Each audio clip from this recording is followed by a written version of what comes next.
Hello everybody and welcome back for day 3 of the media coverage here at the 10th anniversary of the Kings of Tallinn. You're joined by me, George Sanford, and that's not Scott Kenyon unless he's teleported into a different being. It's Jason Glatzer here. How are you, sir? I'm doing good. Was up late like you guys, but for different reasons. That high roller last night, that looked like something. A nice marathon. Kęstutis, a guy that plays in my local casino. It was nice to see him with his biggest score in his poker career, but it's a lovely Thursday morning. Main event is going nice and strong today, and we have an amazing PLO stream today as they play down from 50-something players all the way down to a winner today, George. Yeah, looking forward to this one. My main event of the week. Very much interested in seeing what everybody's up to here as we're going to go straight into the action. Going to be starting six-handed here. I love 6 max. Yeah, it's great, isn't it? A lot of action. Got the big blind ante in there, so nowhere to hide. Got to be playing nice and loose. And we got Rano Sudla in the 4-card streets. Not seen him play too much Omaha before, so interested to see what kind of game he's going to bring to the table. I have a feeling Rano knows what he's doing quite well. Rano, he's an intuitive guy. He's going to probably figure it out quite well, for sure. So Timu from Finland is going to fold, and Rano here 120k, so 30 bigs. Nice hand, just a limp here, double suited. And Riku with the ace 10 8 deuce rainbow, going to go for a light isolation raise, putting some pressure on some of the weaker holdings. He's not going to expect too much fold equity pre-flop, but taking the initiative with the raise in position.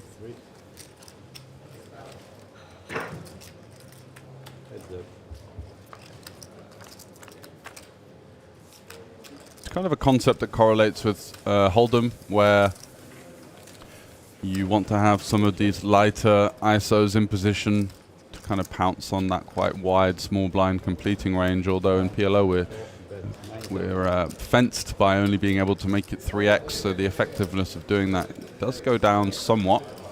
And with the ace of hearts, a nice one to bet the flop there. Got an 8 as well, got some interaction with straight draws and flush draws, and is just going to take this one down.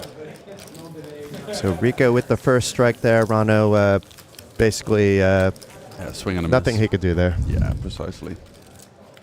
So 52 remaining of 271. We're going to get the payouts for you, but as you can see, a prize pool of over 250,000 euros. Wow, I was saying to Wise Guy yesterday, I thought maybe 200 entrants would be breached, but looks like we're well over that mark, and a testament to the event here throughout the week. Record-setting 10th anniversary. We saw 58 players in the 5K. We've seen over 200 players in some of the smaller side events, 300 in a couple of them, and also over 100 players in some of the mixed game formats that we usually expect to get between 40 and 70 entrants. I was trying to research whether this was the largest 1K PLO in European history, and I couldn't find anything bigger that has already run. I know there's bigger ones planned down the road in different locations, but this might be the record. Yeah, in terms of 1Ks, in Rozvadov, you've got 550s, 2Ks, and 5Ks in the WSOP-C for the ring. And then, of course, obviously the WSOP Europe would run, I think, higher events than that. So as for the 1K buy-in level, I think this could be the record. I think you could be right. Can't think of anywhere else that would have a PLO event with this many runners. With no guarantee, I would like to add too. So it's even more amazing. If there was a $250,000 guarantee, then yeah, people are going to come left and right because of that. This is with no guarantee. Yeah, it's fascinating, really. But again, a testament to the location we're at here. It's very much a portal between Northern and Continental Europe.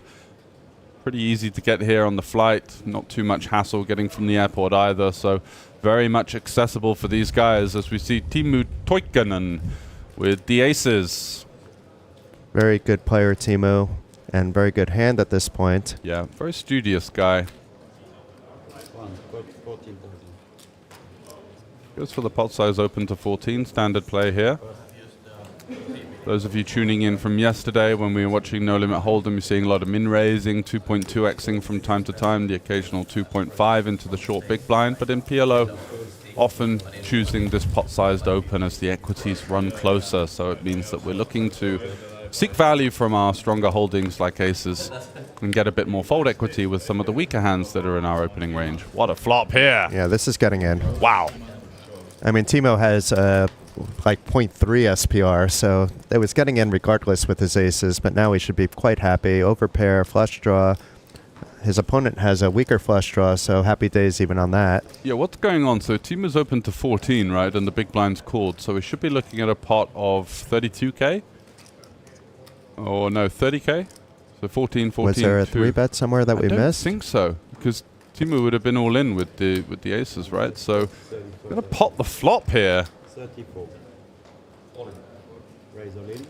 Okay, and a jam here by Cilliander with the top pair, flush draw. He doesn't know his flush draw is bad, and now he does. Certainly does, and the 4 is no good either, which is of some concern. 3 outs usually for the 2 pair, and now that's covered by the 5-7 of Timu. The jack, though. Oh, my God. That's a nasty card. Going to be leading a club. Oh! There it is. The redraw by Timo staying alive, doubling up. Meanwhile, Cilliander is under $500,000, but has still plenty and plenty. Still in a great spot, and obviously turns the equity advantage there with that cheeky little jack. But It's Timo amazing finds how a way. deep everybody is, because I think Senkel, he started with over 700,000 today. There was a lot of re-entries and a lot of firing on day one, as you can imagine.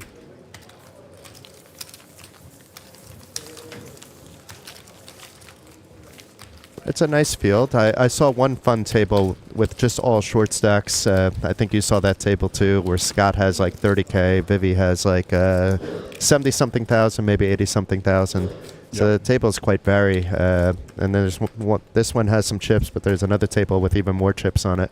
Yeah, as you're going to see, as like yesterday when we came into the final stages of the 5K, you know, you've got the late registration guys that are still, you know, not quite got their way back into the tournament yet, that are kind of floating around on sort of a min stack. And, of course, the guys that have been in since level 1 that have done a good job of sailing through the chip counts. Riku is going to fold in the cutoff. Fair enough with the Jack 993. No hand for Robert on the button. And Cilliander here going for a limp. Getting iced by Christian Christiander. Another amazing player in lots of different formats. Yeah. Hold'em and Omaha like. Yeah, he's kind of omnipresent in all the games here. Plays the mid-stake binds usually. And yeah, it's certainly a player that you don't really want on your table. Very, very sharp. I don't think I want any of these players on my table. It's not exactly a soft table, is it? Interesting board for Cilliander here. Quite like the idea of leading. I think that we're going to have decent advantage in pairs, 2 pairs, sets and straights. It's sort of like deja vu. The last time we had blind versus blind, it was also a 3-4-7 rainbow. Yep, exactly. The dealer's stuck. Malfunctioning dealer. But easy game there for Cilliander, betting his open-ender, understanding his range. Yep. Understanding the texture, just slightly favoring him and just allowing for these, I wouldn't say creative, but, you know, it's certainly counterintuitive if you come from a Hold'em background and these kind of leads and different ways to play in Omaha. It's very much like you're not playing in flow as much as you would in No Limit Hold'em, where the equity can shift quite heavily in someone's favor. In PLO, when you do see these kind of low boards and you are the pre-flop caller, very often going to be in a decent spot to exert some of those potential hands like the bluffs and the draws, rather than play the check call line. So Robert here with a lovely hand, ace king 5 deuce in the cutoff, double suited, 2 good suits. Gonna go for the pot sized open. I've been playing a bit of PLO4 tournaments online, and you know, this is Yeah. your eyeballs go out of your head when you see this hand. Yeah, this is the nuts, right? It's quite nice in PLO8 to have the high kicker with the ace as well. A lot of people are overplaying those kind of ace 8, 7 deuce type hands, but you struggle to win the high often. But Yeah. when you flop a king and you've got a low draw, you're in absolute nut territory.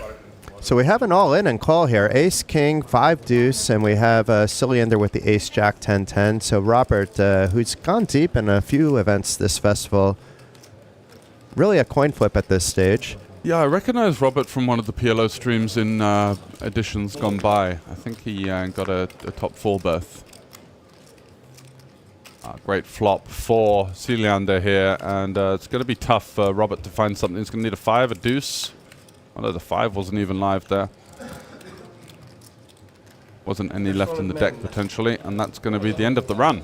Ace-Jack gets the job done for Cylinder, who we saw go out in a blaze of glory in the Royal Showdown, had all the chips, and was maybe having a little bit of fun, not taking it too seriously, but serious game today in the Omaha, the record-breaking field here in Tallinn. Over 275 runners as we see the chip counts, and Cylinder once again where he belongs, right at the top of that leaderboard with over 125 big blinds. Now, George, correct me if I'm wrong, but you've played this event in the past as well. Yeah, I did. Yeah, a couple of, I think 3 seasons ago, had a go at it. Got a decent stack going, didn't quite make the money, but I think it's a great tournament. You know, it's quite rare that you get Omaha 4 and 5 under the same threshold. Often it's one or the other, and I think this is adding a nice little bit of variety.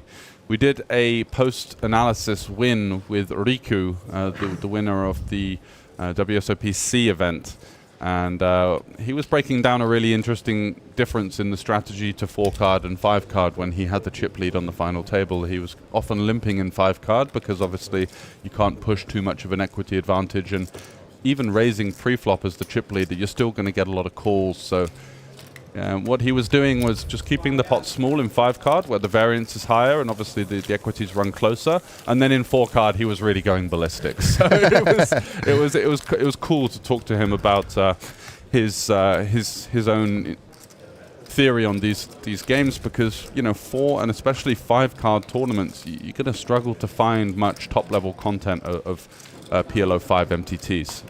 That's for sure. Especially when it comes to ICM. The game tree is just so vast and so bananas.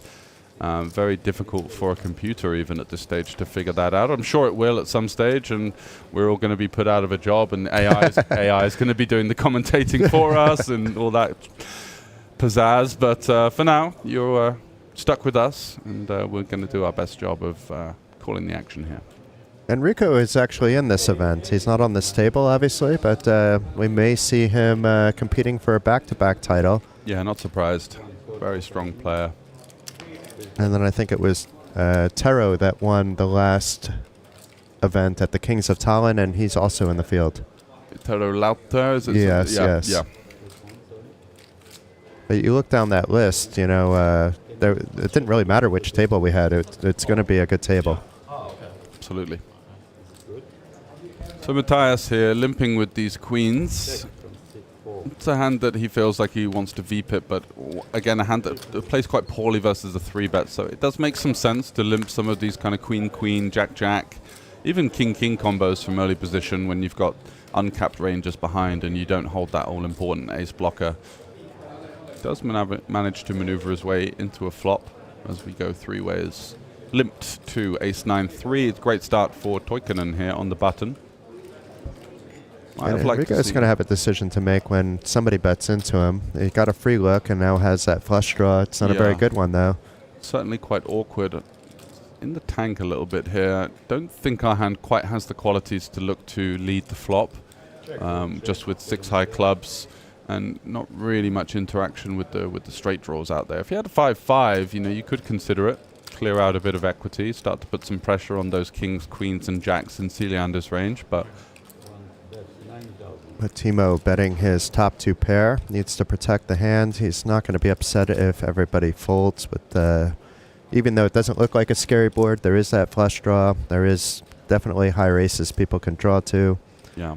In this case, it's really just up to Rico whether he wants to peel to look to see if his 6-high flush is good. I think that's a better fold. We're playing 5-card. Yep. I think he potentially missed an opportunity pre-flop to pot there. I think Celiander's range as a limp he's going to struggle to balance there. I think it's just with the table of relatively short stacks, it's going to be a lot of what it looks like, which is these kind of middling strong hands as opposed to the top of the range. So ace jack 10-9 is quite a nice hand. You can even make your mind up. Oh, look who's coming here. We were talking about her a little bit just earlier. No, that's not her. It looked like someone, but it's not. It might be her, but she's not coming to play. No. This is the Saku order person. Yeah, she's the Saku mistress. It's at 49 left on the clock, so we've lost a few players. But let's see if we can get an update on that. We know that we lost Robert on the future table. But before Robert went out, we lost Mornier Tajot and Sebastian Wall. So Sebastian, a very good Hold'em player, but he's done decently in PLO in recent years. Also just a high morale guy. I really enjoy chatting with him. Both poker bras, so you can probably get him in the booth later. And Blash hit the rail. Unfortunate.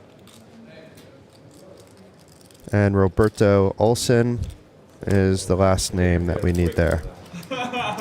But meanwhile, it's interesting to me that in 5-card, it's less action than 4-card. Probably for the reasons you mentioned when you were interviewing the winner. Yeah.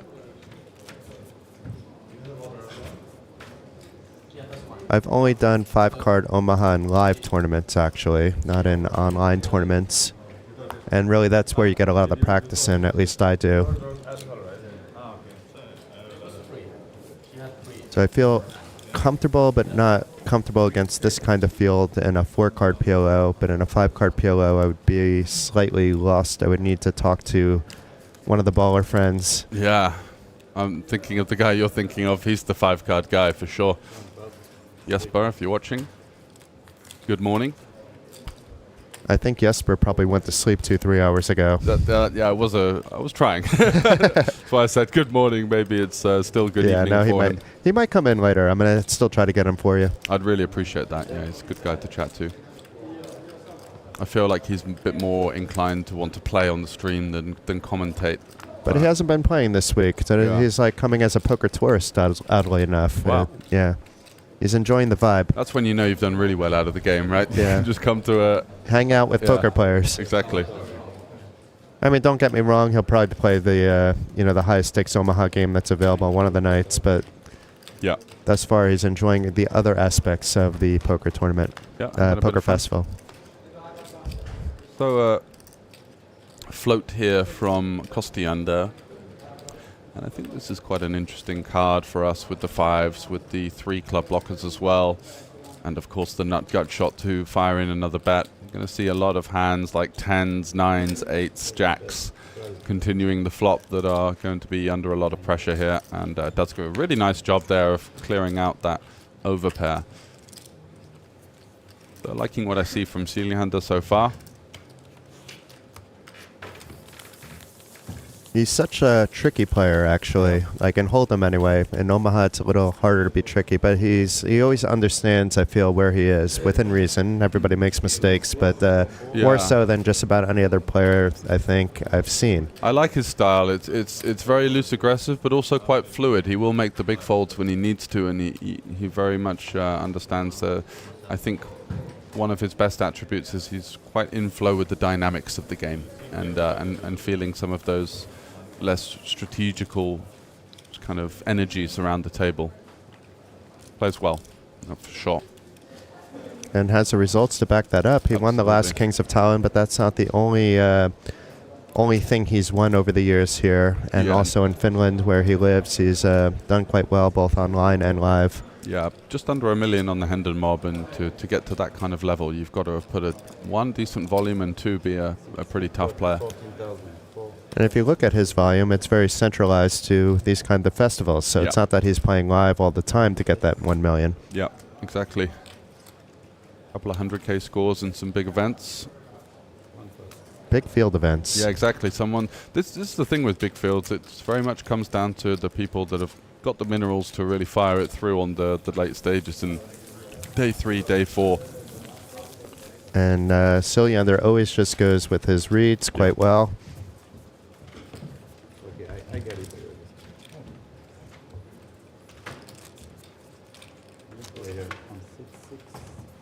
We got some new blood at the table. Let's see who we have. It's hard to see from the top of the head. Actually, that's our TD, so definitely that's not the player.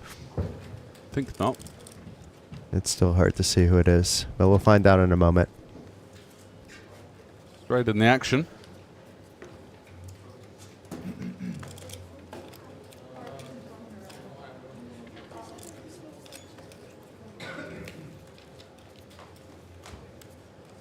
Interesting. I'm thinking about the glasses on the rail. I know that's not illegal at the moment, but perhaps that will be soon. Oh, it's Tobias Nepal here. Another veteran here at the Kings of Tallinn. He's always here. Just in every single event. He comes down with a nice small group from Norway. All friendly people. Yep. The Vic squad, is it? Yeah, Vidar is like his good friend. Yeah. They're both lovely to have a chat with, though. Yeah, I guess they're here for the team tournament. Tight-ish fold there from Teemu in the small blind with the double-suited Ace-King 7-7. Could definitely see its way into a peel with big blind ante as well. Obviously in cash games we're going to be a little bit more snug from the small blind, the rake concerns, but in the tournament we've paid our rake at the start of the tournament, so we're essentially playing rake free. We want to be peeling or V-bipping a little bit more from the small blind, and I think that was a good candidate. Yeah, and ICM is a thing at the moment, being 12 away from the money, but they're peeling 12 is, away, are they? I believe so. Let me double check that. Okay. Can't quite see the ticker in the background. I was assuming that it might be sort of 32. It says 47, it's 35 that got paid. I'm in cash at 2,100 euros, and today's winner, 52,280 for a record Omaha prize. Beautiful. Here in Tallinn. Beautiful. 50k up top in a PLO. It's really nice to see the trajectory and the way the game's heading in the live realm. So Tobias here with the Queen 10-8-6, certainly a good candidate for an open.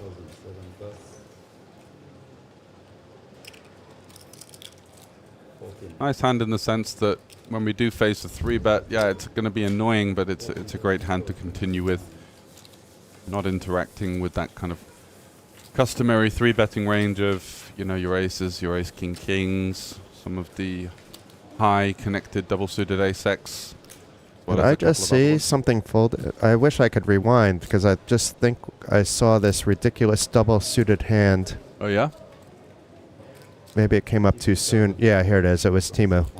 I thought it looked like Teemu folded because it just went off the screen. No, but he's going to go But there's for no the way squeeze. you're doing, yeah. Yeah, it's a that's beautiful hand. absolute premium.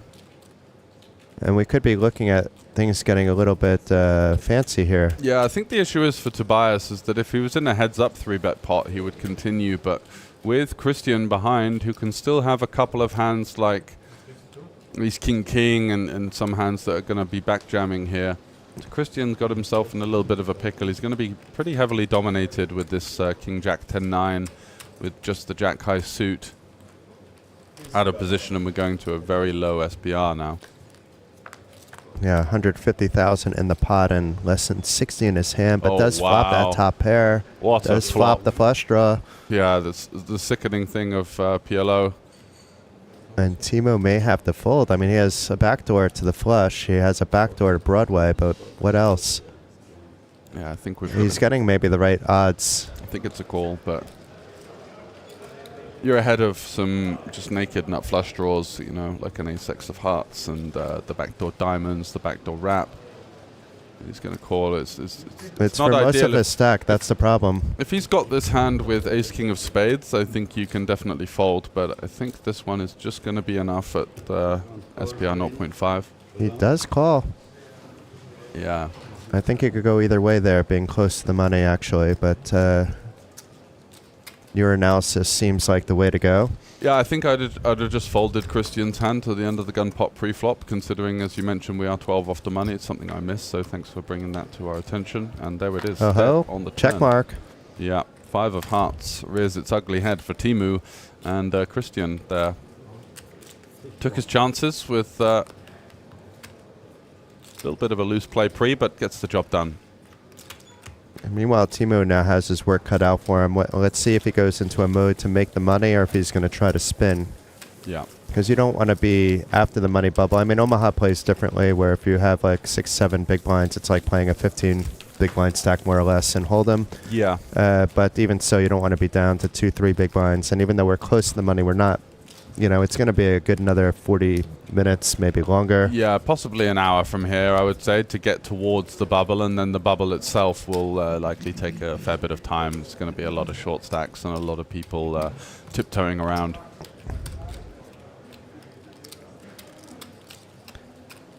It could be fun during the money bubble. Have you been in the booth during a money bubble before this festival?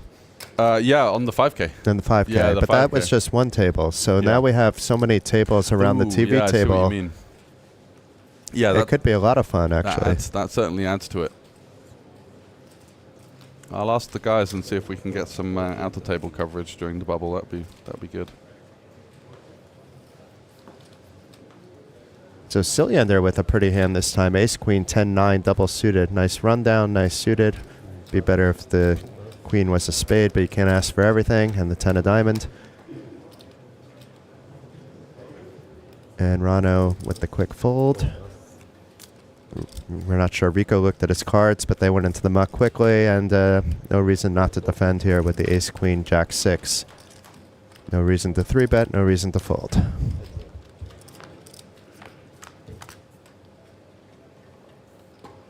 Wow, what a flop. Yeah. Especially against Cylinder, who you always know is good for a bet at some point in this hand. As he does, go for a small c-bet here, 10 into 34. Likely to be hearing some bad news here from Tobias. He's playing it slow. Yeah, that's also an option. He's got 3 overcards with his 6 and a backdoor flush draw, so it's quite nice just to... Not the turn card he wanted to see, though. And Cylinder thinking about whether he can pass it off, but then improves to the flush. Tobias let him get there. Yeah, remnants of the hand from Renan Bruschi on the 5K bubble last night, where he got in 8s versus 9s and backdoored spades to stay alive. He gets away cheaply, though, so well done there by Tobias, because maybe he's going to be called. You never know what Cylinder's going to be up to. No, true. So, got away cheaply. Yeah, it kind of arrives at the river with a bit of a weird hand class. It's got some showdown. It's, you know, don't really need to bluff, or value betting is obviously a bit thin as well. Cylinder's certainly going to check back some spades on the turn with the emergence of the straights that certainly hit the big blind range. And he's aware of his image at the table, too. He's very intelligent, and he's aware that people are going to be expecting him more often than not to try to, pluck something away. Yeah, for sure.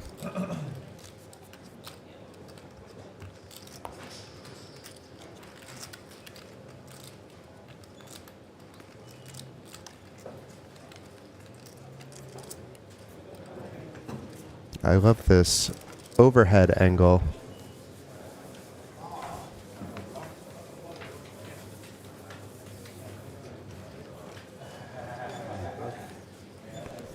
A couple of quick folds here. We saw Rano here, though, has something to think about with the mystery hand, and he's getting involved. From the cutoff, his range can be a bit wider than what we've seen from under the gun.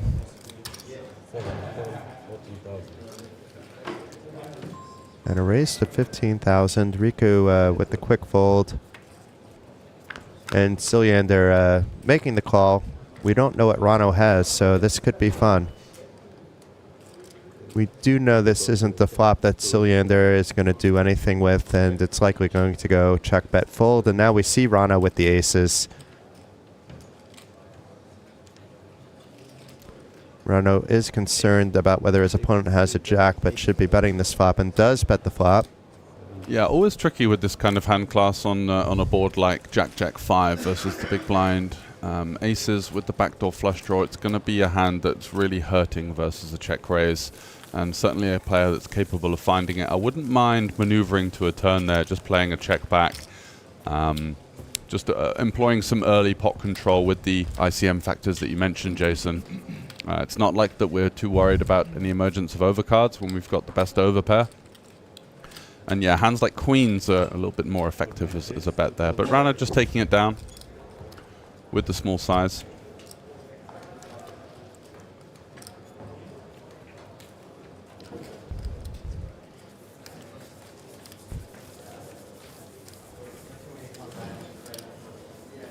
You could see that wall of fame in the background. And if you haven't tuned into the other streams, I know this has been covered before. For the 10th anniversary, the Kings of Tallinn set up this fantastic wall to honor all the previous champions right away from the TV table. Everybody sees it as they're coming in. Plus, the previous main event champions each have their name on the steps on the walkover. So it's a very nice tribute to all the main event winners, ranging from Rano Su'a, who we see on the final table, not the final table, the feature table now, who won the very first Kings of Tallinn, all the way over to Sarah Benjamin, who won the last Queens of Tallinn. So as far as c-bets go, I think this is a nice one. We wrap around the 6. We've got a diamond, which is quite important, and we really don't mind facing a check raise here. It's just a great hand that can start to put some pressure on hands like this, ace high, the 6, those middling pairs as well. A nice c-bet there from Tobias. Yeah, it certainly adds that kind of wow factor when you come in and you see the wall of the previous champions. Yeah. It just adds that kind of extra bit of prestige. And even when you walk up the steps, on the steps you can see the previous main event winners as you kind of come into the battle arena. And it just kind of gives you that nice feeling. I remember walking up this morning and just thinking, yeah, you know, like I'm part of something here, you know? It's great. And the winners, when they're coming up, they sometimes stop on their stair, For you a know. little photo. Yeah. Yeah. But it makes them feel good too. They deserve to be honored. It's an honor to be a champion at the Kings of Tallinn, and even a bigger honor to be a champion at the main event, which is growing and growing. I don't know how big Day 1D is. We're in a different room at the moment, but it had, I think, around 150 the last time I checked. I'm getting word from Wise Guy that it's over 200 now on Day 1D, so this 1 million guarantee is looking like it's going to be beat. Either way, there's value. Either there's going to be a little bit of overlay and you can get that 1 million guarantee for a little bit of overlay, or if not, then it's even better. That means the prize pool is well over 1 million. Either way, it's going to be a record main event for the Kings of Tallinn, just like so many of the other events, just like the 5K yesterday, just like the 1K PLO right now. Numbers are through the roof. I mean, I would have never thought in the world that a game like pot limit stud, high-low would get nearly 60 runners. You know, it's, I enjoyed it, but I'm not sure I would have enjoyed it as much if it was just a single table.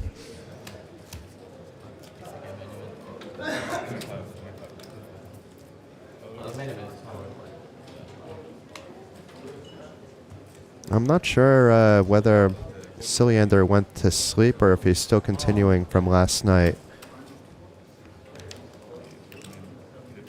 You never know with Cylinder. No, and that's the thing. He's got the stamina of a bull.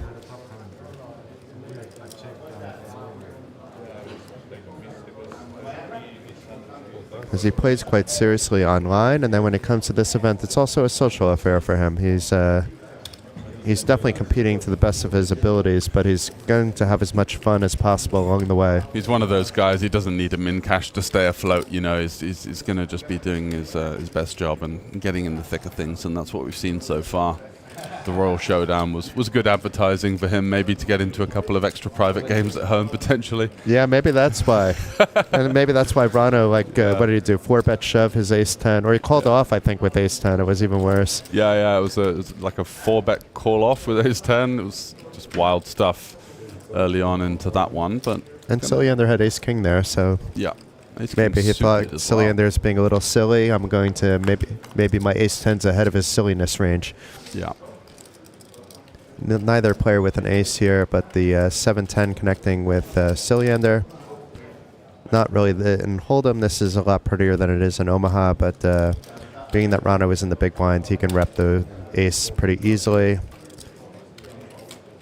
Rano has a lot of cards, though, in his range that could make that 7-10 very rappy, and with Cylinder having no diamonds, he can be thinking maybe Rano has them, but that's one way to find out. You fire a bet. You know Rano's not going to be playing fancy play on 100K. Yeah. He's too smart to do that.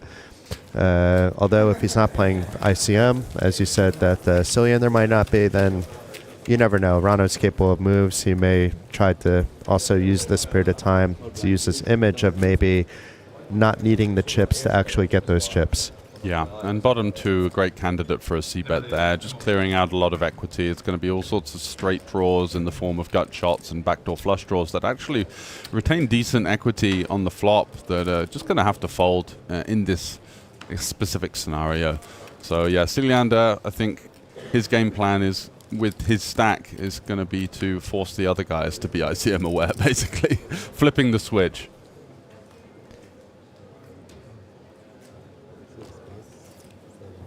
Cylinder found a hand he could fold. Yeah. Because at this stage, we're probably about 10 away from the money bubble. It's not maybe the right tournament to be opening every hand, but it is in a way. You know, like I feel he could afford to even lose if, you know, he's priced in to Rano, for example. Yeah, if he's got like the bottom 30% of his range here and 5 card, it seems like a fair fold. You're just going to get so much resistance behind a lot of the time, especially in this format, more so than 4 card. Rano looks like he's a bit disinterested with that combo, and a small pickup there for Riku. Curious what Rano had there. Some kind maybe of trips or something. Deuce 3-4 kind of holding.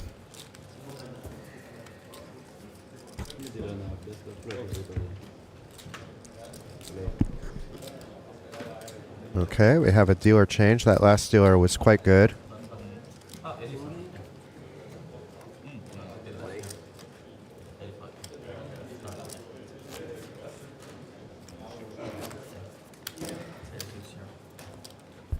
I keep being asked by people because I accidentally won a trophy that I should be playing the main event, and I have to remind people that I can't really play that if I'm commentating the final table. It would be a bit weird.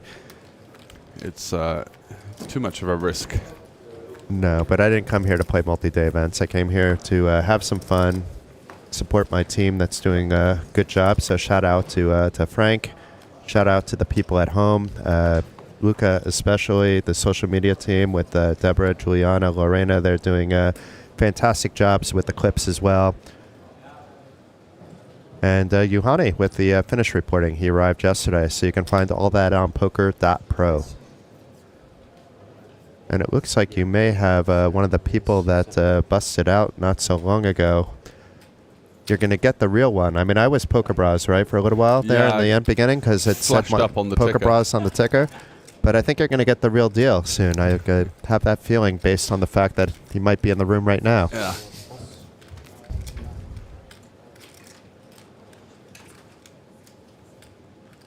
But Scott, give me this hand, and I will say some goodbyes.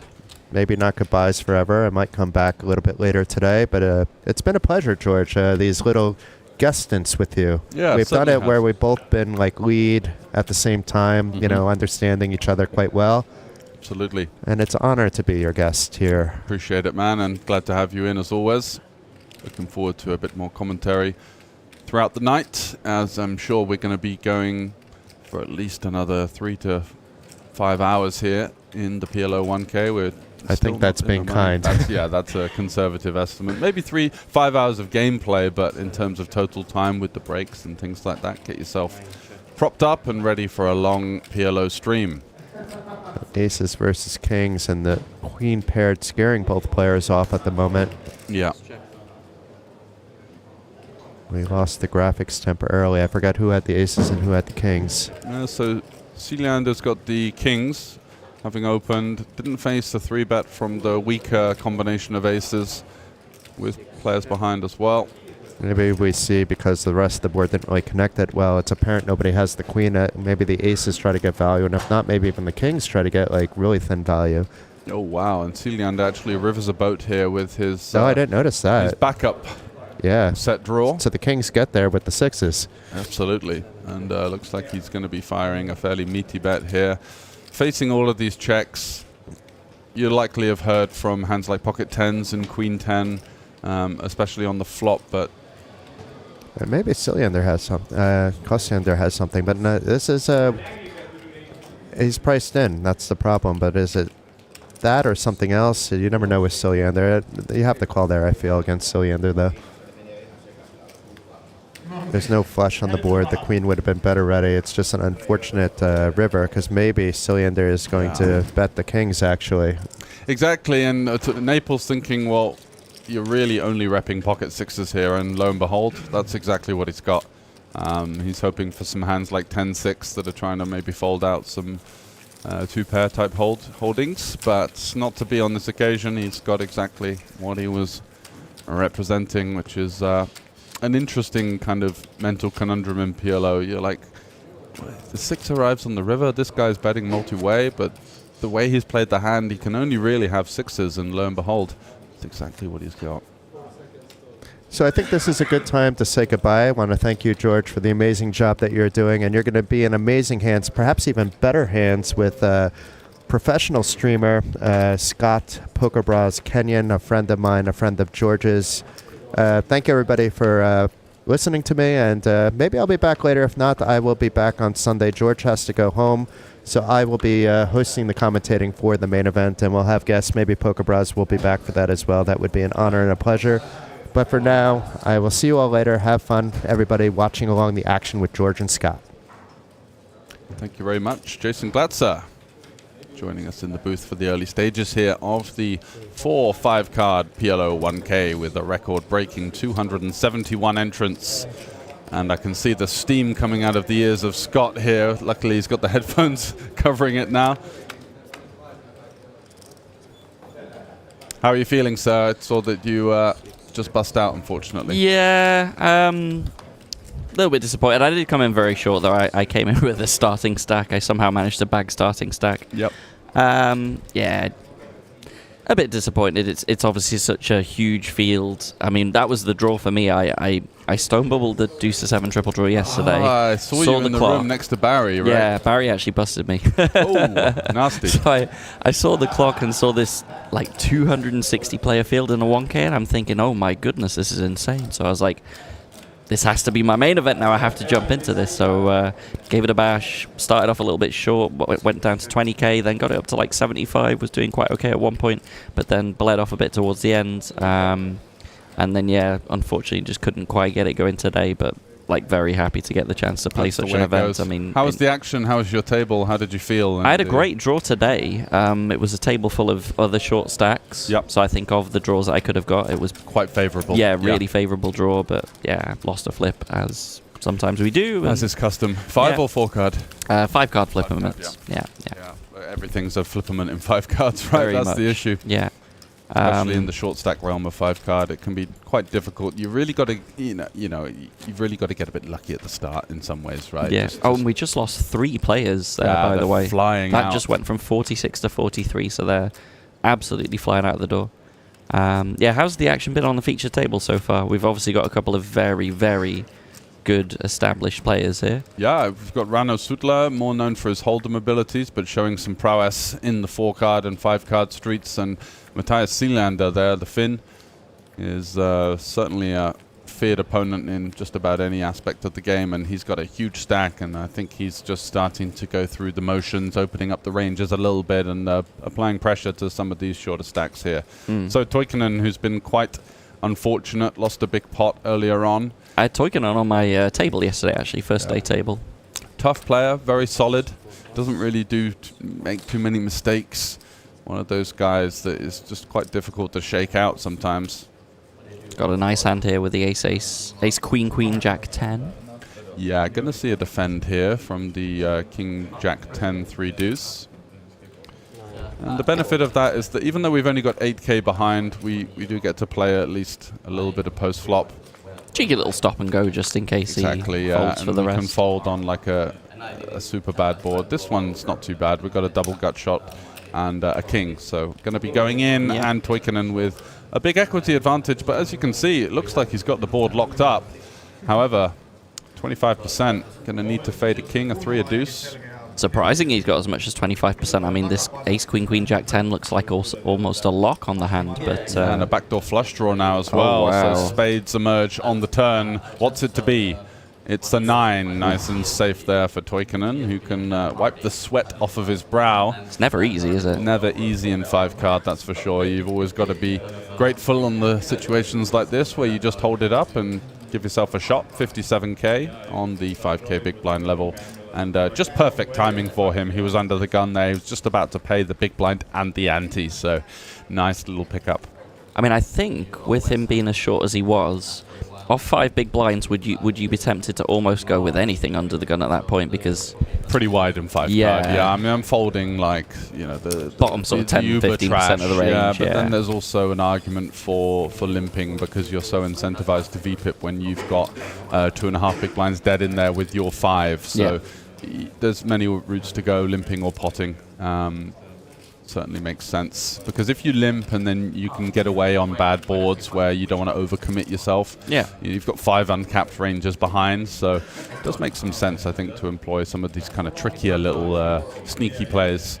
particularly in 5 card compared to 4 and card, just- yeah. And, you know, 4 big blinds, 3 big blinds, you can still spin it up. You can get it in multi-way, take your shot at it with 33% equity or so, and just hope for the best. So certainly an interesting game, and very much remains unsolved in the kind of MTT realm. Yeah. And just, for me, more cards, more fun. Absolutely.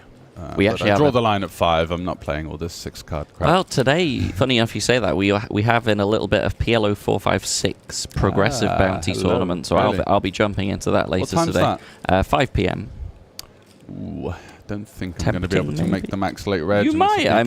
mean, depends how long this goes on for, right? Yeah, it's a PKO though, isn't it? So is it a KO or a It's a PKO, the one, PKO? PKO, okay. the one later. KOs aren't too bad for the late reg because Yeah, you've still no. got a decent amount of the prize pool involved. But It's always nice to see the PKO bounty chips on the Yeah. table, particularly the deeper you get. But the dealers have got their work cut out, right? A Yeah. 4, 5, 6 PKO. Yep, It's yep. just a nightmare for some of these dealers, but they come with a lot of merit.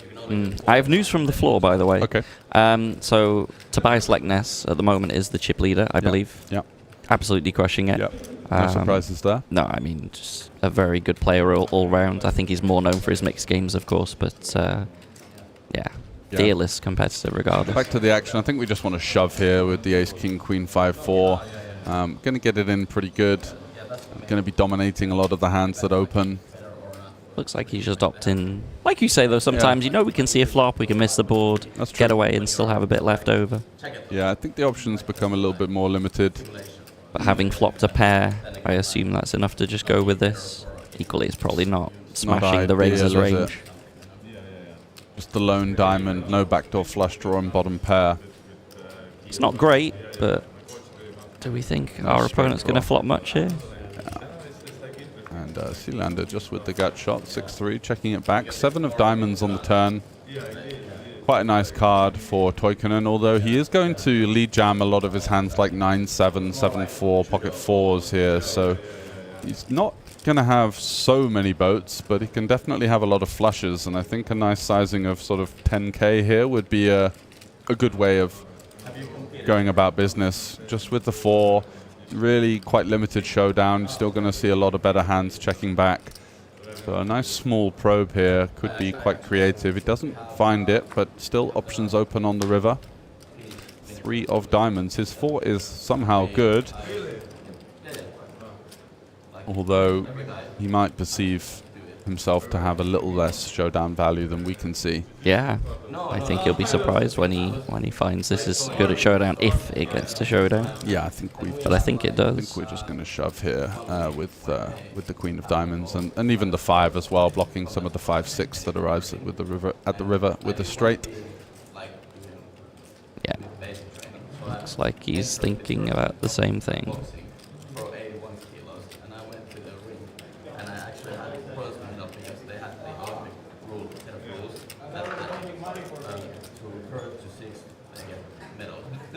I mean, if this somehow goes to showdown, he's going to be shocked to find he has. No, he goes for like the little proby river. Yep, gets it straight through. Yeah.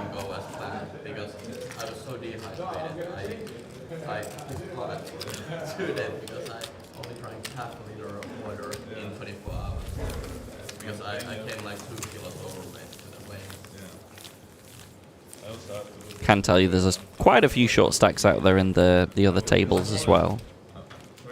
We are 8 from the money at the moment.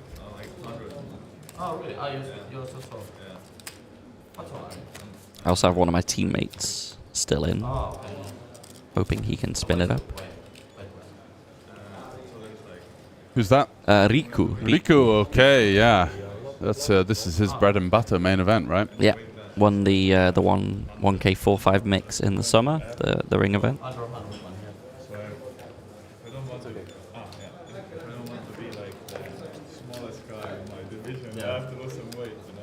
Are you gonna do it by diet or what way? I think I have a natural disease, but like I don't need to cut too much, you know. I just need a little bit change the diet. And yeah, for those of you out there potentially thinking about playing the main, busy main at the moment. They have over 200 in today's day 1 D flight. It's a 1 million guarantee. I think they're very, very comfortably going to be breaking that million. So probably looking at about 200k first place. Yeah. Matthias with a somewhat coordinated hand here. The King's a weird top dangler, and then we have 7654 working very nicely together. Yeah, just maneuvering through the field here, applying the pressure to the shorter stacks, and getting another little pot heading his way. Yeah, he's running quite nicely over this table at the moment. Yeah, I think he bagged about 400, right? 450? Yeah, and he's certainly put a dent in getting his way towards 1 million now, over 600, and it's going to be an absolute headache for these guys at the table that are trying to maneuver their way into the money. We do have, I think it was 37, I want to say, in the money? No, 35. 35 in the money. And Matthias, of course, won the main event last time, right? So our reigning main event champion, showing that he is very competent at all the games, not just Hold'em. Would you say he's more known for Hold'em or PLO? Matthias? Yeah, because I know he dabbles very well with both. Yeah, I think most of his results are in Hold'em, but obviously that is because there's bigger fields and larger prize pools. But having seen his PLO credentials so far, certainly a great player across both formats. Yeah. So back to 4-card. I always feel sad when you go from 5-card to 4-card. I feel like I'm missing something there. Look at this from Matthias, really opening it up now, starting to widen that range to just about almost any 4 if we're opening a hand like this.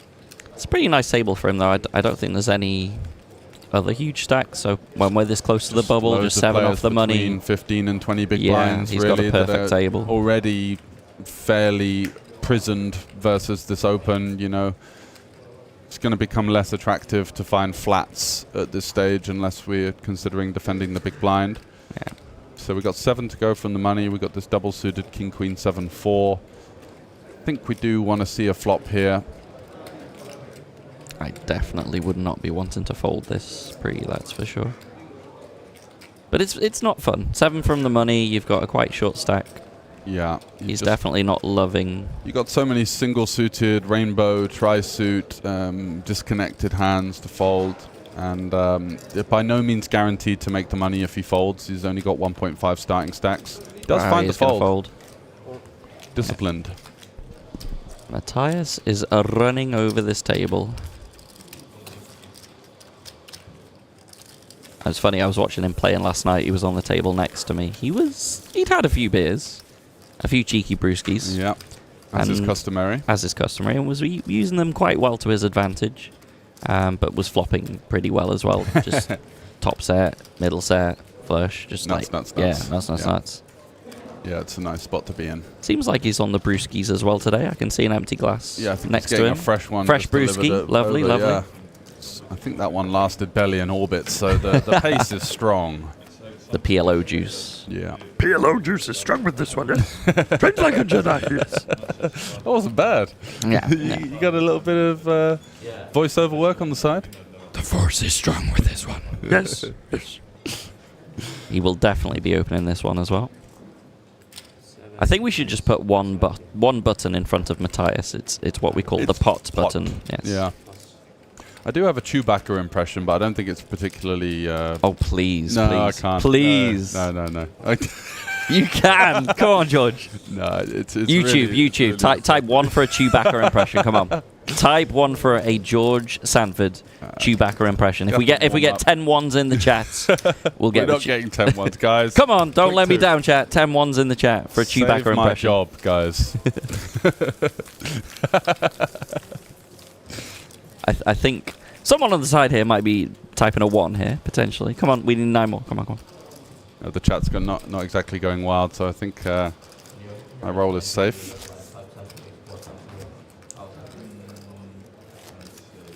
Cart's going for the 1. No! No! All right, 8 more 1s. Go.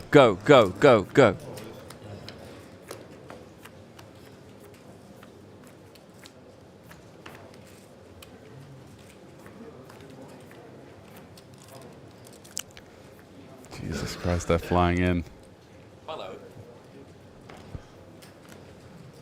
It's almost like the chat's woken up. Offer them a Chewbacca impression. Andreas. offer them on the a personal Chewbacca account. impression. That one, They're all I'm on not it. counting that one. We're still at 4. Okay, so Sudla with the A775. Go for a limp here. Looks like he doesn't want to overcommit with this holding. Still got 3 rangers behind. Kind of an interesting hand class, potting and getting in or folding to a 3-bet are both quite awkward. So Sudla with the A775. Hey. You know what I'm doing. I would just need 4 more 1s, chat. 4 more 1s for a Chewbacca impression. The highlight of the day. I'm feeling nervous for the first time this week. I haven't done it in a while. Wait, did Xylander fold? Who gave him a fold button? No, it's Pyridin, and he's on the button with this Ace, Queen, Jack 10 rainbows, deciding whether he wants to go any of the 3 ways, and he does go for fold. Wow. I guess limp is probably the least attractive option. It's going to be pot or fold. I do get it's an awkward spot. You're 7 off the money. Your stack's not particularly deep. You've got a guy just mashing the pot button every single hand. From the big blind. Yeah. I do. Wow. Oh, and, wow. Look at this. Some interaction for both players here. 2 pair for Sealander and a very disguised straight for Sutler here in this cutoff limp. Going to be mostly centered around middling to high cards. In other news, we're just 3 1s away from a Chewbacca we're impression. not. Just give it a rest. Right? Sutler's looking at this board. No backdoor. He's got the nuts course right now. Yeah, he does go for the peel in position, looking to maneuver his way to a safe turn. Good luck, Rano.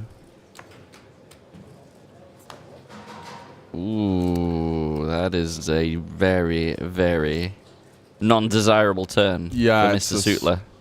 It's a slippery one. Assuming that this goes check on the turn on a brick river, Matthijs obviously is not just going to be checking and giving up. I think he's going to be... With the 6-4, he's going to have a bit of showdown versus some straight draws, some backdoor heart type hands that might float one in position. Yeah. The 5 does still leave Sutler with the straight. And Sealander now on the 5. No straight blocker in hand, no club blocker in hand. Oh, he's just going to wave the white flag. Yeah, for sure. I thought he might have mashed a bit there on the river. Given bubble situation, how he's just generally been mashing quite a lot, but very disciplined. Wave of the white flag for Sutler now. Does he think Does he can give get his value opponent from the credit for still having stronger hands in the range? It doesn't feel likely, but at the same time, opening the action is somewhat inconvenient when you do face the counter aggression here. I think a small bet there would have been the way to go, just to target those two pairs and sets that could certainly be in this kind of lead flop, check the flush completing turn line. Yeah, maybe even a smaller straight as well. There are a few little combos of the bottom straight. And the third saved my ass. I've seen it. Matthias just pointing out the turn might have saved him a few chippies there. This is true. Counter goes down to 41 players. We're just 6 players from the money. And I believe this is unfortunately when my teammate Riku has just bowed out. I think he got 42nd. Unfortunately. 42nd. Yeah.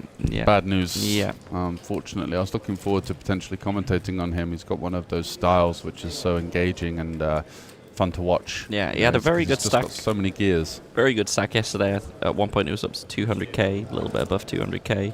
Went on a bit of a downward swing, bagged 100, and unfortunately the rest has gone. Yeah.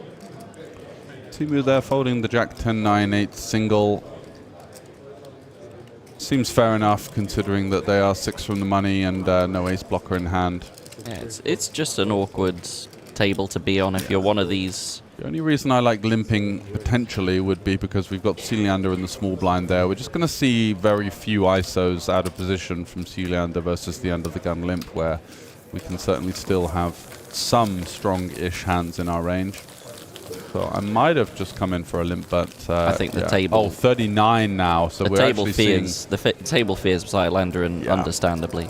We're seeing slight fake news there with the ticker, so it's actually 39, so 4 remaining from the money. It does make sense actually to just muck that one and move on to the next hand. It's just a very awkward spot for all of these other shorter stacks that can't really do anything at this point aside from just give the chips to Xylander and try and squeeze into the money. He's going to eke out every nook and cranny that he can get from the contestants.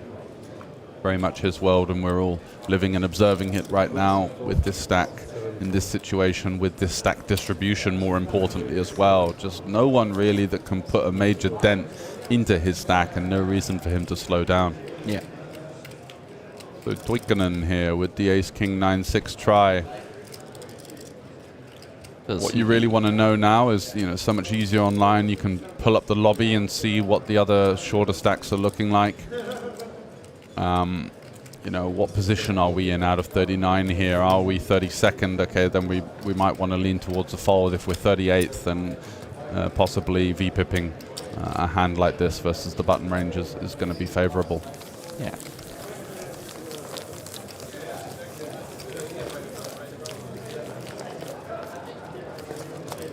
It's not a fun table to be on if you're not Matthias Xylander. No.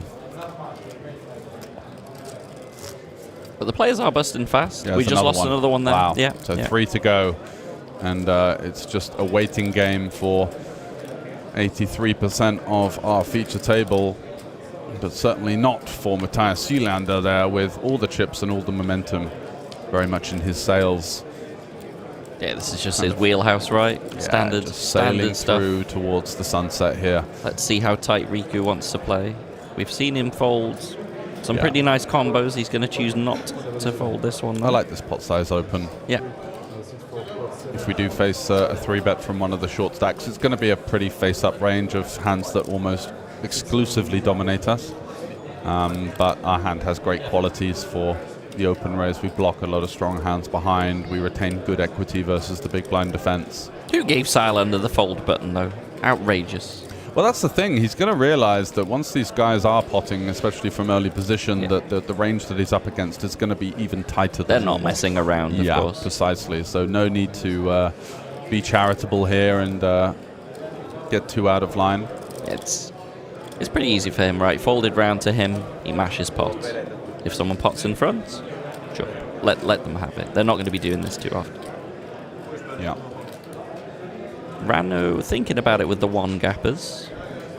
Yeah, I think double suited would be a slightly different conundrum, but single with the one suit to the 5, I think he's just actually going to maneuver down the time bank a little bit here.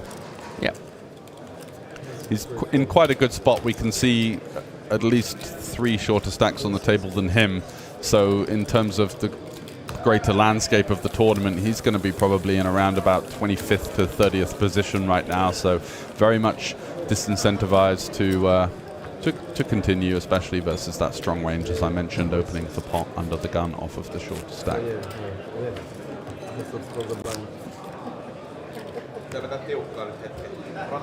For anyone that's just joining us, welcome to the Matthias Seilander show.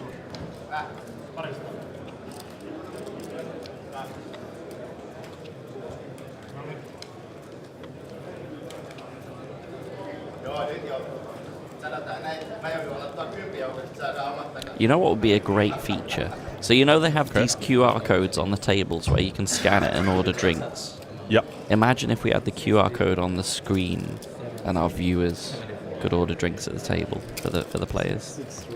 That would be funny. That would be funny. Like in a Weatherspoons, Yeah. where you just, you know, Just have the QR code on the screen, and if you want to order a drink for the players. your mate's in there at the airport, Yeah. just sort of having a bit of breakfast, and you order him 10 beers. Yeah. Why not? Yeah. Yeah.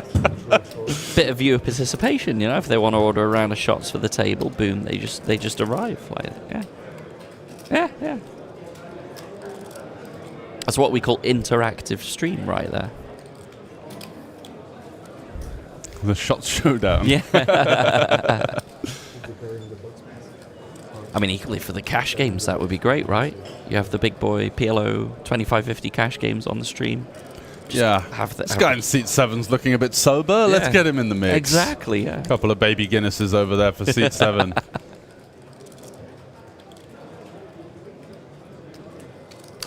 So Tobias with the pot from under the gun. Again, another strong holding. Ace King 10 double suited, and the 5-4 by no means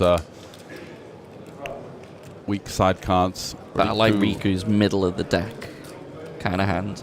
Yeah, it's going to hit a lot of boards here.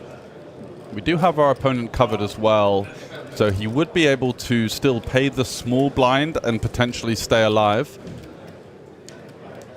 if he does get stacked here, or if he does double up his opponent here. So I think, ooh, He's just gonna interesting. fold again. I think, again, this is more the situation. 3 from the money. Yeah, He's just trying to get in there. No problem, no drama. yeah. We can battle for stacks after we're in the money, but let's get in the money first. Very much a folding game No at the shame in moment. that. No shame in that. It is a pretty chunky 2x min cash. Look at the Matthias Seilander show here. Distribution. Whew. And he's got Christian on his direct left, who can just simply really do not an awful lot about him opening essentially every hand. Yeah. Over half the chips in play on this table.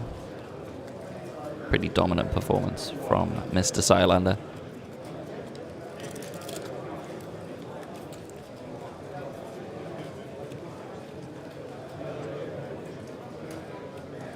He is going to be porting once again.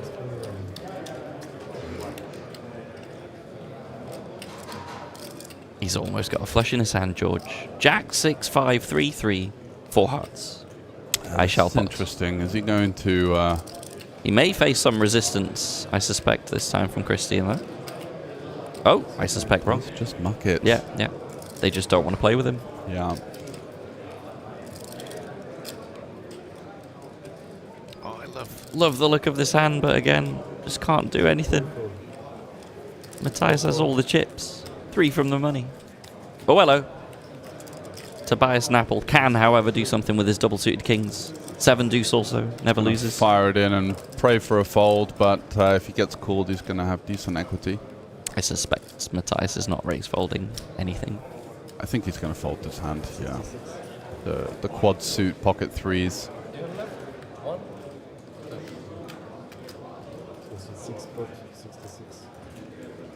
But look at the equities. I know, it's insane, isn't Yeah, it? 45, Especially 45 even 55. with the hearts covered as well. Yeah.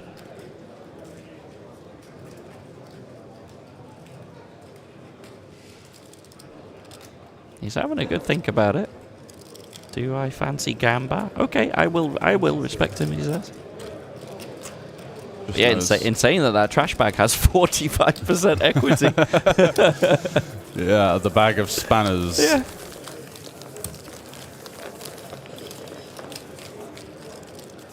Good work, Tobias. Good work.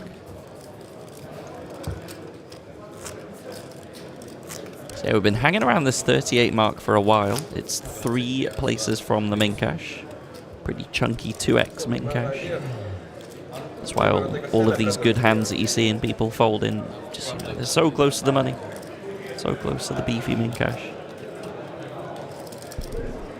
And obviously these players will be very ICM aware compared to what you might get in some 100, 200 fields.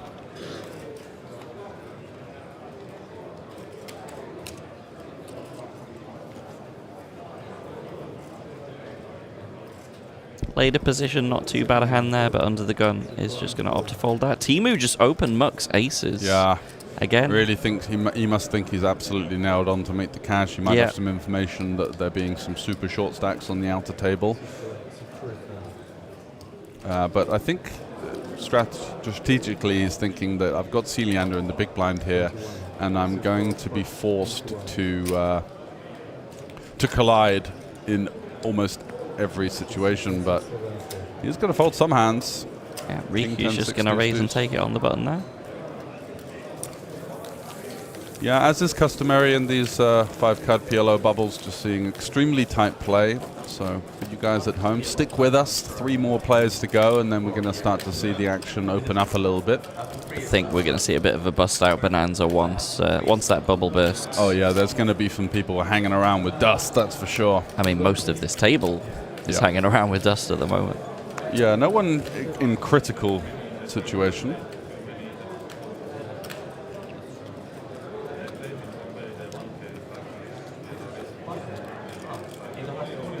Some great dealing here. Look at the spin on that. Oh. Fantastic dealers here at the Kings of Tallinn. One of the many reasons why you might want to come and check it out. Main event 1 million guaranteed. We are on day 1D today, so there's plenty of time to still get in. And if, like myself, you fancy maybe playing a shorter stack, you can actually max late reg in day 2 of the main event.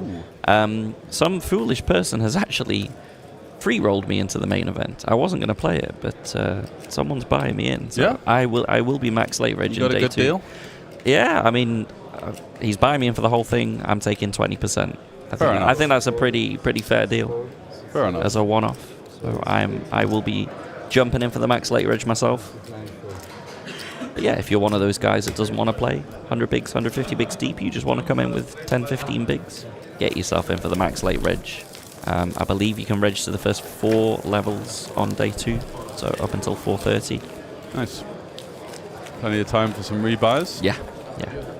And I think there's going to be a lot of guys that will try and fire the day 1s, not successfully bag, but obviously still come in, Yeah. buy into the day 2.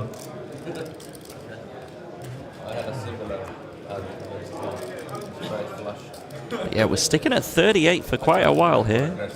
Have not seen any bust outs for a bit.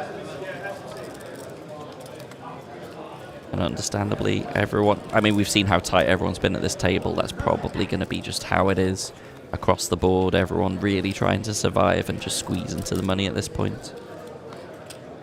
The big stacks getting to have all the fun, like Mr. Silander. He's having a lot of fun. Hello, Dub. Hello, Aces. Let's see how Rano approaches this hand class. No 'cause suits with the ace. You can see the fold. He's got the queen high suit. He's got the queen and a 10 as well. Going to go for the pot here. Yeah, and again, Matthias is just not really getting out of line when it's uncontested to him. He's Yeah. putting the pressure on. That's the way to When do it, I someone's think. applying the pressure, he realizes, okay, you have a hand, you can take this one. Yeah, and from what we've seen from Timu so far, it doesn't look like he's going to be interested in V-pipping. Let's see. Folding those aces with the tri-suit under the gun in the previous hand, and now ace, king, queen, 9-4. It's almost like the deck is kind of toying with him as if to say, here you go. Come on, play a hand. It's tough, isn't it? Yeah, but it's got to be aware of the fact that Rano's range is actually going to be much stronger than usual as well. Particularly from under the gun. If this was, say, button versus big blind, then I think he just has to probably go with it. There. Yeah. But yeah, he's just going to fold. And again, fully understandable. 3 from the money, big main cash, and just an ICM locker of a situation at the moment. Absolutely.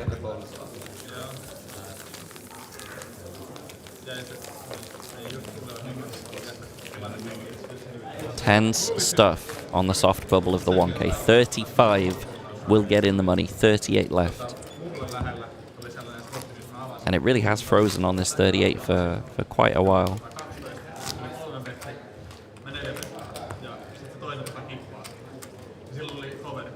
I'm curious to know how the other big stacks are doing at this point, particularly Tobias Leknes, who I saw on one of the outer tables, came in as the chip leader today with 670k. One assumes he is also getting to have some fun at this point. Riku under the gun with double suited queens.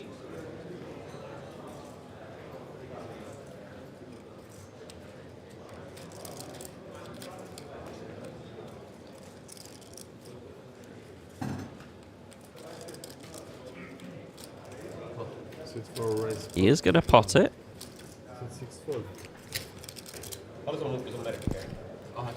Lovely. That was lovely.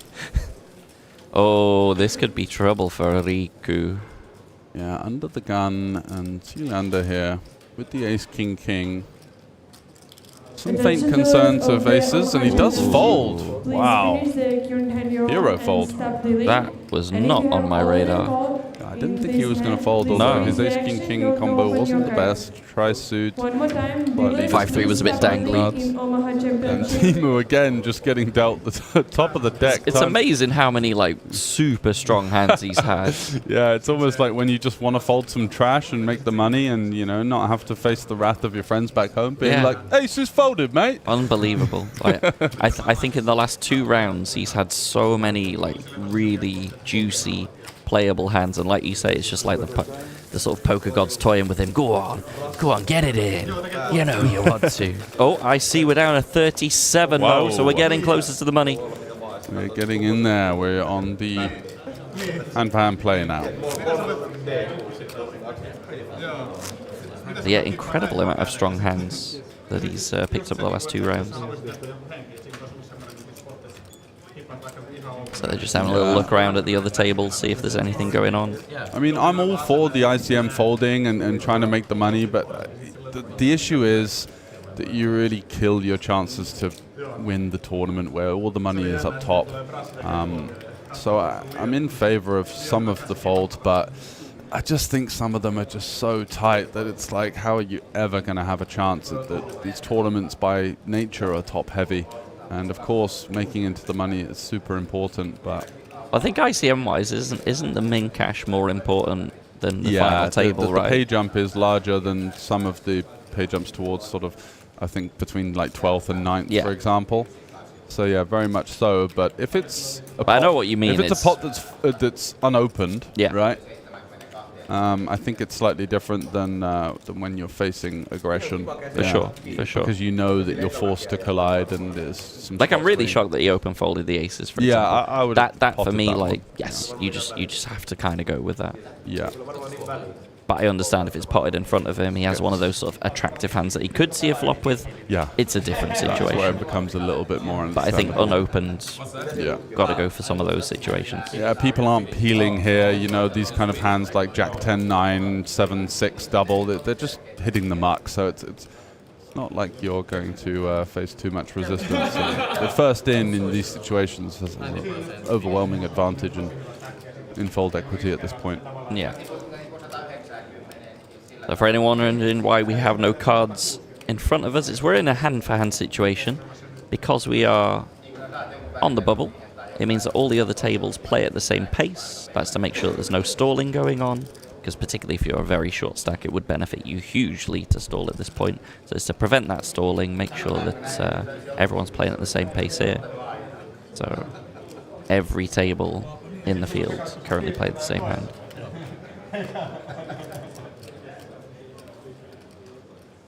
And there's definitely some short stacks out there as well. Tuplasuittupötkö ja lähtee ottaa cold callin esimerkiksi. Niin. Sä tiedät, että niillä on kaikki isot kortit. Onko se parempi, että se väliin se juka... Oh, I just see it tick down to 36 there. Oi, oi. Oh, and 35. So There we there is go. no bubble. The bubble instantly bursts. We Bubble don't. does not exist. Yeah, we have one hand of hand for hand, and already it's over. So now I think we are going to start to see a bit of a bust out bonanza. Omaha Championship, 35 players left. Congratulations, everybody in the money. Everybody is in Now we the will money. close the Game on. and we'll resume regular play.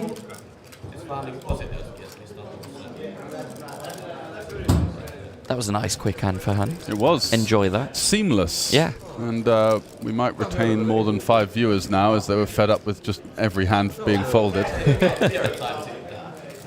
So that's a bonus. The action begins here, Yeah, boys stay and tuned, girls. guys. We're going to see some rip-roaring action. It's going to be a lot of players hitting the rail over the next half an hour.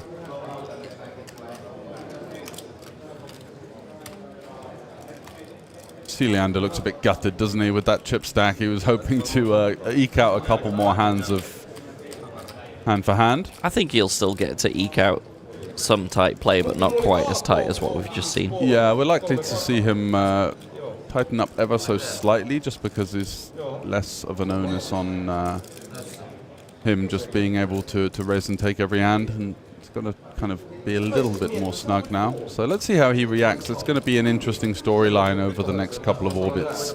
Do you think he whether- slows down at all? I think he's going to keep the tempo high, but I just don't think he's going to be opening. We saw like the Queen 5-3 deuce opening from under the gun, things like that. They're going to have to take a back seat now. Yeah. It's just not going to generate the hand. You know, some of the hands that were hitting the muck we're going to be 3-bet all-ins now in the money stage. So. God, that beer has been inhaled. Yeah, wow. It's another one orbit, one beer. These Finnish guys. Yeah, they're made cut from a different cloth, aren't they? Yeah, they really are. Put us Brits to shame. For sure. No ihan niin, siis mä follasin AKK 5-3 äsken. Ei sieltä kuulemma ollut. Onko se toi yksi hulikaani Chinese-kaanista? I think he's actually just telling his friends about one of the hands he just folded, because I heard about core. It's ace king king. Core. Core.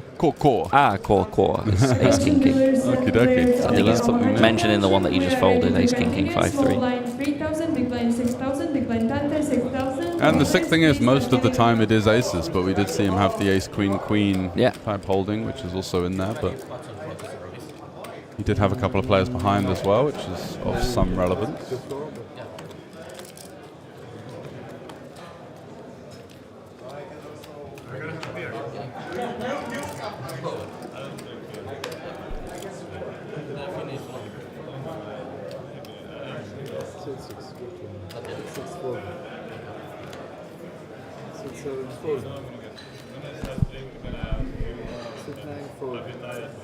Christian with the ace 10-4 deuce double there. Was expecting to see an open with that holding. Rano likely to just complete the small blind here with the 10-8-4-4. A hand that can limp call a 3x.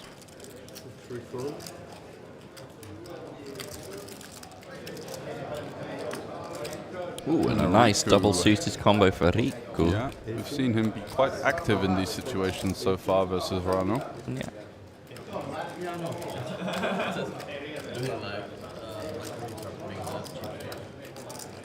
And yeah, we've kind of set the price with the limp, and we do have a pair and a double suited holding, so going to be seeing a flop here. Could be some fireworks on a 2-spade run out. Yeah.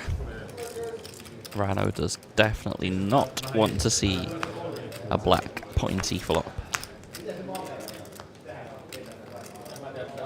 8-4-4 with no front door or back door flush draw, and a gut shot here for Pidonen with the backdoor diamonds as well. Playing SPR of just under 2. Very interested to see how he goes about business here. Yeah, the check seems reasonable. not wanting to bet fold this much equity. The 4 on the Ooh, turn the with 4 the of diamond. diamonds. So a combo draw for Riku, and now Rano with the turns set. Hello, turn card. Yeah, this is a juicer. Rano does go for the pot here, looking to employ max fold equity on just any kind of equity, really. Happy to take it down right now, but... Oh, and he is just going to take it down. Wow. What a fold. That is surprising.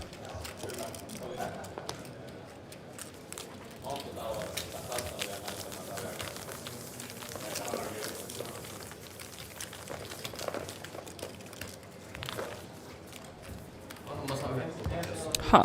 Yeah. I thought we were about to have liftoff. I'm speechless. Yeah.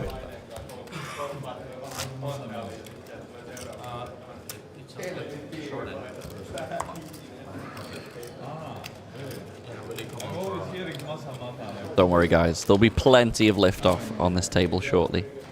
A lot of 10 big blind Just stacks. warming up. Just warming up. Going through the gears. Everyone's still in the pre-bubble fold mode, but should see things loosen up a little bit as we do maneuver our way deep into the money stages over the next couple of hours. Ooh, Timu Here with we a nice... go. He's I was been about to say waiting. double suited, but that is Been not a waiting heart. extremely patiently.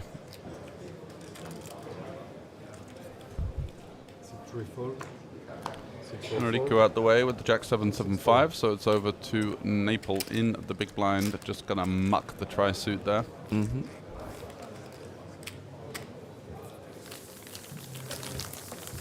Oh yes, more beer for seat 6, please. Yes, thank you, thank you. See you guys. Thanks.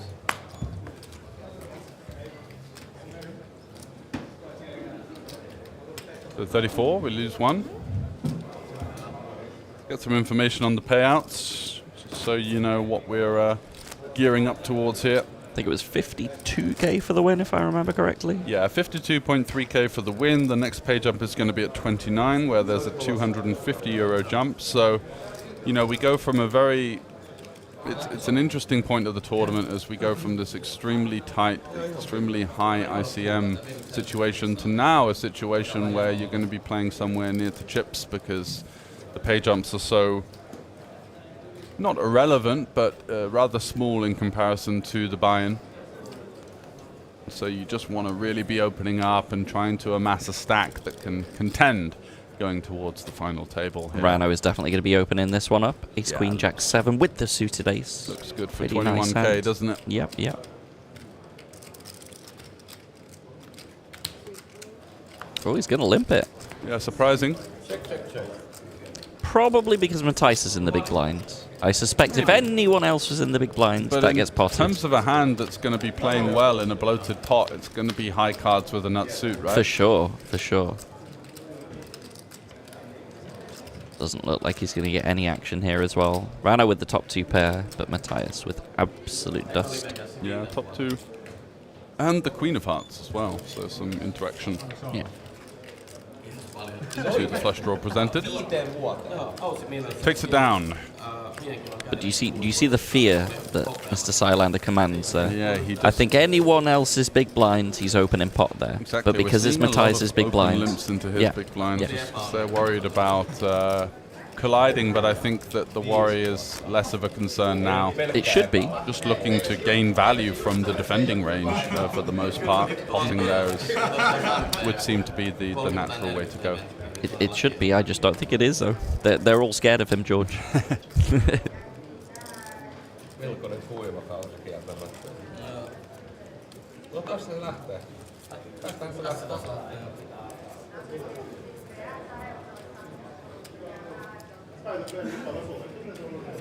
I think a lot of this table breathing a huge sigh of relief that they've made the cash. Timu folding the King Jack 10-8 there, just about to pay the big blind. Maybe he knew something we didn't because Rano's lurking in the shadows with the aces. Picking up some great hands, Rano. Yeah, got a suit as well. Rano suited la. Suitla. Suited la. Rano double suitla. His brother that's been locked in the basement all these years. Takes it down. Yeah, he's been chipping up quite okay the last few orbits. Doing a nice job of Little bit maneuvering. of Had a couple momentum. of decent holdings. 33 now, so encroaching on that small pay jump at 29. And we do have a break coming up quite shortly as well. Mä muistan, että se 25 kiloa. Kynnellä. 25. Are we doing any of those time traveling jumps today where we're gonna sneakily? I think it's within the realms of possibility, yes. I always like that. I always like that.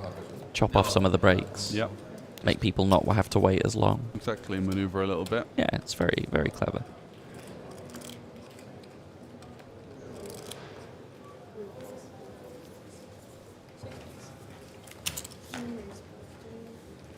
Pretty nice hand on the button here for Matthias.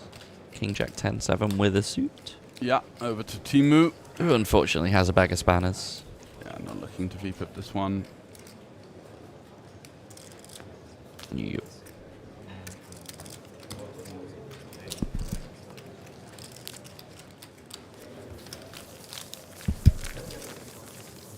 Must be nice to be Matthias with over 100 bigs at this point. It's an enviable spot to be in for sure. The value of the stack is probably 5 figures at this stage. And particularly in his hands. Yeah, In some others' hands, maybe not as much, but in his Yeah. very capable hands. precisely. Can I get one beer and... And were you surprised at all by the size of the field in this? No, I mean, I was surprised how many it got, but I wasn't surprised that it was north of 200. My guess was around about 200 to 220, and I'm just excited. Did you have any side bets with Mr. Glatzer on this one? No. No. But I do have a guy in the booth here who owes me 10 euros that you just reminded me about. Oh, does he now? Yeah. Ah. Slippery guy. Didn't mention it once this You morning. got all these side bets going, yeah? All these side bets rolling. Oh, lovely 10-9-8. These kind of hands I love in 4-card Omaha. Middle of the deck. Oh. But Timu is definitely going to be getting involved with his King, Queen, Jack 10. Yeah, shoving or calling, both options. I feel like he's... Oh, he's just going to shove. Yeah. I thought he was just going to go more for the calling option. He seems to have taken more passive lands. But okay, that was before the money. We're in the money now. Kind of a value jam. We've got just 4 broadways, super connected. We're going to get it in pretty good for the most part.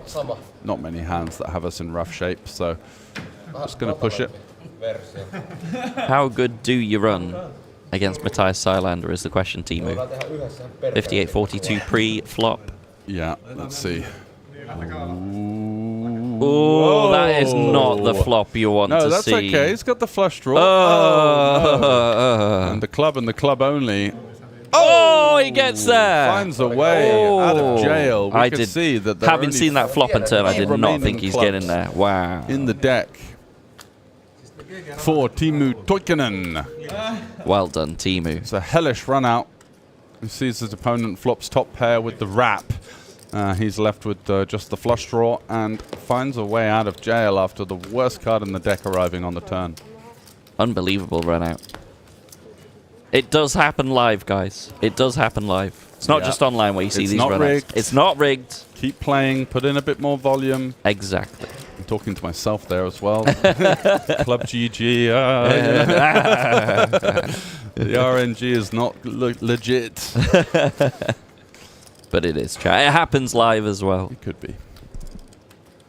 Oh, I had a friend of a friend yesterday. I felt very bad for him. He was playing his first ever live tournament here. Got it all in with aces against kings pre. Flops the ace. No. But the other guy flops quads. Yeah. Quad kings. Yeah, that's a It does sickener. happen live too, guys. So we're back to 5-card Omaha. I say more cards, more fun. So here we go.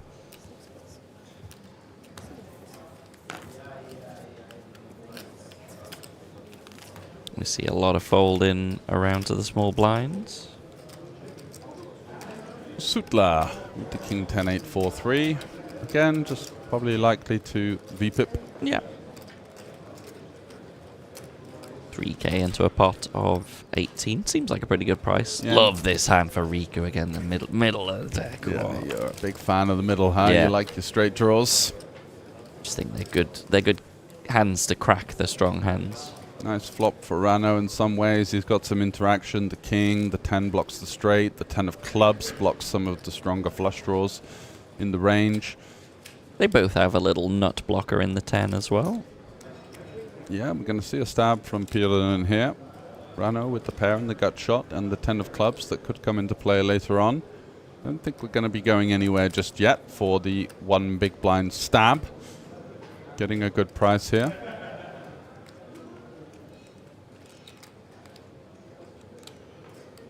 Riku has been on the tighter side of things. Ooh, he does fold. He does give the respect to Riku. Yeah, Riku has been on the tighter side of things from what I've seen, so... I think he's been active enough. He's been punishing a lot of these limps from Rano. It's been... he opened the ace, queen, queen on the bubble where we were seeing players just open folding aces. So, you know, I think he's got a bit of game in it. I don't think he's scared money, put it that way. Yeah. But yeah, it's worked out very well for him there. I like He the has stab there, that was 2% nice. equity on the flop and manages to find a way. That's the thing, I think he realizes that his actual hand is not really going to do anything, so either I try and take a stab and take it, or just give up and... Let's try and win the pot. A good decision.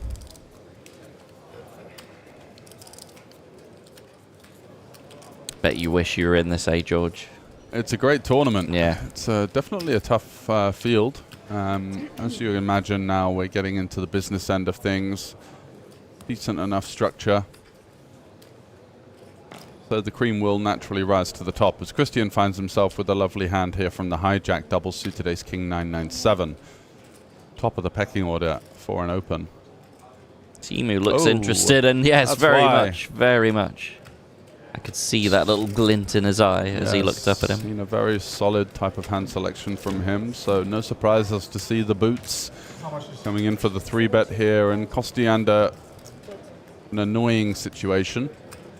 But I think double suited here, we do have to chance our arm at taking a flop. And again, look at the equities. Even though the ace is blocked, just insanely close equities pre-flop.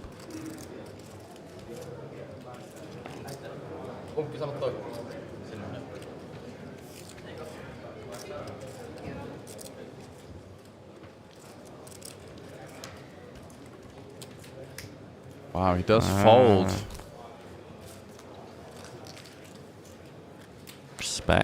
Respect shown. Respect shown with the double suited combo. Does have a pair in hand, which is obviously slightly less favorable versus an aces heavy range.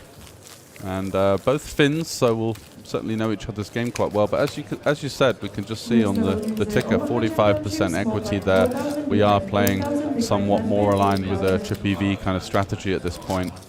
So I'm curious, on that ticker where it shows the equity, is that considering all the folded cards, or is that just based on... It's considering the folded cards. So obviously they don't know a lot of... 60-40 a lot yeah, of the time. Equity's certainly running very close in 5-card compared to 4-card. It's more like when you start early. Max late leg is more maybe like 20. It's interesting also that hand that Matthias had before where he just had absolute bag of spanners and it was still 45%, you know. Yeah, the jack 6-4-3-3 with suit. four heart, yeah.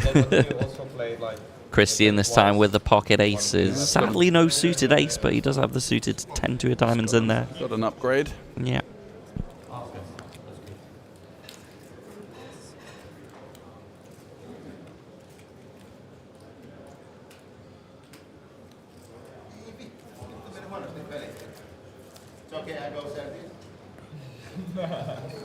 Oh, Matthias reaching for chips. Depends on the price. What do you have, Matthias?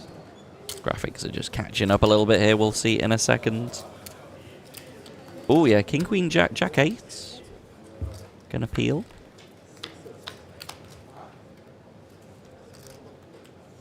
Eight. Jack 6. Matthias with the top set, and it could be troll for Christian.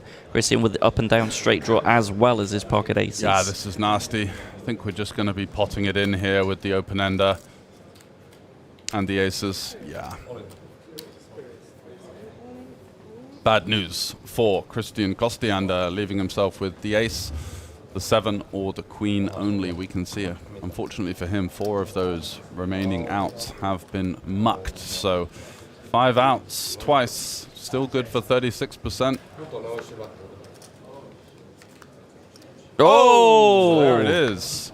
7 on the turn, giving Christian the straight, and he is going to hold against the pairing redraws of Matthias Sylander, so that is a big doubler. Finds a 7 from heaven to stay alive here, and a big pot, which could be a bit of a momentum swing for our chip leader, Sylander. It wasn't Bit of a dent, yeah. Yeah, it wasn't facing too much resistance. The one player at the table that could have put in a semi-sizable dent, but you could see Kostiander doubling still, got around about half the stack of his fellow countrymen, so still the onus will be on Sylander, doing a lot of the aggression and picking up a couple of pots, but nice spot now for Christian to start to chip away at his fellow Finn in position at the very least. Very significant swing of momentum there. Yeah, it's going to have a lot more maneuverability now. It's going to be able to VPIP a little bit wider. It's a great pickup there.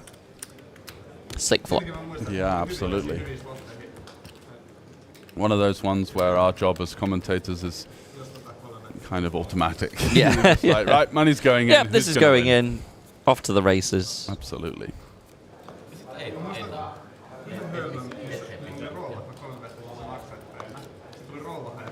Yeah, and it'll be interesting to see how Matthias reacts to that dent he takes. 'Cause before that, like you say, no real resistance. No. He was quite comfortably chipping up, table captain, ruling the table. Yeah, and now you've got Rano, who's kind of fought his way in there, winning a couple of small pots. Rano's climbed up He's nicely. in the reckoning. Yeah. So new blind level, 4K, 8K, of course. We're playing a mystery hand here. Can be quite tough, to be fair, with the reader and the 5 card, just to get all of those cards spread out. Rano shall be limping with his mystery hands. What do we think he has, Jack? Some kind of middling holding. Going to have some kings, queens, some double-suited jacks with a bit of connectivity, some middling connected cards. The occasional trap, a bad aces could certainly find its way into a limp. I'm feeling... Oh, I was going to There say we go. kings. Oh, I was so close. I was going to say king, double suited, Double with a paired dangler. jacks. King high board. So a swing and a miss for pretty much everybody. You see Sylander there with the gut shot. How does everyone miss? I know, crazy. Ace on the turn. Any flush draws? No. No. But Sylander has the high end of the wrap, so he's got all kinds of straight draws. Queen 10, Jack, or 6 for him. And amazing that Rano, at the moment, with 67% equity, but obviously he can't know that this is somehow a good board for his jacks. And the jacks hold up 3 ways on an ace, king, 7, 4, 8 board. And it looks like it's just getting checked down. Yep. He's going to be very surprised to learn his jacks winning at Showdown here, I think. He's holding them in his hand, ready to muck them. Lo and behold, the jacks are good. And again, just, little pickup for Rano. Little addition to the stack. Yeah, a little bit of momentum. 20 big blinds. Slowly creeping up. I think when I came into the booth, he was on 60 or 70k, so he's chipped up very nicely. Good guys, Rano, as well. Absolutely. Always Very best. nice to see him representing the Triton final table not so far long ago. Yep. Have a little look into his Hendon Mob resume. Just busy. Yeah. I mean, it seems like he's almost been a stable part of the Kings of Tallinn. Of course, main event winner in 2015 Yeah, at the I Kings was of talking Tallinn. to him in one of the interviews before the showdown, and he was saying that how he's so grateful for the Kings of Tallinn for being a real springboard into bigger and better things in his poker career, and how life has changed so much since that win. He had his friends railing him, taking down that first big score, and now, of course, up into the upper echelons of the live realm. Let's have a look at some of his results here.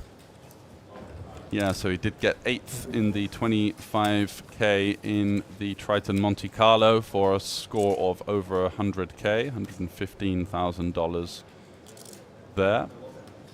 But yeah, grinding a lot locally, playing a lot of 3Ks, 2Ks, 1Ks, even some of the smaller events as well at the Kings of Tallinn, of course, playing for the team competition. Gotta play for those team points, boys and girls. Absolutely, representing Estonia in the team tournament. Riku here with the double suited aces from the hijack. Ace, ace, 9, 8, 3. Teemu has that look of interest. That little glint in his eye.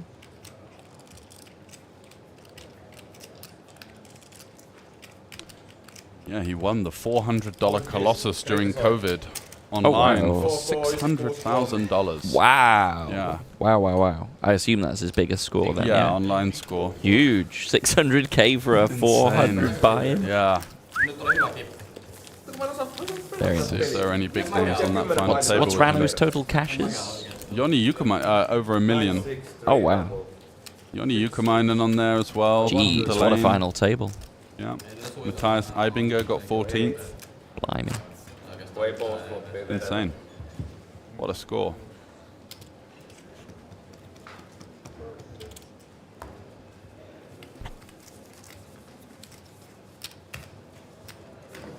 Oliko sulla nyt AA? Nyt oli AA. No, sä voit miettiä, että oli riivit tai jotain.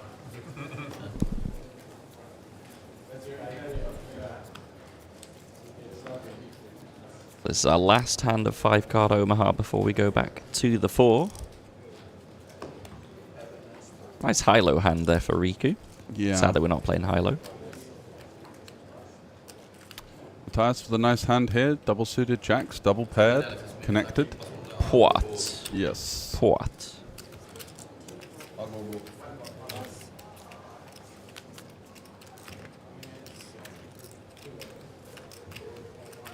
Ooh, Whoa. hello.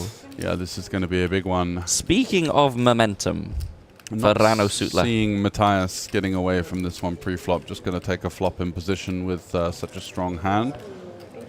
And we're going to be off to the races here. Crazily enough, look at those equities, George. The aces is not a favorite pre-flop. Yeah, that's obviously Again, due to the folded cards, yep, of yep. course. And the fact that, wow, Rano even has the jack as well and the king of clubs, so.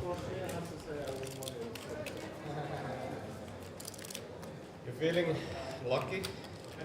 Yes. Are you feeling lucky against me, Rano? Let's see.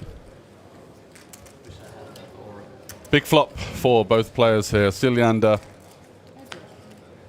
Rano seems somewhat pot committed, some might say. Yeah, many boards that he's going to get it in, and this is going to be dicey. Oh my. At least he is a favorite now. He's 60%. Yep. He's got a slight equity advantage. Got the backdoor diamonds as well. Not the end of the world. But the flush draw for Siljander as well. But as look the at all backdoor those straight folded draw. clubs. He's only got 4 outs. Yep. No jack in the deck. 5 of the clubs have been folded. Oh, but he finds a club on the turn. Dead on the turn for Oh. Sutla. And that's going to be the end of the road for the Estonian. Did a good job of maneuvering his way up in the chip counts. Got his way up from about 70 to 150 and loses the crucial flip in the money here in the 1K. And just when you thought that maybe Siljander's run was starting to deplete somewhat, he finds the 8 of clubs there just to absolutely lock it up on the turn. Finds a way to Silander him. Hey. Oh, poor Rano. If Rano wins that, he really is cooking. But unfortunately, GG's to Rano Sutla. Looks like we lost another player in the process of that as well, so we're down to 30 players. It's the Silander show. 78 big blind, 627k. Christian, though, put in a bit of a dent in his stack. With that double up, taking himself to 230k. Teemu on 130. Riku on 99. And Tobias Napel, the short stack on the table, 70k and 9 big blinds. We'll need to do something quite soon. Customary, we've got the Finnish domination in the PLO. Yeah. So we're back to the 4-card variation. Silander lets the other guys have a chance, and it's Toikkonen here with the jacks on the button. Only has the big blind to contend with. Looks like he's going to go for the open. Ooh, hello, double suited sexy, coordinated things. Yeah, in we go. Can't raise fold the jacks here. Just going to have to go for it. Wow, is he going to... I think he's thinking he is going to raise fold the jacks, you know? No way. He doesn't look happy.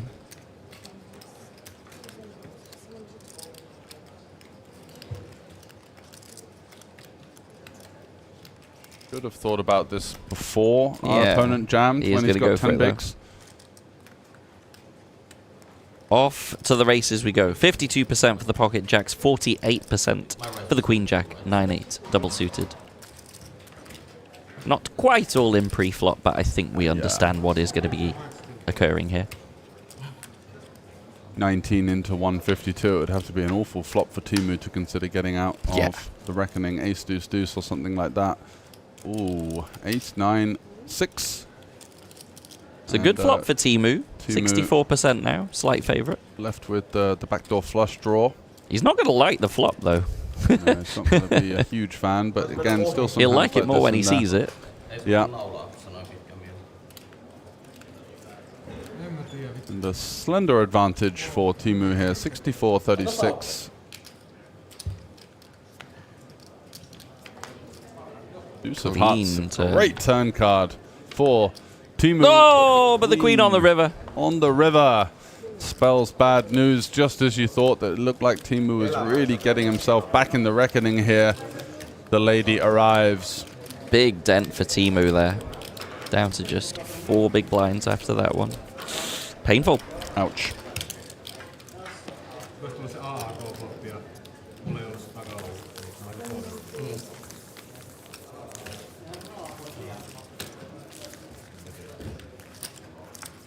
Yeah, that was a weird one as well, because having raised the pot, he just kind of didn't really know what to do when he got repotted. He was almost considering just throwing it in the bin.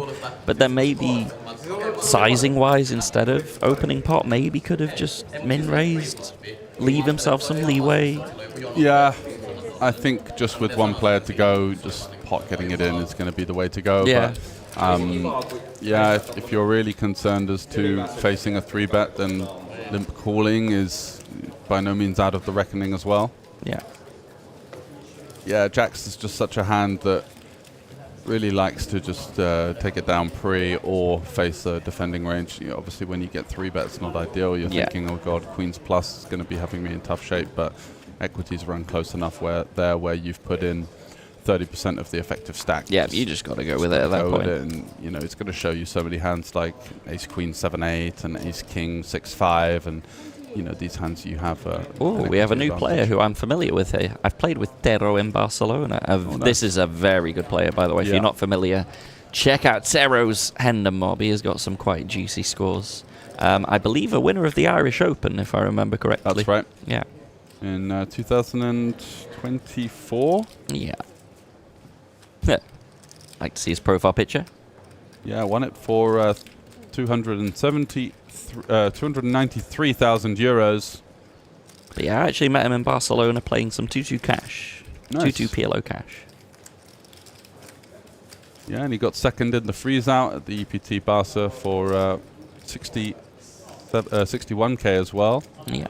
Had a couple of runs there. Min cashed the main event. Min cashed a couple of other events, and then just little M-Cop win there as well. Yeah, lovely little progressive bounty win. So that'd have been for more than that, as Hendon Mob still isn't showing the bounties on there. Yeah. Even went over to WPT Cambodia recently, so he's been a busy man. That was only a couple of weeks ago. I mean, that's probably why he's looking so tanned, right? Yeah, exactly. He's been out there lording it up. Yeah, Taro gets around, but very good player, very nice guy as well. And he comes with a pretty big stack to the table. I think I saw 300k on the graphic. So pretty healthy stack he's bringing with him. Matthias is just going to raise and take that one. Yeah, Ciliander muscling his way through to another pot. Standard things.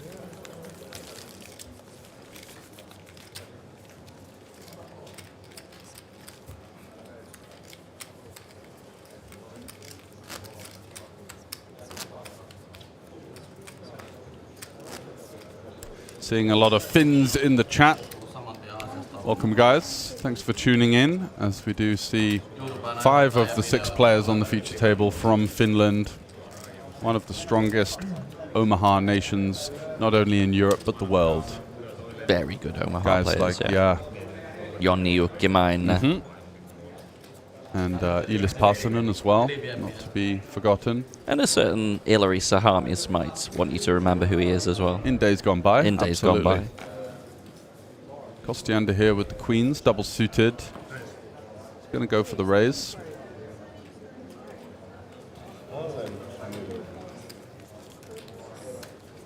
Why do you think it is that the Finns are just so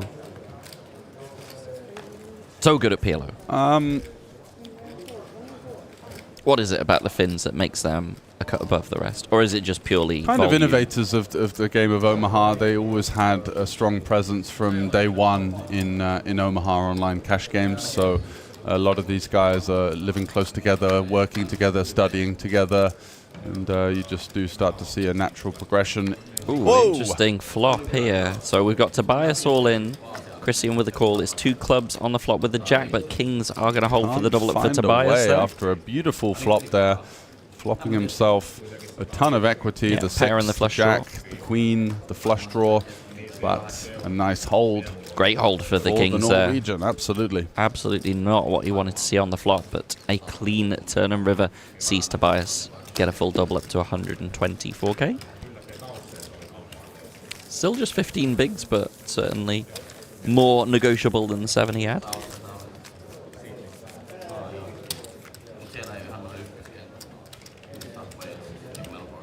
So 29 remaining here as we're going to be playing another 11 minutes before the first break. So are we doing some time traveling on the first break? Do we know? I think it's a short one, so I think it's only going to be about 15 minutes or so. Okay, And excellent. then there will... going to do about 8 minutes. It's going to be the break, so we're going to Very catch short up a break. little bit. I think we're around about 39 to 40 minutes behind at this point, so a little bit of time in the tank, let's say. And look at this for Toikkonen, just about to go through the blinds and finds himself aces, not even in 5 card, but in 4 card, which is lovely. That's some good timing right there.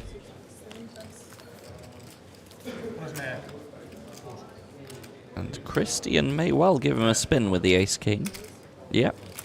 Yep, just going to stack it off. It's going to be dominating some hands because this under the gun range is going to be usually holding some hands like ace-jack, ace-queen, ace-king, some king-queen type holdings as well. Can't be too picky with the shove off of the short stack under the gun there in the big blind anti-format as he does flop an open-ender with a backdoor flush draw. There's the straight. 100% on the turn. You always love to see the check mark. You certainly do. Picks away any flutters or Yeah, that was very nervous clean. energy. Very, very clean. It's very, very rare it's that clean. Normally a sweat. Exactly. Usually you're up against some kind of 2-heart flop and you're thinking, oh God. But nicely done for Toikkonen, and he's had a knack of finding big hands just when he needed them the most off of the short stack, and all of a He's sudden... had some huge hands today, particularly the ones that he folded on the pre-bubble. Yeah, like, yeah. If he was in the cash game, he'd have been absolutely cleaning shop. yeah.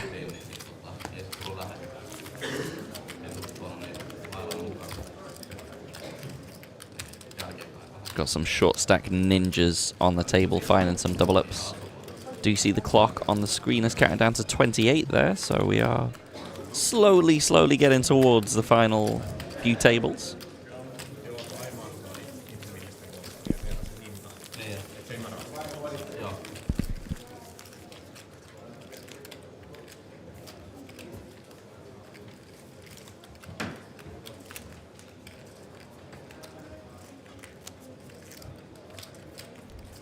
Great time in there for Timu to pick up the aces and find that double up.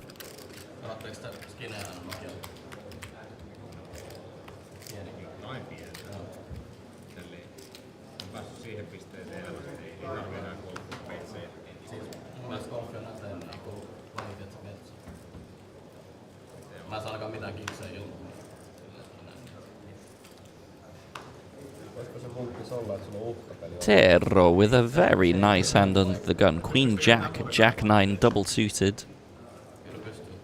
Are we limping or are we opening? We're going to open here. That does indeed look like the pot button.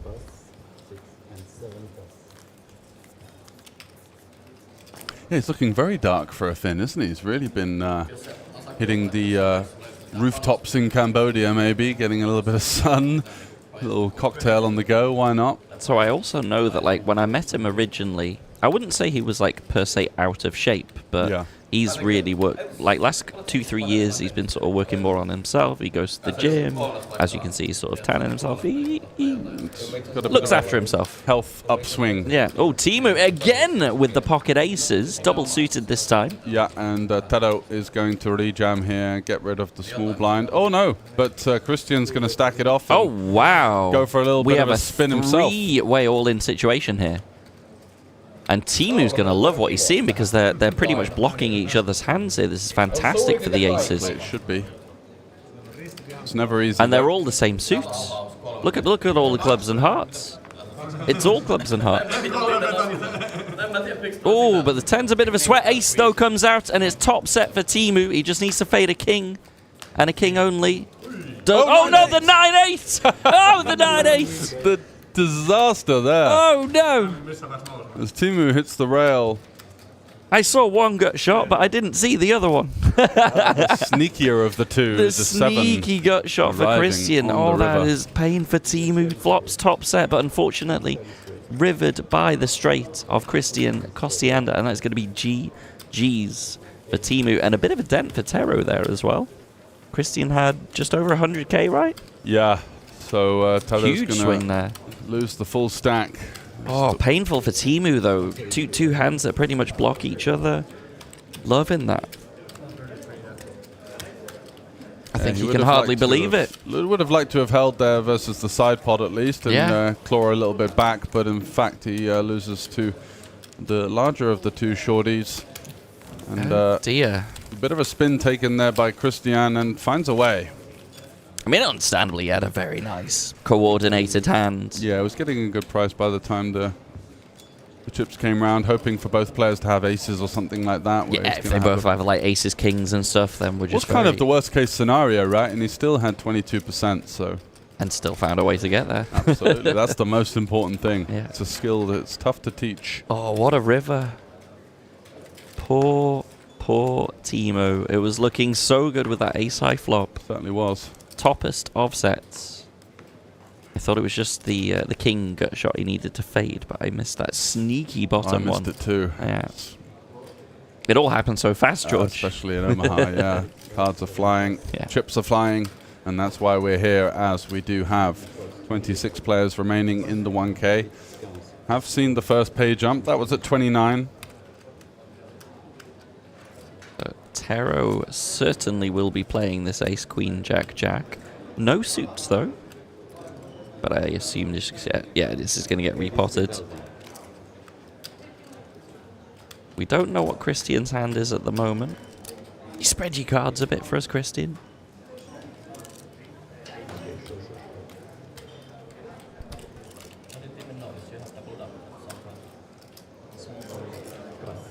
We And don't a nice need- move there from Lorela. Ah, there you go. We did get them spread. Excellent work from the dealer there.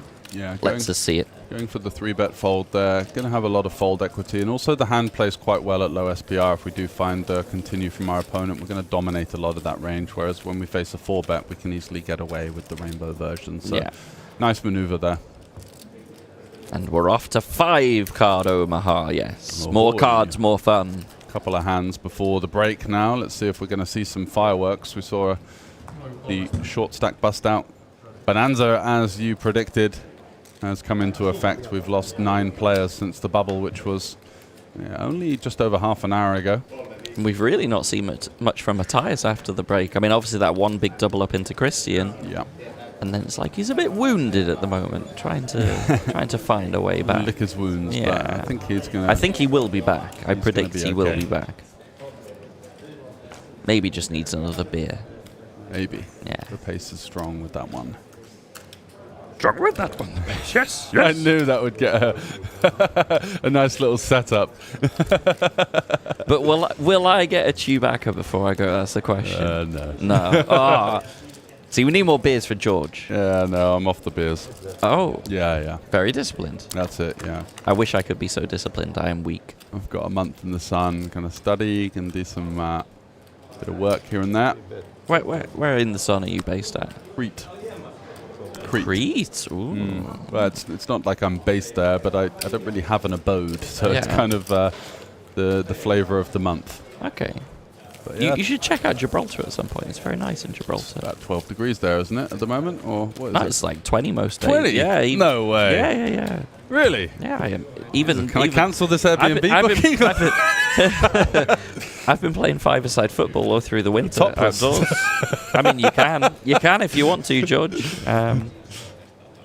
Most days it's been 17, 18 degrees. 18 today. Holy hell. Yeah. Oh, but it is raining. We're getting we only get 40 days of rain in the year, so it seems like we've got some at the moment. January, February, sometimes a little bit, but now most days it's been nice weather. That's what I love about it. It never gets too hot. It never gets too cold. It's just pretty stable throughout the year. We need some poker series over there. OlyBet Gibraltar. Yeah. Just as you said, Matthias was on a downward trend. Well, he's still got 600k in a nice starting hand here. Ace, Queen, Jack, 10, Deuce, tri-suit. Tobias will be off to the flop. Yeah, one would think. Connected. It's hard to get in trouble with these kind of hands because Exactly. either you smash the board or you just miss completely. Precisely. And if you smash You're hard going to see with the overcards, you're going to connectivity. see some low boards that you might miss as well. And Yeah. like this is one of those ones where you just get to check fold now. Exactly. No need to commit stack pre-flop. Try and maneuver, find another street. We do go to one stack to pot ratio. It's obviously not what he was hoping for, but But if you flop two pair, you're going to probably have a straight draw with your two pair and then just go with it and that's fine. You know? yep. And Matthias puts him in. Not taking any chances. Yeah, diamonds on the board. I think he's just happy to just bet and take it there.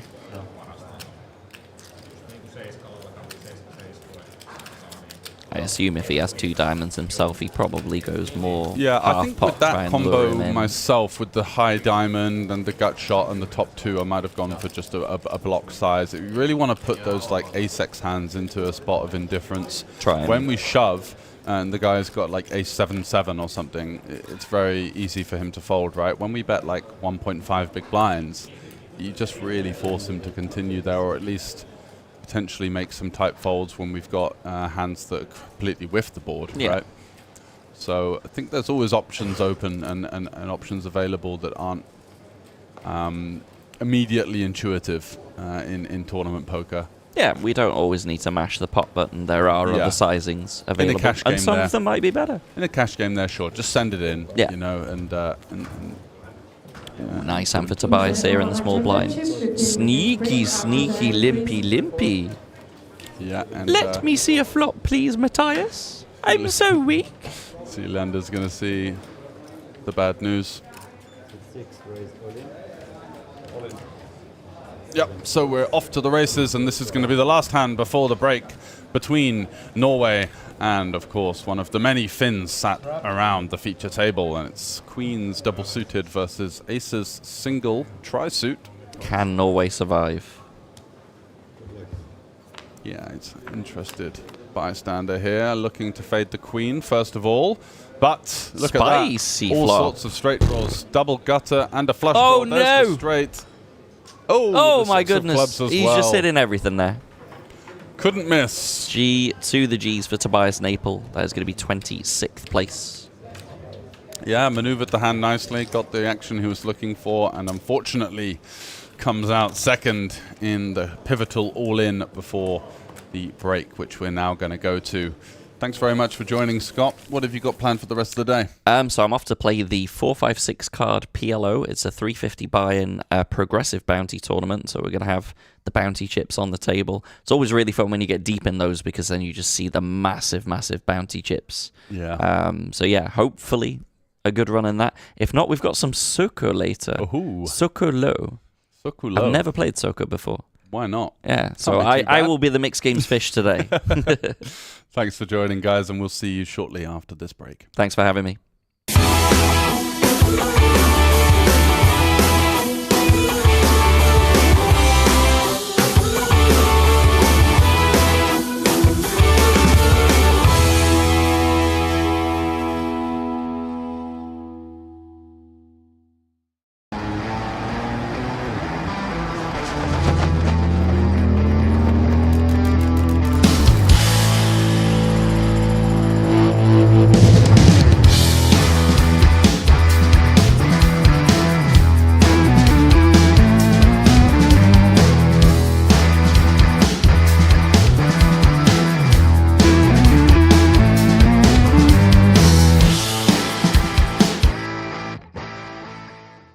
Hello, I have John Kite here, who won the PLO4 and 5 last year. So maybe you can teach me a little bit how the PLO goes. I've been playing No Limit Hold'em, but I know nothing about PLO. And what does the 4 and 5 mean even? Yeah, it's a bit different from Hold'em. In PLO, it's more about you need a lot more. You need draws. You need like 2 pair or better. You don't want to go crazy with like 1 pair, like over pair, as you do in Hold'em maybe. Yeah. In 4 cards, it's mostly about having aces, nut suits, high pairs. In 5 cards, you can have a bit more rundown hands, which means like, for example, Jack 10, 9, 8, 7. That's really good to crack aces, for example. Can we do a little like example or just to... And I really want to know, what does the 4 and 5 mean? Yeah, Is it like it's- 1 round with 4 cards and then 5 or... Yeah, 1 round of each. So we're okay. 8-handed. So first we have 1 round with 4 cards. This is a very good 4-card hand. This is for me? Yeah. Very good card. Oh yeah, maybe turn it around. Yeah. So, you like equity run very close in PLO compared to Hold'em. Let's say you have aces versus kings in Hold'em, it's like 80-20, right? Okay. But here it's more like 33-66. Even though, so if you have like aces with something, Yeah. against kings with something. And here you see we have a double suited kings. We love the hand, but against aces we're always a dog, obviously. But when you have kings, you always want ace blocker. That always helps. Less chance for your opponent to have aces. But in the game you still have like the flop and Yeah. turn and river the same way in the... You just get more cards. And a big difference is you have to use 2 cards from your hand. Yeah, right? these are the cards that play with the table, right? So normally if there's 4 5s in Hold'em, Yeah. you both split, right? Yeah. Pods. Because you both have an ace. But here, you have to use your 2 best cards. So if you have have 4, a full 5 house. Even though the board is this, no one have quads. Okay, so still 3 of the cards Yeah. is playing from 5 cards altogether playing. So you have a house here, and the ace is full, Yeah. or 5's full of aces. Okay. So that's a small difference. Like if there's 4 to straight, having just a jack is no good. Like this is not a straight if this is the board. Okay. You see, normally in Hold'em, this would be a straight with a jack, right? Jack, yep. Oh, this is this. Yeah, that's fine. But here, we need to use 2 cards. So we need a king. Then we have a straight, Yeah. right? So Nice. that's small differences. And it goes like 4 cards, 1 round, like each yeah, every player gets 4 the button cards. moves like the whole, what do I say, circle, and then the other round is 5 cards. Yeah. Okay. So you tend to see more all-ins in 5 card. So normally a lot of people build stacks in 5 and 4 is a bit quicker. People just wait for aces. But in 5, you get so many more possibilities. Because 50% of the time you even get double suited when you have 5 card. So it's very easy to get double suited with 5 cards. Like here, ace, king, 9, 8, 4. Compared to 4 cards, it's harder to get double suited. People want double suited hands.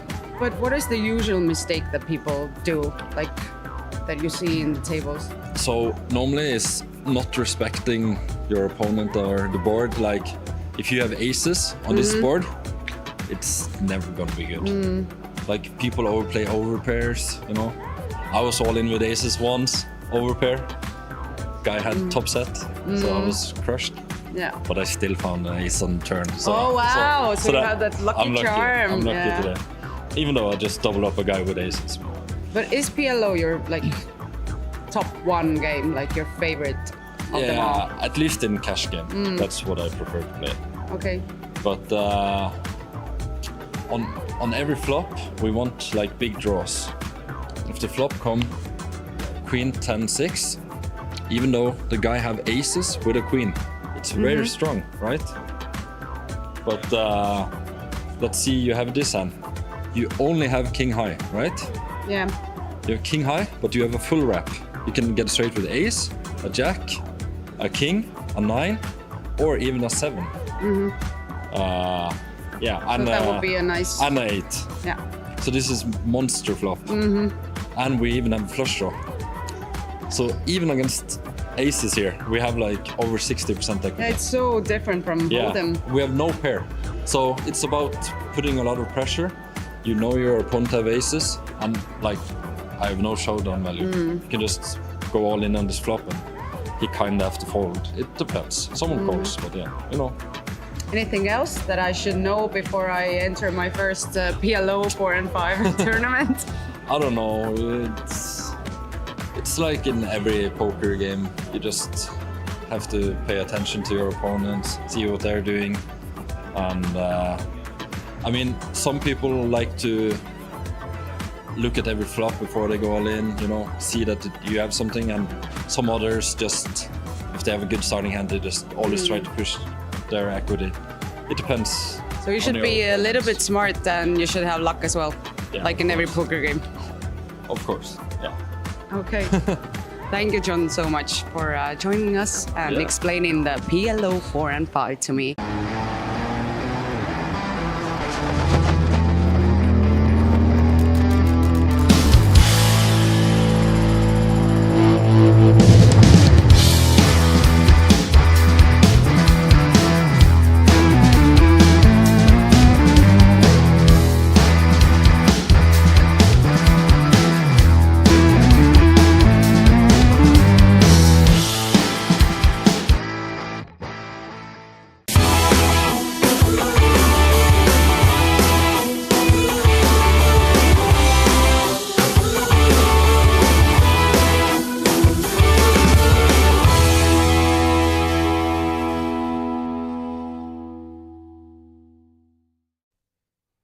So hello and welcome to continued coverage of the PLO 4-5 card 1K. I'm joined by Brad from Poker News. How you doing? I'm very well. How are you doing?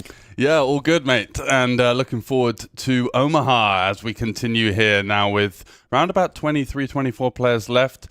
Omaha, a game that you're experienced in? Omaha 4. I'm going to say 4-5-6 or 4-5 is my... As soon as they go to 5, we're going to be a little bit lost on It's a bit silly, doesn't it?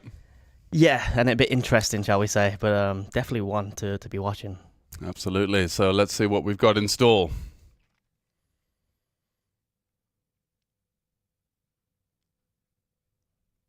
And we're going to be getting the feature table for you shortly. How's your experience been so far? Do you know what? This is the first time I've actually been to Tallinn or even Estonia, and the place is beautiful, and the vibes here at the tournament is amazing. Like, everyone seems to be having so much fun.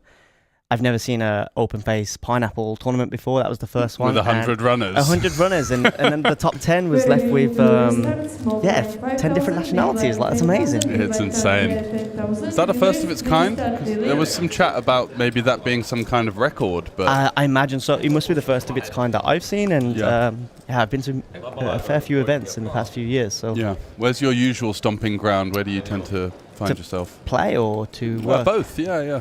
I'm originally from Birmingham, but I don't really play there much, so more of the Grosvenor casinos type stuff. I find myself just playing with the locals. And then with Poker News, they send you everywhere. Like, there isn't a place where you haven't been. Really? Yeah, like last year, over 200 days on the road. Wow, so okay. it's a fun one, but it's also a long one. How's your hotel rewards card doing? You must be... Do you know what? my airline should be better than what it is. Really? But I need to sort that one out. I don't know how I'm still on the bronze list on that one. Yeah, give him a phone call. Come on. I'm literally every night of the week. All right, and we're back on. Yeah, straight into the thick of it here with Christian, who's done a good job of mounting a stack post-bubble. Won a couple of all-ins there. Got a little bit lucky. He had a queen 10-9-8 that he got in multi-way versus aces and queen jack 9. Manages to find a straight on the river.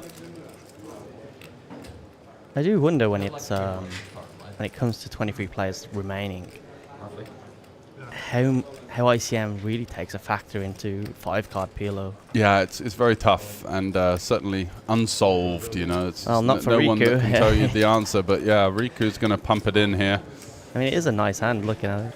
Exactly double suited. I mean, we can see 17% equity, but that's going to be indicative of the folded cards, unfortunately. So there must have been a lot of. Yeah, to be only over diamonds. 17% in PLO5 must feel Pretty rough. Yeah. Especially pre-flop. And so who's got hold on that? He's got a 7, so he needs to hit a king, queen, jack. No good. No good. Unfortunately, so Riku Pironen. Got a lot of Finnish guys in the chat. I'm sure he'd be happy to correct my pronunciation there. Probably a butcher job. I wasn't even going to try. Yeah, I took the flag.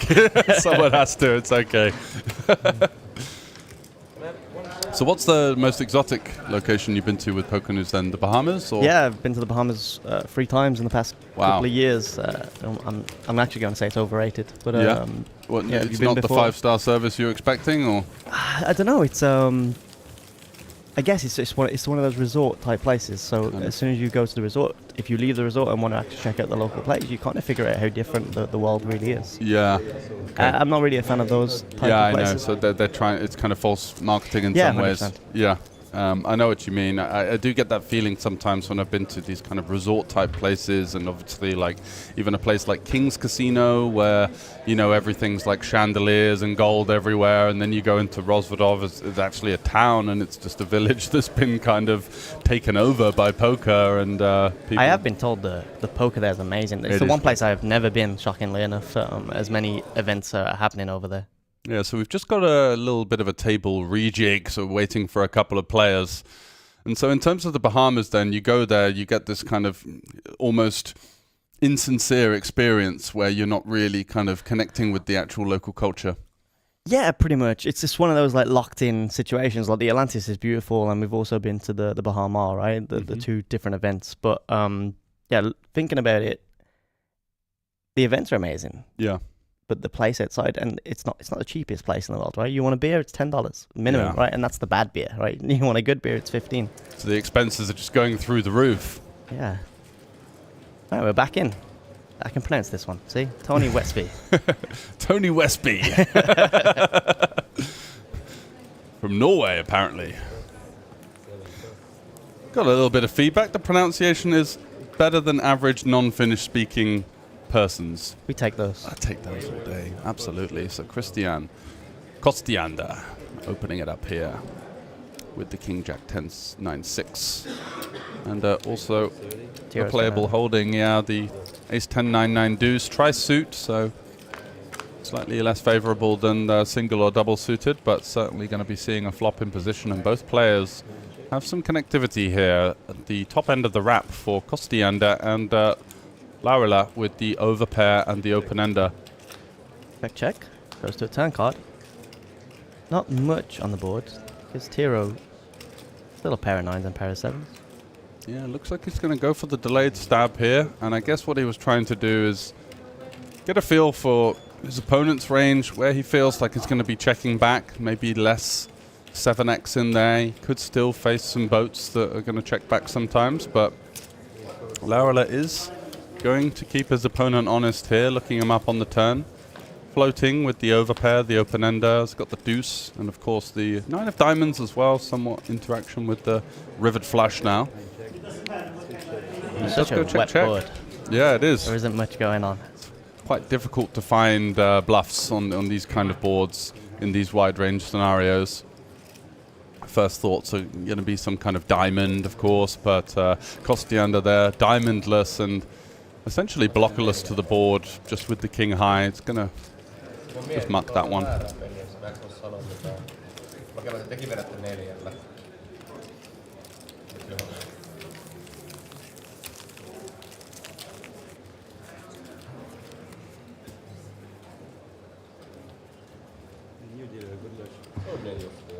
I'm a big fan of the guys with the beers. Oh, they're absolutely chewing through them. That's what we call the Kings of Tallinn. Got Milko in the chat. How you doing, buddy?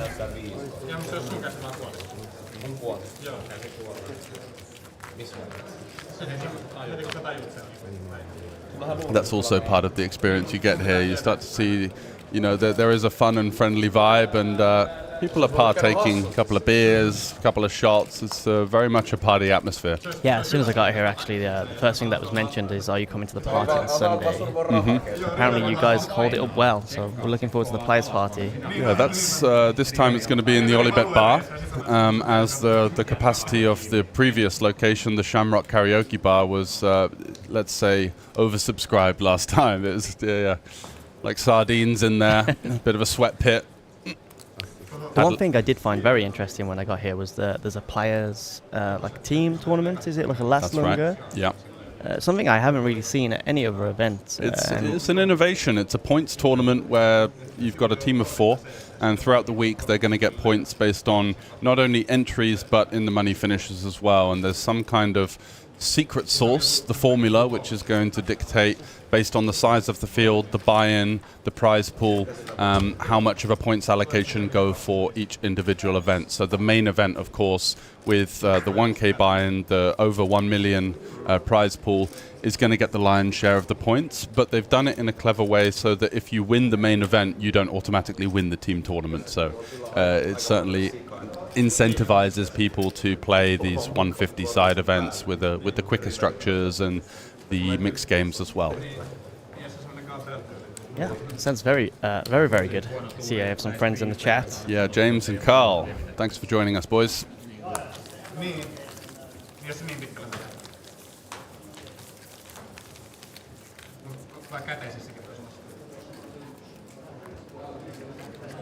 Do you tend to play much mixed games yourself? I'm an Omaha cash game player, so mostly 4 card, although 5, you know, if I have to.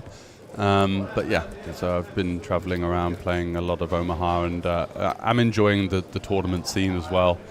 Just because of the fact that when you play Hold'em tournaments these days, almost everywhere you go, the games are pretty tough. The edge is fading due to a lot of the AI solver-based input over the last decade. We're starting to see that game in particular be quite tough, but even in a big field like these live 1Ks, the Hold'em games are pretty good. But I think Omaha at almost every buy-in level, unless you get to a sort of 5K plus, is beatable with a bit of hard work and a bit of study. So that's where I'm focusing my attention most of the time.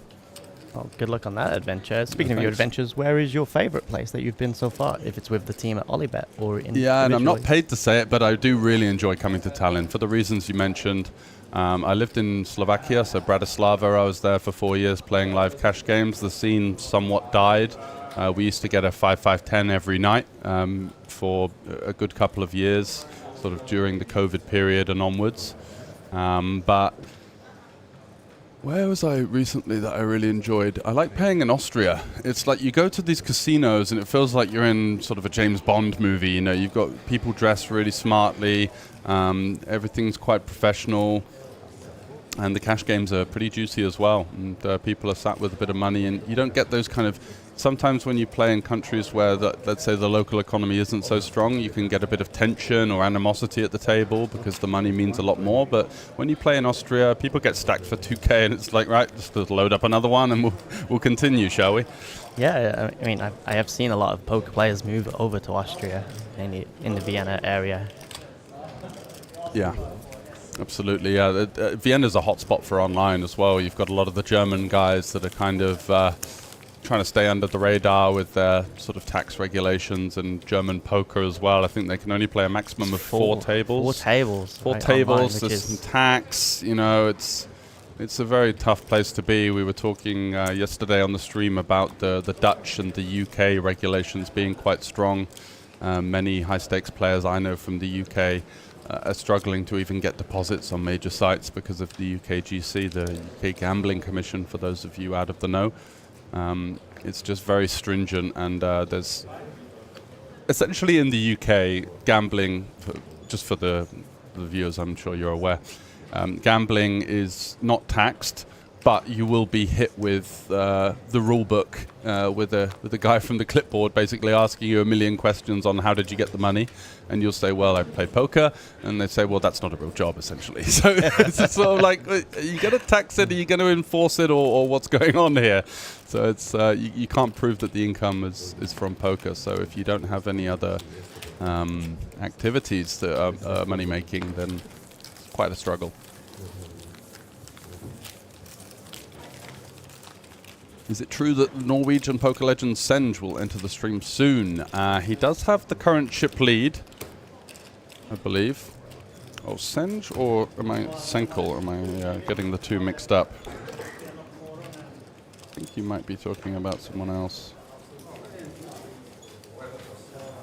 You mean Espen Sandvik? Currently on the short stack by the looks of things. Just having a little look at the live information here.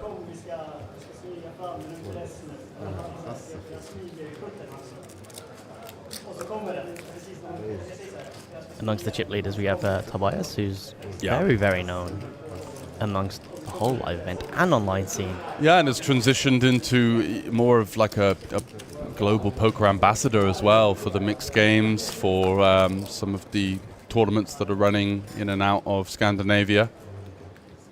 I think it's just a very well-respected person, and for good reason, for sure. So Joachim here with the aces, opens up into Tero, who flops the absolute joint here. All sorts of draws, turns the straight, but a flush draw for Joachim now. I wonder if he's going to take a step. Yeah, looks like it. It goes for 30 into 75. It's going to be a board where he's got an overwhelming advantage, and he doesn't want to go too big because he wants to try and keep some of these one-pair holdings in the mix. And an 8 on the river is not going to dissuade him from finding the river value bet. It's going to be quite tough for his opponent to beat 9-7 here. Maybe a hand like 8-6 from time to time, but most of the time he's going to have an over pair with the backdoor hearts, as you can see here. And he does go for the pot size bet, putting the Frenchman to the test. Not the best of situations to be in. I think I'd be out of the tournament. I'd have just been potting it in. We got the king of diamonds, we got the backdoor flush draw, and an overpair on the flop at the low stack to pot ratio. So yeah, I think I'm already in pre with my aces with a suit. Yeah, absolutely. It's driving it up pre, and unfortunately for him, comes out on the wrong end of it as Laurila finds a way to make that 9-7 straight on the turn. 21 left, and we're going to be heading towards the final table over the next few hours, so do stay tuned, guys. Pay jumps right now. We're looming on another bubble, money bubble, which would be up to 2.95k for the top 19. Then there's a jump at 17 to 3.4. 14 gets you 4k. Top 11 are getting 5k. And 8th and 9th, 6.5, all the way up to 52.3k for the winner. That's a decent score. It's amazing. Tallinn. It's very tough to find live PLO tournaments with that much money in play.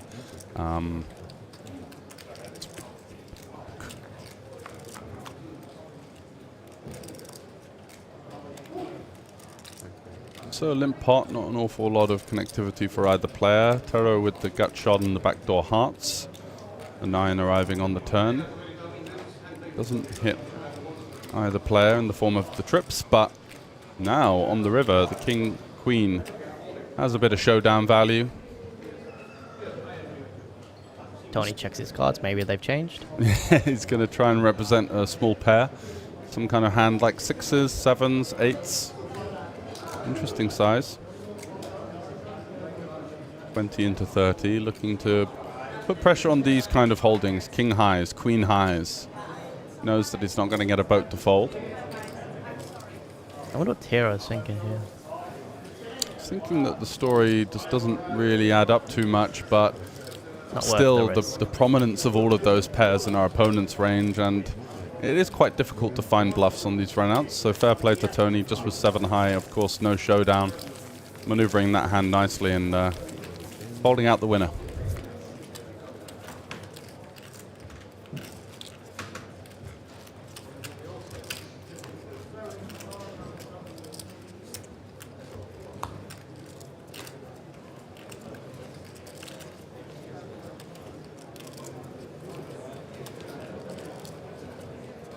A shout out to the production, by the way. It's fantastic. Yeah. You said that you've been around and seen some rather less attractive booths, but we're very blessed with a nice wide room where we can get a nice professional-looking studio and commentate on the action. It's a pleasure to be here. Just in general as well, like doing PLO4/5, the graphics. It's so quick and sharp, right? Yeah, it's beautiful looking as well. It's very, very clean. Good stuff. So Joachim here with the Ace Queen 10-9 is on the short stack. A couple of options available: shove or defend. Defending allows himself to. We have an all-in and a call. Yeah, so he's gone for the shove, pushing the equity here. And Matthias with single-suited 10-8-7-6-4. Not the hand you want to see when you've got the Ace-Queen, Jack 10-9, hoping to dominate your opponent a little more. I guess you're just praying for high cards. Yeah, exactly, right? Give us a Jack Deuce and let's have this over with, is what the Frenchman is thinking, but it's never that easy. As you can see now, the wrap for Syliander. It's many outs. Great turn for Joachim. And not the river he was hoping for. 7-6, completing the straight. And it's another scalp for Syliander as Joachim Brouchard, the Frenchman, hitting the rail. Couldn't really get too much going. Lost the pot there with aces versus Teddo. And is going to hit the rail in 21st position, just shy of the next pay jump.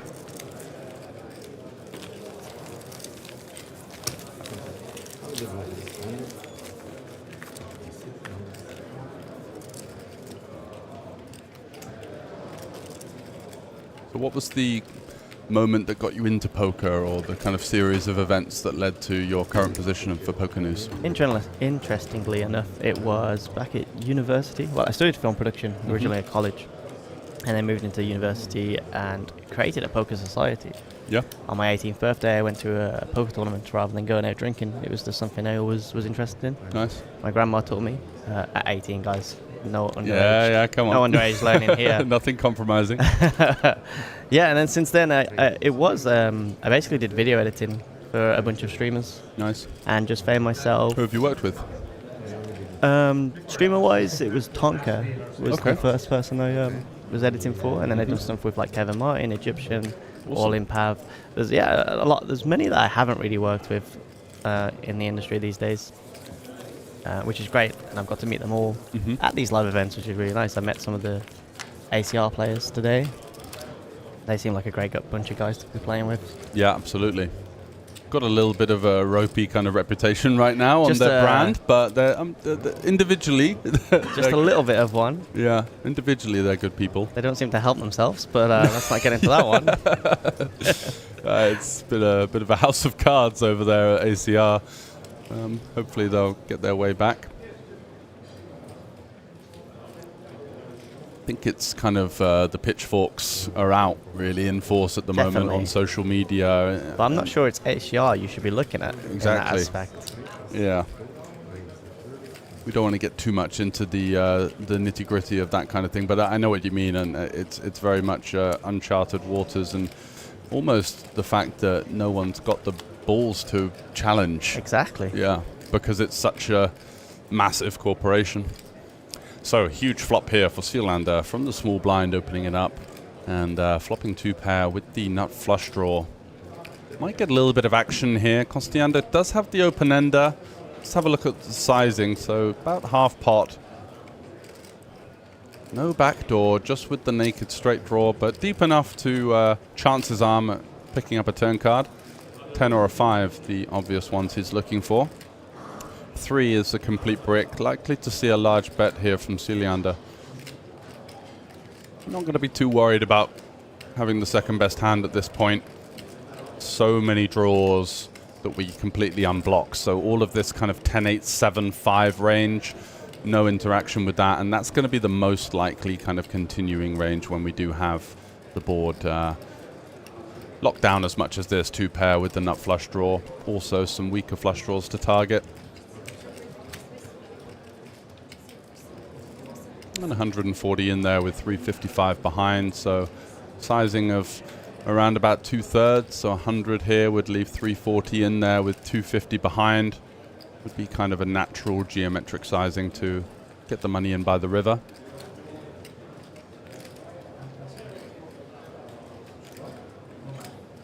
Looks like he's going for a little bit meatier than that, somewhere towards the full pot.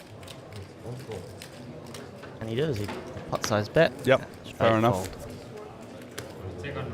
The aim of the game in 5-card, especially in tournaments, is equity denial. You know, like even with these strong hands, there are still a myriad of bad rivers, 7, a 4, a 10, an 8. So even just potting and taking it down there, sometimes you're going to get worse draws to fold, and that's going to be inconvenient, but for the most part, just happy to take it down, continue picking up chips uncontested, and moving on.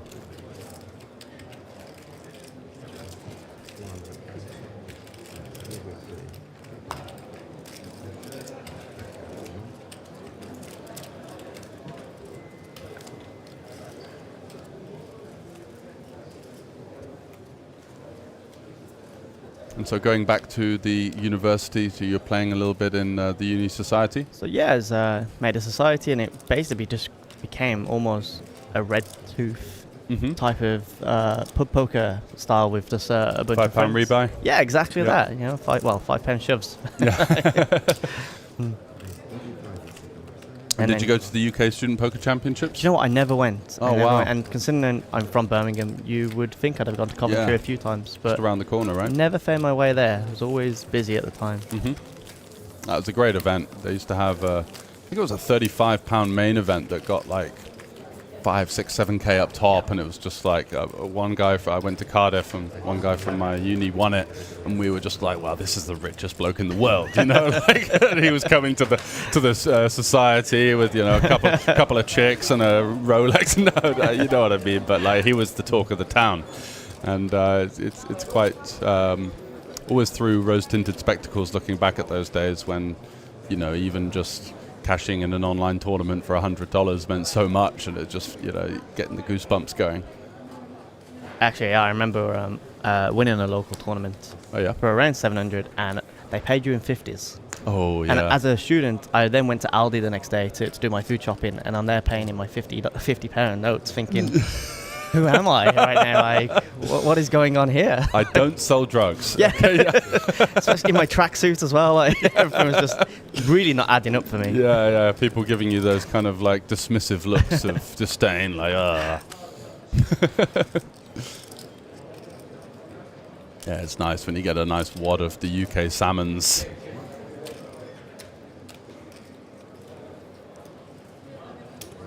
So Taro here, going to go for a stab with the bottom end of the wrap, backdoor flush draw. And takes it down, Yep. just like that. Maneuvers a better hand out of the pot. Again, equity denial, betting equity in position. Looking to put pressure in position as well. It's a key concept in 5-card. And in Omaha in general, leveraging the positional advantage will put you in good stead. So difficult to defend out of position, where in Hold'em you can range people a lot easier, right? In Omaha it's going to be trickier with those extra 2 cards, and especially the extra 3 in 5-card just makes for a bit of a headache.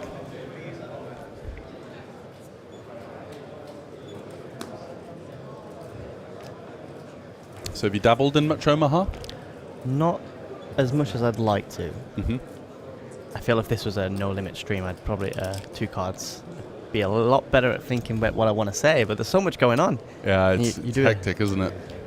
You got ICM, you got the deep stages, you got the pay jumps, you got the sometimes 4 cards, sometimes 5 cards. So apologies for throwing you in the deep end there. Hey, the best way to be is to straight Absolutely. Learning on the job. I have noticed it seems to be quite tight, the table. Yeah, it makes perfect sense with just 19 players remaining. Exactly, just trying to maneuver the pay jumps, not overcommit, and just kind of tiptoe around. It's what you do tend to see in these later stages.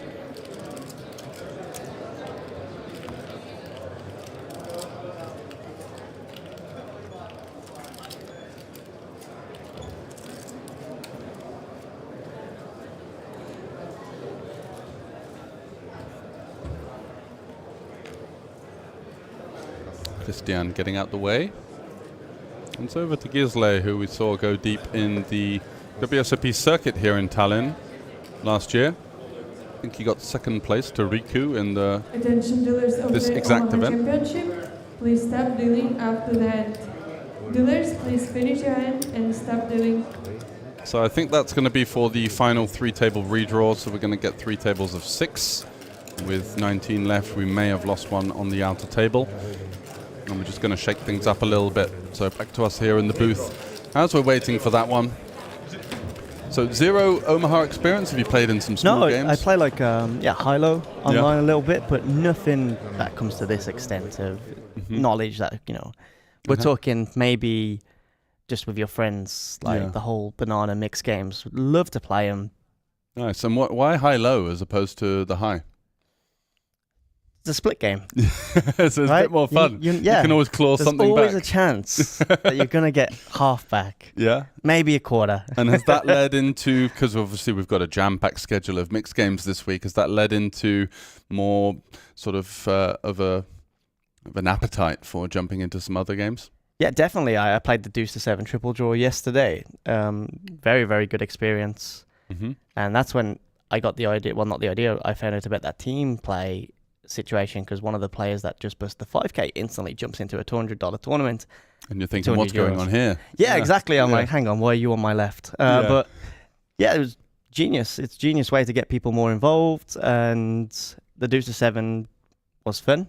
Didn't last, didn't make the money, unfortunately. But it makes me want to play a bit more of the games. There's a PLO and No Limit mix tomorrow, I think, that I might hopefully jump into. And also a bounty today. I think it's a 4, 5, 6. Oh, would you look at that? Yeah. So I'm plenty sure of side events. Absolutely.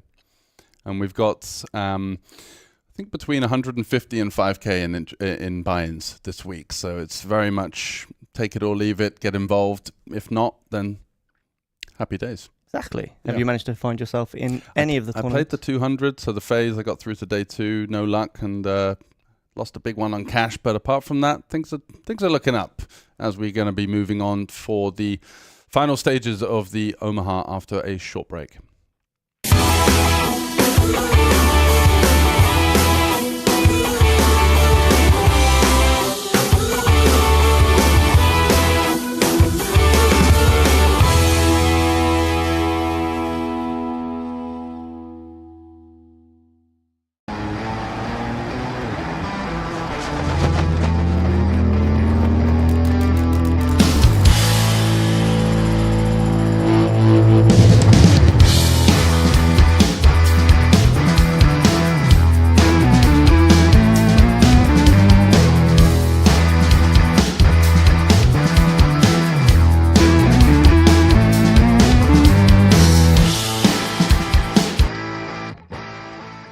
Welcome guys back to Tallinn. It's the 10-year anniversary of the Kings of Tallinn, the beautiful event we all love, and we are so happy to welcome you to this edition. Right now, behind me, playing at the TV table, some familiar faces. They have all won a Queen or Kings of Tallinn edition during the years. Among these guys playing this sit and go is Rano Sotla, who took down the first event in 2015.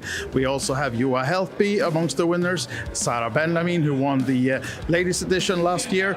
And all of these are battling it out for a VIP trip to Fiorentina game. They will be able to go and see the game and enjoy some nice VIP treatment. But let's go and meet a few of the players as well, look at how the game went down, and see what they have to say about this. They started on 7 players. I can see there's been 2 re-entries made. Rano Sotla, winner 2015. Who made these 3 entries? Well, I guess it was me. Yeah. It was you? Yeah, it was me. Today, what happened?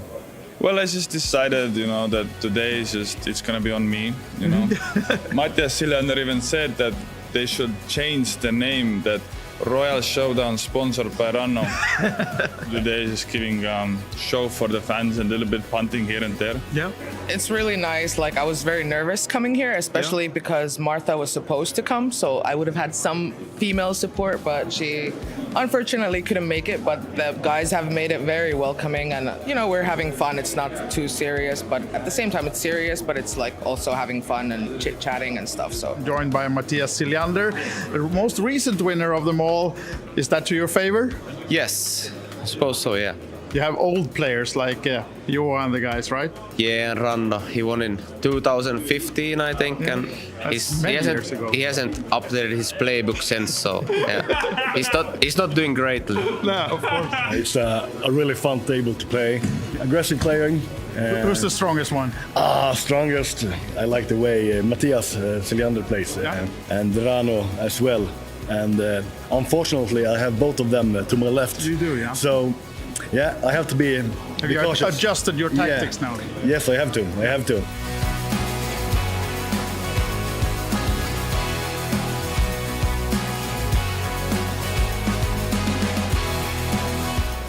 I think Deuces is just going to jam.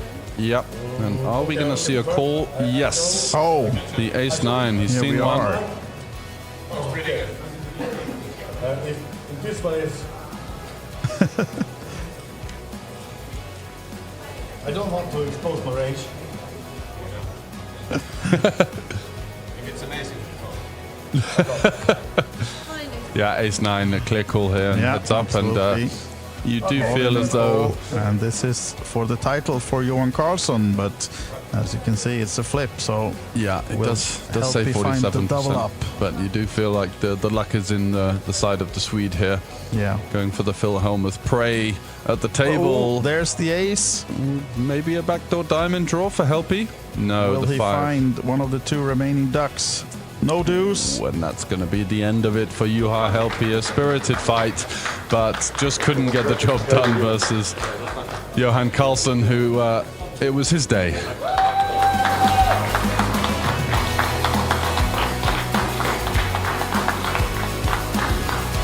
You help me. One of my idols from when I started playing, even though I started playing like, it's close to 20 years ago. Like you help me was already around and a famous name around the poker community. I told him a couple of times, it's a pleasure to be here playing with you. Yeah. Heads up. Then eventually I got out of it with a win. I can't feel more happy than I do right now. And part of this winning this tournament is having the possibility to bring a friend, going on a VIP trip. If my girlfriend would like to, I would love to bring her with me on this event. Of course you should. She's supporting me, and I love what she do for me, being here, supporting me all the time. Huge congratulations, Johan Karlsson. Enjoy the victory. Thank you very much. Yes! That's it for the coverage of the Royal Showdown. I hope you enjoyed, but of course a lot of more events to come during the week. So make sure you check us out on our socials, and on OlyBetEvents.com you can see the full schedule and see whatever event suits you the best to come join us here at the Hilton and the Olympic Casino. Bye for now and see you soon.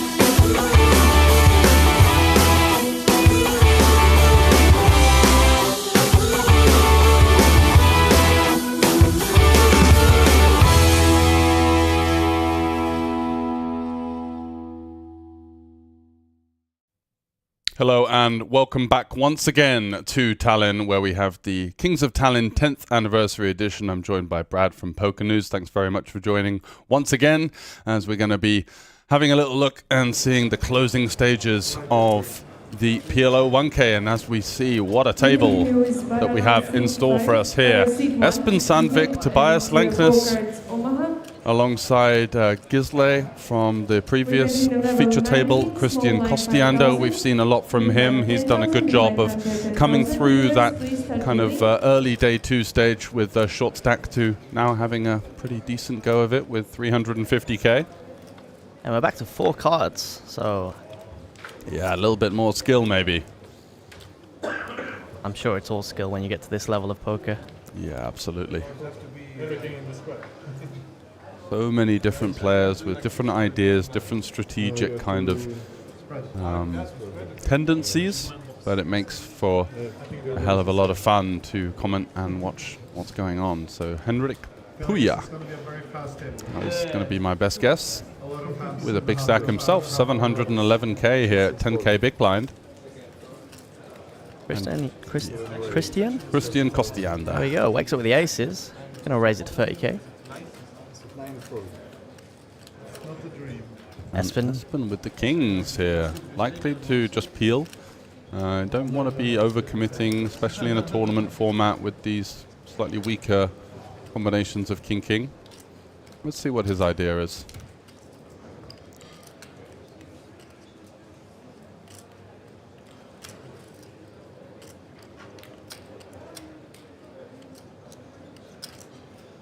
The thoughts are, do I raise or do I call? Being on the button with double suited. Yeah, absolutely. Does just go for the peel. I quite like it. We've got position. We really don't like to face the 4-bet with this specific type of holding. Kings, queens, really shriveling up. So yeah, we do play kind of a polarized 3-betting strategy. We're going to have some aces. We're going to have some of the strong double-suited holdings. But look at this. That is set a flop. Over set. And Gisle not out of the reckoning with the gut shot, but it's going to be bloody warfare between Christian and Espen here. And Espen only just has him covered, so at least Espen is going to be left with one big blind to potentially spin up. Seeing the small size from Christian, he's got the nut flush draw as well. Not a bad flop at all for Christian. No, indeed. And Espen now making sure to figure out his effective stack size. There are some really good outcomes for him, getting it in versus ace-king, getting it in versus the nut flush draw. He's going to have both of those hands in pretty rough shape. He does pot it. Yeah, and this is absolute dreamland for Christian Costiander here, who's battled valiantly over the last couple of hours to put himself into the reckoning and very much the defining moment. As Espen gets it in with the kings and is going to see the bad news here. Top set nut flush draw versus Espen's middle set. But Espen does have the backdoor clubs, so he's not completely out of the woods. And they normally say it's always a sweat, so let's go see what the turn card is. Yeah, is it going to be the 6 of clubs? The queen doesn't help anyone. And the ace, just quads. Just Christian. your daily quads. Absolutely. What a clean run for the Finn. Gets it in set over set with the nut flush draw as well. What dreams are made of here. And Espen, as we predicted, in a huge cooler scenario with his middle set, is going to be left with just over one big blind to try and spin. Yeah, the other guy has 15% always.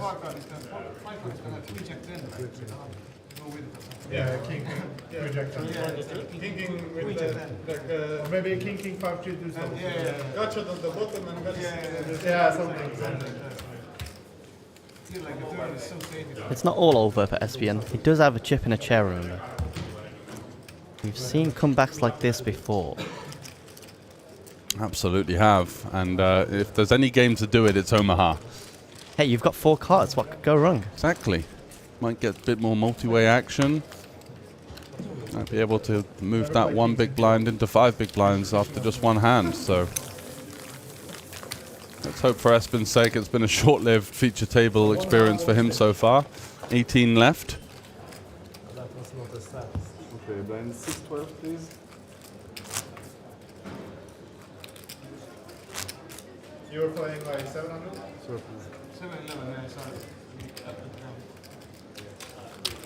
699 now. Yeah.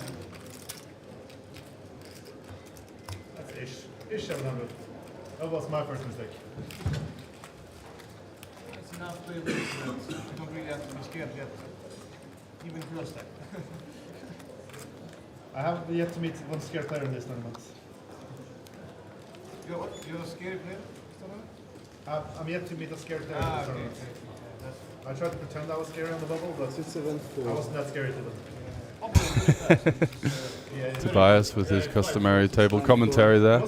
Stopped a little bit like 10 away or something, and then after like some bust outs after that. 7 for like 5 minutes. That's what's going to decide. Yeah, the next 4 cards might be the ones to get him in. It's got a couple more opportunities to spin it in and then play for the full big blind ante. The bias going to open things up on the button here. As for this, just south of 3x sizing. And we'll see some resistance from the Estonian Henrik in the big blind with the King 997. So certainly a player that could put a dent into Senkel's stack here. Senkel playing 1.2 million, Henrik with about half of that stack right now. In King 10-5 in Hold'em, you're going to be seeing a lot of c-betting here, but in Omaha, very much more of a neutral flop. You're going to still see hands like kings in the big blind defense at this depth. You're going to see sets and 2 pairs as a bit more of a neutral thing, but like this, in terms of c-bets, he's got an ace, he's got some interaction with straight draws, he's got a backdoor straight draw and a backdoor flush draw, so as far as things go, this hand really doesn't mind facing a check raise, just going to snap fold and puts the pressure on him, just gets the top pair to fold there. No additional equity for Henrik. Yeah, I think Henrik's just not interested in getting into a messy position. Yeah, exactly. Especially with the lack of any other additional equity, calling down turns and rivers there versus an extremely capable opponent is not the ideal proposition with just a bare top pair. So I think a pretty smart lay down from him there. It looks counterintuitive, especially people tuning in from more of a Hold'em back. Well, why is he folding top pair? But you've got to think about what your other 3 cards are doing. And in Omaha, that's very much the most important concept.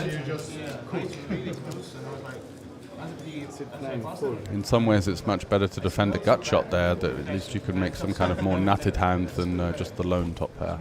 So Espen here with this 1 big blind is going to be happy to see a hand like this. It's a pretty hand to get it in. Certainly is. And Tobias wakes up with just a pretty hand as well, but in a different position, you might find him folding. Yeah, we might see him ISO here. Could go for something like 40k.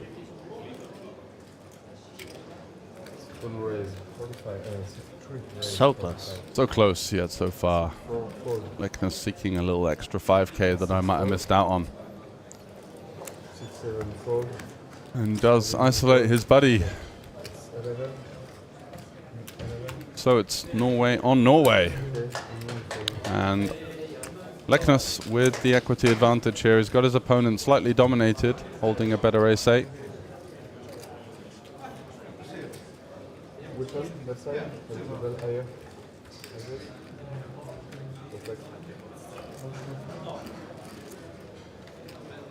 I think we should get a 9 here. Tobias asks for a 9. Do we see one on the flop? A 9 would be a good card. Still going to give him a fighting chance. How about just an open ender? Yeah, he's got the wrap. There it is. Lock it up for Sandvik on the turn. And as I mentioned, 11k into 51 after just 1 hand. So a 5x boost to his stack. And now 4 big blinds. See how like everyone should have 1 card, yeah? Should change the ace.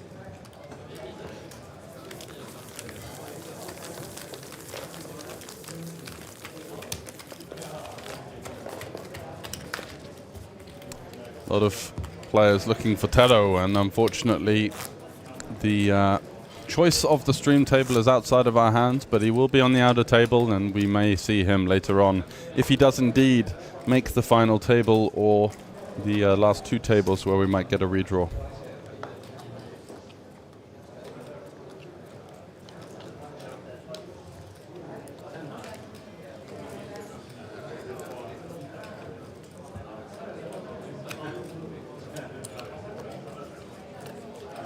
Espen waking up with the ace, Jack Jack free. Is he going to take another stab? Yeah, definitely. Can't be too picky, especially when you've got to go through the big blind and the ante next hand. With the 4 bigs also, just going to put it into play. Looking for some action.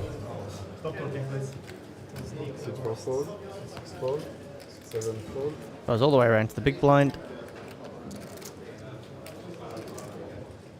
Are we going to find a call from Renaults? Ganis. Yeah, definitely. With the King Queen 9-8 single here.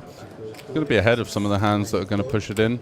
And just going to have decent equity versus just about everything. So happy to gamble here. Still going to have plenty of chips behind as just a short stack for Sandvik. Not all in just yet. Yeah, he's saving the 9k maybe. If it was like an ace deuce deuce or something like that, he could get away. But this is a pretty good board for him, but an even better board for Espen. Top set and the nut flush draw. Got his opponent cooked here. I don't think he could have asked for much more on the flop for Espen.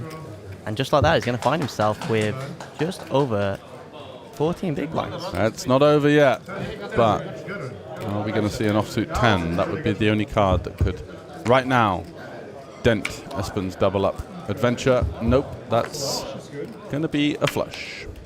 And a nice clean run out there for Espen. Two nice boards just when he needed them the most after taking the cooler with set over set.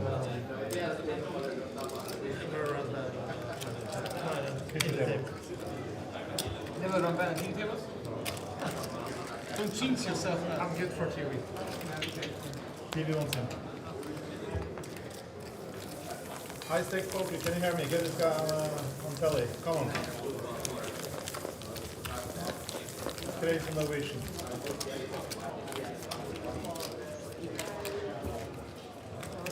Crazy.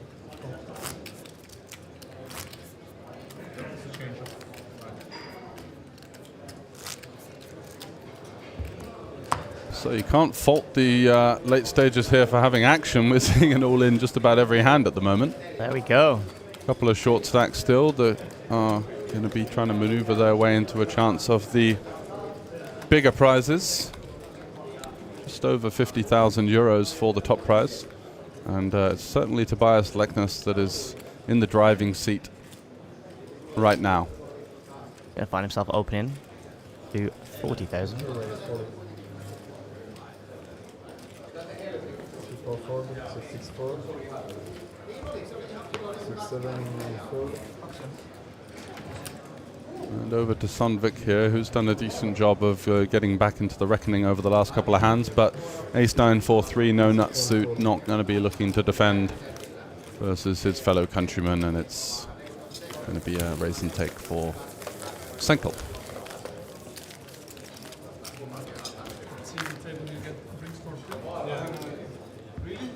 I'm getting drunk. I've been here for a long time. I was here. Yeah. Okay. Yeah. Let's go. I'll have sparkling water, please. I've been here the whole day. Nice. It's a good sign because a lot of people have been exiting this table, I feel like. Yeah. We have like multiple people just getting moved like next people I know. Yeah. Kept taking people from away from us. So you and one more, I guess. Huh? You and one more were like sitting there all the way, and you and one more were sitting here all the way, and the rest. Yeah, pretty much. Yeah. You got all the chips, but fair enough. I survived.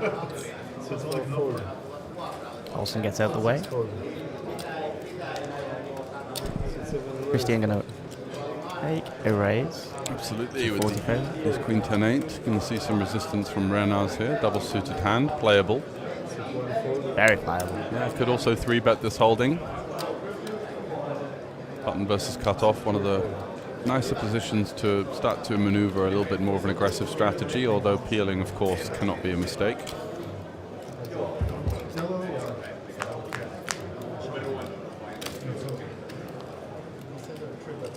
And the Jack 7 flopping a boat for Renars Skanis. The jacks have been pretty on the flop the past few hands, haven't they? Certainly have. As we just remember Espen Sandvik flopping top set with the nut flush draw when he needed it the most. Essentially all in and got the double. And it's a raise and take. Off to the next. Absolutely. Little pick up there. was hoping to start building a pot with the boat versus hands like overpairs, aces, kings, queens that may come along for the ride. If he's lucky, runs into a jack and could see a huge pot, but just taking it down with an imposition stab on this occasion. So much ego here that it's a very big table.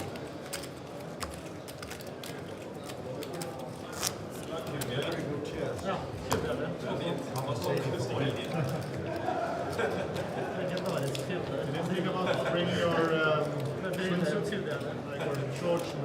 I think it will.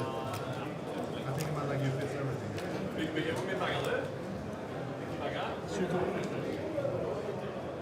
Grinder. Henrik with the rainbow hand under the gun, not going to be hitting the threshold, you'd think, for any kind of activity from him. I got so full by all the salad.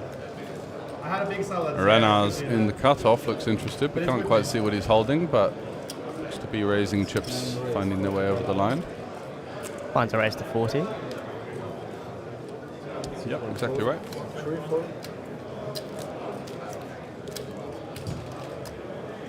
And a raise and take.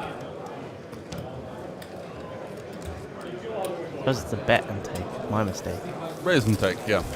Pre-flop raise and then post-flop bet, right? That was pre-flop. Yeah, raise. Yeah, you're right. Ignore me.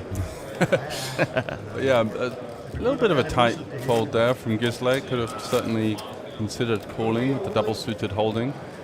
Playing a bit more of a conservative style, let's say, just looking to make a big hand and rifle it in. Certainly nothing wrong with that, but getting a good price in this short-handed bout with the big blind ante there, we're just going to have to defend a little bit more. The pay jumps are rather insignificant compared to, of course, the money that's up top. Yeah, so with regards to Tero, we're not going to be able to get him onto the feature table anytime soon. I appreciate the support, and thanks very much to all of you tuning in, but let's hope that we see him at the final table and get a bit more coverage of the star man and the popular character by the looks of things.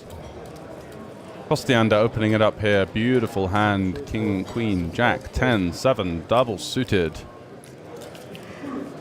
And looks like that one's going to get through as too many wheel cards in this hand for Puya. Not interested in seeing a flop out of position there.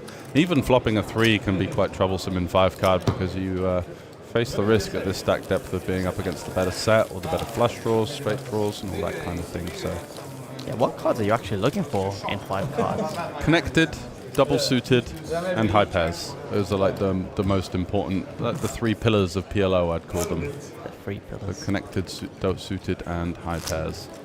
So if you've got 2 of those 3, you've probably got a pretty good starting hand. If you've got 1, maybe you're going to be opening in later position. Apart from the high pairs, of course, you're going to be opening them most positions.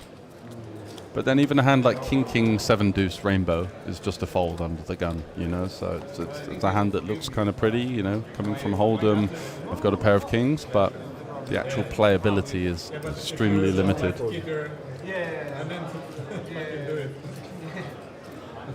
Well, Espen wants none of his. Yeah, those jacks as well. It's kind of a hand that looks better than it is as well. In 5 card especially, these jacks would be considered a mid pair rather than a high pair because there's so many more combinations of better pairs out there and better suits as well. Didn't have much connectivity with the side cards, so an astute fold.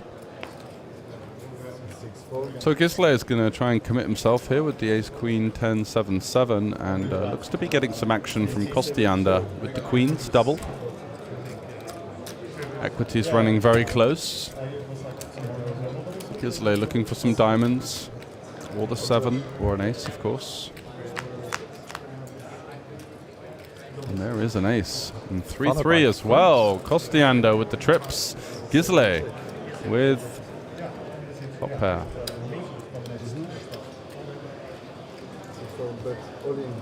Gisle says, good enough. I'm all in with my ace. Is Christian?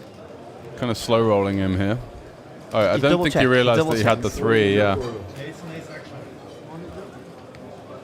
Yeah, still 26% for Olsen. Definitely some backdoors that could happen on the turn.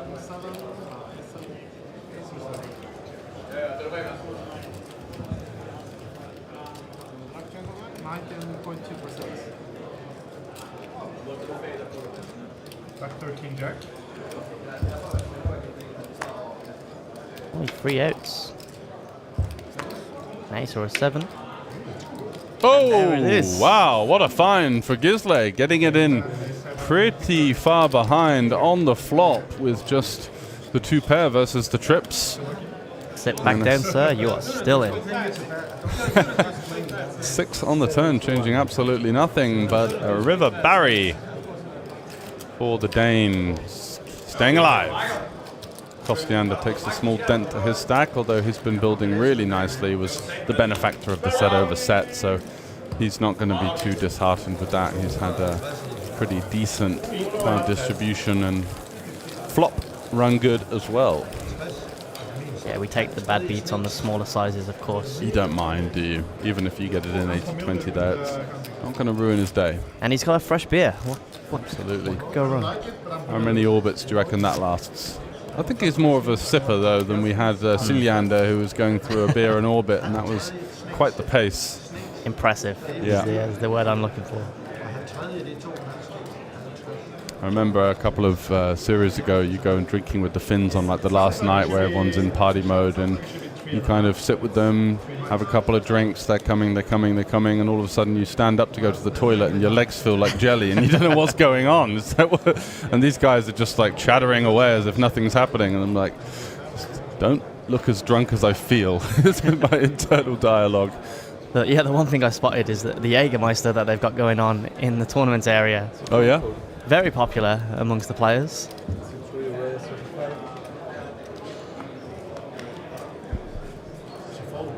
That's why it's raises to 35k. Strictly business here, Elliot. No beers in the booth. Just going to be making sure we don't slur our words. It's got enough to keep up with it being a 5 card right now. Yes, Elliot, my accent is hard enough.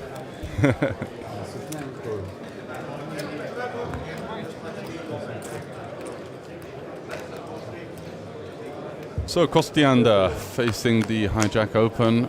Not going to elect to 3-bet the ace, king, king, 10 deuce. Does flop 2 pair. Blackness, not too much board interaction here. 3 ways versus the blinds. Does have some backdoor stuff going on. And as far as 9s go, you can get hands like 10s, jacks, kings, queens to potentially fold. And he's going to go with it with the backdoor equity and, of course, the top set advantage. Kostiander here with the double backdoor flush draw on the 2 pair. Yeah, I don't think he'll be going anywhere just yet. No, that's for sure. The turn card. Renar's just with the gut shot. And the backdoor flush draw. A very interesting spot. I don't think we can really call, but maybe raising would be really spicy here, and that looks like what he's kind of considering right now. Going for the hard rep of the 5-4. Feels like Tobias could be a little bit Raising to liberal 165. with this. Yeah. This is a really strong play here from Renars. Snap fold from Tobias. And Kostiander now is in a brutal spot where he's got to be worried about the emergence of 4-3, or at least interaction with 4-3 that isn't going to give up on future streets.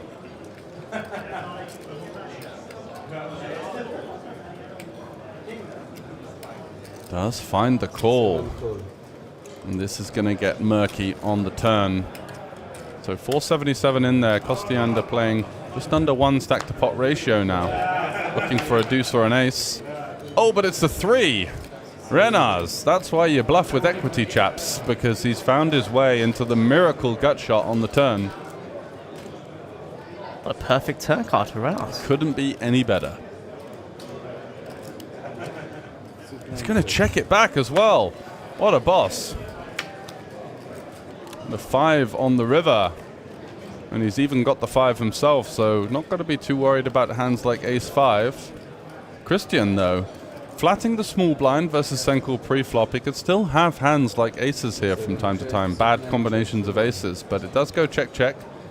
And Renars is going to win with the 5-4.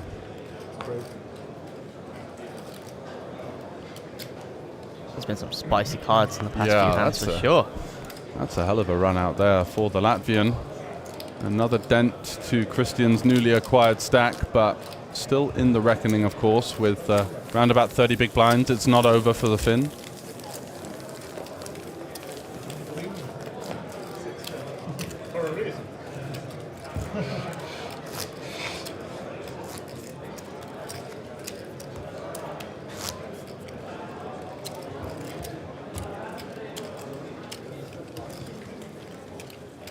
I didn't believe you so much that I don't need to block on the river. I was thinking.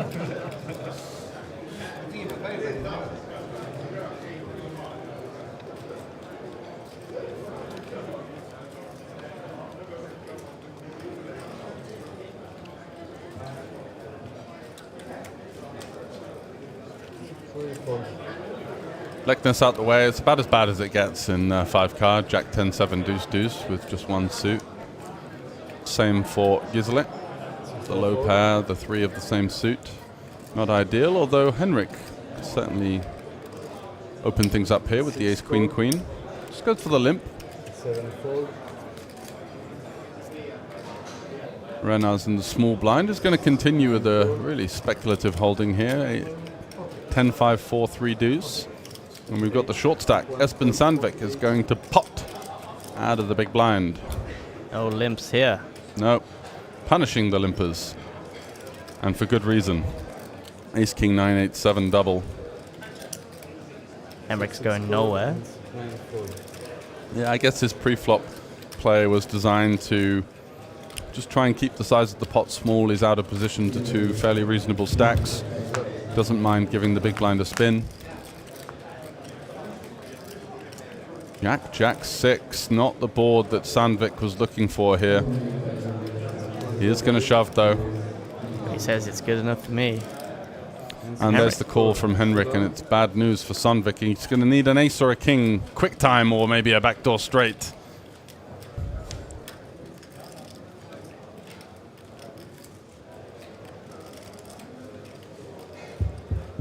You think he holds? I'm going to say no. You got a feeling? Got a feeling. Okay. Always coming Barry, right? Ooh, It's a the king, but the ace-queen fills up for the straight, so it's going to be the end of the road for Espen Sandvik here. Not quite making that next pay jump, and is eliminated in 18th place for a prize of 2,950 euros. So a decent run for the Norwegian, but coming up short when it mattered. Couldn't quite find the flop he was looking for, and just had to commit the rest of his chips, even with no backdoor flush draw, just the ace-king.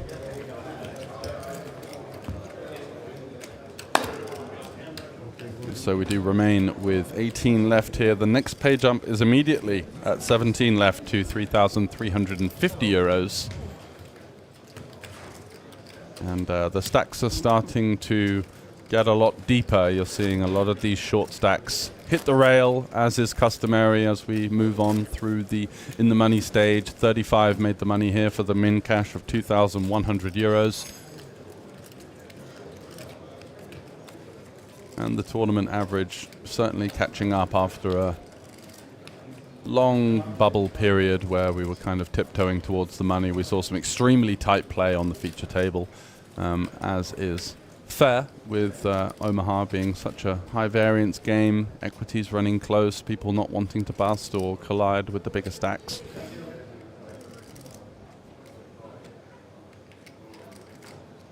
Hikami's asking, did we sleep at all last night? Just got about 4 or 5 hours. It'll be enough. We're fighting in here, but still plenty of play today. It's for the love of the game, right? Absolutely. Driven by the passion as opposed to the sleep. The passion and Ollie boost. Oh, yes. Find them at your nearest bar. You on the payroll? Not yet. You should be asking for a commission deal with that kind of work. Great stuff. Electus here Does have a nut suit. It's a bit of an awkward combo because he's got the king of clubs as well, so it's going to be tough to get value post-flop. Blocking the second nut flush if he were to make 3 clubs. But, however, closing the action, happy to come along for the ride. Quite deep stack, this multi-way pot, and we do see 7-3 deuce. So Leknes with a bit of interaction. He's got a gut shot, he's got a backdoor flush draw, he's got a pair blocker as well. And not much for Poya, but Renas Skanis has himself an overpair with a double backdoor flush draw and a gutter. Let's see if Tobias is going to lead here. Yeah, I really like this. Nice creative lead. Going for just north of 33%. Yeah, a rainbow board. Low suited connectors. Non-suited connectors, apologies. Pete Robbo saying OlyBoost needs a banner campaign in Poker News. Make it happen, Brad. I think that's Pete Robbo's job, actually. Yeah, come on, mate. You're slacking.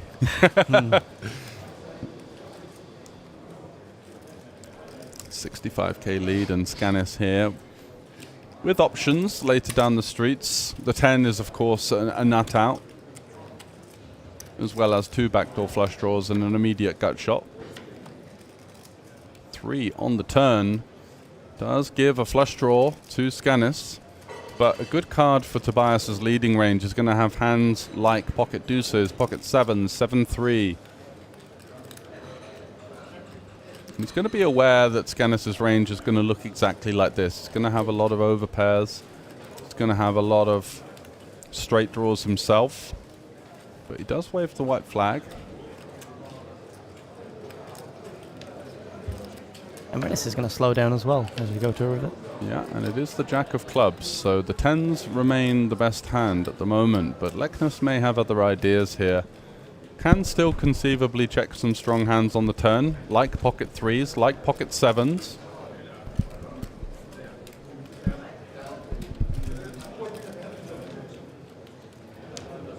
Does check it though, and we'll just show the deuce and essentially surrender the pot here.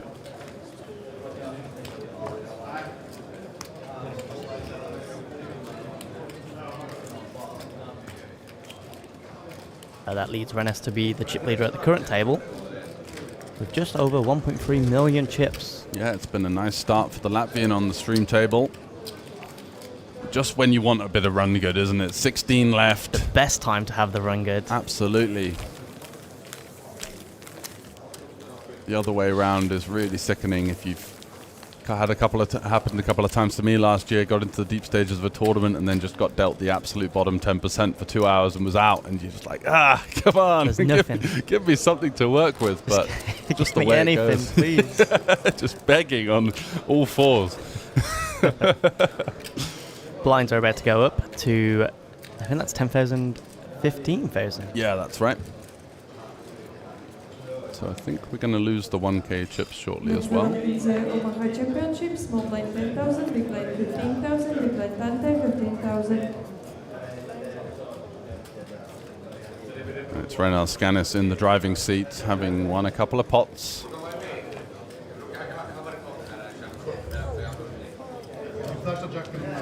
Double suited Queen Jack 5-4, definitely worth an open.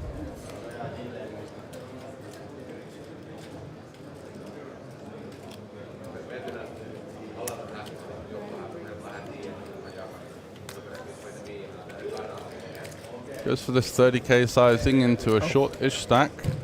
Very pretty. Wow, just calling. Very surprised to see that with a hand of this ilk. Thought we might be seeing the pot there. And allows his opponent to catch a free flop, but no worries. If he knew he was going to flop this big, maybe he knew something that we didn't.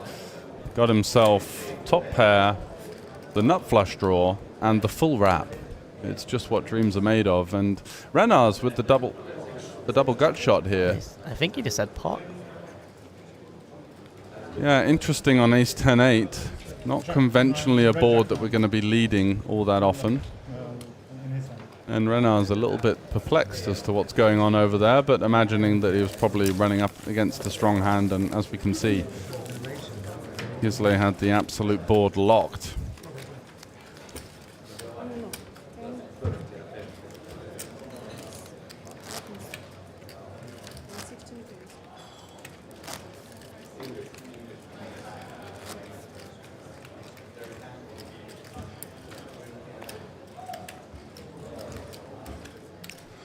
So the Latvian gets away scot-free there. Might have put in a bet himself, and slightly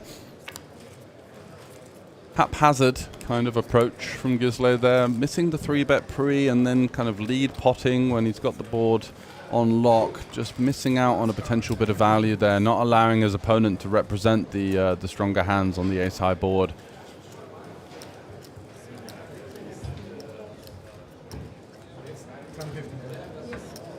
So guys, Tepi is on the outer table.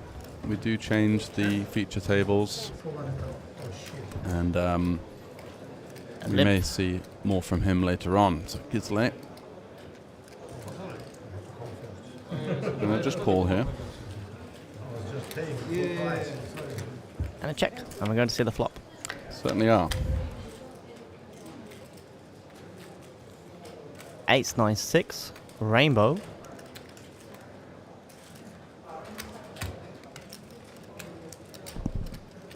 Olsen's going to make it 15,000. Taking a stab at it here, and Puyan not with an awful lot of interaction there, just a 6, a couple of backdoor stuff going on, but going to show some respect to his Danish counterpart. Yeah, a couple of putts have gone Olsen's way. Yep, he'll be happy with that.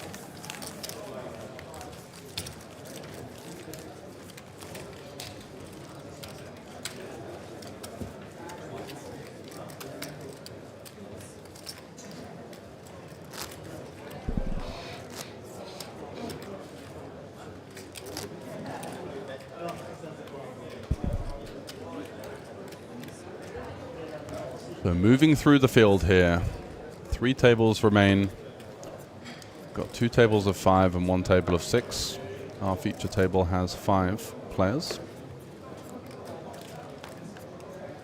And we're going to be playing down to a winner, so do stay tuned to see who's going to be crowned the PLO1K side event champion here at the Kings of Tallinn. 10th anniversary edition. So much added value being given to the players this week, not only in the form of the team competition, but added prizes. We saw the Royal Showdown broadcast a couple of days ago, which was a free roll for previous winners of both the Kings and Queens of Tallinn events. I think I saw something about a trip to Florence. Yeah, that's right. Well. So the winning prize was 4,000 euros, so a 3K ticket, a 1K in cash, and a 3K VIP trip to a Fiorentina VIP experience with a Michelin star restaurant, a 5-star hotel, and of course the VIP hospitality box for the Fiorentina game. So certainly a lot of added value there. That sounds amazing. It was pretty cool. Have you managed to get yourself one? I haven't, no. Ah, they don't like you enough. I'm out of the reckoning for that one, I think. I showed my true colors before. Milko, I was almost sure I saw you yesterday, but it was a guy who had exactly the same beard, same kind of dress sense, and I literally walked up to him. Wearing all black? He just looked exactly the same, and I almost walked up to him, and then I just caught as I walked sort of a little closer. I was like, oh shit, that's not him. In events gone by, I would have shouted across the hall and been running towards you. Not on this one. That has to be a really strong green. Yeah. But he's eye twitch now. He does have good hands. Yeah, we don't want the divorce papers, do we? So, got to keep up with appearances at home.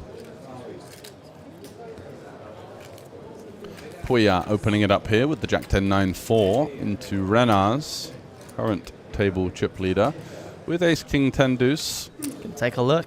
Yeah, for sure. Take a look. On the button, can I have any 4 cards? I've got 4 cards too. Nice and wide, exactly. Looking just to take down the pot as the first and foremost priority, although we are going to go to now King 6. Great flop for Renars. Flopping trips continuing a bit of run good with 16 remaining here. You want to see a small bet from Henrik. 40,000. 65, my mistake. Yeah, quite healthy. Yeah, I don't think Renars is going anywhere. He's No, gonna in raise fact, it up. taking it upstairs.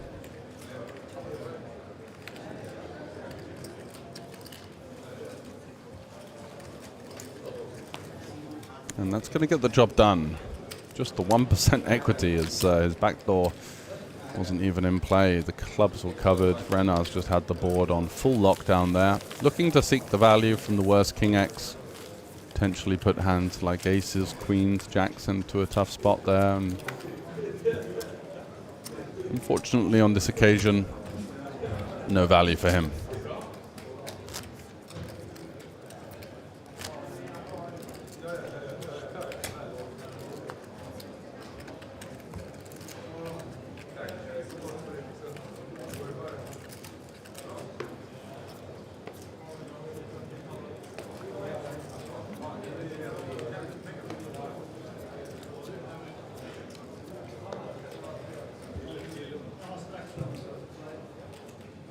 Olsen waking up with the aces with the ace-5 of hearts. Are we going to see a raise from under the gun? We are joined. You are joined by White Sky. We're sending George off for some fresh air for a little bit. It's a long night yesterday. Yeah, I noticed that on my sleep schedule as I woke up at 3 a.m. Yeah, you guys were still streaming. So we were actually. Yeah, that's unfortunate. But I imagine it was a great 5K final table. Yeah, absolutely. So 90 big ones, was it up top as well? Yeah, absolutely. And yeah, it was just a really fun one to watch. So it was no trouble to keeping you awake. But you know, these days when you're not used to be up that late, you can feel that. Yeah, we're all getting old. It takes a hit on us. Yeah, sure. It's like, you know, Phil Hellmuth complaining about the main event. Yeah, imagine being the commentators, Phil. Yeah, I'm going to go on a rant how I don't want to comment the main event anymore. I'm never supposed to do it anyway, but now I'm definitely not doing it. All right, guys, we're not going to miss the action. We got Denmark and Norway tangling, but small pot for Gisle by the looks of it. How's the action been on the table so far? The action since the table change has been vibey. I'm going to go with the word vibey. There's going to be a lot going on. Tobias a lot of all-ins. Tired himself. A little less talking from Tobias in the past few hands. Things again a bit more serious now. The short stacks have disappeared. Yeah. 16 left. Legend Lixness. Yeah, I was not surprised to find him chip leading after the bubble had burst. No, exactly. I was thinking to myself, what's new? And Poya, Estonia on the table. The under throwing the jacks. On a 10-15k level, yeah.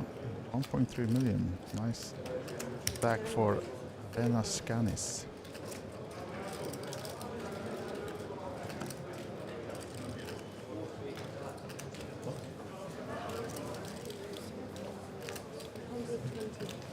That's right, isn't it? Up to 120. Don't think Rennes is going to find himself getting any interest in that. No. And we're off to the next hand. Yeah.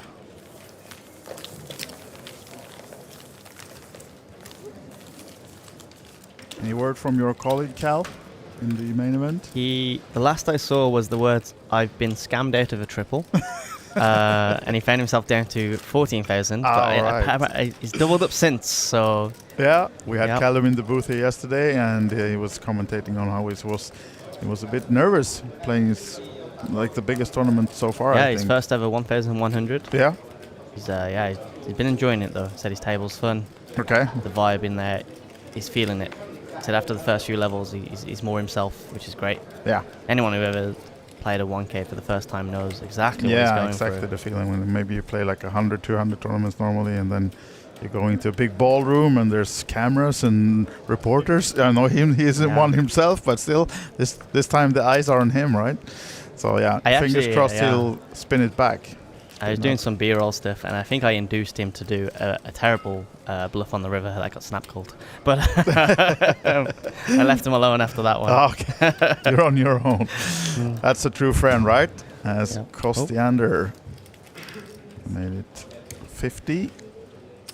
Rather short stack, Christian Kostiander, and now we're on the 5 card. Ennis with a free bet 260. Oh.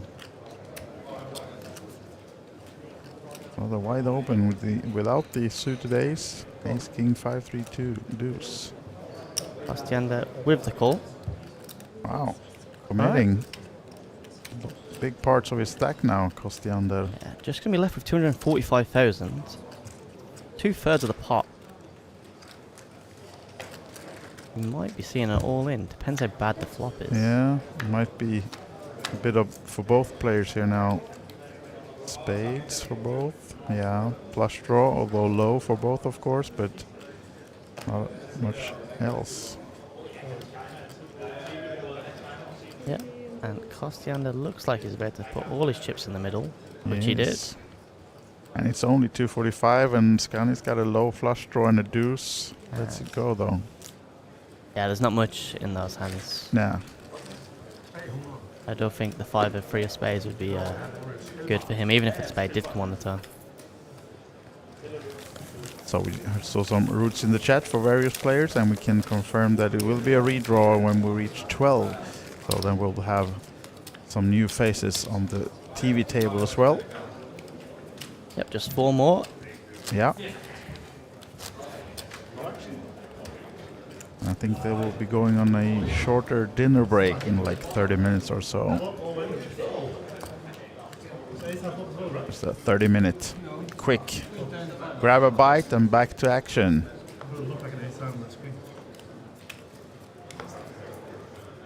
They're situated really close to the canteen right now, so they can just go around the corner, pick some food, and almost eat at the table. Almost. All right, Scanis, all reds, goes into the muck. What about Tobias? Oh, not going to be interested in the 10 high. No, Olsen Nice hand, has yeah. a pretty hand. There we It's a go. shame about the 3 clubs and... Yeah, the 9 of spades. I mean, if he was playing 5-card draw, I'm sure he'd be very happy. Yeah, absolutely, yeah. Sweden, maybe. We try that game? I've only first heard of it while I was here, but it's a bit like really? Dramaha, if I'm Yeah, correct. exactly. Apart from you can change, you can have the decision, just keep or swap your card. Yeah, after the I think there's one tomorrow on the schedule. Yeah, exactly. Yeah. They're 555. I so might that's have to, yeah. one of the biggest buy-ins for that format. It's been really popular in the Nordic countries, the latest, and here in Estonia as well. The last 10 years or so, really booming with the Sweden, but I don't think we've seen a 555 before. A decent flop for both players here. Yeah. But Bastiander wants none of the open-ender. Yeah. So we only have 5 cards. Can we see? Yes, you can. Never seen. Yeah, so it's going to be a big one, the Sweden special tournament. Are you going to find yourself jumping in? I don't think so. I do have the time to play something tomorrow, but it's a 2-day event and planning to work some more on Saturday. So it's also Sweden is, you really got to have the patience. So if I jump into something like in between things, I want to do something quick, like a 200 turbo or something, because the Sweden you really the most common mistake people do in the Sweden is that you play the Omaha. You see a nice starting hand in the Omaha, and then you hope to get something in the 5 card, but it's the other way around. You should think. You should always wait for nice starting hands, and yeah, I don't have the patience. Double pair now for Gisle. Double pair, double suited. Very pretty hand. So how many players on this table do you recognize that you've done reporting on before? Tobias 2. probably, yeah. 2 players, but yeah, mostly Tobias. He seems to be everywhere, including the online streets. True, yeah. So 3 ways to the flop now then. Pair of 10s, and we have queens and 7s. Well, a set for Flush draw, Kostiander. low one for Puya. Yeah, mid set for Kostiander. And fire right in there, 40 into 60.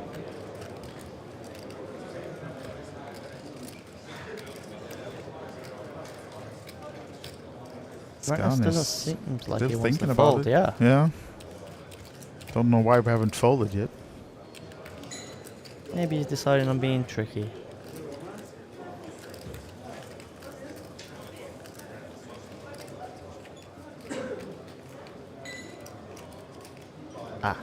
Oh yeah, he had folded. Yeah, I did think there was no cards by his So side. where are the cards? Sorry, guys. Now we see Puya then with the flush draw and overpair.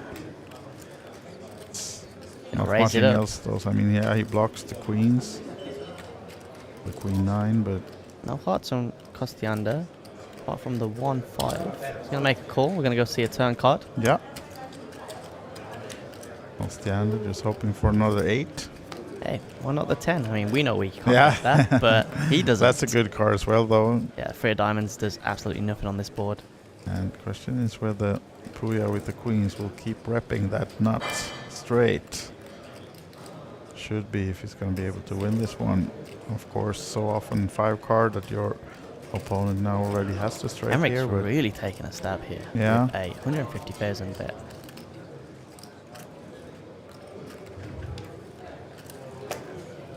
Oh. As I say, the straight is there, and he makes the fold. Those queen blockers do come in handy. Absolutely, using them to perfection. And the 7s. Yeah. On the lower end of the Exactly, straight. that's true. Double blockers as well, so. Yeah.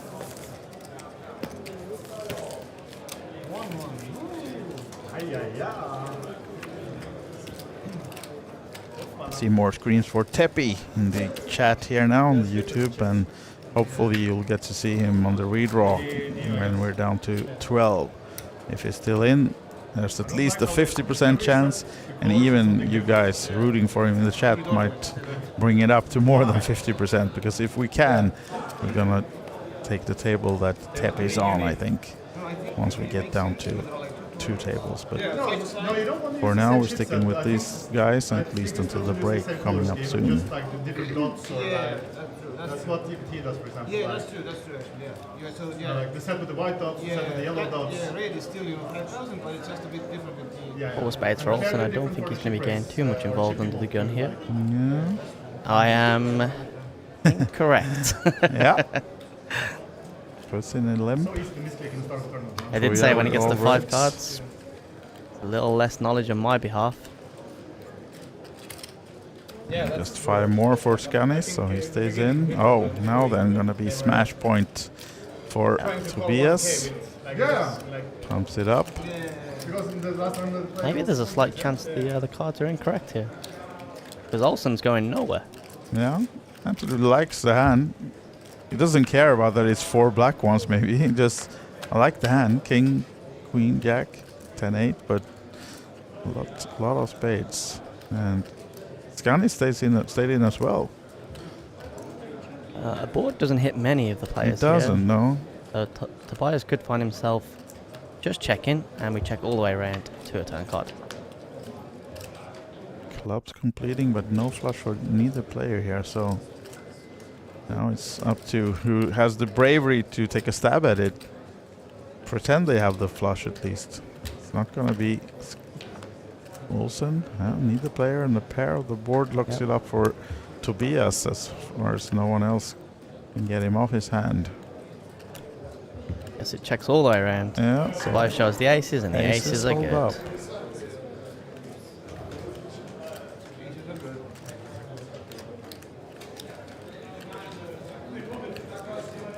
Yeah, actually seems the graphic was right. A lot of black cards for Gisle. My mistake.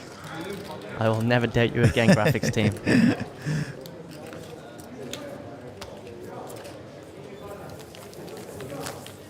But of course now they both of them can't do anything. How about yourself? You have any plans to play anything? Tomorrow there's a fun little 200 PLO no limit mix. Oh, really? Right? I think Okay. it's a 150, even cheaper. Nice. So I'll find myself playing that for 10 minutes before busting. Yeah. But yeah, nothing too crazy. We've also got got work to do while we're here. Yeah, of course. Yeah. It's not all pleasure, these trips, as much as my friends seem to think so. Yeah, all right.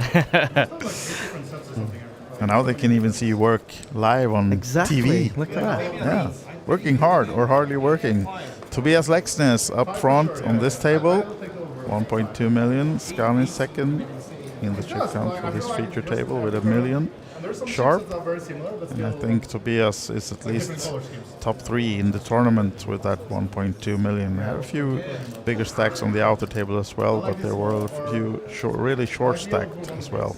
So I think, yeah, we see now that we're down to 15 actually. I was just about to say that I think we'll not take too long before we're down to those 12, because when I walked by the outer table just some 10-15 minutes ago, there were some But to me, I think the reddish 6-7 one big blind stacks on those. So.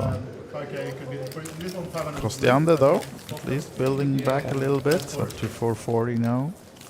Not that important, obviously. Just a chip fan. And for the fan favorite Tepi, I think he had about 600 or 700 on And the I like table. all chips that- Maybe a little most bit chips are more. very clear colors, like very distinctive. 15 remain. Yeah. The next min cash, 3,350 euros. Exactly. Sometimes they just try to be fancy. Where's the next pay jump then? 4 pay jumps. The next pay Where jump we is go? at 14. Yeah, okay, yeah. At 3,950.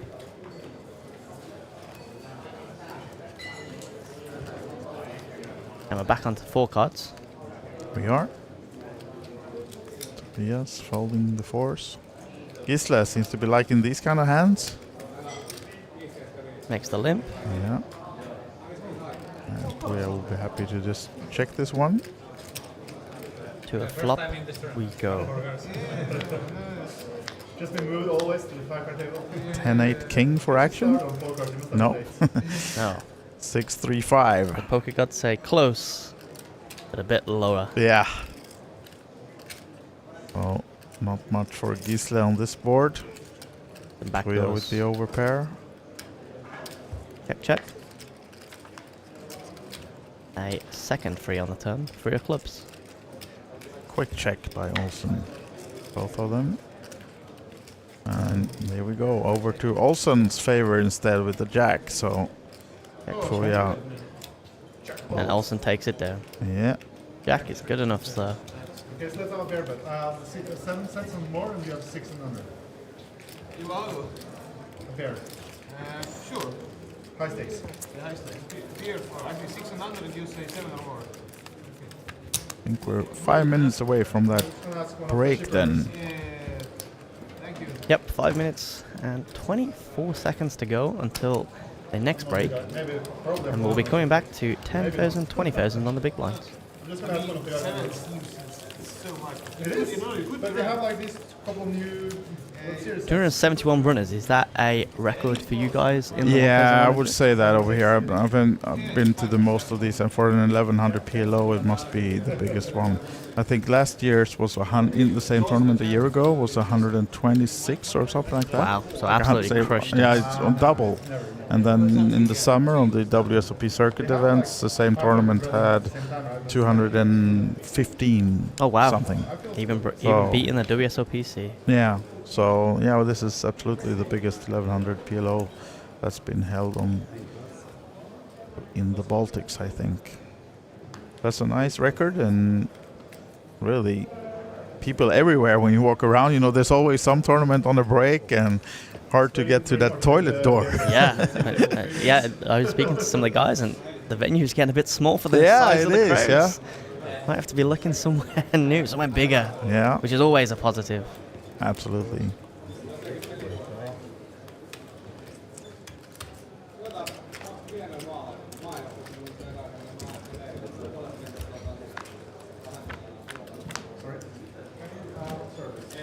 Now then, Puya and Kostiander. 6-8 ace, two spades. No flush draw. I got 2 pair for Kostiander, so he'll probably take a stab at this one. And Puya with just the ace. Not much Not more. going but anywhere yeah, he's just still yet. in. It's like, I like my cards. The turn Yeah. card could be decent. It is decent. Gives him some more outs. As well as the ace, eh? Yeah. Expect Kostiander to fire another one. No, he doesn't. Check, check. I would love a Coke Zero. Thank you. For me also. Excellent choice. 4 might give him something. 2 pair for Puya, but still trailing, so might be able to extract some value now. Kostiander, maybe a small 60, 80k bet here now. Get something extra from another 2 pair. Don't think he's too afraid of the straights. Goes for the full. 120. Yeah, 120 into 200, right? Or 185. So sizing up a bit and, well, hard for Puya to call this one with just an ace-4. Or? I don't know, he smells something Seems fishy. like, yeah, he does.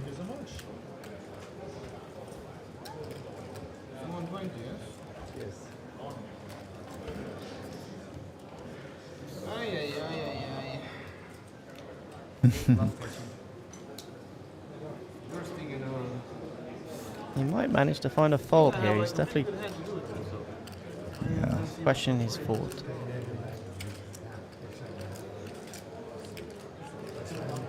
Yeah, I mean, it's only, cross the under bet the flop, so it's only if you put him on a missed flush draw.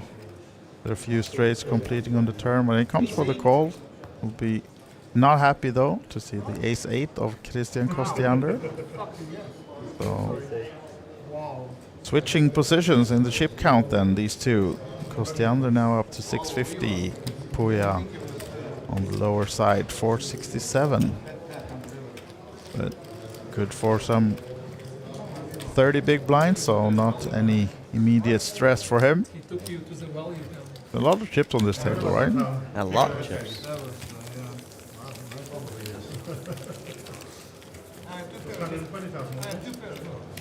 120,000. So it's slightly bigger than the flop. Yes. 50% more. Yeah, way bigger. Nice answer. So for the people who aren't too familiar with 4-5 PLO, does it change every orbit or is it every 6 hands? So if there's only 5 players at the table, is it still 6 hands before it changes to the next game? It should be, yeah, exactly. I think it should be 6 hands. Lexness now 1.2, folding. Index 7-5. Olsen with the Badoogie. Yeah. Olsen really fond of those queen jacks, but this one at least he lets go. And Puya, decent hand on the button.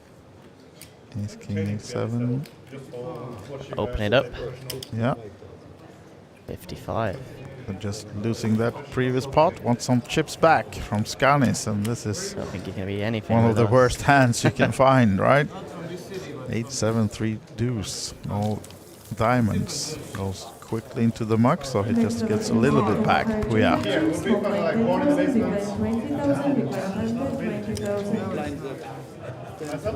The blinds are up.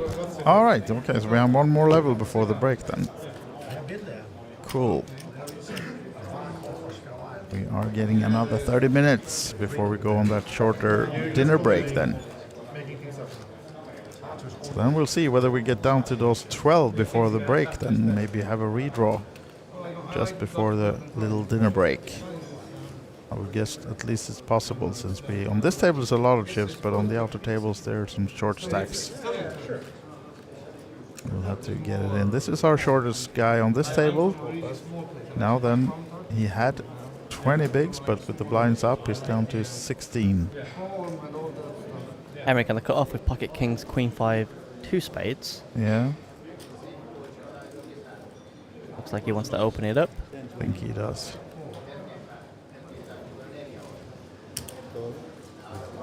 Just a limp.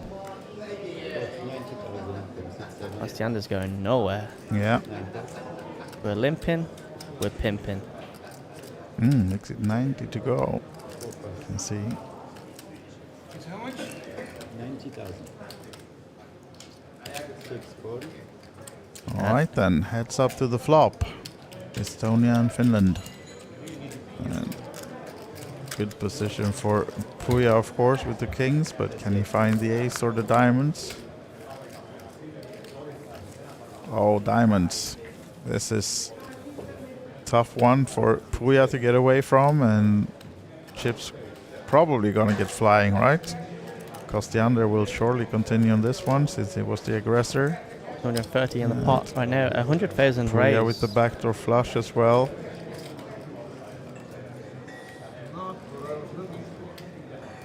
Oh. And just like that, fast folds. Fast fold. That's exactly what I was looking for. Yeah, dream flop for Kostiander, of course. Jack, not flush draw. You were looking for a fold? Is that what it is? No, I was looking for that fold. To get a fold? I was looking for him to fold. I see. Or raise. Now that this guy's raising. Now we recognize Tobias Lexness. Quite chatty guy at the tables. He was just yawning for a bit. Maybe it needed to do a little micro sleep. 30 seconds by the table, and then now he's back at it.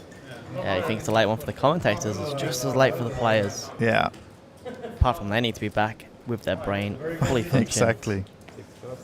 Now Puya steps out of the way immediately, and Kostiander lets the ducks go. And Skanis, More diamonds again. Diamonds. There's extra diamonds in this deck, right? Who said diamonds are a girl's best friend? They're clearly Rennes's. Absolutely. Tobias, King, 10-10 deuce. And Olsen is playing that 5-card draw again, almost as straight. Where's he And go? great Badoogie hand, look at that. Yeah.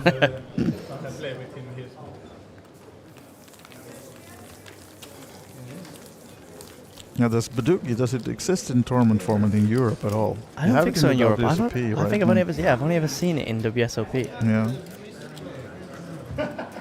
Very rare that you see any type of other game. Yeah, played perfectly so far, I think. Yeah, I think you. Last time was fine. Where are you off to next then, after this one? Next for me, I'm in Glasgow for another event. Okay. Should be fun. Yeah. Around mid-March. Never been to Scotland before, so that'll be an interesting one. How about yourself? Are you in, is it Latvia, you guys next? That's the next for OlyBet, yeah. I won't be going to that one, but that's next year in March. So, yeah, there's a lot of smaller series happening in the Baltics overall. And the next big one here, though, Tallinn, is the summer. Which is? WSOP. WSOP. Circuit. At least. I don't think it, maybe not 100% confirmed, but it should be coming in the summer. That's in the plans. Gisle Olsen now. Ace Queen and the 9s. We're back to on 5 cards. Puya checking. And finds himself with the top 2. 2 with pocket 9s, also with a backdoor flush draw. Yeah. And backdoors for the straights, and not interested. Nah. Down to 260 now, Gisle Olsen, so he needs to get something going soon, but at least he can wait an orbit or 2. 13 big blinds is plenty in this type of game. Yeah, absolutely. Especially when it's so deep. Is there a poker in that? Poker? Yes. But, I mean, One double up probably puts you back to average. they like poker. Casino?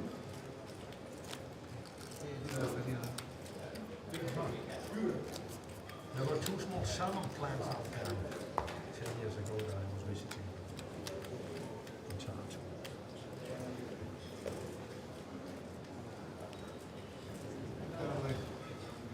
Cash games are running maybe on a Friday, or if you're lucky, then maybe Friday and Saturday. Yeah, a lot of cards just spread out in that box before Skanis can look at them properly. Queen Jack's Quite a 10 pretty card. sevens. Very pretty cards to be Yeah, opening up when we go. absolutely. This is a nice one. Maybe just would have wanted the 8s instead of the 7s, but we can't be too picky nah, these days, can we? You can't. Oh, aces. Is this where the magic will happen for Olsen? Olsen says, I want a pot raise, please, dealer. How much can I go? As much as I can. 210 is the answer. And Kostiander, normally decent hand, but not against a 3-bet. And Back to Skanis now. Yeah. As you go. Gives Skanis Olsen was, the aces credit. He was like, you are too confident here, sir. Yeah, of course. And in 5-card format, he knows that it's at least kings for Olsen. There used to be, like, I think, at least for these events, Norwegians used to Yeah, I be recognize finished. Gisle. He was on the final table. I think it was during the circuit events last summer. Yes, I think. I've been after that in I think he second. Yeah. Over here. And there is also Very good score. in them there is a lot of Norwegian. Yeah, but you'd be more when they were in the same city now. Maybe you already talked about it, but have you visited any of the Tallinn events before? No, I've never been to the Tallinn. I This is my haven't, no. first time in Estonia. Yeah. Beautiful city. Must say, for Well, having Tallinn, 200 travel days a year, you've not been to Scotland, you want to be to Yeah, Estonia? it's crazy. Where do you go? The list goes on. Yeah. I mean, we do the whole Vegas 2 months of WSOP, Okay, yeah. which is an amazing experience. Yeah. I mean, I make no money when I'm out there because, let's be honest, it's Vegas. Yeah. It's really costly, and you may want to play some yourself Yeah, as well, right? you go there to for the experience. Yeah. Well, that's what I tell myself anyway. And the family. Yeah, exactly.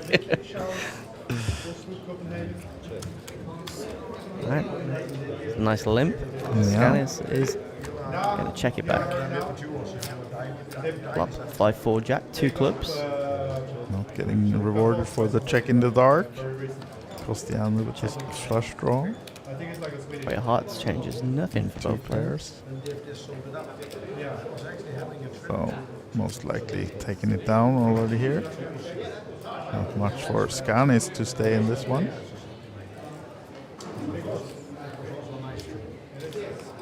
I think when it was built, it was the world's biggest class.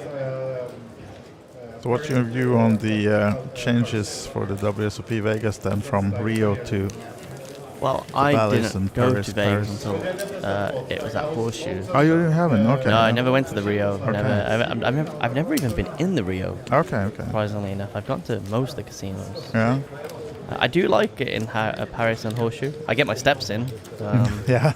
Being part of the digital media team, you tend to be running around all over the place. Yeah, of course. Yeah, I mean WSP is like no other. Have you managed to play much out there yourself?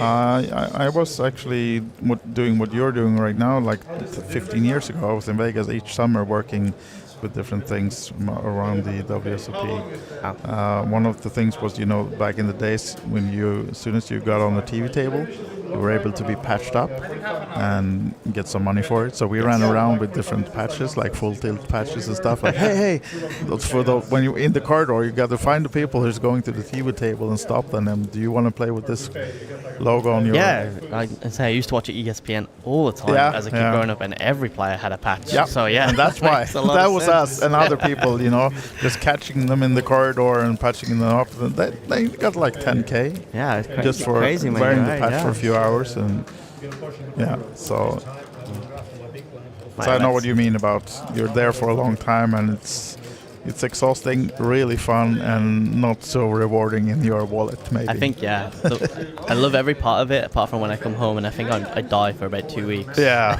And let the body catch up with what's just happened. You're gonna give it to somebody, and you're gonna like watch over the ships for the rest of the time. Keep a track on it. Maybe spit on them or something. Yeah. Good luck stealing my big man, folks. Table talk is picking up here now. Although, thanks to Tobias waking up again, I think. Yeah, right. 6 p.m. Beer o'clock. Yeah. Get over here.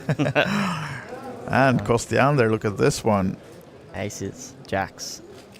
1 paired suit with the ace jack clubs. Yep. Gonna raise it up. Nextness, And no interest. Quicker, and queens for Olsen's gonna Olsen. make the call. Yeah. Double suited with the 8. Yeah, clubs would be bad news for Olsen now. Oh, lucky enough. Those diamonds again, but this time he doesn't have any. 2 pair versus a set. Let's see what happens. This tournament was like the average was too deep for Yeah, if Olsen gets too fond of those 2 pair, might be in trouble here now. But Let's see what route Kostiander takes. Checks Sneaky behind now. check. Yeah. Might fool Not scared of Olsen. the Now there's the diamonds, flush. or is he scared of the diamonds? Who knows? I mean, a fast check from Olsen. Yeah. And another check back. Go into the river. The 5. No 4 induced. That wouldn't be in trouble for Olsen, but now he's able to. Yeah, on a get straighty, away from flushy this. board, I don't think it's going to be a big pot here. No. Yeah, Christian's going to check, show his aces, and be good. Yeah. So Olsen now down below the 15 big blind mark again. And still 15 in, so we haven't lost any of the players on the outer tables either. Might not get to that redraw after all before the break, but surely it's coming soon. We can actually see in the background we just lost one player, yes. down to 14 on the screen, so hopefully it's not the fan favorite. yeah, hopefully not. We don't see the other tables from where we are right now, so we can't update you on that situation, but one of the outer table players are out, so down to 14 now then.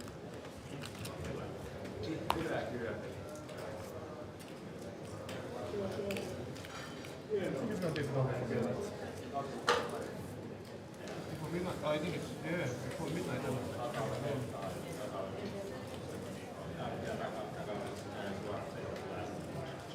Aces again for Kostiander. No suit this time, but we're playing 4 cards, so it's even stronger now with the aces, of course. Even though he would have liked to have at least one suit, but surely he'll going nowhere and starting with a 60k raise as Lexness, not the guy in picture.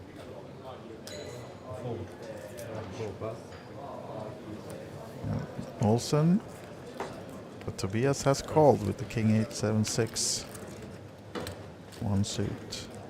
Yep, giving him just 34%. And you see 8-7 for both players as well, so good spot for Kostiander pre-flop. Here's the 7. Top pair for Tobias.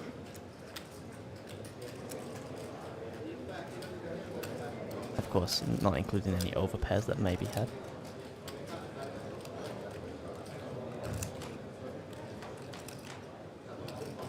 Decides to lead out. Yeah, has the 6 as well for the possible straight blocker, and Kostiander, of course, with a 7 himself. Yep, going nowhere. He's going to see a turn card. A 9 of diamonds. And more outs for Alexness, of course, with the open-ended now.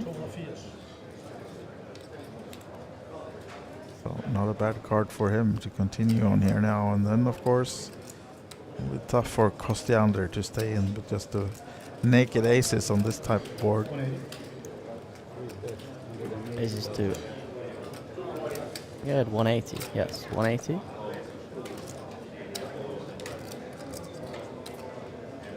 Yeah, now we're not loving the aces and this, or the 7. Just no redraws either for Kostiander, so don't think he will be calling this one. You can see that he's the equity favorite. Oh, he's actually grabbing for chips here now. Looks like Not he's too prepared afraid to of. put in. Is that a raise? No. All right. Just a call.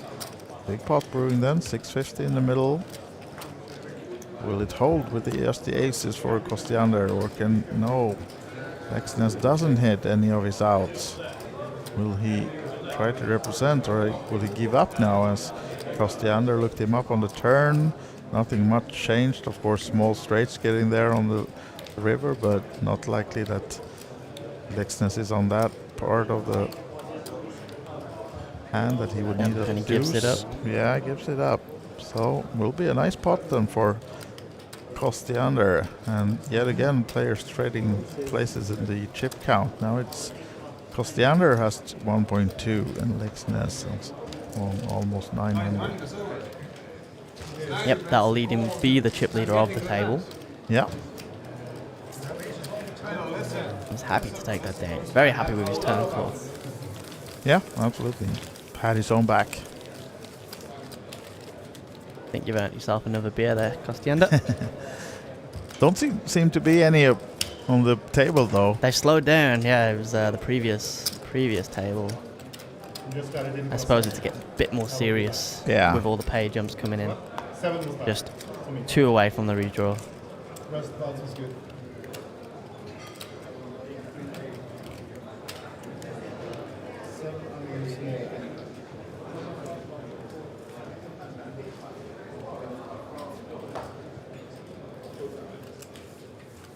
Now then, Scan is still on the 4-card format, folding the ace-jack. Here's another ace-jack-jack. And now Lexness comes raising again. Makes it 60. Olsen gets out the way. Looks pretty. Yeah, this one looks pretty, right? But is it pretty? That's the question. 4, 6, 9, 7 double suited. At least you want to see a flop, even though it's costing him 40 more out of the 350 he started with, so not too much behind for Puya. It's the type of cards that get you in trouble on flops. Yeah. Like so. Yeah, flush draw.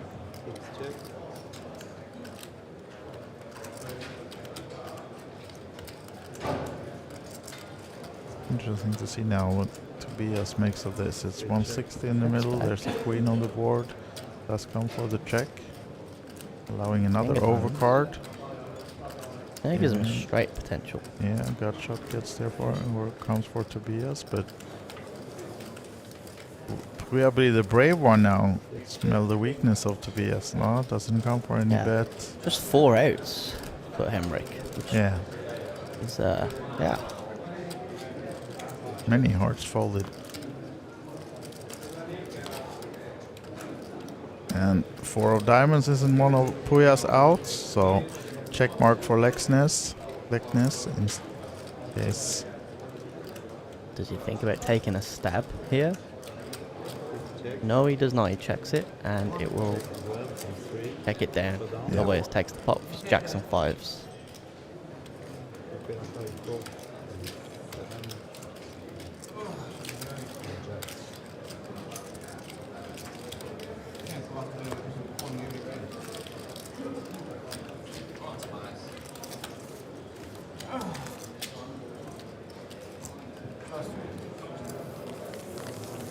Updated chip count for the feature table. As we said, Costiander up in front, and Gisle and Puya rather short down there, but still 15 blinds-ish. Well, they still have time. Yeah, the big blinds are getting close now. Yeah. We might start seeing a few knockouts on back-to-backs. Yeah, and while we see in the top right corner it says 15, but it's actually maximum of 14, because we saw on the screen in picture that went down to 14 a while ago. And Leknes now folding the 9 high. Don't think Gisle is putting any chips on the 10-5-5-4. No. And table straight for the big captain blind. Costiander is folding, so it's going to be a walk for Scanis. He'll Don't take mind the walk. that, yeah, with the 10 high. 3 diamonds this time. Yeah. The diamonds really are getting to him. Maybe it's a sign. Yeah.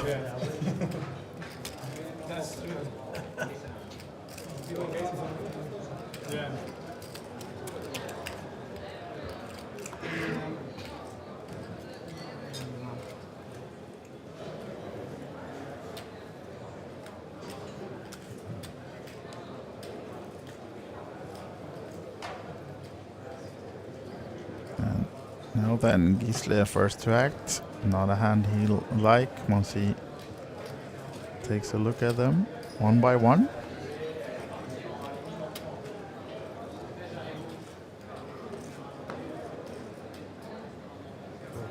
Yeah, into the muck. Seemed like an 8 high for Puya, so he's out. But the kings for our table chip leader. Yep, of with course 6-4 suited as some- well. Yeah. Always about all 4 cards. Tobias with decent hand, but no suited cards at all. Definitely going to take a raise. Oh, comes with Take a a 3 raise. bet now. The ace blocker, and yeah, doesn't have a king in his hand, and Kostiander has 2 of them. And takes Lets it down. go. Wow. Gets the credit. Yeah. Oh. If you come at the king, you better not miss. You took my ship lead, but you're not taking my blinds, sir. You may have won the battle, but the war is still going. Yeah, exactly. 14 players remaining, 7 minutes of this level just before we go into dinner break. Yep. 52 big ones up top. And a pay jump. Next payout will be at 3,950. Almost 4 times the buy-in. Not a bad little payday. Nah, it's okay, right? Yeah, I'll play cards for a couple of days for 4,000 euros. Yeah. Puya now then. King 8s and deuce goes into the muck. What about Kostiander? Double paired. 1 suit, jacks and 6s. Comes with a little raise, putting some 60k. You can see a jack and a 6 blocked by Leknes.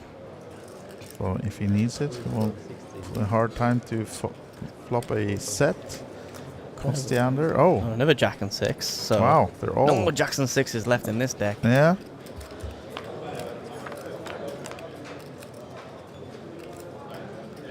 But there is some hearts.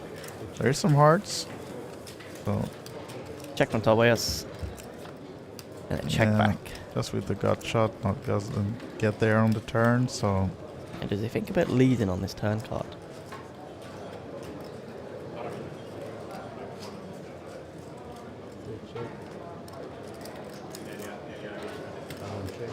Check to the river. Now then, Leknes' only chance to win is to bet this one. Will he take a stab at it? Kostiander Oh, he hits gets there the with the flush. flush now, yeah, exactly. So it would be hard for Leknes to get him off the hand. So hopefully for Tobias he doesn't bet and loses more chips in this one. But we'll see what he comes up with. He has 1 heart himself, the 5 of hearts, but...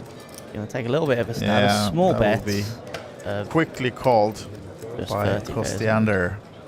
Gets the chips back. Straight to And you, up sir. 1.2 again then.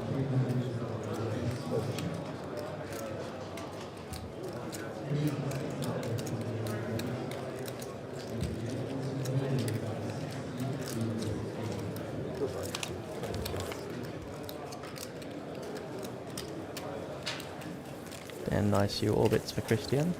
Yeah, absolutely.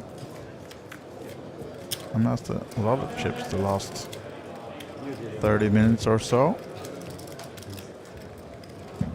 A quick dealer change. Thank you, dealer. Yeah, thank you.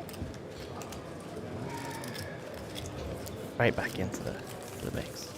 And 5 minutes till the little dinner break. A short break of 30 minutes. It should be 30. I'm not sure if we're going to shorten it a bit here with the delay, but the player should be on a 30-minute dinner break. Yes.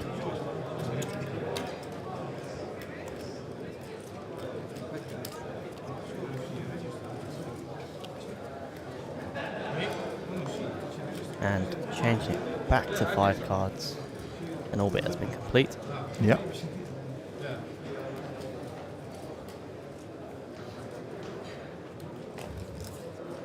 Mystery cards for Kostiander. Quickly to the muck.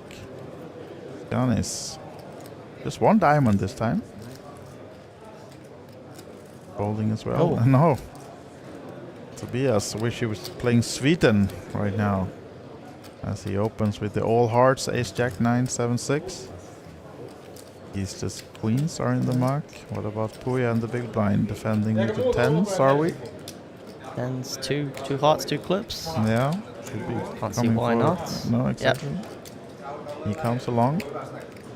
And some 13 bigs behind, so hoping 12 bigs even, hoping to find something now then.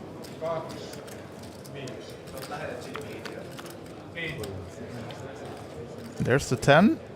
That's a set versus a straight. Yeah. This might be interesting. the low end of the straight, which could change a little bit. No diamonds for either player. Does give Henrik 9 outs if it does manage to find its way in here. Did you test them? Check from Tobias. 7. Just change a little bit for Tobias here, thinking the higher straight is more of a potential. Yeah. Henrik does have the 9 as well. Tobias knew also with the top-bottom pair. Make a pot size bet here. Oh.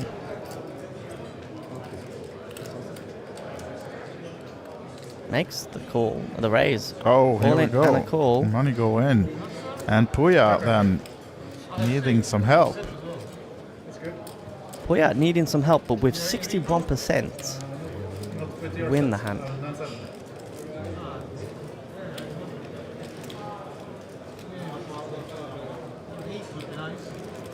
And the river card is a 9 split pot.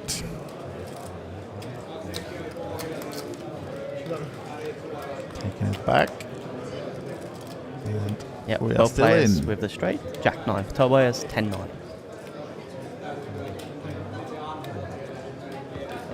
You know what they say about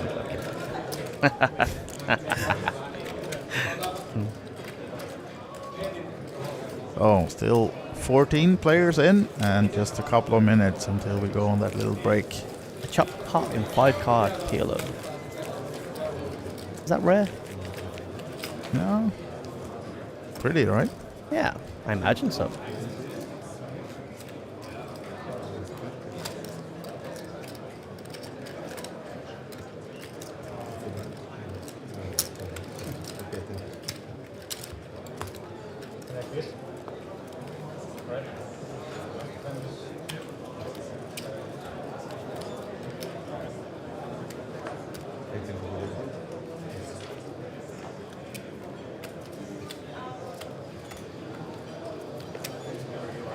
Now then, perhaps the last hand before the break then, and a nice one for Skanis. Very pretty. Still attracting the diamonds though, 3 of them this time. Ace, king, queen, queen, jack.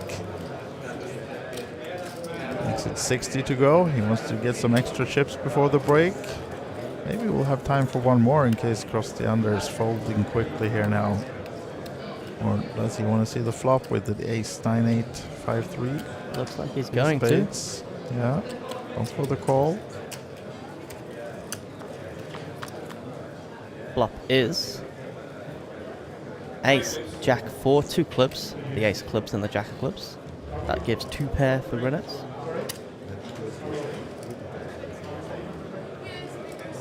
Runners going to take a stab Gut at 80 shot there. for Kostiander. Nice, but he lets it go, and I think maybe we get time, or was that the last hand? There we go, that was the last hand of the level. Yeah. As I gather everyone's standing up.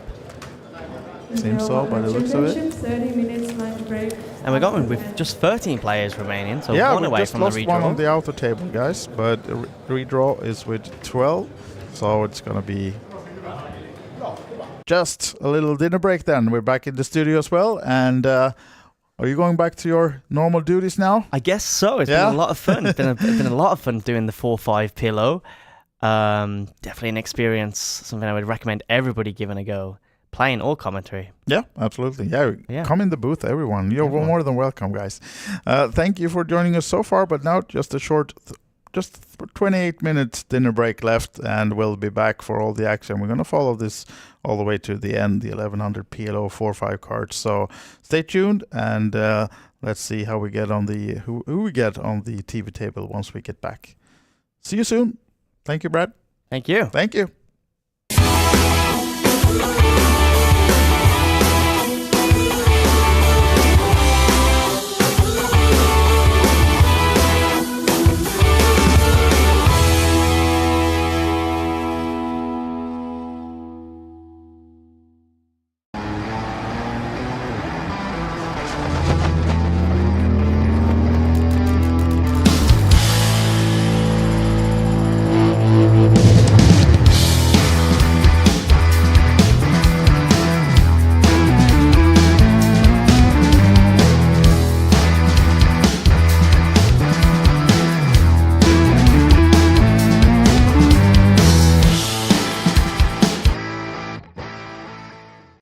So I have John Kite here, who won the PLO4 and 5 last year. So maybe you can teach me a little bit how the PLO goes.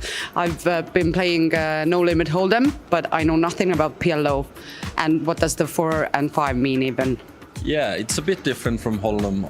In PLO, it's more about you need a lot more.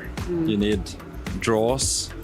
You need like 2 pair or better. You don't want to go crazy with like 1 pair, like over pair, as you do in Hold'em maybe. Yeah. In 4 cards, it's mostly about having aces, nut suits, high pairs. In 5 cards, you can have a bit more rundown hands, which means like, for example, Jack 10, 9, 8, 7.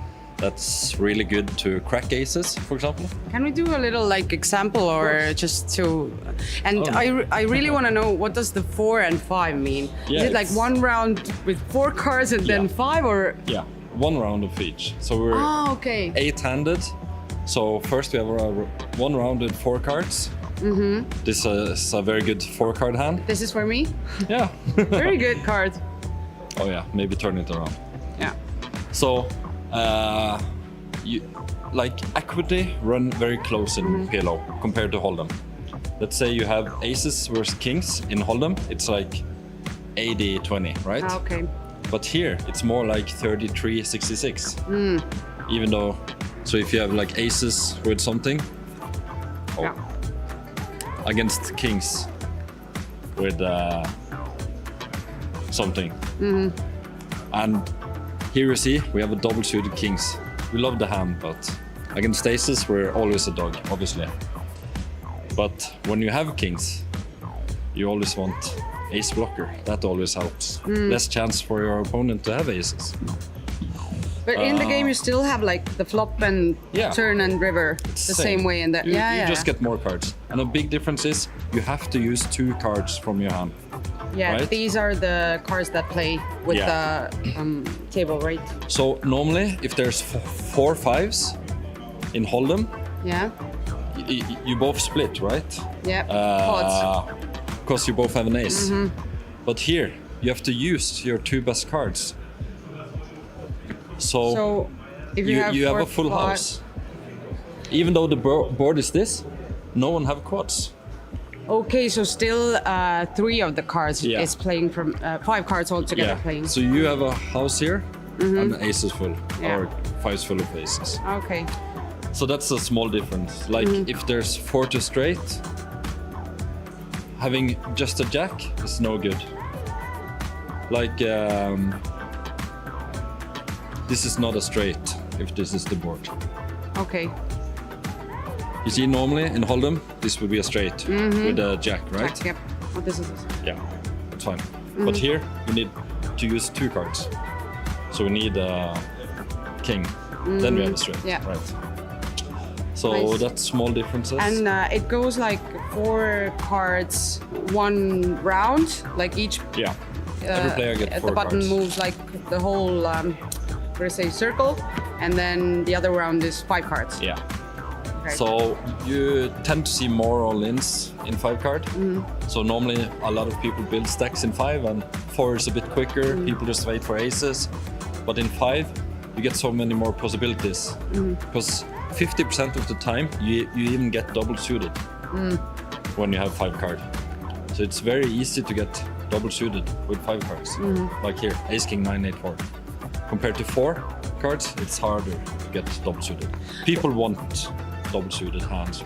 But what is the usual mistake that people do, like that you see in the tables? So normally it's not respecting your opponent or the board. Like if you have aces on this board, it's never gonna be good. Like people overplay over pairs, you know. I was all in with aces once, over pair. Guy had top set, so I was crushed. Yeah. But I still found an ace on turn. So, oh wow! So you have that lucky charm. I'm lucky today. Even though I just doubled up a guy with aces. But is PLO your like top 1 game, like your favorite of them all? Yeah, at least in cash game. That's what I prefer to play. Okay. But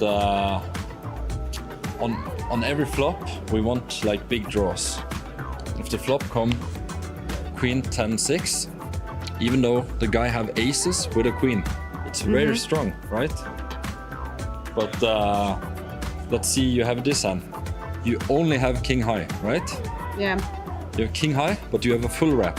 You can get straight with ace, a jack, a king, a 9, or even a 7. Yeah, So that would be a nice... and a 8.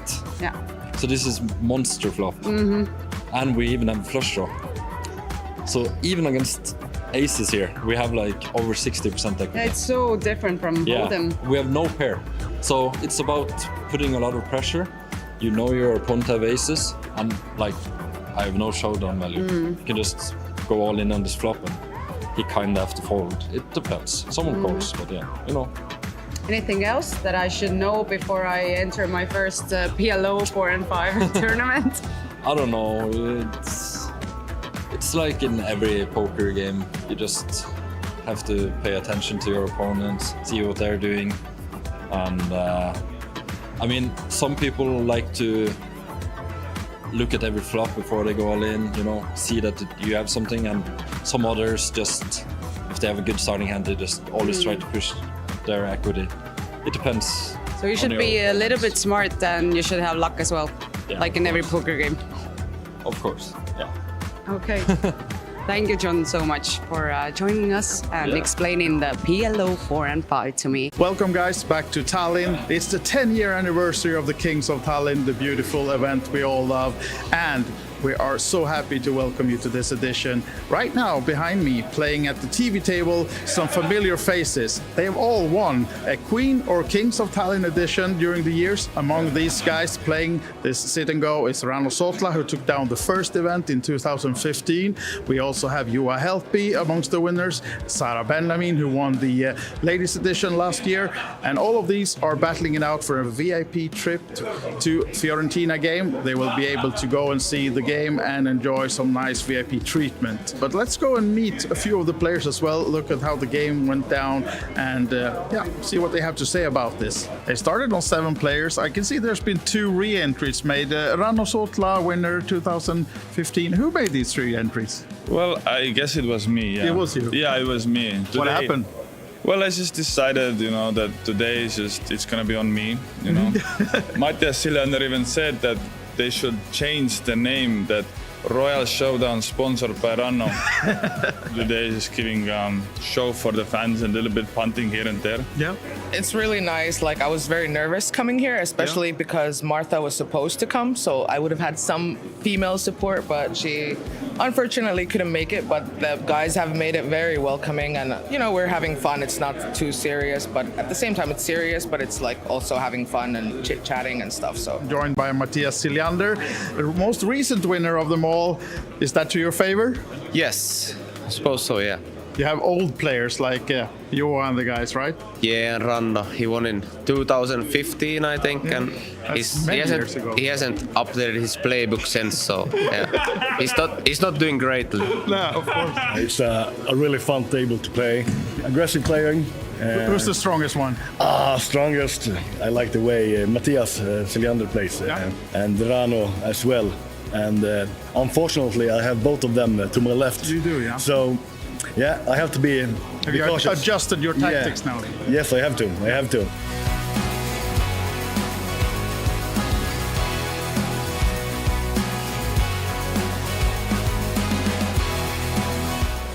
I think Deuces is just going to jam.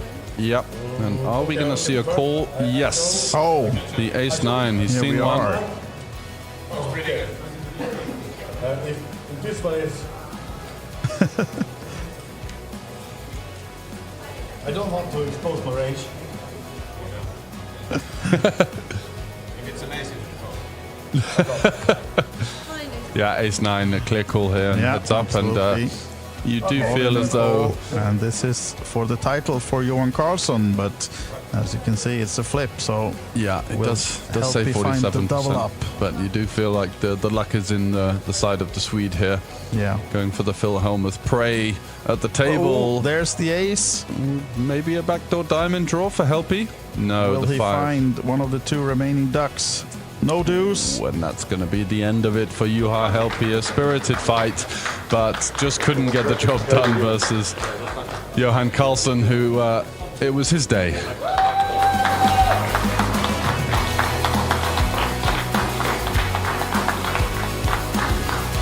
You will help me. One of my idols from when I started playing, even though I started playing like, it's close to 20 years ago. Like you help me was already around and a famous name around the poker community. I told him a couple of times, it's a pleasure to be here playing with you. Yeah. Heads up. Then eventually I got out of it with a win. I can't feel more happy than I do right now. And part of this winning this tournament is having the possibility to bring a friend, going on a VIP trip. If my girlfriend would like to, I would love to bring her with me on this event. Of course you should. She's supporting me, and I love what she do for me, being here, supporting me all the time. Huge congratulations, Johan Karlsson. Enjoy the victory. Thank you very much. Yes! That's it for the coverage of the Royal Showdown. I hope you enjoyed, but of course a lot of more events to come during the week. So make sure you check us out on our socials, and on OlyBetEvents.com you can see the full schedule and see whatever event suits you the best to come join us here at the Hilton and the Olympic Casino. Bye for now and see you soon.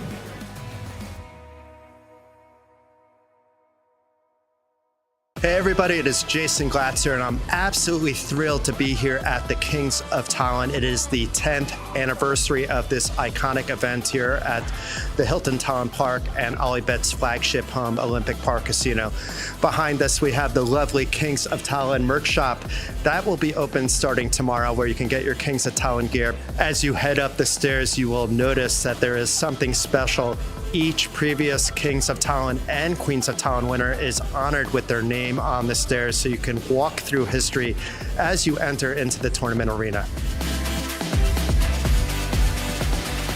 And behind us, you'll see that we have the fantastic TV table at the Kings of Tallinn. There'll be 4 full days of streaming, along with some bonus coverage of the Royal Showdown. The Royal Showdown is a nice addition for the 10th anniversary. All the previous Kings and Queens of Tallinn winners were invited to battle it out for ultimate supremacy, so you'll be able to check that out on Tuesday, February 25th, but they'll be streaming on the 26th, the 27th, and of course on March 2nd will be the final table of the 1 million guaranteed main event. We are entering the main ballroom here at the Kings of Tallinn, where in just a few days' time, the main event will take place. How excited are you about the 10th anniversary of this iconic event? Oh, it's so super exciting. It's a great fun, and also to already see so many players coming in there. So we're looking at records in most of the big tournaments. We also have a 1 million guarantee in the main event this year. So good times, Jason. I might not be a poker king, but you certainly can be at the Kings of Tallinn and earn your rightful seat into this throne with 64 numbered events for the 10th anniversary at the 2025 Kings of Tallinn. The main event, €1 million guaranteed prize pool, will be following that throughout the week. All the side events, results, news, and more. Check it out at OlyBetEvents.com, along with our media partner, Poker.pro.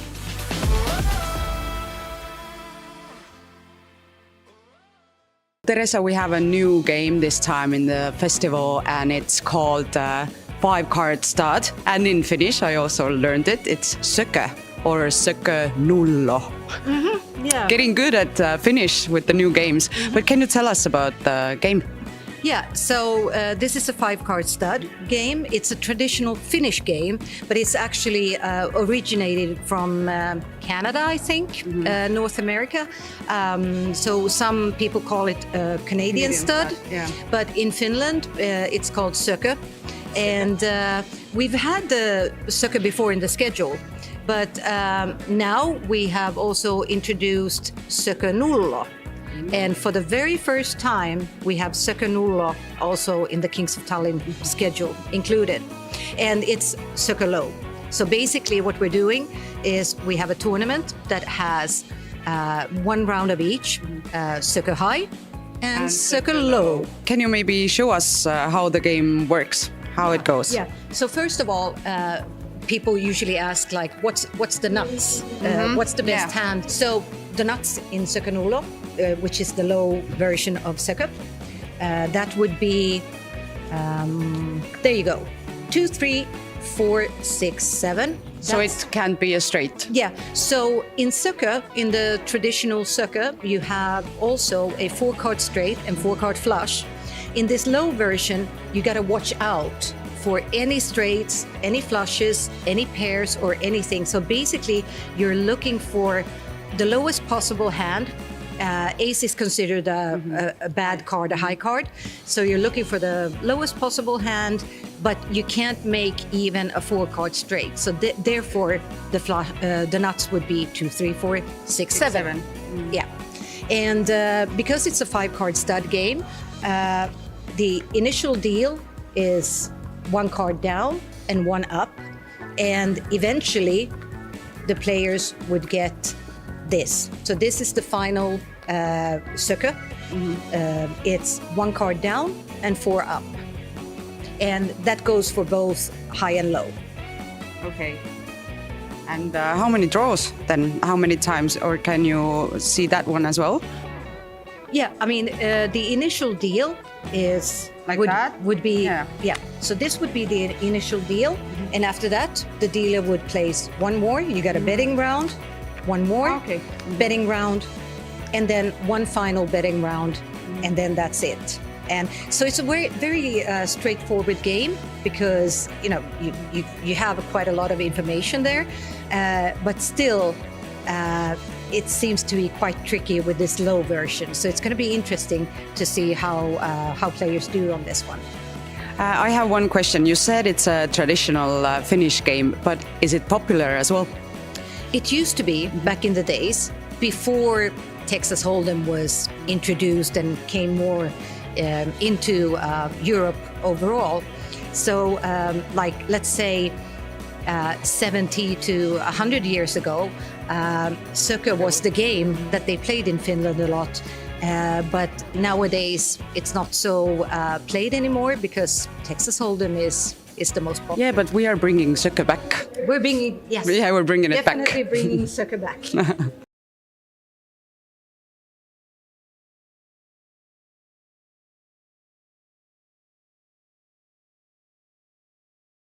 Scott, I'm so happy that I met you the last time you were here in Tallinn as well, so I can make you teach me how to play open-faced Chinese pineapple now. And the good thing is, the last tournament I played live was an open-faced Chinese tournament, and I won it. So I'm in good so I'm in good shape to teach you today. Perfect. Yeah. So can you just show me how it goes? Okay. So first and foremost, you know the hand rankings for poker, yeah? So we're gonna make 13 cards. We're going to have 5-card hand, 5-card hand, 3-card hand. The back hand has to be the strongest. The middle has to be the next strongest. The top has to be the weakest. That's all we're looking for. But it's normal hand rankings for poker. So we start with 5 cards. We have to use all 5 cards to start with. And we can do this face up just so that we can show everyone sort of how it works. Ooh, I like to see red. Yeah, so you have a lot of hearts there. So what are you thinking when you see this? Can I use all of them? You have to use all of them. So I would do like this to make it like flush. Exactly. You have a really strong start with 4 to a flush. Have a weak card in the middle, and then maybe we get some queens or aces up top. What about you? For mine, I have a lot of diamonds. It's not great starting hand, actually, especially because I see you have a lot of hearts here, but I think I have to go like this. So it's important always to check out what the other players It's very important not only to check what your cards are, but also to check your opponents, because let's say further down the line, it might be that you're going for some pairs or something, but if you see that a lot of the other cards have gone, you want to make sure that you avoid those. So now we're going to get 3 cards next. You have to use 2 of these 3. You're going to throw 1 away. Okay. Normally they would be dealt face down, but I'm going to deal them face up just so that we can show everybody what the cards are. Come on. So we have to use 2 of these. This is very good for me, by the way, because that completes my flush. Okay. So what are you thinking when you look at these? King up top, obviously, yes. And we always put it to the side. I would use the deuce. So again, look at my cards for what you have here. So you have a choice between a 2 and an 8, and indeed I have an 8. So yes, throw the 8 is a very good choice. And for me, I'm just completing my flush. I'm very happy with that. So we get another 3. So this is how it goes. Yeah. You make the first hand that you get dealt is 5 cards. Yeah. You use 5, then you get 3. You have to burn 1. Yeah, it's always going to be that after the first 5, you're going to get dealt 3 every time. You have to use 2, you have to throw 1. Now, you have an interesting choice, because yes, this is actually perfect. Yes, yeah, I really like this. There are a couple of hearts gone, but still the hearts are very live. We are going to need to make 2 pair in order to make the kings valid. The interesting point with this, by the way, when we play progressive Pineapple like we are playing, if you get queens up top or better, you get into Fantasyland. Fantasyland is where you get all of your cards in your hand, and that's really, really powerful. So it's important that you do try and get a strong hand up at the top so that you can get all those cards in your hand. Because the last tournament that I won, I got 13 cards in my hand. I made a royal flush out of 13 cards. I got 14 cards in my hand. I made trips up top, and trips up top is a lot of points. Worth noting, by the way, that the way the game works, it's based on royalties. You have points, so the stronger your hand is, the more points you're going to make. So kings up top is really good. If you can make this, this would be super nice. I can. So you're throwing the 9. Do we have one more round to go? We're going to have a couple more rounds to go. Mine is not the greatest because in the middle I'm struggling, and the flush would be no good in the middle anyway. So I'm actually going to have to keep the 4 even. Oh no, but all the 4s are gone actually. I think then I'm just going to burn this up at the top, try and leave as much space in the middle. So 3 more cards. Come on. Yay! You got my heart. Oh, very This is strong. what I need. So all you're like going to in the need, middle? you're just going to need to make 2 pair in the middle or trips to make your hand live. Okay. So what are you thinking? There's a 3. There is a not 3. 9, so I would probably do it like I like this. that choice. That's a really good choice. Yay! And then for me, this is pretty good because I can put aces in the middle, which means if I get a queen now, I would get into Fantasyland. So that's pretty decent. So final draw. I'm going to do these down actually so that you can sweat them. Yeah, the sound of Fantasyland is like so luring. Fantasyland It's would like... be lovely. If we can get you a Fantasyland and show the Fantasyland as well. Oh, you've got it as well. Yay! Very nice. And I Very still need nice. to use And just one put of anything these, up top, yeah. Yeah. Yeah. I mean, you go for the higher one because why Ah, not? okay. Yeah. sorry. And then I need a queen to get into my Fantasyland. Do we have it there? No fantasy for me. So you are now going to get 14 cards in your hands, and then you get to make the hands from that. So we'll do one fantasy. I'm going to sort of ignore what my hand is. We just want I made it to we want to see what your Fantasyland. Fantasyland is. That was so amazing. So 2, this is the 3, Fantasy 4, 5, Land round. 9, 10, 11, 12, 13, 14. So this is what I have, right? Yeah. Let's see. I don't have a flush. No flush there. Do I have a straight? You do have a straight. You have a few straights actually. It's a shame that you're short of 1 diamond. 1 diamond would have been nice because then you could have made flush and straights. You have an extra diamond. Yeah, but I can just make the flush You got the down. straight there. The straight down here. Yeah. Then make it. It's not the best fantasy, unfortunately. It's not. I've seen a lot better. You've just got a pair of queens, pair Yeah. of 6s. Yeah, you can help me It's with probably that. only You're this. the pro here. You will get points for it, so the straight's worth 2 points at the back. The 6s is worth 1 point. Unfortunately, it's really not much points at all.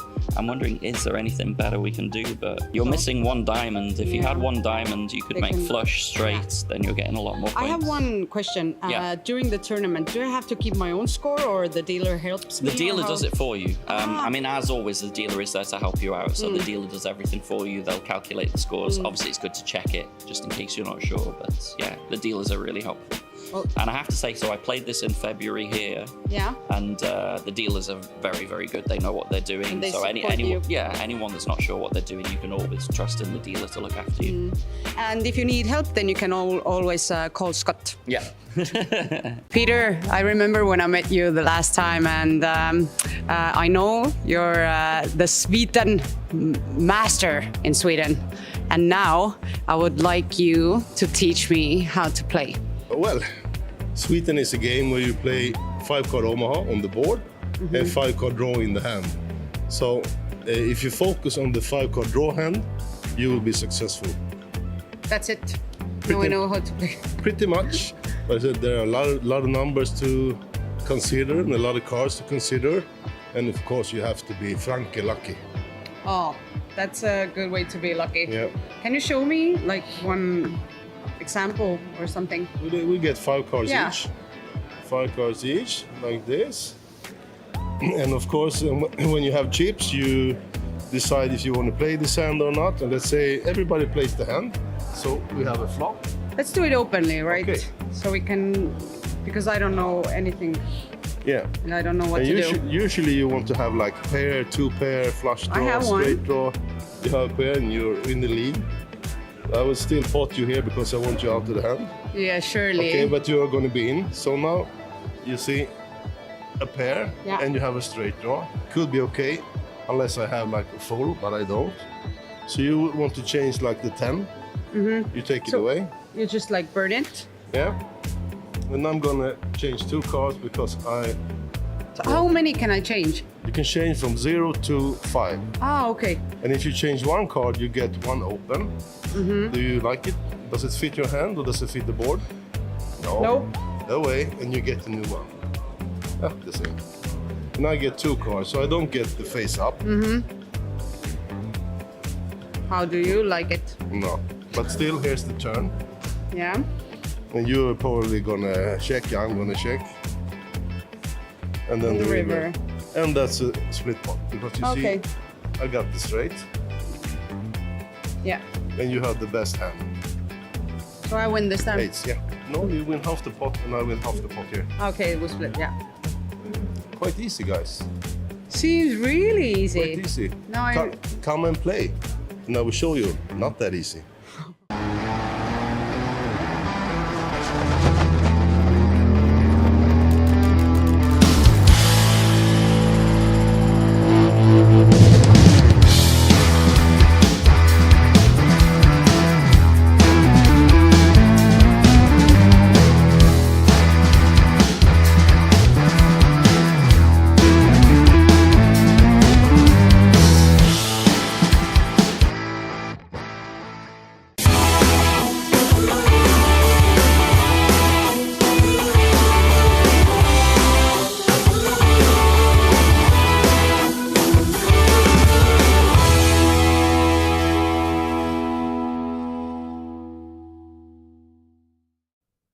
Hello and welcome back to day 3 of the media coverage here at the Kings of Tallinn 10th anniversary at the Olympic Casino in Tallinn. Of course, I'm joined once again by wise guy Andreas. How are you, sir? Hey, I'm good, sir. How are yourself? Yeah, hanging on in there. Yeah. We're having a good time though. So we're down to the remaining 13 players of the PLO4, 5, 1K. Record-breaking entries, over 270 entered, but only 3 tables remaining. So we're going to have some short-handed action where we're going to be playing down to the final table before a little bit of a quick pizzazz, and we're going to be back for the final table in probably an hour and a half or so. But Something like before that, yeah. then, got a bit of action. So let's jump in, shall we? We should go have a little... Yeah, exactly. We're going to see the winner from yesterday's 5K high roller first. Kestutis, what's his name, right? Yes, that's the one. He's going to receive the trophy. So let's see that first, and then we have some PLO action coming shortly. Okay, ladies and gentlemen, we have our 5,000 euro no limit hold'em winner. I'd like to present from Lithuania the winner of the 5,000 euro no limit hold'em high roller. Please give a hand to Kestutis Jungavitus.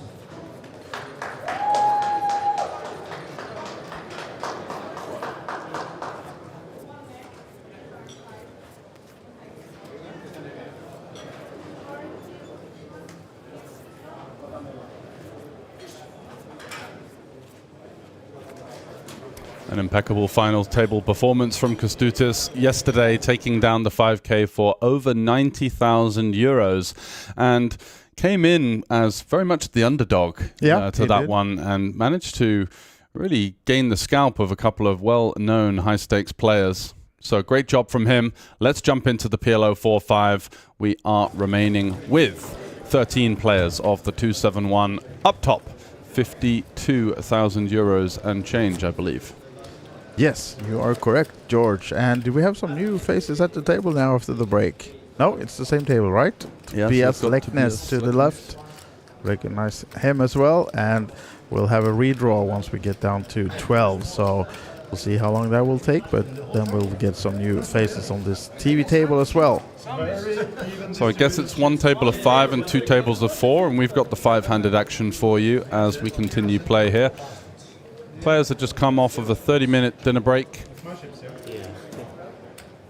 And going to be playing down to the final table, you should think. A couple of short stacks, although we've got the overhead cam, so can't quite see exactly what we're working with. Yeah, looks like Danish player here, Gisle, is on the short stack, just sub 10 big blinds now, and Pulja, the Estonian hopeful, the hometown hero, also with around about 10 bigs. What a hand for Kostiander. Wow. Look at this one. Straight back into the thick of it here. 1.2 million, and the Latvian Renars taking a couple of hits over the last half hour or so, but not going to be defending here with Jack 6, 5, 5, 3. Yeah, Kostiander went on a little bit of a heater before the break and amassed some chips late before the small dinner break that they've just had, and continues to find good starting hand as well. But this time no one wants to tangle with him, so he's picking up the blinds and ante.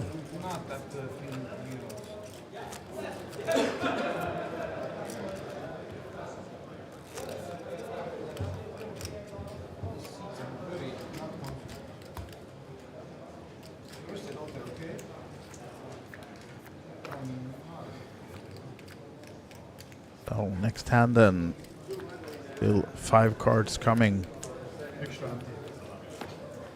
Ilva asking, is Senkel and Senj still in? Unfortunately, we did see Senj unfortunately hit the rail.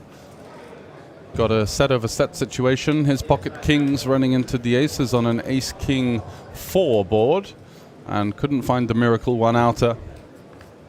So he was left with 1 big blind. Managed to spin that up, but hit the rail shortly afterwards in around about 17th or 18th position. Now Gisle really committing himself with the 85k raise with the ace-10, 9-8 deuce double suit, but yeah, should get this one through here. King, Jack 10, 3-3. Oh, Senkel's got other ideas. He's going to take a flop.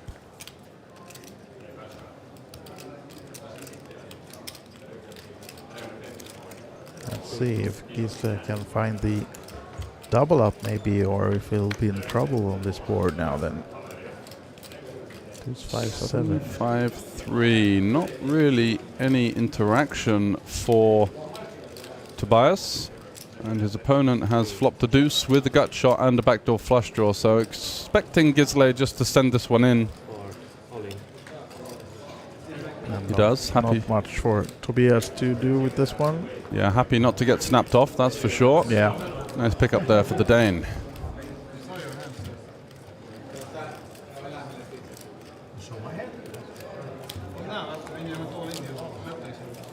Those are guys of fans of Tepi, and we do have a redraw at 12, so chances are you might be seeing him on the feature table shortly. Yep, we are on level 23 right now. 13 remaining, 271. And with 13 remaining, he was somewhere in the middle of the pack, so likelihood is he should be making the final 2 tables, where we're going to have a little redraw and a very short break. But for now, 13 left and looking for 1 more elimination before we reach that.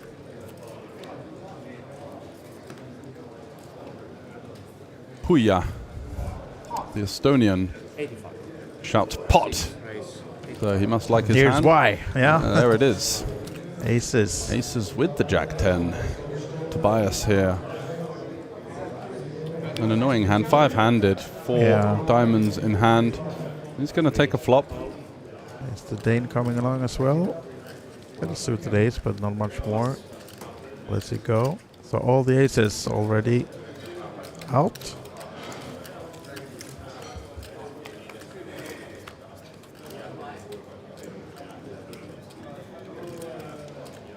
What a flop for Puja here. Absolutely. Not the worst for Senkel either. He's got himself a gut shot, middle pair. think somewhat likely to see a donk jam. Yeah, there it is. And Puya Money's beats him going in there. in. Huge favorite to double up now, Puya, but of course, Tobias has outs. You can see the top of your screen, the current outs to come. Yeah, big pot for both players, of course. Henrik at risk, but Leknes, who was up over $1 million at one stage, now if he does lose this one, all of a sudden he'd be down to sort of the 550k range, and it's a lock on the turn. As the straight completes for the wrong Leknes. 9 for Leknes, yeah. Yeah, but the nut flush for the Estonian. Nice double up and some more. Absolutely. So nice to 600K now. flop a bit of equity when we do commit most of our stack in these situations. Flush turn, baby, indeed.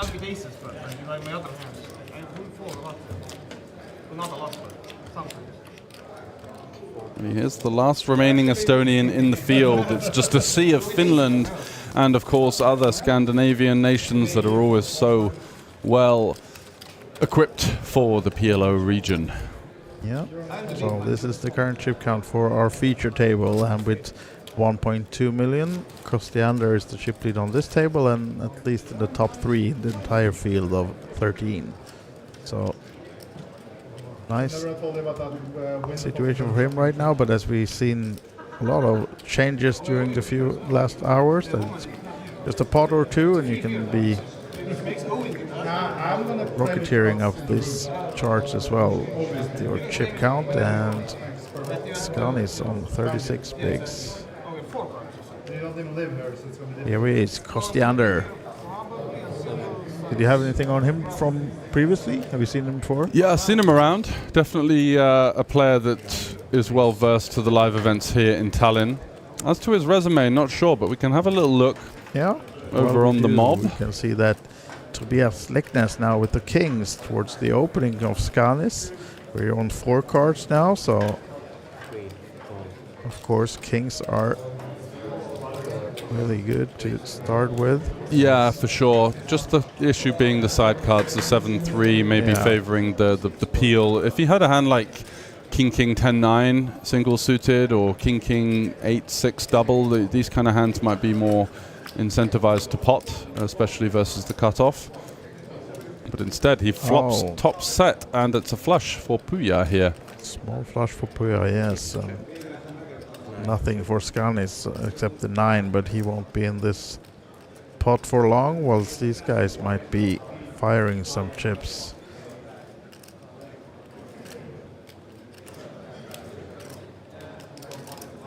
$260 in the middle. Comes for a smaller bet. 65. Yeah, makes sense. We both get value from worse sets. We put some of these straight draws like the Queen Jack 10 into a tough spot here on the monotone texture. Going to get a peel from the big blind here with the flush, of course, but is going to be treading carefully, you feel, down the later streets, as possibilities of Senkel having a higher flush are somewhat relevant. Definitely of a concern right now. But there's the 9. Dream card for Tobias, of course. And might also, of course, or it will slow Puya down. So let's see if just Tobias chooses to go for the trap here and just check this one, or if he's going to try to get some more out of Puya already on the turn. Not going to work to his favor though, unfortunately. Going for another stab here, as you could hear Henrik say something along the lines of, not the turn I was looking for. And he's just going to muck that low flush now. Really going to struggle to find hands that he's ahead of, apart from the lone ace of spades.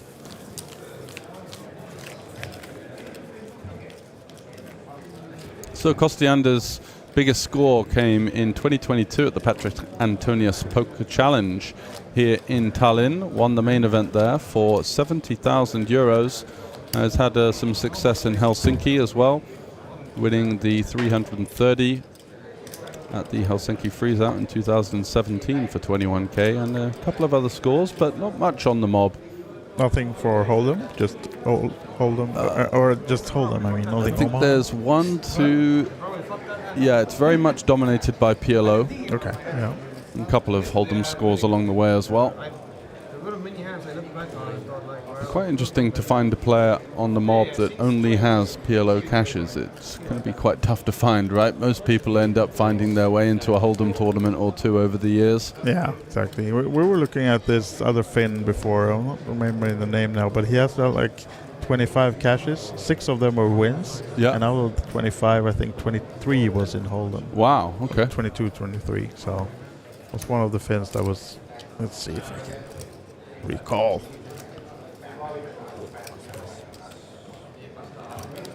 6 wins, a prolific run. Yeah.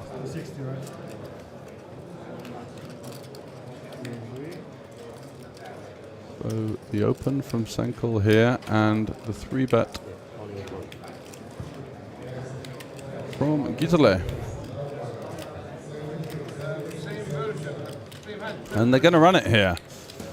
Basically a straight flip, and equity advantage with Gisele just due to the fact that he's double suited and has Senkel's spades covered.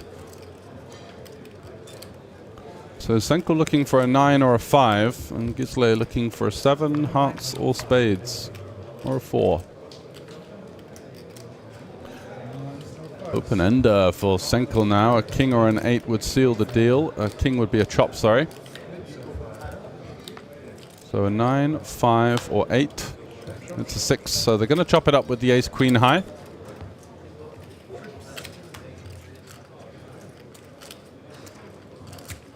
That's our guy. Is it Piilonen?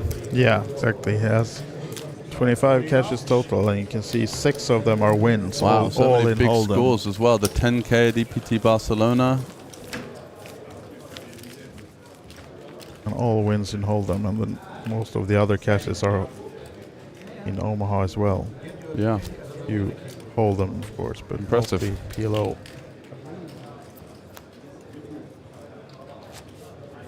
But he's unfortunately out of this tournament. Left us in like 20th place, something. So not adding another win then. Piilonen.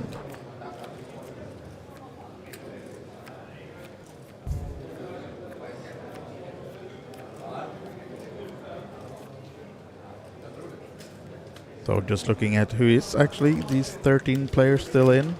The players except who are on this table. We have Jussi Matilastinen, Finland. Fredrik Lindström, Finland. Alexander Nordén, Sweden. We have Tero Tapio Laurila. Akilu Laitinen. We have Jyri Tapio Merivirta. And also then these guys on the table here. Kostiander, Leknes, Skanis, Olsen. And another confrontation between the Norwegian and the Dane. Tobias this time with a bit more of an equity advantage. And it's going to be Ace King King facing the Ace Queen 10-9. 2 very strong hands in their own right. Queen 8-3. Great flop for Gisele here with the gut shot and the backdoor flush draw. Yeah, taking over the lead in the hand. There's the 9. 2 pairs. So it's going to be an 8, a 3, or a king. Not to be. Yeah, man. Nu lever vi. Tobias shouting in Danish. I called on him.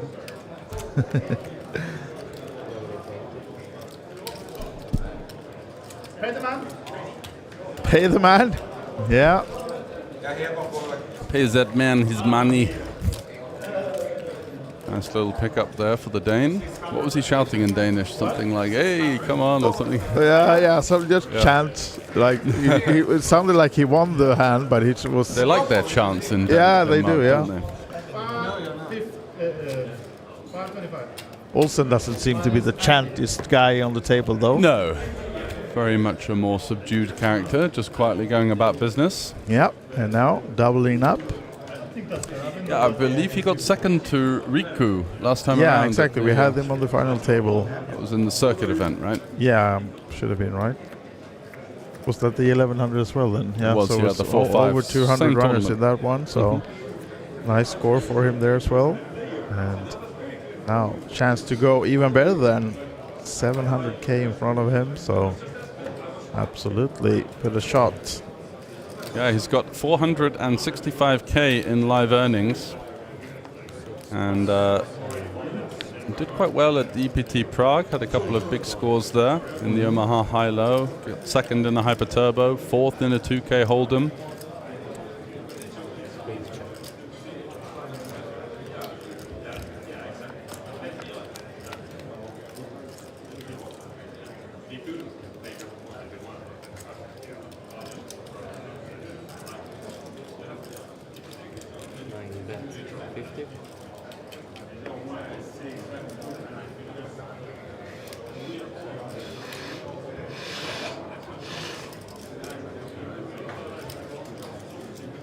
Leknes here with the flush draw, facing a bet from Renaz with his top pair and Queen of Clubs blocker.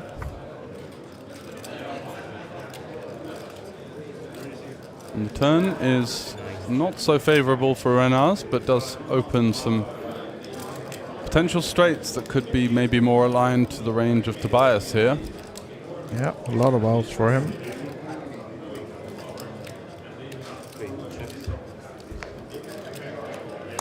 Going to check it back and take a free river and a favorable one for the Norwegian, having faced, well, losing one and chopping one versus Olsen.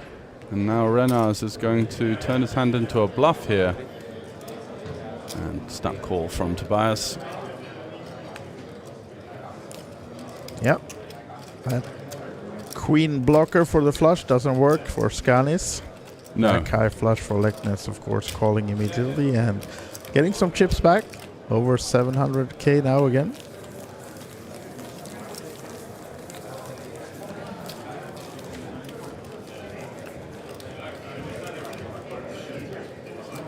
Still 13, not losing a player on the outer tables, so have to wait a little bit longer until we get that redraw down to the final two tables.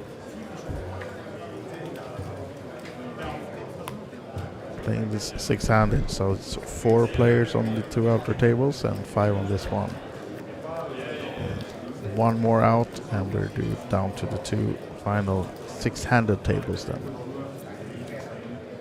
Puya now, looking at his cards under the gun.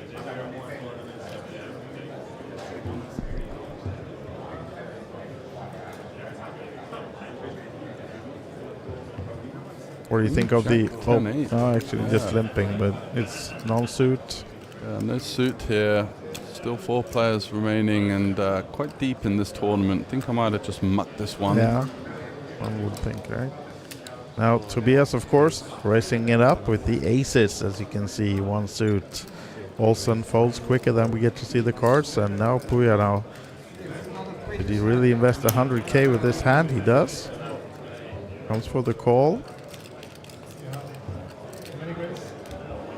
His hand is connected, so feels that it's worthy of taking a flop here in the limp call line, and flops an absolute monster. Yeah. I think we're going to see Tobias just jam it in here. We've got the 10, we've got aces, of course, for the overpair and the backdoor clubs.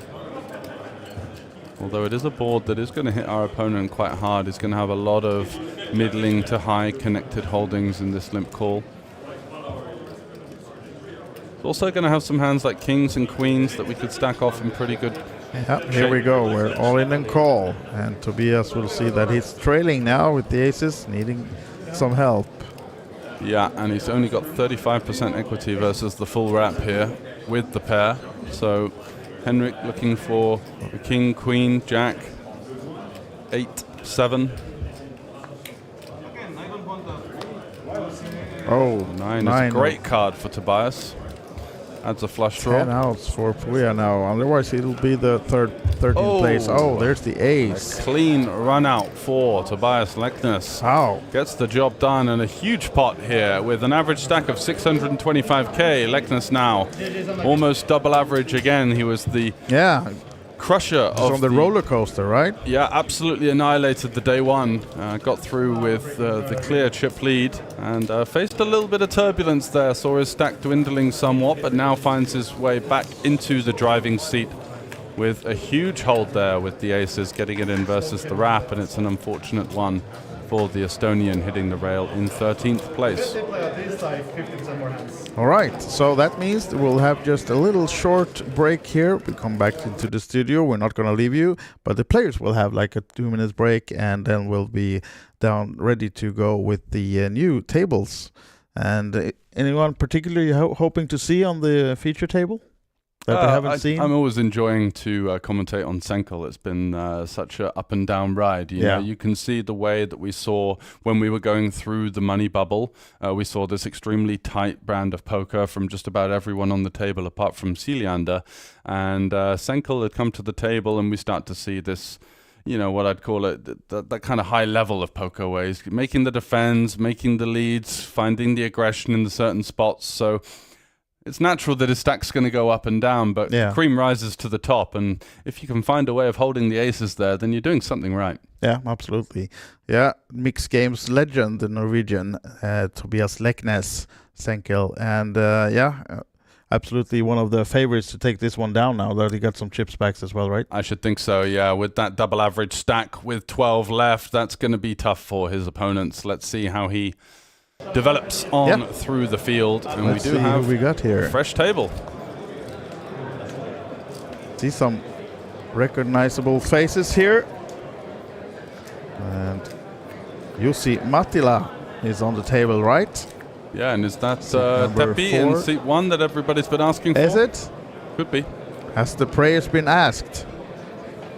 Should be, yes. Are you happy now, guys? Hopefully, as Jussi Mattila just talked about, will be the first to act. He's on the short stack, 8 big blinds only. He's always running deep in these events. We always see Jussi deep in the PLO 1K. I think he must have such a great record in this particular event over the years. Just seems to be omnipresent.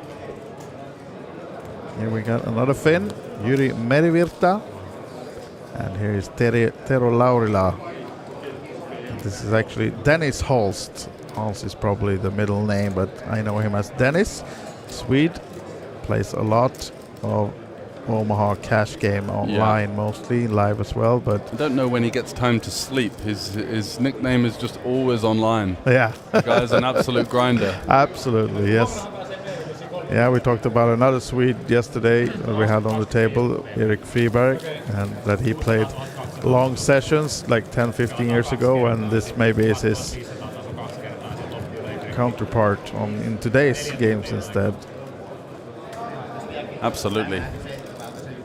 Very much a grinder of the mid-stakes online. It's been there for absolutely years. Yeah. And putting up some good results as well, and also has started to maybe move into some live tournaments. I met him for the first time in Prague, where we played the PLO 1K together. Okay, yeah. Tough player, and very much someone that understands the game to a high level.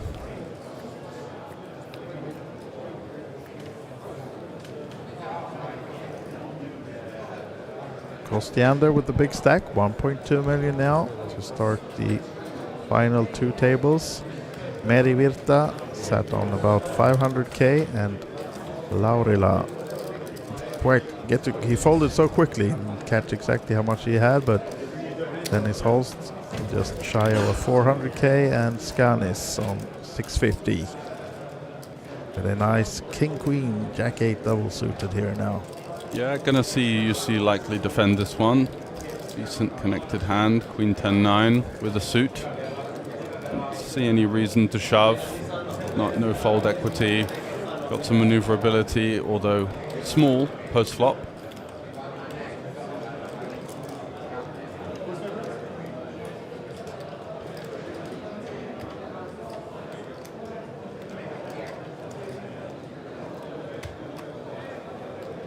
Ooh. Whoa.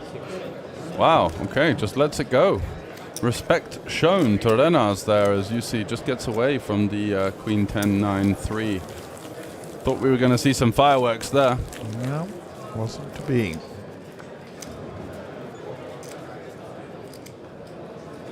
UC has also a very strong Hendon Mob resume, 834k in live earnings.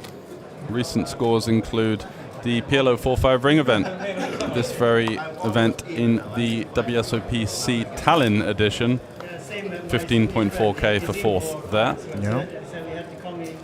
What is it, top 9? 9. Yeah. Not bad.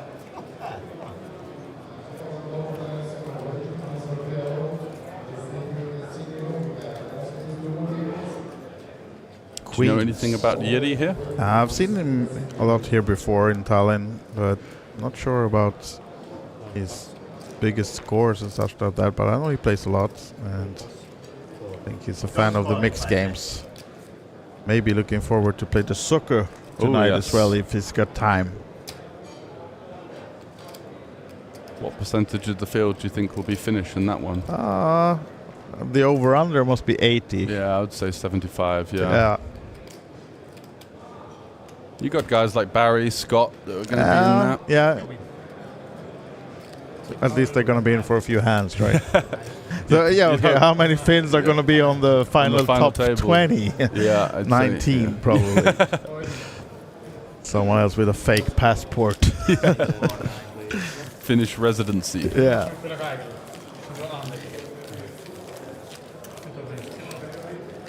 So you can see in the background and on our ticker as well now that we actually lost one player on the outer table then. Yeah, so we're going to play down to, I believe, a final table of 7. And when it's going to be 8 remaining, we're going to have 2 tables of 4 with hand-for-hand play. And our 12th place finisher is Mikael Koistinen, Finland. So those of you rooting for him, unfortunately he's just left the tournament on the outer table on 12th place, good for 3,950 euros. So 11 remaining. And double pair for Tero Laurila. Any chance in the chat for Tero? The chat's going wild. Yeah. Lots of fans of Tepi. You'll see Mattila here with the ace-8 deuce. Don't think we're going to have too many better opportunities to fire in a pot-sized open than this. Yeah.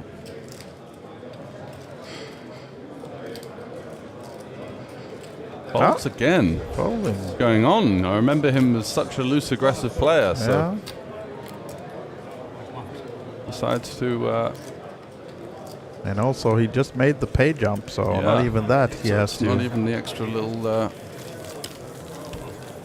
payday. Surprising to see that one.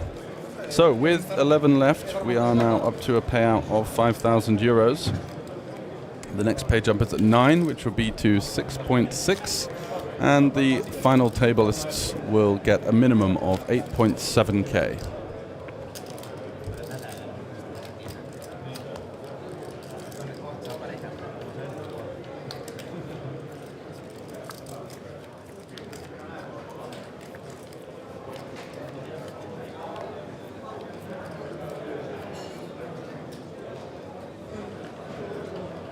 Dennis with the aces. Yes.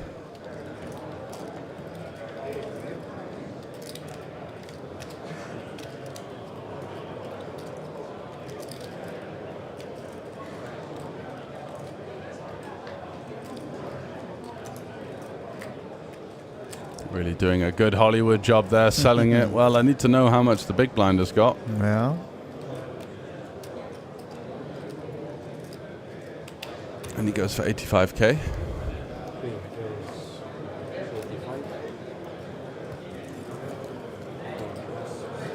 Finnish guys are out of it. What about Merivirta? Oh, he will be stepping away as well.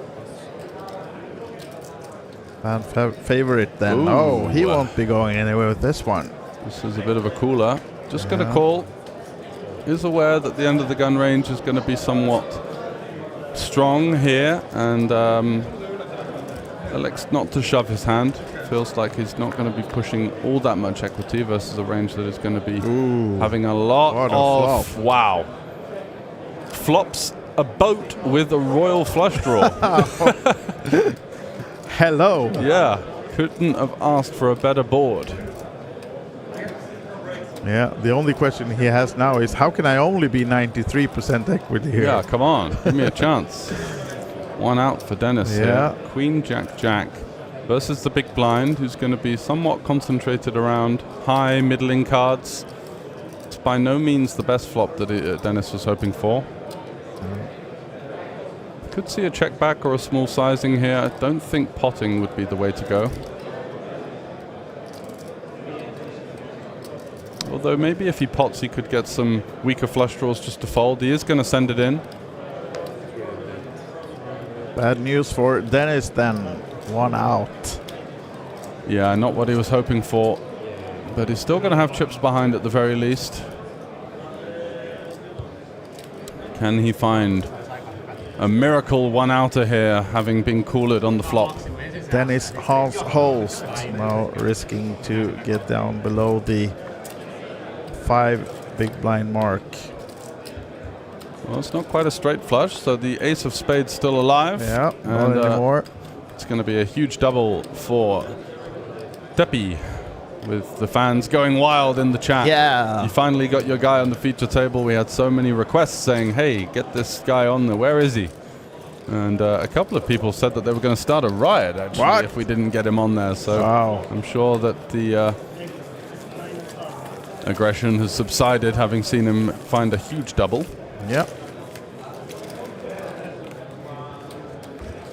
And it's now Dennis, the table short stack, just left with crumbs.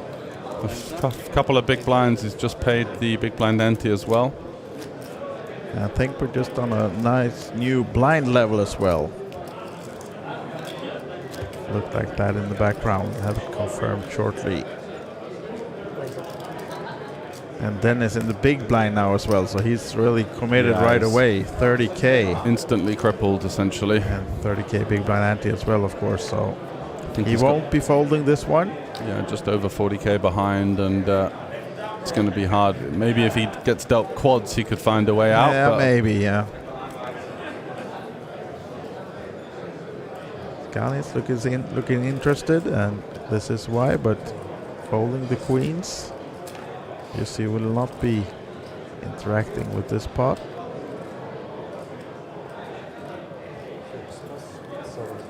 Folded to Yuri.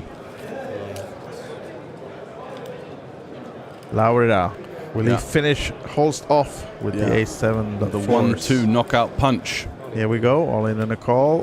What do we find in Dennis Hans Holst? Tens at least. Yeah, some hope.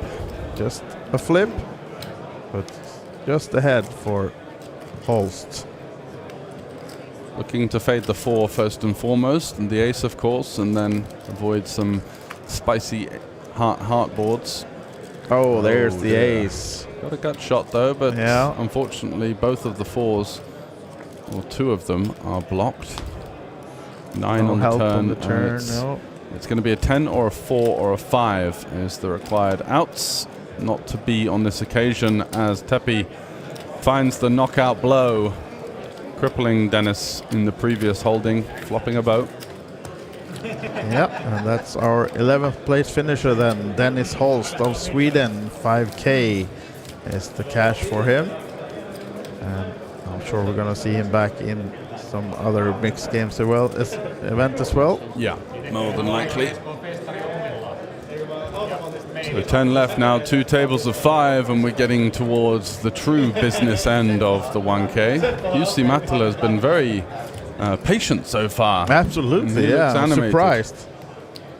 And rumors has it that he actually got a 3-hand sit out. Really? Some hour ago or 2. He wasn't pleased with that decision. Really? What was that for? He's never known to be too abrasive. No, apparently he was speaking a bit of his own Finnish language. Okay. While there was some action on the table, and yeah, he didn't disagree with that. It was just that he thought that he wasn't given a fair warning. But well, yeah, it depends on who you ask. Let's just say he got a warning. And the common denominator with him is that he tends to find himself in trouble quite a lot. Yeah. I do remember in some cash games. let's say, causing a bit of a scene on one of the other tables. Okay.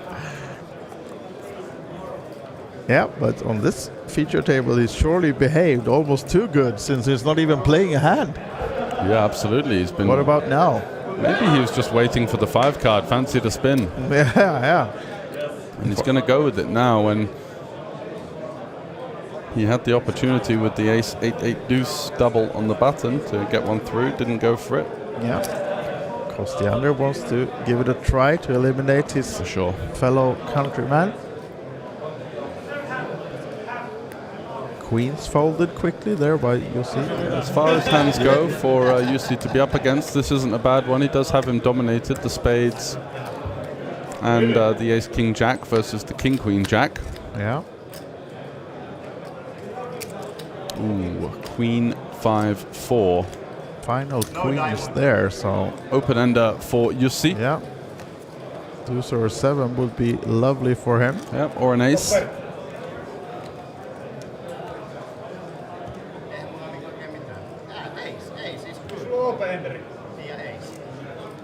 He's just rooting for the ace, not even seeing the. There it is. There it is. Oh, he knew what was coming. Okay, yeah. And the 7 as well. He gets the straight and top pair. Everything. Clean for Jussi as he finds the double that he was so patiently waiting for.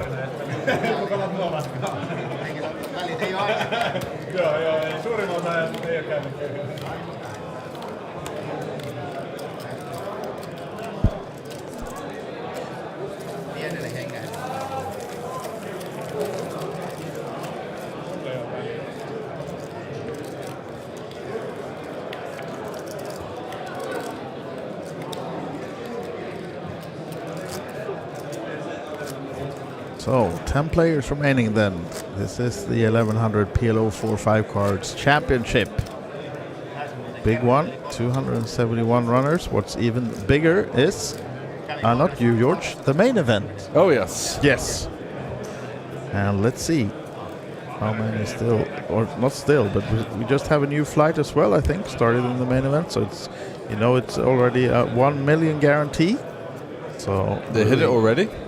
I know, not hit right. already, but let's see. It's a total of 822 entries already. So yeah, it's surely going to hit that 1,000 needed. What a tournament. Since we do have a few levels of late reg tomorrow as well, you can get straight into the mix in day 2. And my guess is that well over 100 players are going to do that as well. So Tero Laurila now, Teppi getting the aces.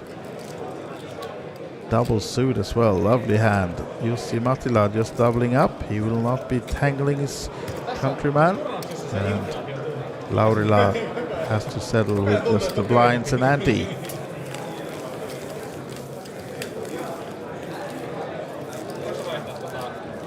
Just seen that Callum doubled up from Poker News in the main. Oh, really? Yeah, got himself 2 back starting to starting. Yeah, okay. I was all the way down to 14k, I think. 7, right? I think he 7, said. He had. really? Yeah, Okay. Yeah, Wow. he's been grafting away. Wow. But he predicted it though yesterday. Yeah, he did.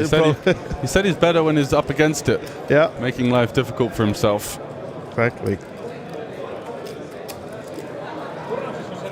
Yeah, so the day 1E of the main event just started the evening session with a bit of turbo. It's on level 1 and 56 entrants in that one. So yeah, the total is over 800 in the main event. So it's going to be a huge payday. What do you around 200k for the winner? In the main event? Yeah, I think north. I think it's going to get about 1.2 million or 1.3. Yeah. So yeah, about 200, 225, something like that. It's an okay payday, right? Beautiful payday. For 3 days of beautiful hold'em poker, but now we're sticking to this one today, the PLO4 5 cards, as you see now with a decision by the looks of it. Yeah, comes with a pot from the small blind. No graphics of the cards just yet, but yeah, seems like we're all in on the call actually. Yeah, can Jussi find another double up? Big situation, 10 left. Looks like Jussi's got himself an ace with a suit or 2.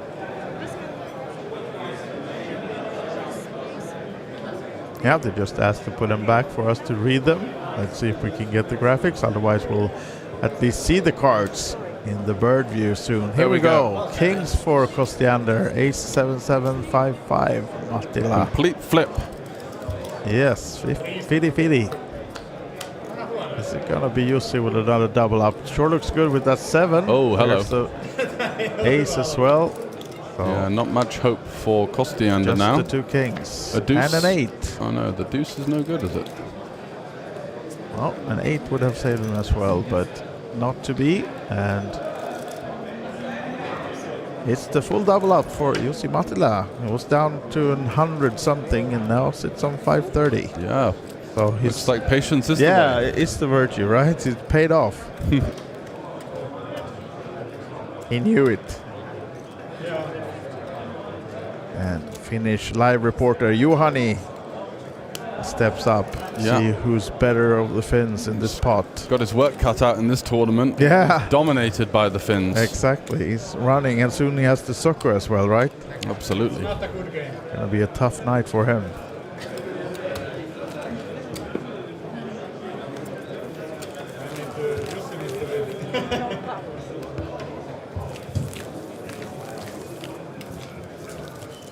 Everyone back in their seats, and then since Mattila doubled up, we have still 10 players in.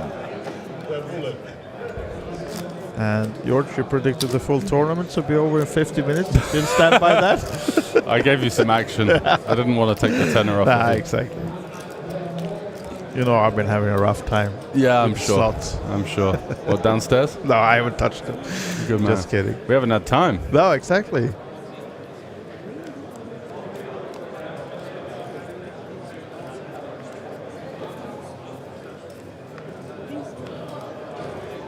Now then, fan favorite Tero Laurila not entering this one with 4 clubs.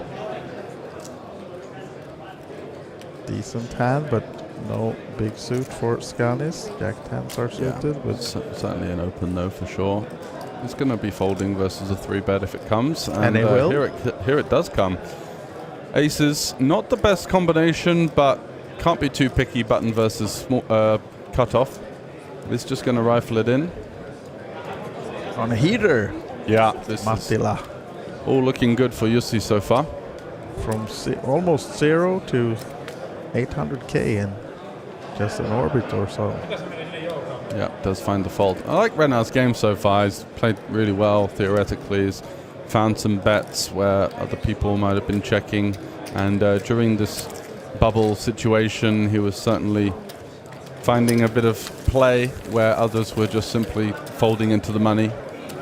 Yep. I think he's a strong player.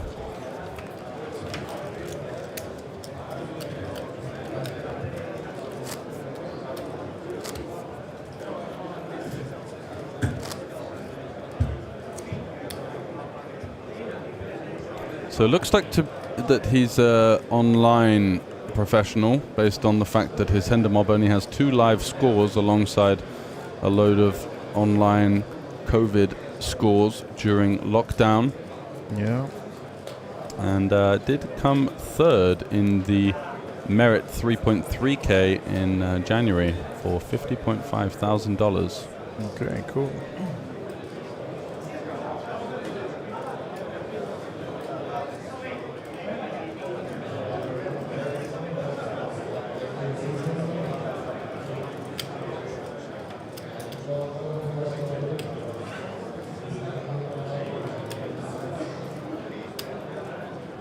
You see with the bad suits, just going to let that one go.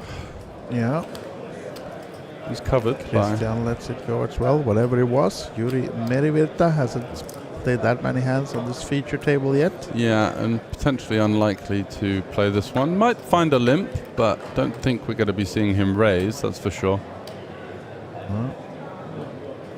Ooh. Huh? I'm wrong.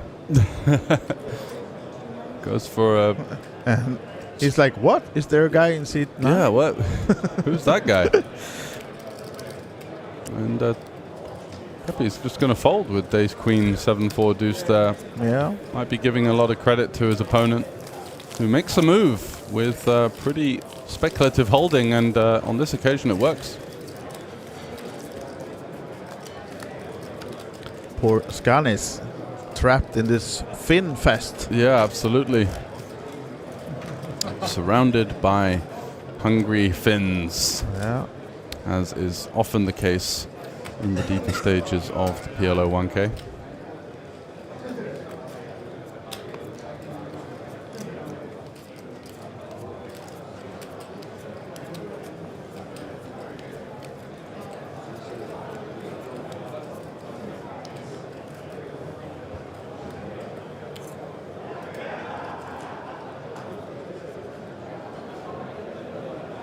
Mattila now. Nines, but not much else, so this one he will not be entering. What about Christian? Let's this hand go as well, and wasn't much to go, but now Merivirta will go racing again because we have aces. Yeah, should be going for the full pot. Quick fold from Tepi in the small blind. Yeah. And over to Renaz here with the jacks. I think they're deep enough to take a flop here.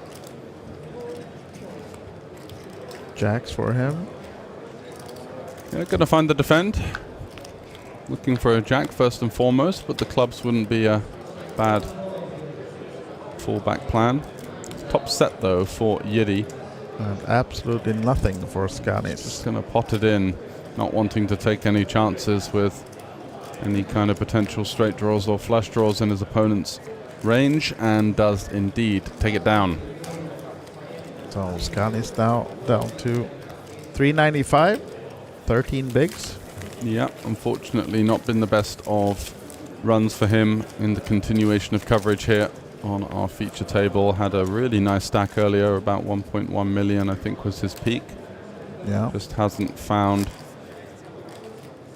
the Finns are slowly eating his chips. Gobbling him up one by one, coming for a big dent.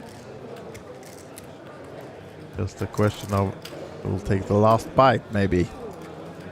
Or, of course, it's easy, just a double up, and he's well in contention again with this other guys on the table.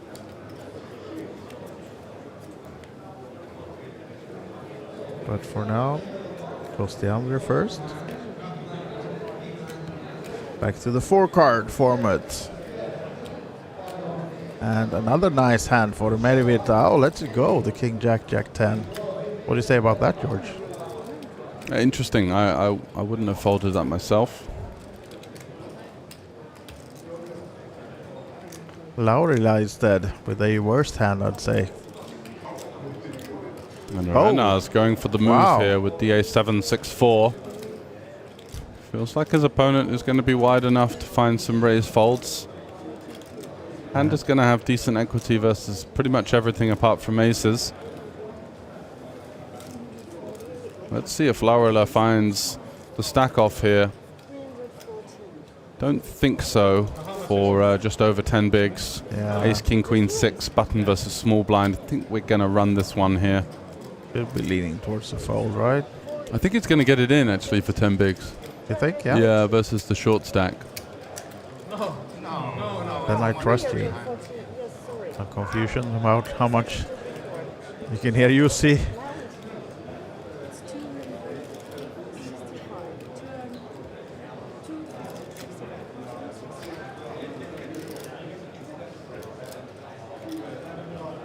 See then if he does what George coaching said. Yeah, I just think Ace, King, Queen is going to dominate a lot of the 3 bets. Are you on your way into the solver now? Gonna have a little look. It's no chance of RTA. I'm not playing. Here we go.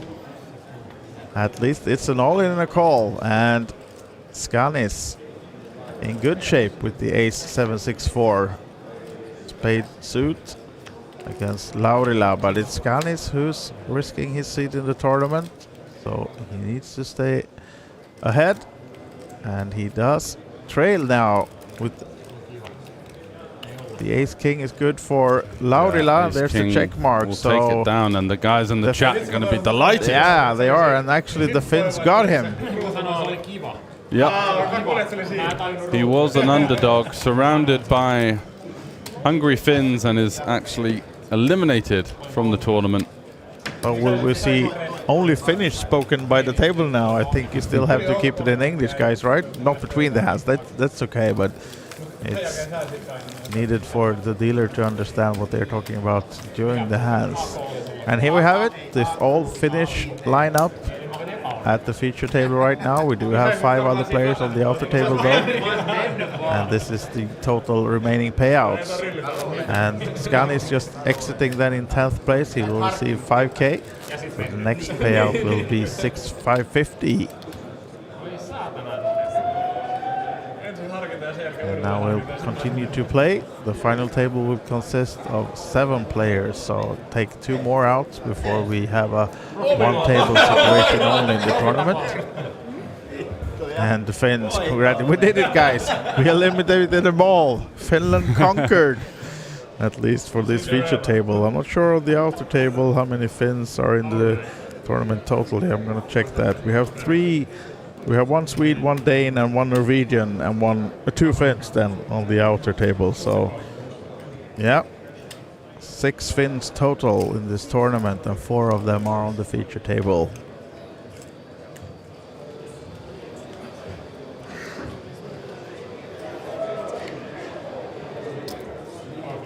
And it's Kostiander calling Mattila race.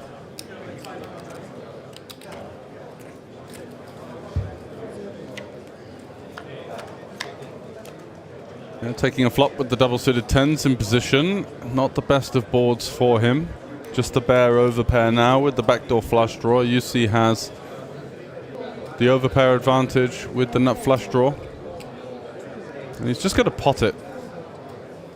And the idea is just to put absolute max pressure on these types of holdings, these bare overpairs that may call for the small size. Yeah. Shows the hand as well. Yeah, and Kostiander would know that he had the best hand at that point, but equity-wise he was trailing there versus 3 overs in the nut flush draw. As it so often is, of course. Yeah, the just one PLO format. One of those scenarios. So yeah, I had a look at a couple of sims, like you've got 10 and 20 big blinds. At 20, you're always calling the 3-bet. And at 10, you also obviously get it in, so folding only the rainbow or the quad suit version of the ace king queen 6. So all right, he found the correct play by the looks of things. Yeah, and got rewarded then. Absolutely. I think it's just because when you got ace king queen, you just dominate a lot of the ace jack 10, ace queen jack type holdings that will be rifling it in off the short stack. You play so bad, it's better. Laurila just almost missed the hand. He ran back to the table and Jussi said, "You play so bad, you can stay, you can have it. We want you to play your hand." So some Finnish banter going on. Yeah, the kind of semi-confrontational, semi-dry. Yeah, exactly. Yeah, it's very much customary. Kostiander limping in. And it's him and Merivirta, and Yuri wants to add some juice to this one with the ace jack 10-9. Certainly does, yeah. Lovely hand here, and we'll be just happy to take it down. Don't think Kostiander is going to continue here. Tri-suit, somewhat disconnected. Oh, he is going to call. All right. Interesting. Out of position with, as you said. Not yeah, much and essentially they're playing the same stack as well. Yeah. I think as far as limp calls go. And now you might get into some more Yeah, trouble. he's going to get into some trouble here. He's pretty dominated. The jack, the open-ender, and the backdoor flush draw for Yiri. Based on how he's played so far, I think he might just pot it in.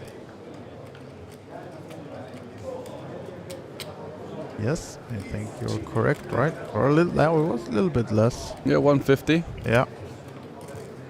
To 210. Quite a nice size, actually. Kind of a geometric, setting up the 3/4, 3/4. If he calls, it's going to be 360 left into 520. Yeah. Vedetään just. No anna se pelata. Translator, please. Table number 1. I don't think we can do much about it, right? Because they're all finished now. Yeah, I mean, between the hands, they're allowed to do it, definitely. But we want to know what they're saying. Wanna That's know. what I mean. So we want to translate it for that reason. There's going to be some dry, witty banter in there that we're missing out on. Yeah. Comparing saunas and whatnot. Yep.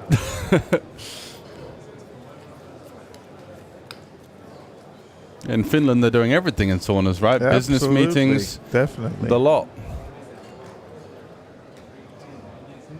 You see with the quad suit diamonds here.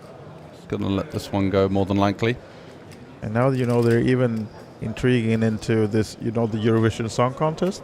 The Swedish version, the tryouts that we have now. There's a Finnish 3 guys singing only do the sauna is the name translated. So they're singing like a song about sauna, and they're almost the favorite to win as well. Completely obsessed. Yeah. Yeah.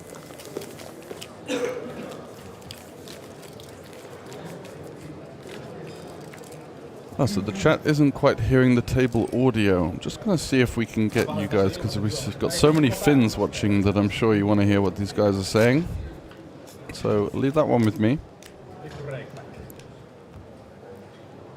Yeah, unfortunately we can't, even though if we might hear it a bit louder in our ears, but it's hard for us to translate it or even pick up what they are saying.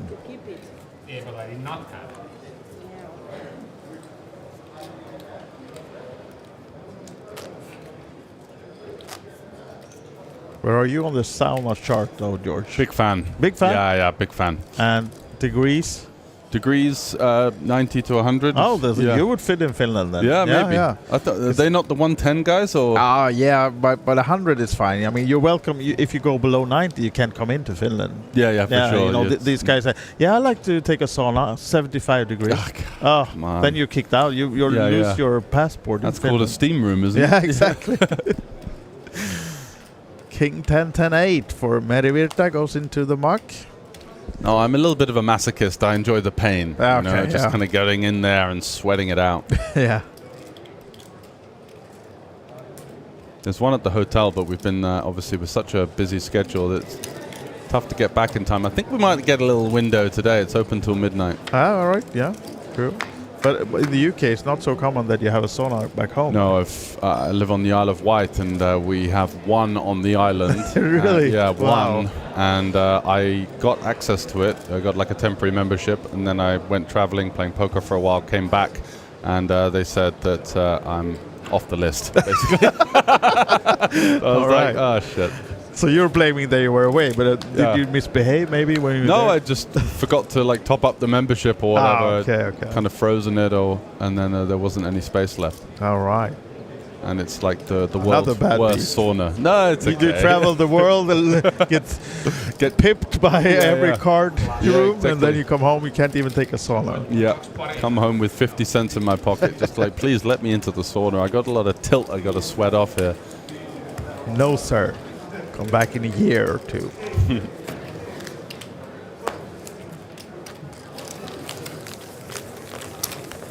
Yeah, but it's funny, Finns normally they do like live in their saunas in 100 degrees, but still when you go vacationing like Thailand or any other hot place, the Finns are like, oh, it's so hot. It's 35 degrees out. I can't be outside. A different type of heat they're used to, I guess, right? Much drier heat. Yeah, it's the wet heat that kills you. The humidity. A couple of people in the chat getting their sauna time in today. Only an electric one, but 75 is okay because it's a small one. Yeah, it's tough in the small ones to really get the heat up. True. But is that really a Finnish person saying 75 is okay? Yeah, I don't know, maybe. Don't say it out loud, man. You're going to lose your passport. Merivita here. But I'm on that side as well. I would prefer 80-ish. I'm not a 90 or to 100, or at least not 110. Then I'm going to be smoked. Matila, Jackson 10s, yeah. Cheeky little limp. Yep. setting his price here.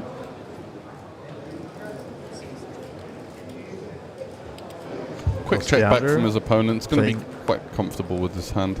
Nice deuce to 7 hand for Kostiander. Yeah. Do you pat that one and just bet, or I think so, right? In the blind versus blind, absolutely. Straight for Jussi. He's going to check once again, just to hope to find some kind of no equity bluff from his opponent.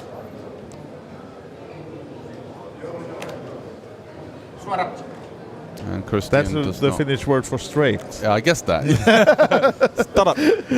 Start.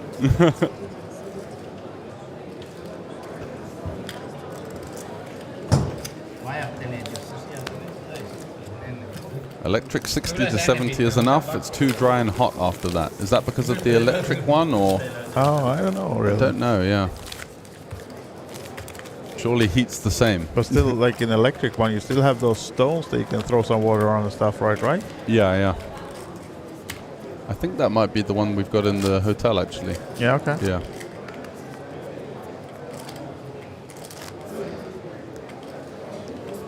Yep. Max was throwing on like bucket after bucket on there, and I was like, you're going to pay for that in 2 minutes. And he was like, it's all right.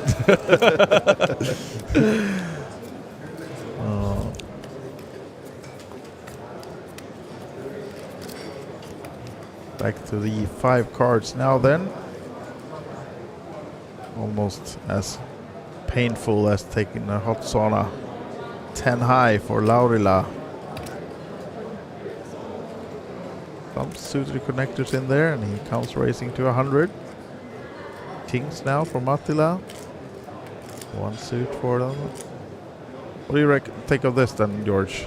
5 cards, kings, and towards an open race. Don't want to be 3-betting here with the ICM. 3-bet calling and 3-bet folding is kind of a waste of our hand. I think we just want to continue with a call here, to be honest. Yeah.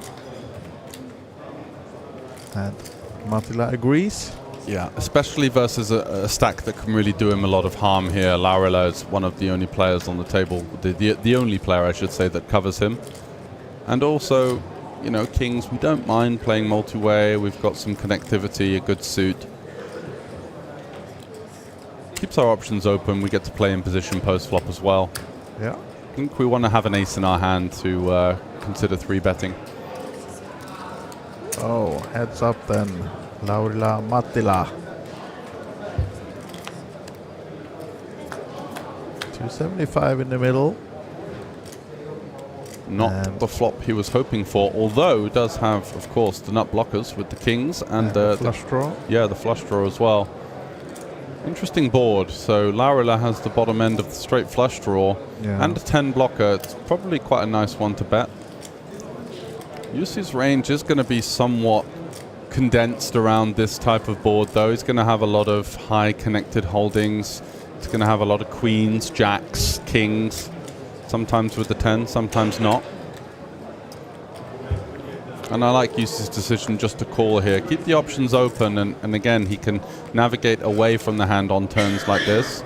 Let's see if Laurila is going to find the second bet. It's quite difficult, right? You prefer to have at least a queen or something in his hand, something a bit more board interaction. So he does go for the check. The king on the river is Jin for Jussi, although still perceivable that Laurila has aces here.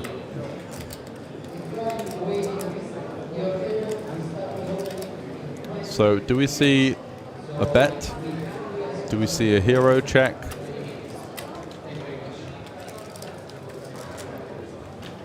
It's not all that clear. You would expect to see hands like ace-jack and queen-jack bet the turn. And the traps can come from quad-jacks and aces full. Still could perceivably play in this fashion. So what are we getting value from? It's going to be straights. And Laurila does have the bottom end of the straight here with the 10-9.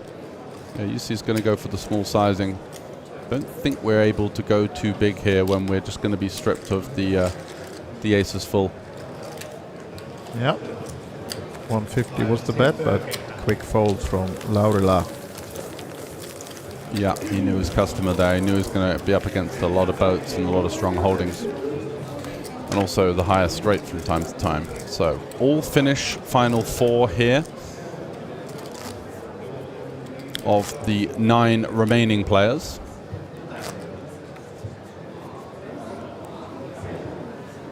Playing down to a final table of 7. Once we get to 8, it's going to be 2 tables of 4. But we are also going to stream the full final table, so we're not stopping once we get to the final table. We're going to give you all the action until we have the winner. And the new line I would set around maybe 11 local time tonight. Mattila now. Jack high. Surely folding this one shortly. Christian, there comes potting. This is why. Ace, King, Jack, 10-9. Double suit. Merivirta, an ace, but nothing much more. Let's it go. What about big blind?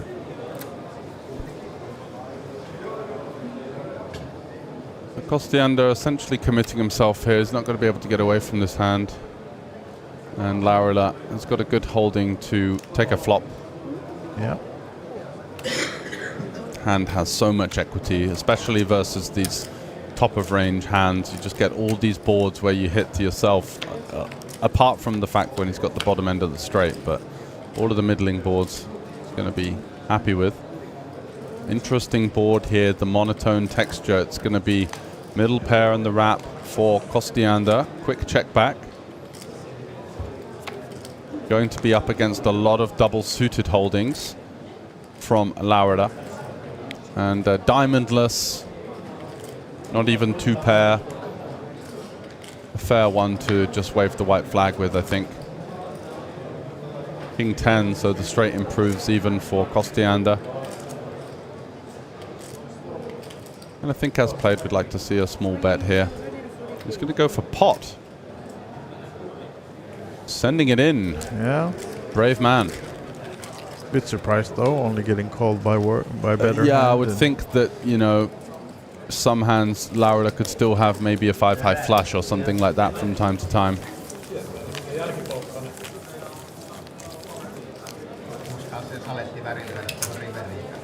So maybe a bit greedy, but trying to find a hero call from his fellow countrymen not to be on this occasion. Finnish domination once again. Absolutely. Deep stages of the 1K, as we've seen so many times over the years. A country that just seems to live and breathe Pot Limit Omaha. And Sokko. And Sokko, which is later on, I believe. Might even have started by now, I guess. Yeah, I think it started at 7, an hour ago or so. Let's see how many is in there and how many is finished there, if it started right, since we talked about it. Where is the Sokko tournament? There we go. Sokko Nullo. Is that high or low? Nullo. Nullo? What's this? It's not started yet, but the only 2 registrants and none of them are Finnish. 1 Norwegian and 1 Latvian guy. Wow. When does it start? Starts in 8 minutes. 8 minutes, okay. What? 8 o'clock start. Are they all in the sauna? Not sure. You see, checking back the Ace King Jack 8-7 here. Interesting decision. Thought we might have seen a raise. Such a strong hand in position, and does flop top 2 versus a bottom pair with the backdoor nut flush draw for Tero.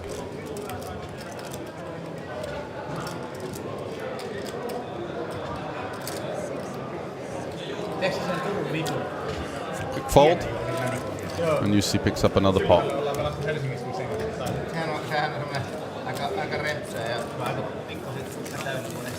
On. Ja ihan mahtavaa seurata. Se oli jo viimeksi pelattiin jotain peliä ja sit se oli silleen, kuule Krisu, viimeksi kun sä lähit, niin mä laitoin klinikan päälle. Se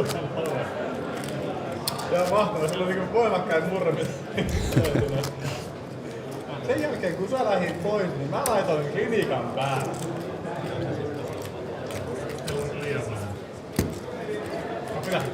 Mulla oli kato äsken. Aha. Katsotaan me pienemmille, antaa noitten paljon isommin.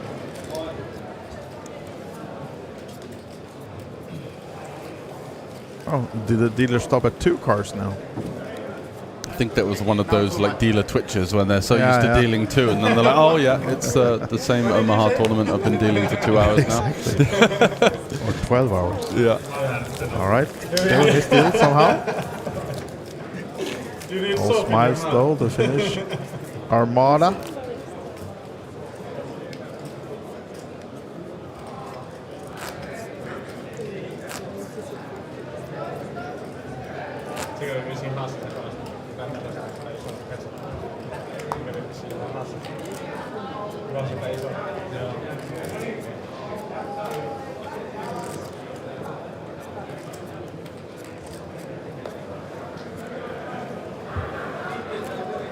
So back to action now then.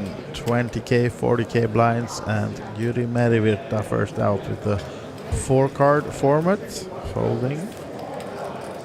Laurila already gone, so it's down to the blinds, and not much of a hand for Mattila.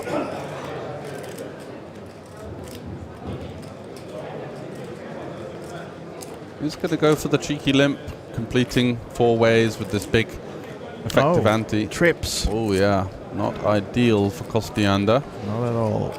Gonna struggle to win this one.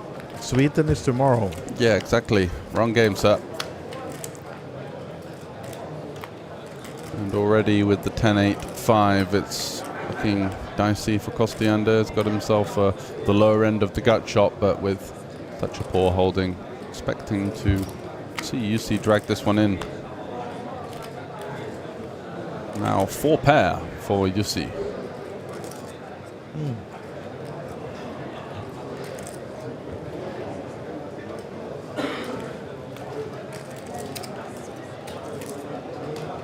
Goes for the 2/3 size, and that should get the job done. Siellä on mun kortti. Siellä on mun kaikki kortit. Mulla oli sama käsi kuin viimeiskin, tai siis sama tyyli. Mulla oli nyt 7, 4, 4, 4. Mulla oli viimeis J, 2, 2, 2, 2. 4, 4, 4. I think that means 0, 0, 0. Oh, nulla. Did we get anything about the sucker null in the chat? No? No comments. But if you look at the word in other languages, it means like what, 0? So it's probably low. Must be, right?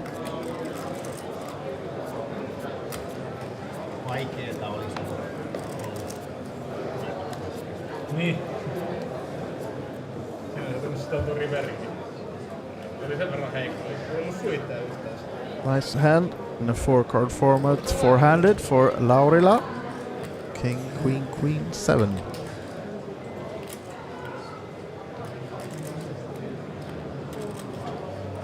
Mattila with a double-suited hand.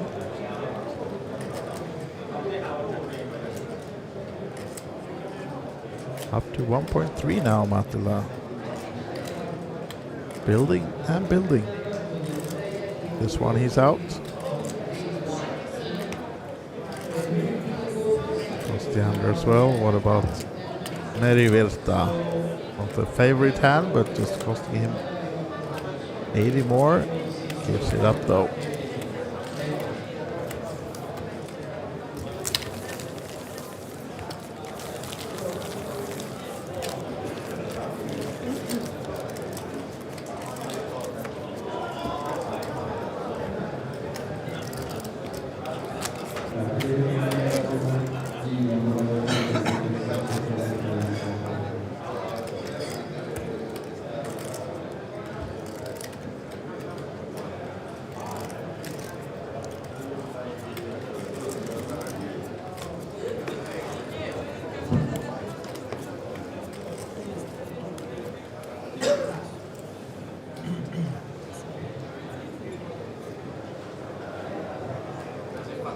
So you see, with the 1.3 million, structure catching up a little bit now. Yeah, see what was once a really domineering stack over $1 million is now just over 30 big blinds. And he's not been the type to really take advantage of this sort of pre-final table ICM. We would have seen a player like Siljander be just opening and going ballistic here, but not what we've seen from Jussi so far. And Tero picks up one without any resistance.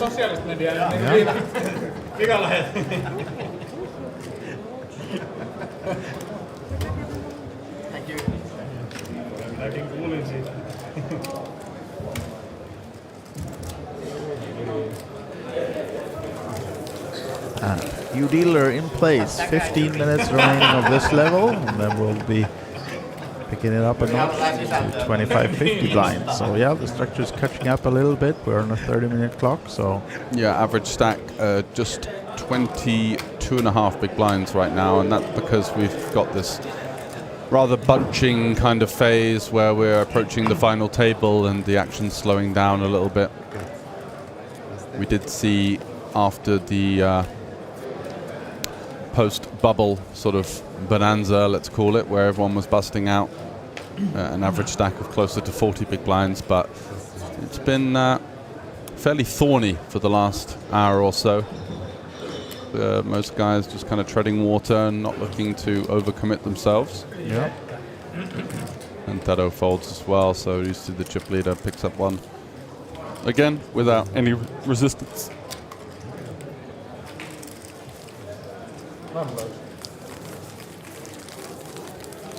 all right then. Gonna step out for a little bit, but no problem, sir. Back soon.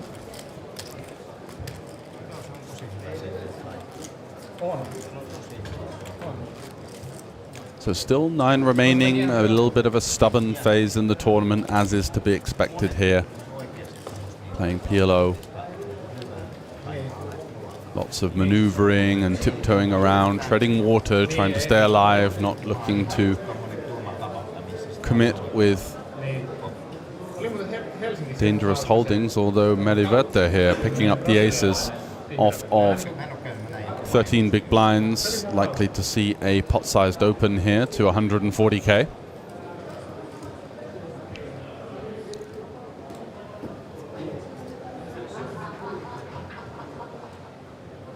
Taking his time.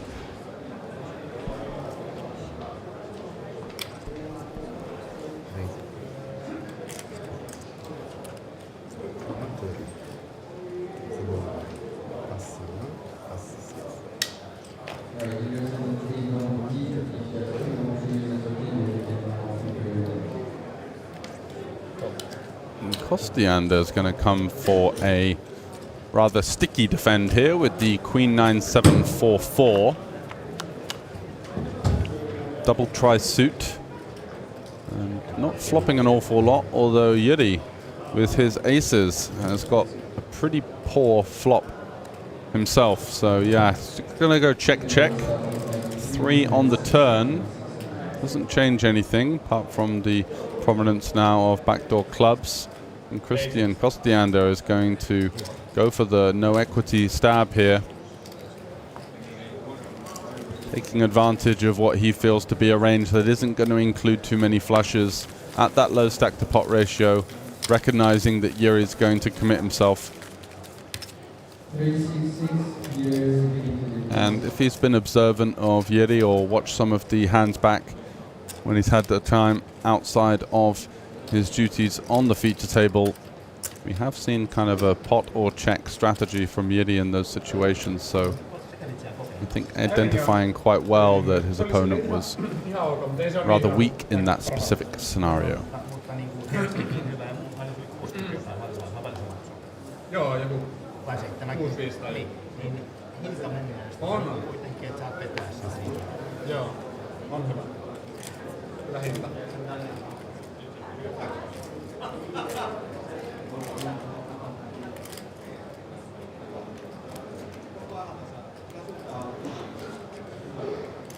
You see on the button, Queen 9-9-8-5. Now starting to open up and identify that he is able to put a lot of pressure on these shorter stacks, especially in 5 card, targeting the big blind of Merivete, who has the tri-suit. Jack 9, Queen Jack 8, 5, 4. Just going to let that one go. Nice pickup for Mattila. Just ehkä semmonen, mä just mietin, että firmatyyppien kanssa menee sinne vähän niinku dokaan, niin semmosen niinku tosi hyvä. Et siinä voi jättää vähän niinku silleen niinku, ei nyt voi sanoa sikalla, mutta kuitenkin, että sä voit siinä niinku sitä vetää. Se on meininki, että siellä voi vähän niinku pitää äässä. No vähän voi, et se ei oo semmonen niin hieno kuitenkaan. Yeah, big comeback for UC. His patience paid off in the end. Saw a couple of spots where thought he might have committed himself. He decided to wait when we were five-handed, and he got super short and has just come back to some fortune in terms of the card distribution. Won a couple of all-ins.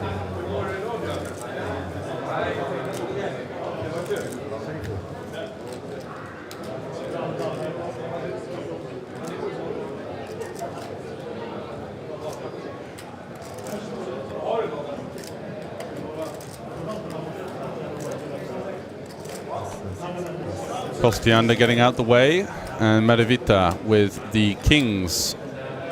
Don't think we're going to be able to wait too much longer.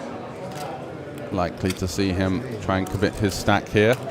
Let's see what Tero has in the big blind.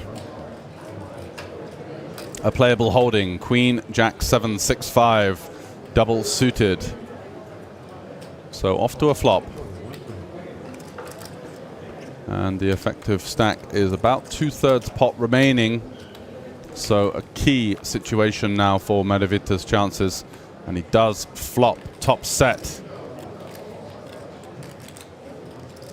Ehkä vähän tuntuu niinku semmonen, että se vähän niinku hakee paikkansa vielä, että se ei oo semmonen niin, se on just uusi ravinto. He's going to commit the rest of it, and a complete miss from Laurila. So those cards hit the muck.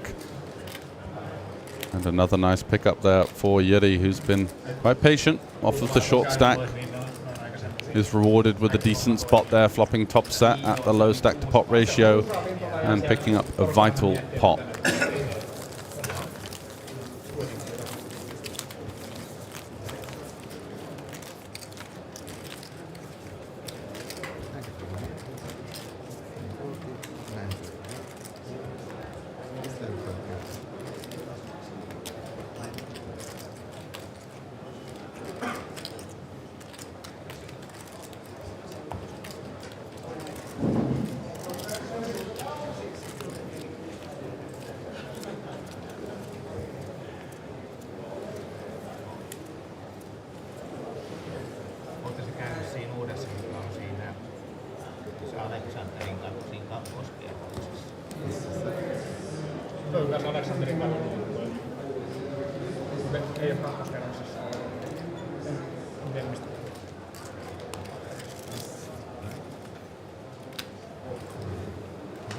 Tero got a call here with the kings, double suited, but weaker side cards, and Jussi with a very connected playable holding.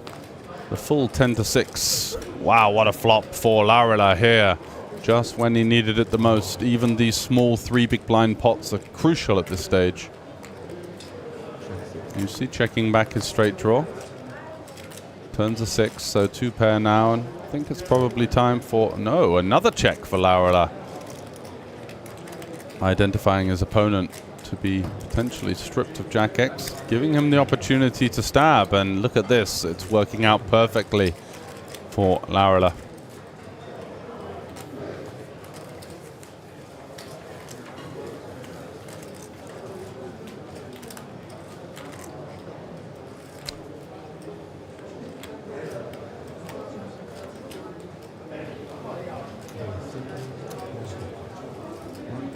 Check raise from Tepi. Looks like it's going to get the job done. You see, not with an awful lot of board interaction here, unless he's going to go super crazy and find some sort of click. But those cards do hit the muck. Chanced his arm at it with the 6 and the gut shot. And not to be on this occasion.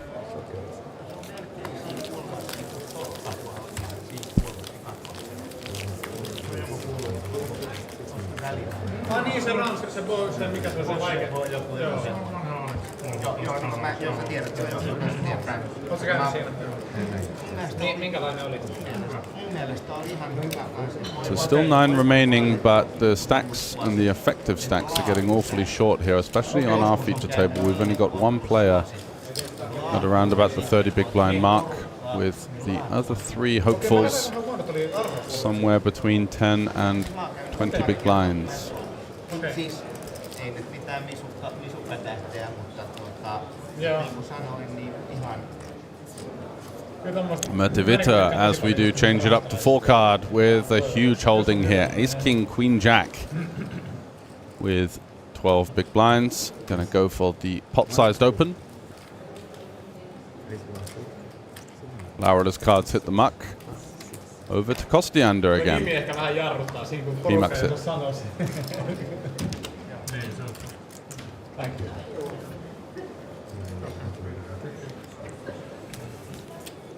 Se on semmoinen ehkä lihansyöjä, vaikka siellä on tehdään transparent pöydässä ja siellä on monenlaiset pilvejä, on sellaista valittaa. Nyt puhut mun kieltä. Se on kiva mun mielestä tehdään siinä vähän niin. Ja ne liekittää, jos valitsee sellaisen vihreät pöydän vieressä. Me ollaan Akin kanssa käyty aika paljon vihreillä eri paikoissa Helsingissä. Vodkinin. Ja se välillä aina... Mitäs jos lihamia? Ei, se ei oikeastaan dikkaa. Mä aina vaadin, että mennään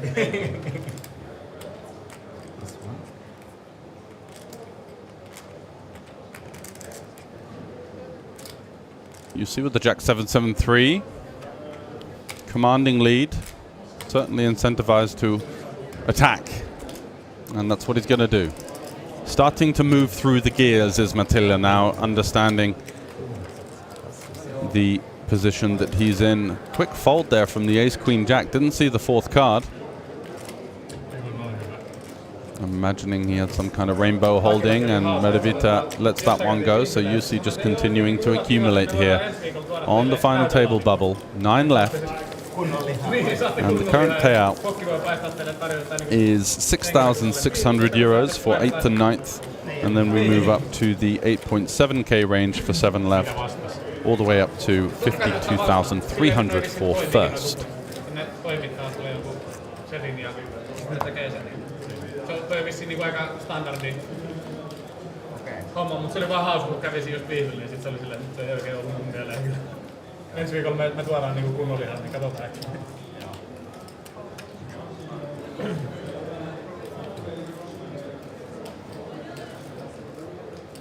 So once again,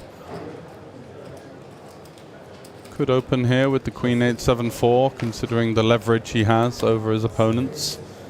Kostiander folding Ace-King 5-Deuce on the button. It's all getting a little bit tight. Everybody tiptoeing around, not looking to bust and not looking to make a mistake, as Jiri folding Ace-10 7-Deuce double in the small blind. Wake up, guys.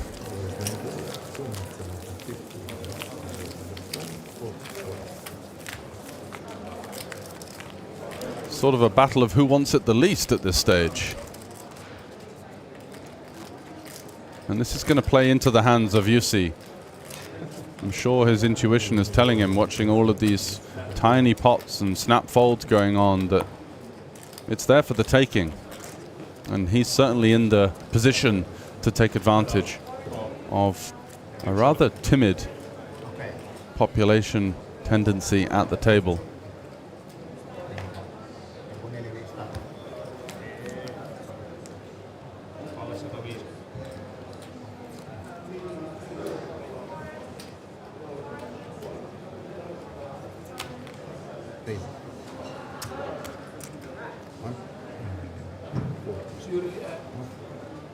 Ace-King 5-Deuce there on the button.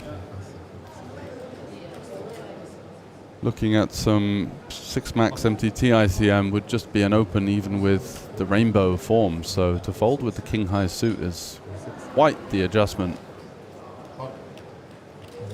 Wow, look at this. Action galore as Medivita has potted with the Queen 10-9-8 and faced 2 repots. And his hand doesn't perform that poorly multi-way.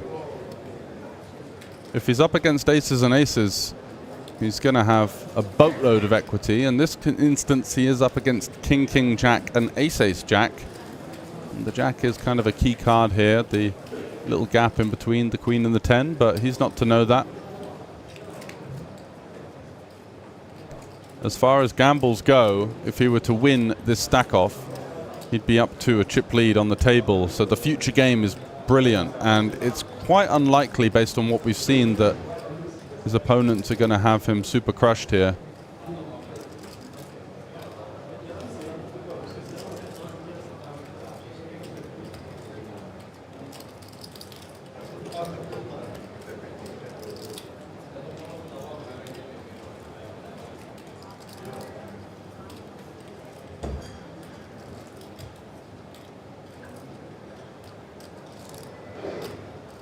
But at this late stage, when he knows he's going to be getting in behind, still has 335 back, so that's going to be good for about 8 bigs. By no means an easy spot. Might stack off with the double suited, does elect to fold. Don't think there's anything wrong with that. Just a stylistic choice. Some players like to go for the win there. They know they're going to have decent equity. All the money's up top, taking a gamble when they're going to have sort of between 25 to 40% multi-way. Can't be too bad, but also folding and allowing the 2 stacks to collide, also favorable. Oh, king high, and Laurila has found Gin, but it's the ace on the turn. Fireworks here. Can the 10 arrive for the chop? Oh my word! A roller coaster of emotions. Justice. Eikö tää nyt käy jo?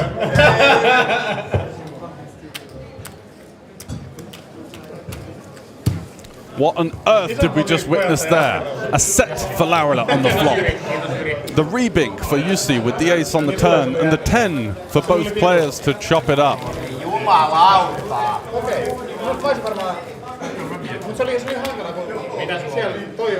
Never seen anything like it as the table springs to life. We've been through a couple of passive orbits and not much going on. Jussi coming in for a few opens, lots of folding, lots of limping, lots of tight folds as well. But now we see the atmosphere completely skyrocket here at these deep stages in the 2-day 1K PLO4 Championship. Jussi Marttila can't find the hold he was looking for, having found the ace from space on the turn.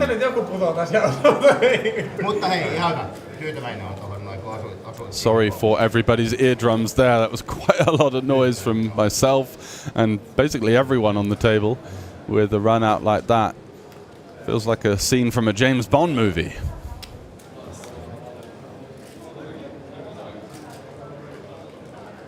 So back over to Laurila. I guess the good thing is that they do chop up the pot-sized open and the ante as well, so a profit for both players at least.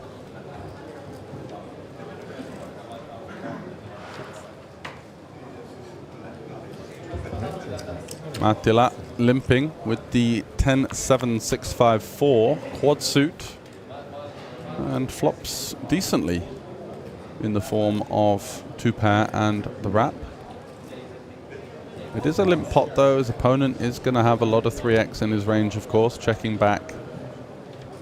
And Kostiander is going to pounce on that. With the jack of clubs, with some backdoor diamonds, some interaction. Jussi just out the way straight away. And that just shows you anyone willing to take the bull by the horns, considering the passivity on the table, is going to come up trumps. And starting to see Kostiander in these post-flop scenarios find some metal. It was a nice bet versus Yiri, I should say. Can't even get my words out, but where he went for the blockless bluff on the flush completer, having seen the check back, and now also pouncing on some perceived weakness there on the 7-3-3 and getting a pretty reasonable hand to fold. Tavallaan se on niinku pointtina siinä. Sulla on naula, silloin ei ollut naulaa. Mut sit se kyllä muuttaa sitä kans, niinku Terolla on just tosi paljon niin dominoivia rämpylöitä.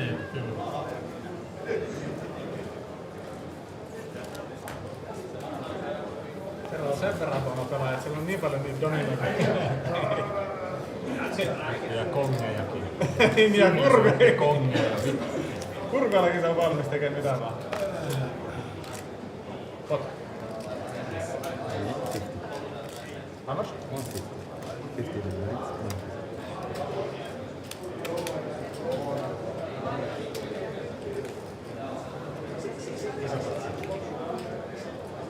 Vai 7.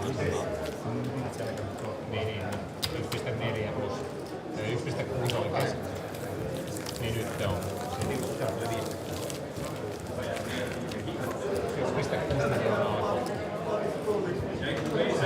miljoonaa.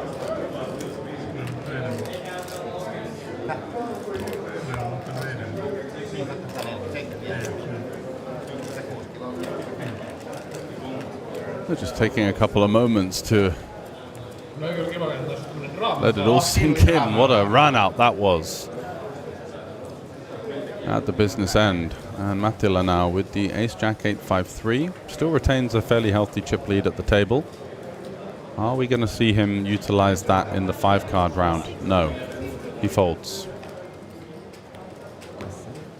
Kostiander holding as well, and it's over to Medevita, who's extremely short here. 4 and a bit big blinds, but he's going to live to fight another day. Flopilla päästi höyryt pihalla. Ja tuossa oli kyllästy jo vähän tuolla.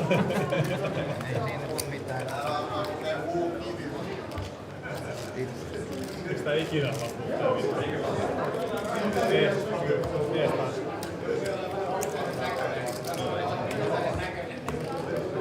Joo, ei sitä enää.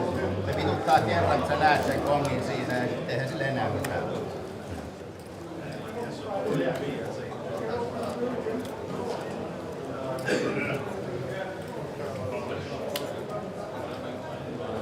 Kostiander finding the aces with good side cards as well, and a nut suit.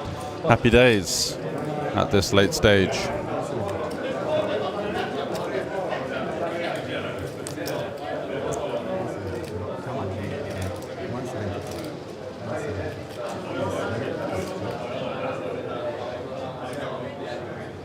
Mattila with the double pair, jack 9-6-6.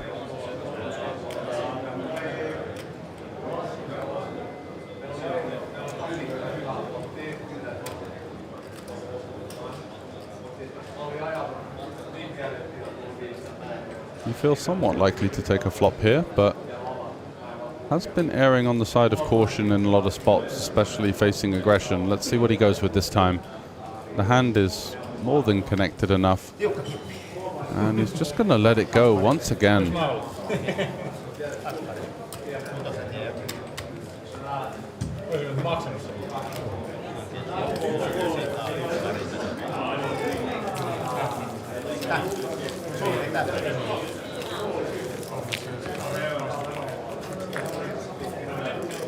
So a continuance of some razor-tight play here, deep into PLO1K. We've got 8 players remaining, and we're going to play down to 7 before we're going to take a half-an-hour break for the final table.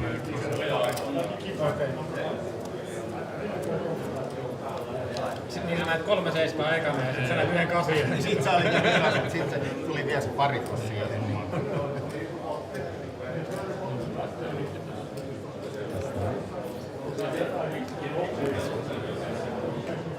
Laurila folding. A decent starting hand there. Ace-jack 8-6.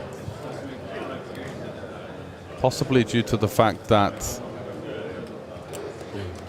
we've got a couple of shorter stacks in the mix. Yiri in particular, who's only got about 3 big blinds, and he's going to pay the big blind next hand. So could be actually quite a shrewd fold, although based on what we're seeing from Jussi as the table chip leader, I think an open would have been quite effective. Doesn't seem to be the type of guy that's going to be going after us with relentless 3-betting, really leveraging the big stack advantage.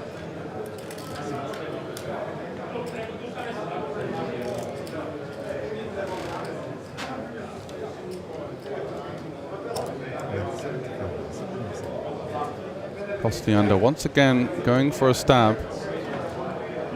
And you see this time with absolutely no board interaction whatsoever, you feel will find the fold.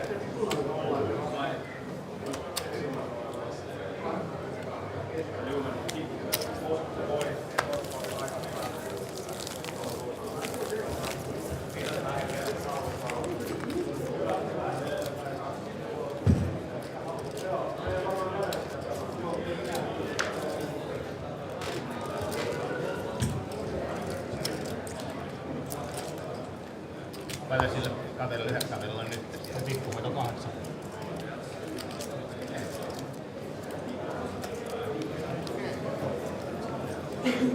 Se on hyvä tekoseura. Tuo on näin päin. Tämä on huono, mutta nämä rullut tässä perin. Laurila now opening into the small stack and trying to do the job himself. Opens to 2.5x. Should see Mattila fold. Kostiander, does he have any designs on applying pressure to Laurila here? Single suited, but Laurila's made it short enough, I believe, that the short stack and the big blind will still be able to reopen the action, so by no means an easy spot here with the ace-10, 5-4. The baller play is to find the 3-bet. With some assumptions that potentially Laurila could have been pot-sized opening with some of the stronger holdings. Wasn't quite enough room to reopen the action, so we could have actually just called there with the ace-10, 5-4 and gone multi-way, and despite being out of position, he would have had the benefit of them having a rather small dry side pot, so would have been able to realize his equity quite well. Instead, we go heads up, and it's going to be 12% equity on the turn for Jiri. Can he find an 8 or a 3? Not to be on this occasion, as Tepi, the popular player in the chat, Tero Laurila, is going to get the elimination, and we are going to be down to the final 7, joined once again by Andreas. Coming in at the right time, sir. Yeah, just for the break, right? Yeah, absolutely. Work shy. Yeah, you know it, you know it. Yeah, so we lose one fin, but there will be plenty of them on the final table, as you know. And I think they're off to a 30-minute break now before we will present our final table. And we're going to get the final table announcement that's going to be made by Teresa, of course. And we're going to get the players coming out one by one after a medium-sized break. So we're going to see you in around about 25 to 30 minutes. See you soon.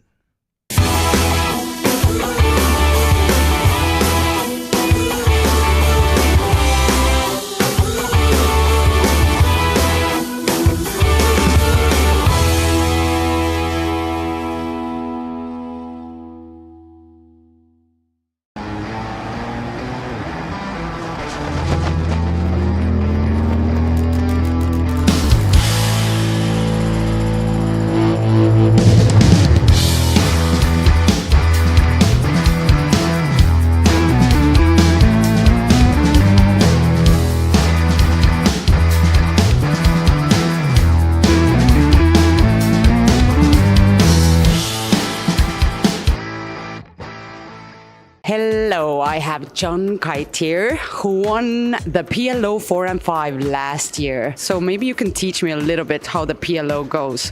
I've been playing No Limit Hold'em, but I know nothing about PLO. And what does the 4 and 5 mean even? Yeah, it's a bit different from Hold'em.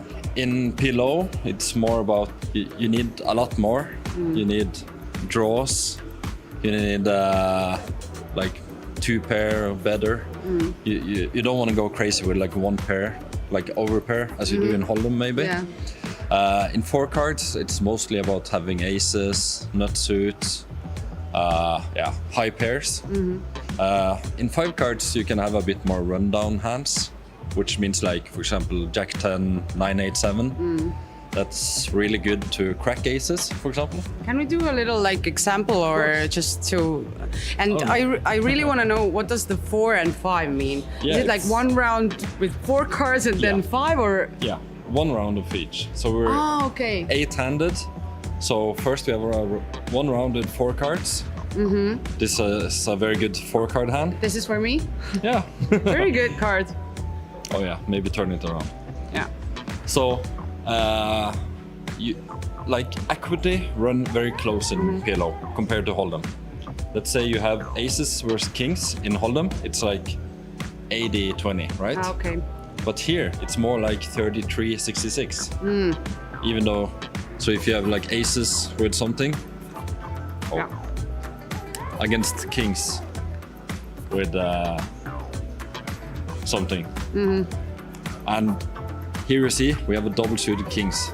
We love the hand, but against aces we're always a dog, obviously. But when you have kings, you always want ace blocker. That always helps. Less chance for your opponent to have aces. But in the game you still have like the flop and turn and river the same way in that. You just get more cards. And a big difference is you have to use 2 cards from your hand. Yeah, right? these are the cards that play with the table, right? So normally if there's 4 5s in Hold'em, you both split, right? Yeah, pods. Because you both have an ace. But here you have to use your 2 best cards. So if you have have a full house. Even though the board is this, no one have quads.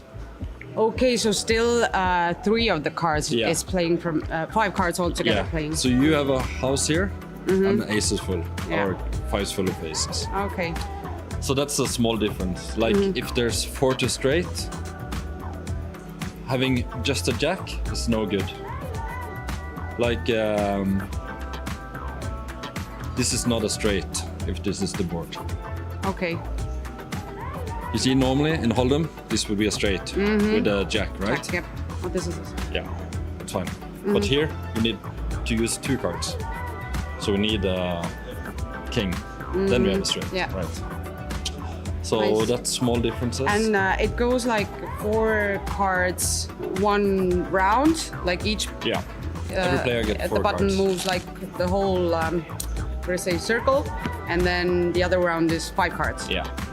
Okay. So you tend to see more all-ins in 5 card. So normally a lot of people build stacks in 5 and 4 is a bit quicker. People just wait for aces. But in 5 you get so many more possibilities. Because 50% of the time you even get double suited when you have 5 card. So it's very easy to get double suited with 5 cards. Like here, ace king 9 8 4. Compared to 4 cards, it's harder to get double suited. People want double suited hands. But what is the usual mistake that people do, like that you see in the tables? So normally it's not respecting your opponent or the board. Like if you have aces on this board, it's never gonna be good. Like people overplay over pairs, you know. I was all in with aces once, over pair. Guy had top set, so I was crushed. Yeah. But I still found an ace on turn. So, oh wow! So you have that lucky charm. I'm lucky today. Even though I just double up a guy with aces. But is PLO your like top 1 game, like your favorite of them all? Yeah, at least in cash game. That's what I prefer to play. Okay. But on every flop, we want like big draws. If the flop come queen 10-6, even though the guy have aces with a queen, it's very strong, right? But let's see, you have this hand. You only have king high, right? Yeah. You have king high, but you have a full wrap. You can get straight with ace, a jack, a king, a 9, or even a 7. Yeah, and so that would be a nice. And an 8. Yeah. So this is monster flop. And we even have a flush draw. So even against aces here, we have like over 60% equity. Yeah, it's so different from Hold'em. We have no pair. So it's about putting a lot of pressure. You know your opponent have aces, and like I have no showdown value. You can just go all in on this flop and he kind of have to fold. It depends. Someone calls, but yeah, you know. Anything else that I should know before I enter my first PLO 4 and 5 tournament? I don't know. It's like in every poker game. You just have to pay attention to your opponents, see what they're doing, and I mean, some people like to look at every flop before they go all in. You know, see that you have something, and some others just, if they have a good starting hand, they just always try to push their equity. It depends. So you should be a little bit smart and you should have luck as well, Yeah, like in every poker game. Of course, yeah. Okay. Thank you, John, so much for joining us and Yeah. explaining the PLO4 and 5 to me. Welcome, guys, back to Tallinn. It's the 10-year anniversary of the Kings of Tallinn, the beautiful event we all love. And we are so happy to welcome you to this edition. Right now, behind me, playing at the TV table, some familiar faces. They have all won a Queen or Kings of Tallinn edition during the years. Among these guys playing this sit and go is Rano Sotla, who took down the first event in 2015. We also have Juha Helppi amongst the winners, Sarah Benjamin, who won the ladies edition last year. And all of these are battling it out for a VIP trip to Fiorentina game. They will be able to go and see the game and enjoy some nice VIP treatment. But let's go and meet a few of the players as well, look at how the game went down and see what they have to say about this. They started on 7 players. I can see there's been 2 re-entries made. Rano Sotla, winner 2015. Who made these 3 entries? Well, I guess it was me. Yeah. It was you? Yeah, it was me. What happened? Well, I just decided, that today it's gonna be on me. Matias Sillander even said that they should change the name, that Royal Showdown sponsored by Ranno. Today is giving show for the fans and a little bit punting here and there. Yeah. It's really nice. Like, I was very nervous coming here, especially because Martha was supposed to come, so I would have had some female support, but she unfortunately couldn't make it. But the guys have made it very welcoming, and we're having fun. It's not too serious, but at the same time it's serious, but it's like also having fun and chit-chatting and stuff. So joined by Matias Sillander, the most recent winner of them all. Is that to your favor? Yes, I suppose so, yeah. You have old players like Juha and the guys, right? Yeah, and Ranno, he won in 2015, I think, and he hasn't updated his playbook since, so yeah. he's not doing great. No, of course. It's a really fun table to play. Aggressive playing. Who's the strongest one? Strongest. I like the way Matias Sillander plays, and Rano as well. And unfortunately, I have both of them to my left. You do, yeah. So, yeah, I have to be Have you cautious. adjusted your tactics now? Yes, I have to.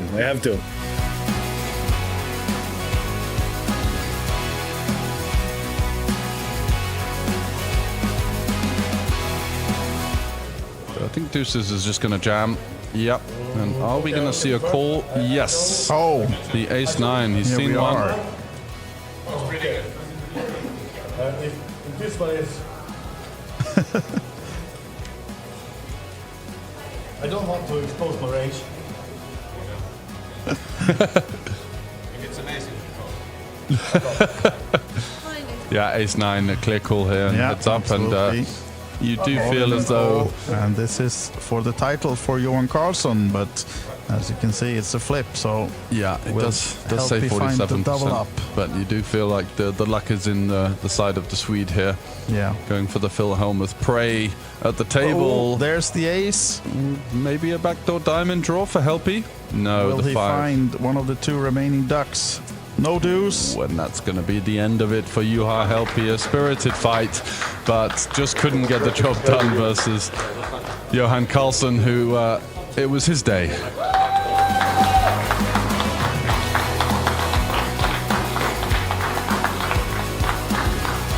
Juha Helppi, one of my idols from when I started playing, even though I started playing it's close to 20 years ago. Like, Juha Helppi was already around and a famous name around the poker community.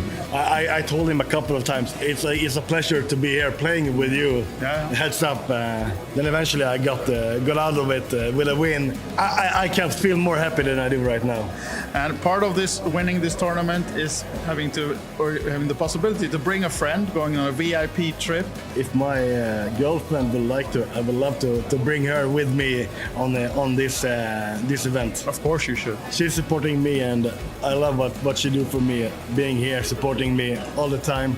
Huge congratulations, Johan Karlsson. Enjoy the victory. Thank you very much. Yes! That's it for the coverage of the Royal Showdown. I hope you enjoyed, but of course a lot of more events to come during the week.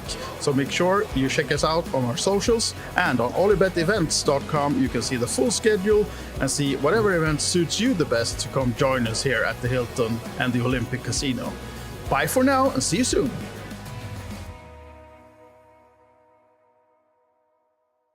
Hey everybody, it is Jason Glatzer, and I'm absolutely thrilled to be here at the Kings of Tallinn. It is the 10th anniversary of this iconic event here at the Hilton Tallinn Park and OlyBet's flagship home, Olympic Park Casino.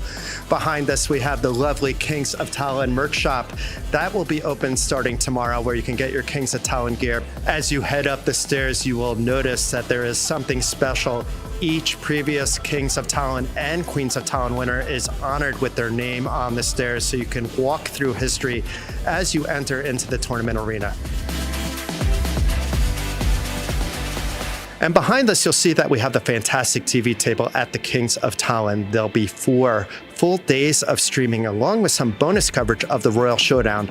The Royal Showdown is a nice addition for the 10th anniversary. All the previous Kings and Queens of Tallinn winners were invited to battle it out for ultimate supremacy, so you'll be able to check that out on Tuesday, February 25th, but they'll be streaming on the 26th, the 27th, and of course on March 2nd will be the final table of the 1 million guaranteed main event. We are entering the main ballroom here at the Kings of Tallinn, where in just a few days' time, the main event will take place. How excited are you about the 10th anniversary of this iconic event? Oh, it's so super exciting. It's a great fun, and also to already see so many players coming in there. So we're looking at records in most of the big tournaments. We also have a 1 million guarantee in the main event this year. So good times, Jason. I might not be a poker king, but you certainly can be at the Kings of Tallinn and earn your rightful seat into this throne with 64 numbered events for the 10th anniversary at the 2025 Kings of Tallinn. The main event, €1 million guaranteed prize pool, will be following that throughout the week. All the side events, results, news, and more. Check it out at OlyBetEvents.com, along with our media partner, Poker.pro.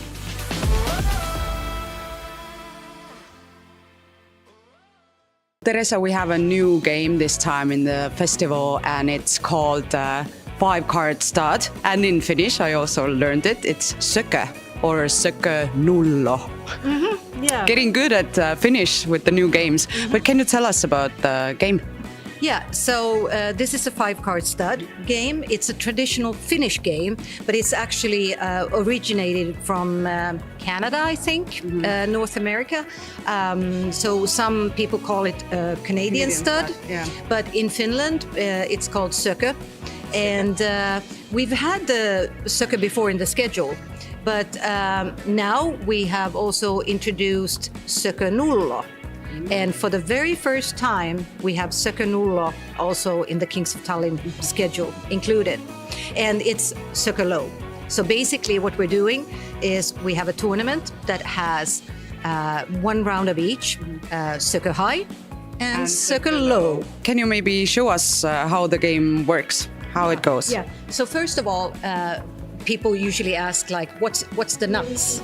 What's the best hand? So the nuts in sökö nullo, which is the low version of sökö, that would be, there you go, 2, 3, 4, 6, 7. So it can't be a straight. Yeah. So in sökö, in the traditional sökö, you have also a 4-card straight and 4-card flush. In this low version, you got to watch out for any straights, any flushes, any pairs, or anything. So basically, you're looking for the lowest possible hand. Ace is considered a bad card, a high card. So you're looking for the lowest possible hand, but you can't make even a 4-card straight. So therefore, the nuts would be 2, 3, 4, 6, 7. Yeah. And because it's a 5-card stud game, the initial deal is 1 card down and 1 up. And eventually, the players would get this. So this is the final sökö. It's 1 card down and 4 up. And that goes for both high and low. Okay. And how many draws then? How many times? Or can you see that one as well? Yeah, I mean, the initial deal is would be So this would be the initial deal, and after that, the dealer would place one more. You got a betting round, one more betting round, and then one final betting round, and then that's it. And so it's a very straightforward game because you have quite a lot of information there, but still. It seems to be quite tricky with this low version, so it's going to be interesting to see how players do on this one. I have one question. You said it's a traditional Finnish game, but is it popular as well? It used to be back in the days before Texas Hold'em was introduced and came more into Europe overall. So, let's say 70 to 100 years ago, Soccer was the game that they played in Finland a lot. But nowadays, it's not so played anymore because Texas Hold'em is the most popular. Yeah, but we are bringing Soccer back. We're bringing, yes. Yeah, we're bringing it back. Definitely bringing Soccer back.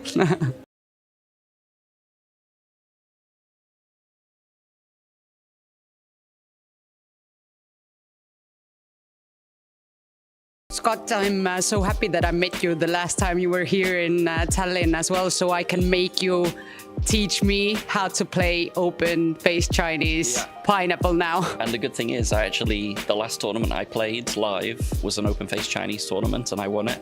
So I'm in good shape to teach you today. Perfect. Yeah. So can you just show me how it goes? Okay. So first and foremost, you know the hand rankings for poker, yeah? Mm-hmm. So we're gonna make 13 cards. We're going to have 5-card hand, 5-card hand, 3-card hand. Mm-hmm. The backhand has to be the strongest. The middle has to be the next strongest. The top has to be the weakest. That's all we're looking for. But it's normal hand rankings for poker. Mm-hmm. So we start with 5 cards. We have to use all 5 cards to start with.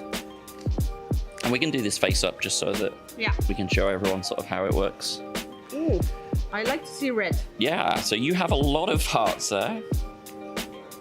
So what are you thinking when you see this? Can I use all of them? You have to use all of them. So I would do like this to make it like flush. Exactly. You have a really strong start with 4 to a flush. Have a weak card in the middle, and then maybe we get some queens or aces up top. What about you? For mine, I have a lot of diamonds.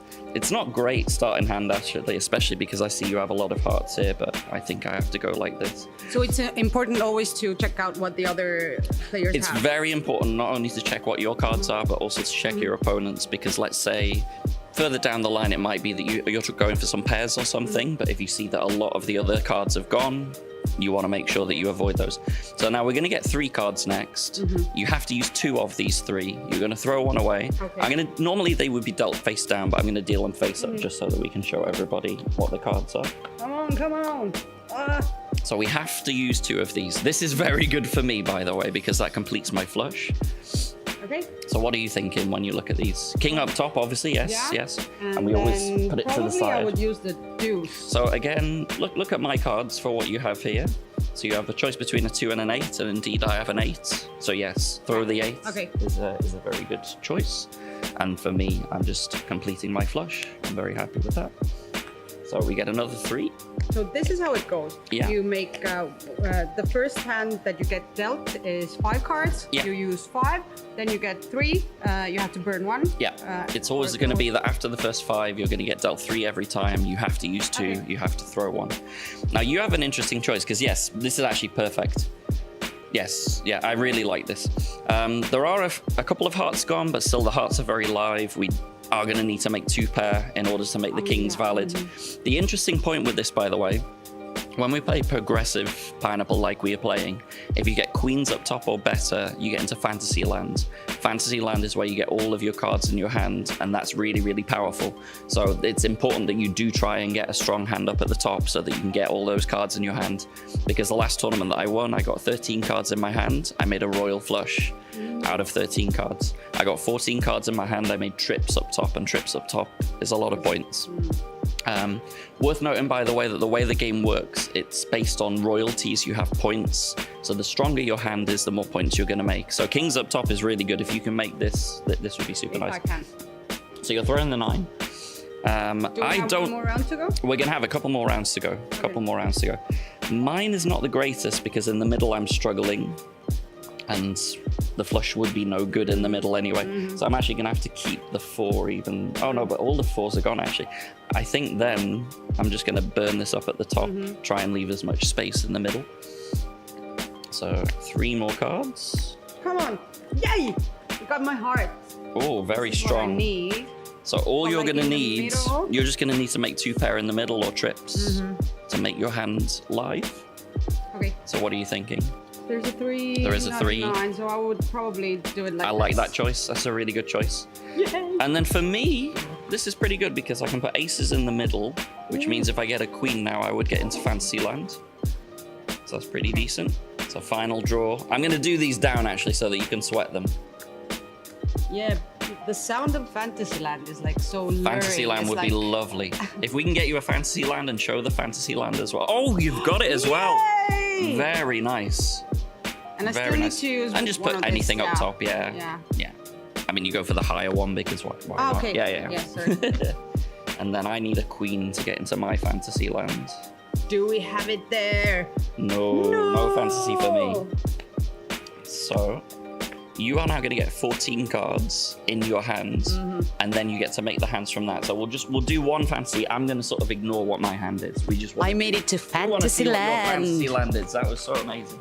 So 2, this is the 3, Fantasy land round. 9, 10, 11, 12, 13, 14. So this is what I have, right? Yeah. Let's see. I don't have a flush. No flush there. Do I have a straight? You do have a straight. You have a few straights actually. It's a shame that you're short of 1 diamond. 1 diamond would have been nice because then you could have made flush and straights. You have an extra diamond. Yeah, but I can just make the flush You got the down. straight there. The straight down here. Yeah. Then make it. It's not the best fantasy, It's unfortunately. not. I've seen a lot better. You've just got a pair of queens, pair Yeah. of 6s. Yeah, you can help me It's with probably that. only You're this. the pro here. You will get points for it, so the straight's worth 2 points at the back.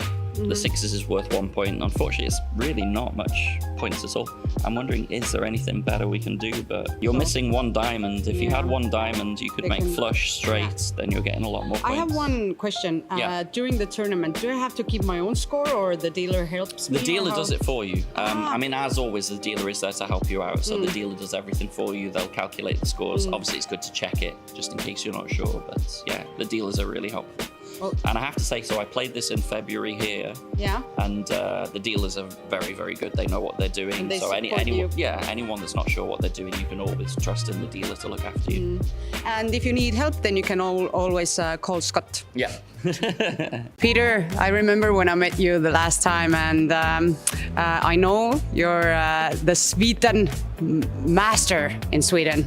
And now I would like you to teach me how to play.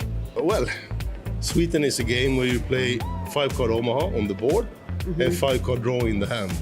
So if you focus on the 5-card draw hand, you will be successful. That's it. Now I know how to play. Pretty much. But there are a lot of numbers to consider and a lot of cards to consider. And of course, you have to be frankie lucky. Oh, that's a good way to be lucky. Yeah. Can you show me like one example or something? We get 5 cards Yeah. each. 5 cards each, like this. And of course, when you have chips, you decide if you want to play this hand or not. And let's say everybody plays the hand. So we have a flop. Let's do it openly, right? Okay. So we can, because I don't know anything. Yeah. And I don't know what And to do. usually you want to have like pair, 2 pair, flush I draw, have one. straight draw. You have a pair and you're in the lead.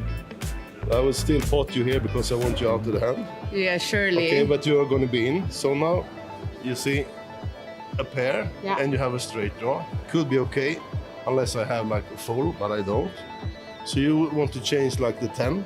You take it away. You just like burn it. Yeah.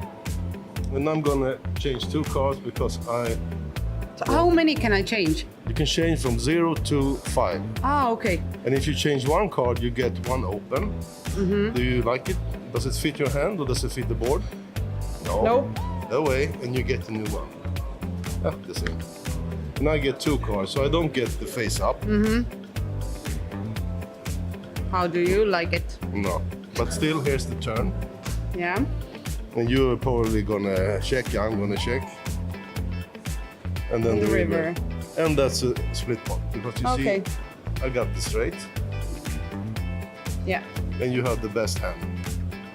So I win this time? Eights, yeah. No, you win half the pot and I win half the pot here. Okay, we split, yeah. Quite easy, guys. Seems really easy. Quite easy. No, Come and play. And I will show you, not that easy.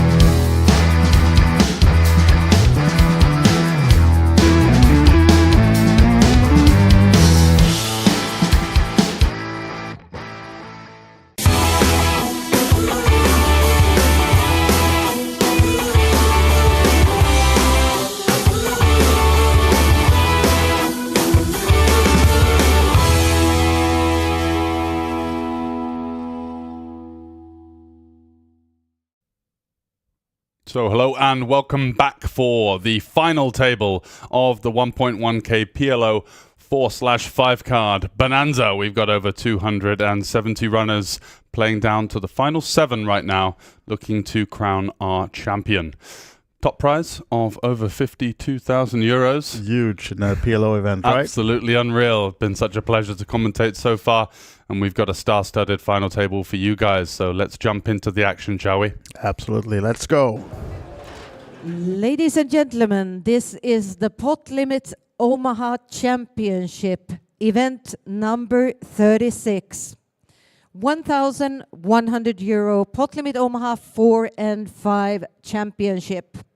We started with 271 entries and we are now down to our final table. Let me introduce you to our final 7 players. From Finland with 1,040,000 in chips, taking seat number 1, Tero Laurila.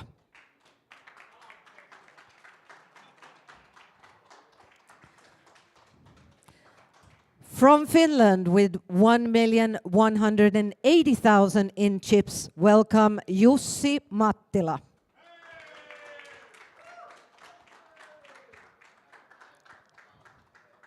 And from Finland with 2,120,000 in chips, welcome Fredrik Lindström.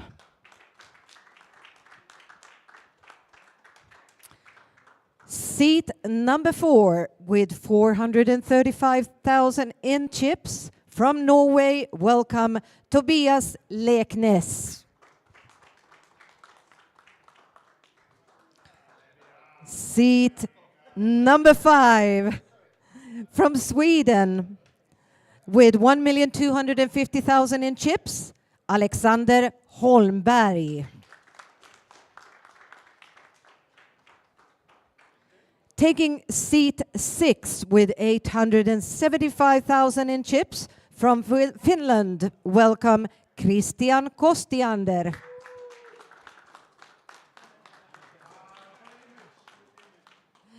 And seat 7 from Denmark with 1,230,000 in chips, Gisle Olsen.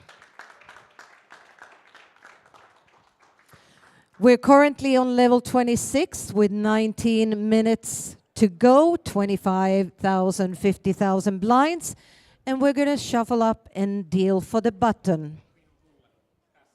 No, button starts on 1. And we're starting with 4-card Omaha. 7 players remaining. So here we go.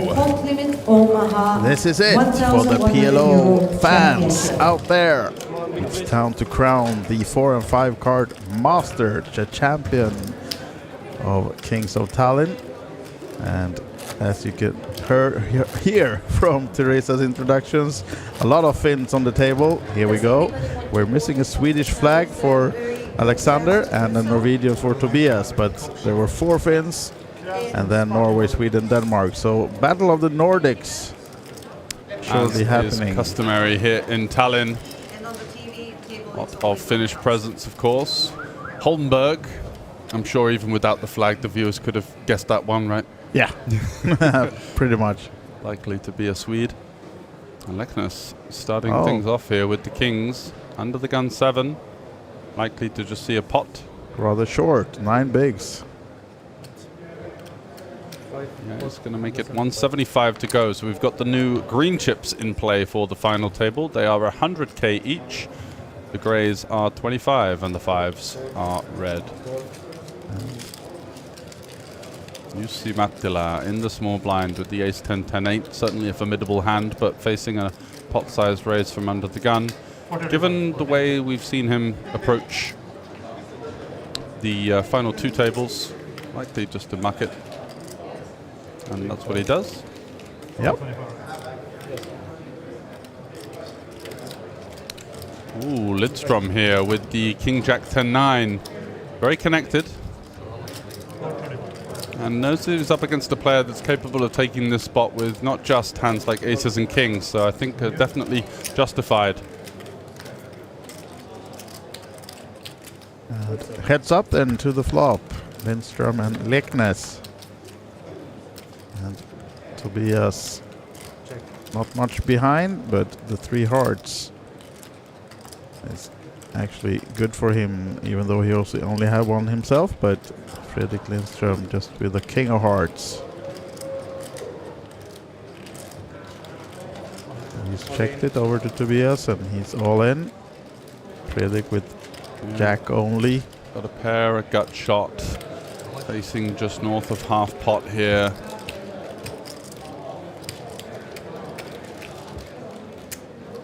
Might see from time to time the flop flush go for the super small sizing. So it does feel silly, but having the king of hearts, we're going to block a lot of the flushes from under the gun, and that's going to be the primary concern, right? Are we dead? And, you know, with that king of hearts, got the pair, got the gut shot. Could be in half decent shape. So yeah, just making sure he doesn't have the flush, and that's that concern out of the way. Knows he's going to be behind a lot of the time versus over pairs. But a fighting chance here with the pair and the gutter. And so he's going to need a jack, a 10, or a 9, or an 8. And apparently only 2 outs. Wow. Jussi had an ace, really 10, 10, 8. That many folded already? Yeah, pretty brutal, right? Yeah. On a table of 7. So the 78-22 is actually worse than that for Lindström. And this, I'm sure what the graphics are correct right now. Odds for Leknes is not correct because he will be winning this one. Absolutely, yeah. He was still ahead on the turn and does the job nicely on the river with the 3 of spades. Lovely little hold for Leknes to get things underway. Yeah, almost back up to the million. Very skillfully, and I get it back. I take it back very unskillfully.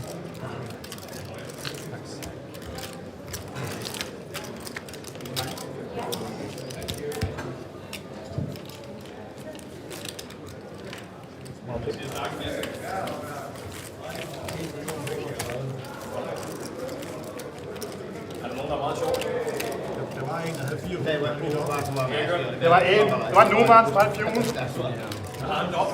Of course. Vad tror du? Nice Norwegian, Danish, Swedish, Finnish being talked at the table right now. Nordic-ish. Yeah. We need more Brazilians on the rail.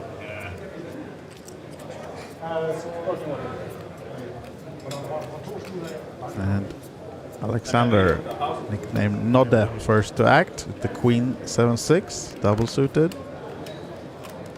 Not the perfect position to play them, and lets the Queen go into the muck.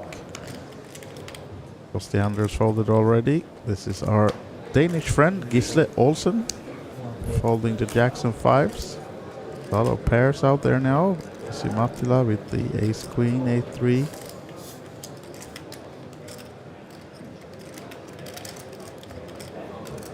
On the button with the ace, We're going to be expecting to see an open there, but he does have Lindstrom to his left in the small blind that does have him out chipped, so maybe some cause for concern. No, and he'll come for the limp now. Lickness in the big blind. 9, 8, and 3s. Comes with the raise. Trying to get Lindstrom off his hand. Doesn't work. So we're off to a new flop between these guys then.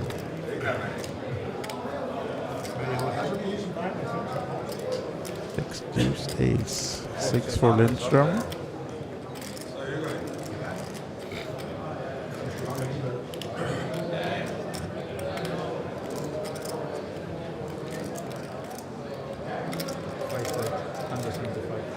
Lickness though to continue. Of course, racing from the big blind pre. He has a lot of aces in his range, and Lindstrom believes him. Gets the job done. Nicely executed there from Leknes. Similar kind of concept that correlates with Hold'em, where you're going to ISO the small blind limp. Especially when you feel like the chip leader in the small blind is going to be quite aggressive himself. Lots of opens, lots of putting the medium stack to the test. So felt that the limp was going to be a little bit weaker than average, and took the chance to pounce there with a rather a hand that plays quite poorly as a check back. Yeah. So finding a way to get the bluff value in a way, you know, raise it up and take it down on a nice dry board such as that. Excellently done from Senkel.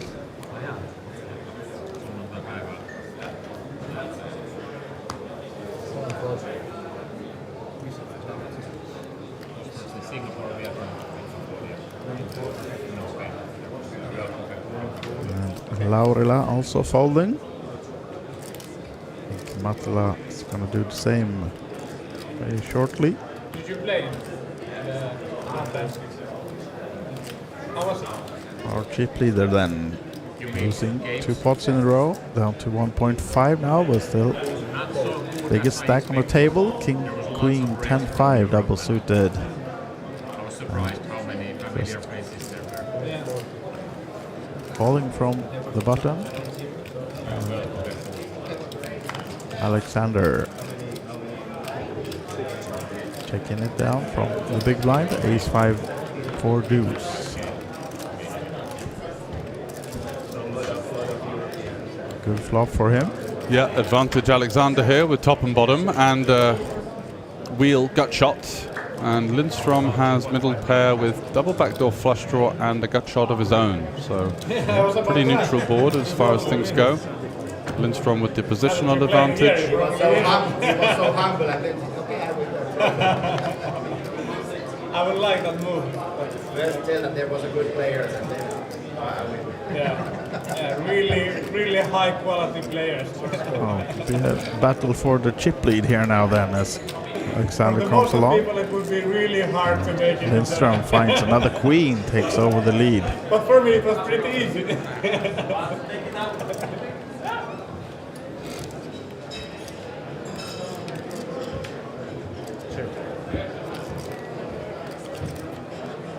And no help for Alexander.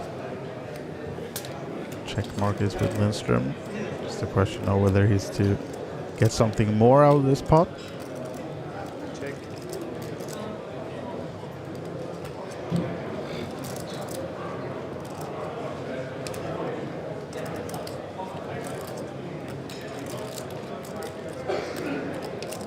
I think the green light now to go for a sizable bet, targeting these ace-X holdings.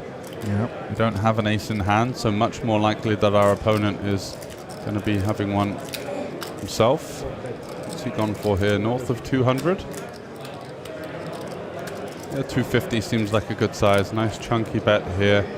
We're going to have some limps that stab the flop, check back turn, some Jack 10 type holdings, some King Jacks. Certainly in that limping range as well. Giving Holmberg a bit of a headache here already as we delve into the waters of the final table. Yeah.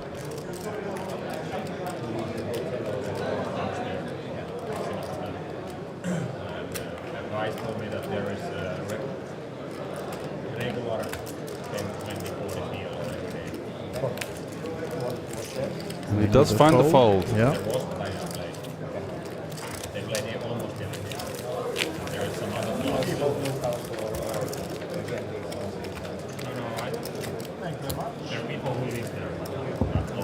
Discipline there, and also having been in that limped pot pre-flop, going to be struggling to represent too many full houses such as ace queen and aces.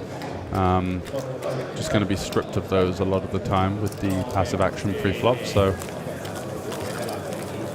might have been considering taking it upstairs, but would have likely have seen a call there from the queen.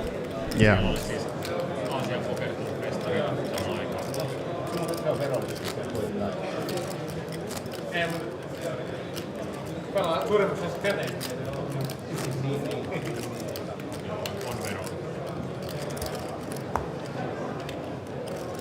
Ja Filippiineissäkin vaan tehdään lapioidesta rahaa, niin voittaa paljon, niin se on niin kuin Vietnamissa oli 2 finaalipöytää ja rahasta. Next hand then, and for those of you just joining us, George, we are playing 4 and 5 cards. That's right, and 1 round of each. 1 round of each. And the difference, the basics between those two. Yeah, so in 5 cards you're just going to have a lot more connectivity, and there's a bit more of a premium on what would be considered the top hands in 4 cards. So in 4 card, these hands, like the king here, are heavily devalued in 5 card just because there's so many more combinations, which means that when we do have kings, we're going to be looking to have strong side card components. So we want to be a little bit more aware of that 5th card and make sure that we're going to be playing some more connected holdings, looking for nut suits, looking for that extra little bit of nuttiness, which can come in the form of high pairs, connectivity, and nut suits. The 4 card allows itself for a little bit more maneuverability. The ranges of hands can often be quite wide, but in 5 card you're going to be playing multi-way a little bit more. It's going to be facing stronger hands on average when you open from early position. So whilst the percentages of like what you open and kind of how your range looks like are quite similar, it's very important to select your combinations wisely, as there are hands that look good if you come from a 4 card background that actually don't play so well in 5 card, and a typical example of that is double suited kings with 4 side cards. So in 4 card that still remains a very strong holding. A hand like king 7-3 double suited, strong hand, but in 5 card king 7-3 deuce with 1 king high, 1 7 high suit is actually quite a poor hand, just because of the fact that when the chips go in post flop you're going to be up against the nut flush so much more often, with more combinations of flushes available for your opponent with that extra 5th card, another chance to find the spade or whatever the suit is, for example. Yeah.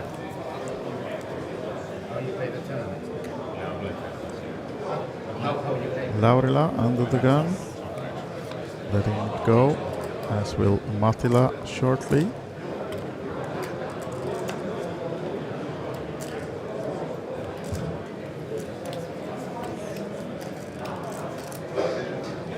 Over to Tobias, who we know is not scared of getting in the mix. Always got a bit of pep in his step in his game. He's always looking to drive the action, find creative ways to win pots, as we saw with the 9-8-3-3. Not a type of strategy that we've seen present in the other types of feature tables that we commentated on earlier on in the day.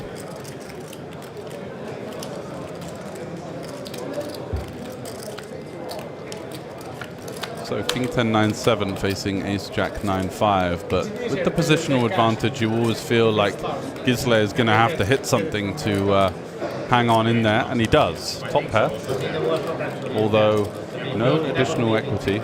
And look at this for Leknes, he's got himself the wrap, so we can see he's got 69%. Obviously those percentages will be slightly manipulated by the folded cards, but a very strong hand to continue with nonetheless, and does have backdoor spades as additional equity. A quick call from Olsen and an ace on the turn which is going to give the rat plus the flush draw and then 2 pair for Olsen. And this is a sickening spot for Tobias already. Just because he knows his opponent is going to be so value heavy here, it's so counterintuitive to lead for the pot size on an ace turn versus the opener. So, you know, the issue is if he is semi-bluffing and he's got a hand like King 10-9 with spades, that dominates us. And then also the hands like Ace-Jack, Aces, if he did have a weak Aces combination that didn't 3-bet pre, may also play in this line. Very under-bluff spot.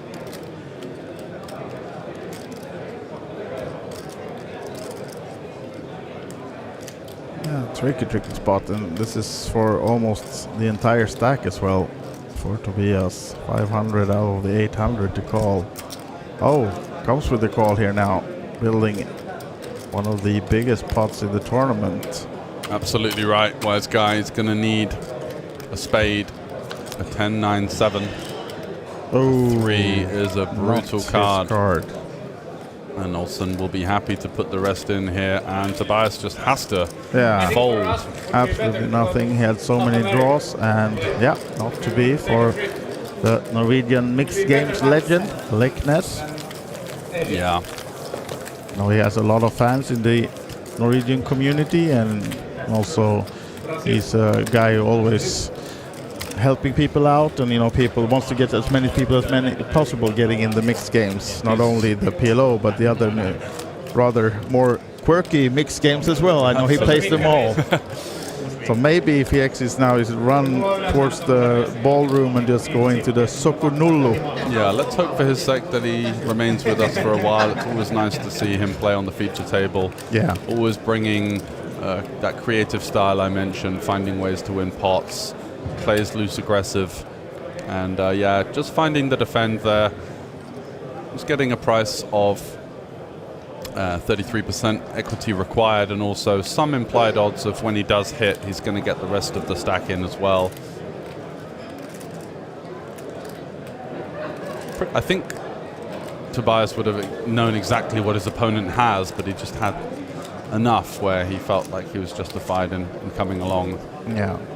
Frustrating when you don't get there, of course, but still left with a spinnable stack, 6 big blinds.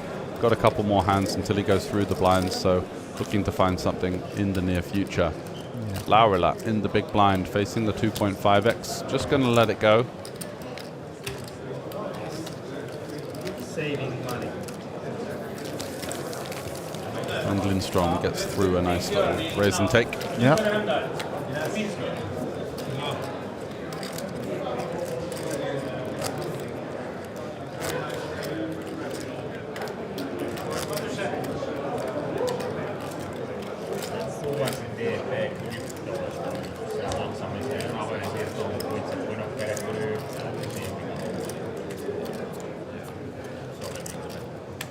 Se on ainakin, jos haluaa huuhkasta, niin se on niin silleen, ei halua noista jostain isoista maksaa, niin se on niin järkevä perehtyä hieman. Käydä tsekkien kautta aina paluureissuun.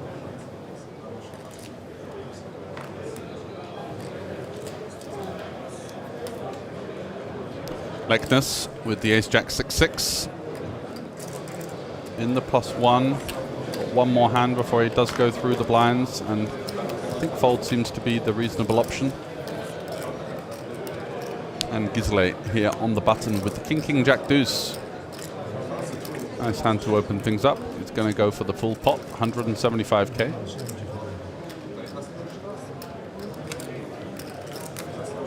Laurila should be getting out the way, and it's over to Jussi, who hasn't been much of a defender so far. Been happy to allow players to steal his blinds and kind of not looking to take it to the streets out of position is what we've seen from him.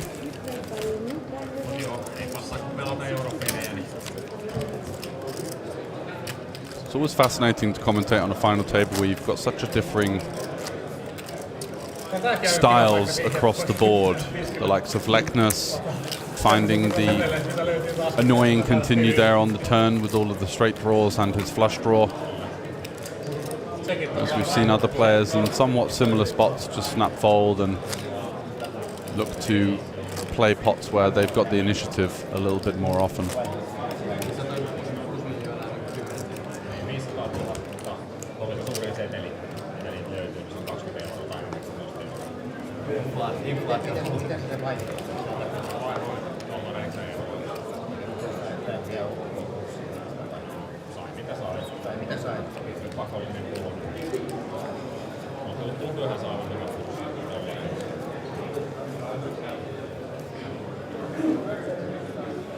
Electus finds a hand here to go with, the ace, king, queen, 3 deuce, double try. Good news for him in this perilous situation. And the blinds are up as well, so he's going to be able to make it 210k.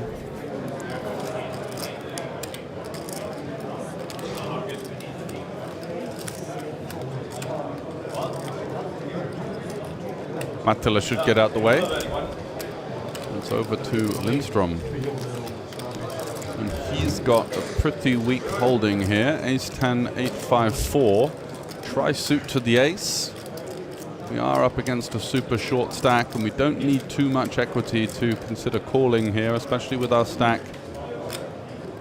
Not going to put us into a compromised situation. He does defend. And yeah, in 5 card versus this kind of stack size, you just do want to be continuing with a pretty wide range, even though you're going to be somewhat dominated by the top of the range. Oh no. Bad news for Leknes as Lindstrom finds a flush with the 8-5-4.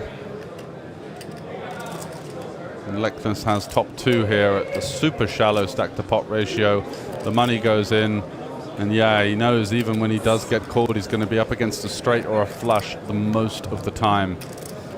Going to need to find some magic, and we can see, unfortunately, as a spoiler, that there aren't any kings or queens remaining in the deck.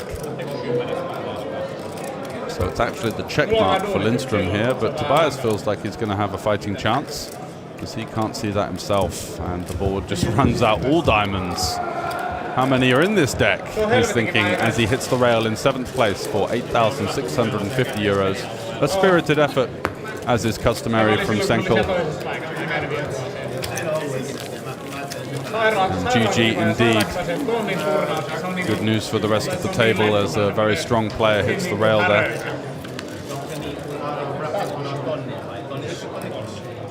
Tonni ja siis sehän tulee 2 miljoonaa niin vittu. Sitä 1200 on siinä. Paljon 1200. Ai niin sä voitit sen. Niin jälkeen 2 miljoonaa. Kuinka kaikkialle pystyy opettamaan? Ei paineita. So Olsen, having won the big pot versus Senkel, is actually the current chip leader with just 37 big blinds. We have slightly lost the structure due to how slow it was in between the final 13 down to the final 7, and we do have 6 remaining now, with an average stack of around about 25 big blinds by the looks of it. Olsen going to get out the way, Laurila. Not going to open the ace. I don't remember, but in history it was the biggest. 10, 8, 7, 7 double. Interesting. Mattila with the double paired hand. That's the chip leader in the small blind. Did see him open buttons quite liberally with 2 tables remaining.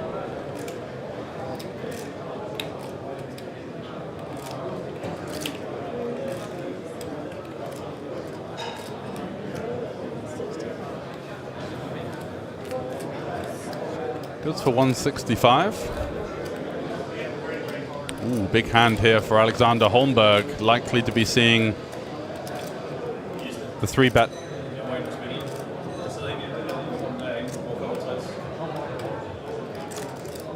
Gonna check his stack. He's covered by Mattila.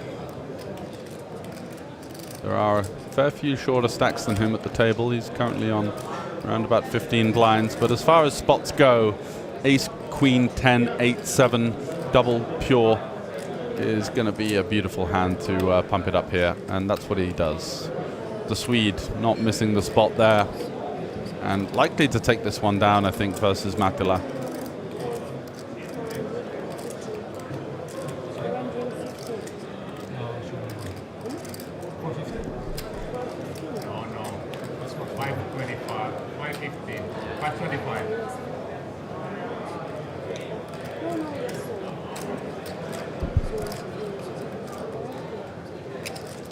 Yeah, so it's 535, I think, is the pot. 525. No, yes, that's right. 65, yeah, 525.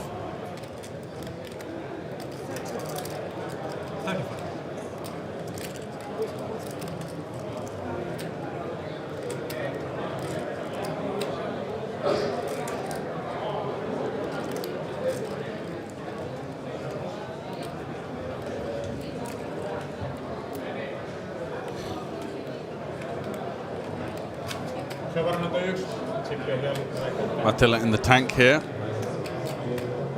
And the beauty of these spots is that when you've got a lot of ICM considerations,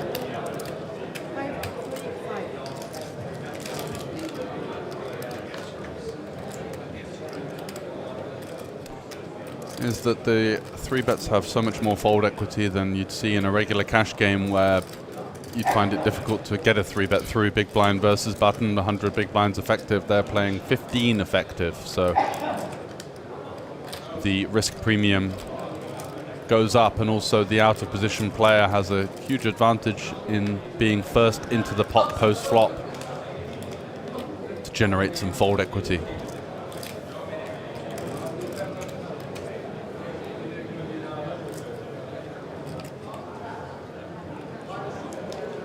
He does muck it.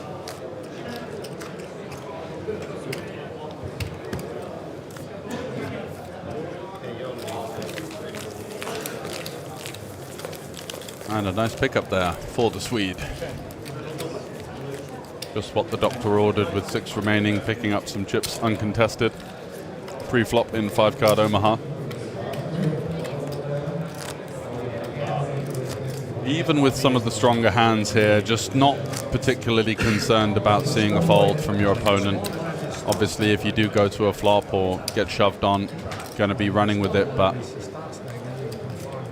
very much happy just to take it down uncontested and move on to the next one, picking up a nice couple of chips there. Also, when the starting stack is 30 and you have 2 million, then you have hard or 2.3. Yes. I have to pay like everybody else 150.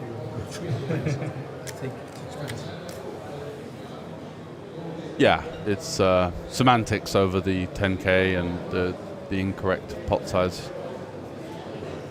Not going to change the decision too much for Mattila. I don't think that he's going to call the 525 and fold to the 535.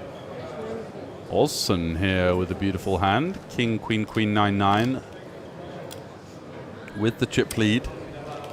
Let's go for the limp. Mattila going to come along with his double-suited kings. Holmberg in the small blind, also double-suited. Connected enough, I think, to complete. A little bit more disconnection, because we know that we're not going to be playing too heavily on the suits. As multi-way, very often the suits will be dominated in 5-card.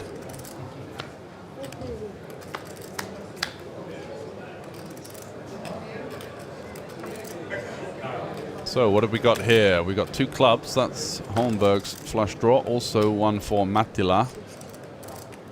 Don't see a 4-3 out there, so no immediate huge equity advantage for anyone. It's going to be Kostiander that takes a stab at it, though, with the open ender and top 2.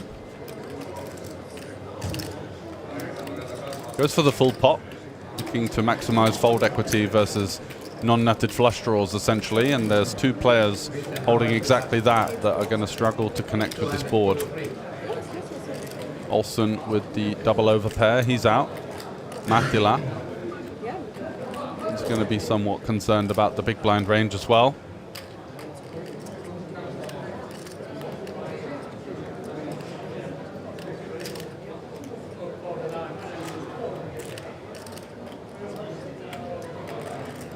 So it's over to Mattila. We can see that Olsen's folded, as he should. A fold from Jussi, and Holmberg now has a wrap with a 10 high flush draw. Could be giving a spin to Kostiander here. If he's up against Bear 4-3, he's actually going to be a favorite here, which is what he's considering right now.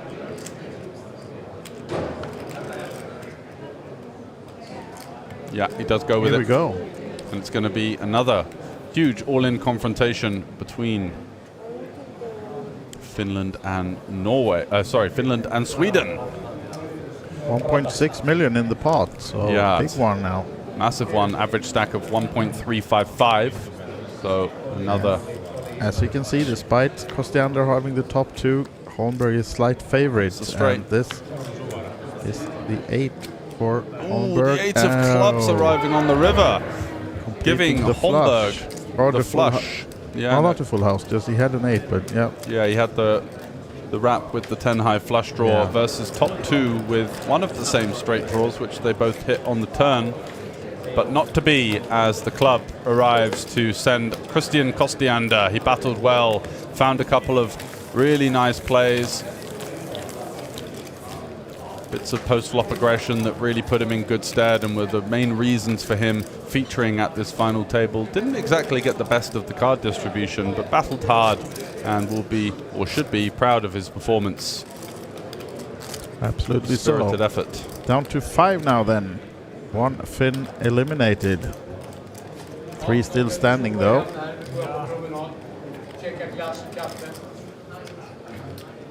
All of them to your left from this bird view. And on our right was Holmberg and Gisle, the Dane. But these are the 3 Finns. And it will be seat number 1, Tero Laurila, also called Teppi. Teppi. He's folded though, over to Jussi Mattila with the jacks. Chat's gone a bit quiet. Is there anyone still in there from Finland? Railing your guy to a potential victory here? Let us know. So, Finns are out of this pot. So over to Holmberg on the button. Does have the chip lead. The big blind only for Olsen, but he gets to keep it. Yeah, and Holmberg there not going to go for the loose open, just respecting the fact that they are 1 and 2. Any kind of post-flop collision would be somewhat chaotic when they can just both kind of have that unspoken agreement of maneuvering through the other 3 guys. Here we have the updated chip count. You can see top 3 almost equal in chips. Olsen, Lindström, Holmberg.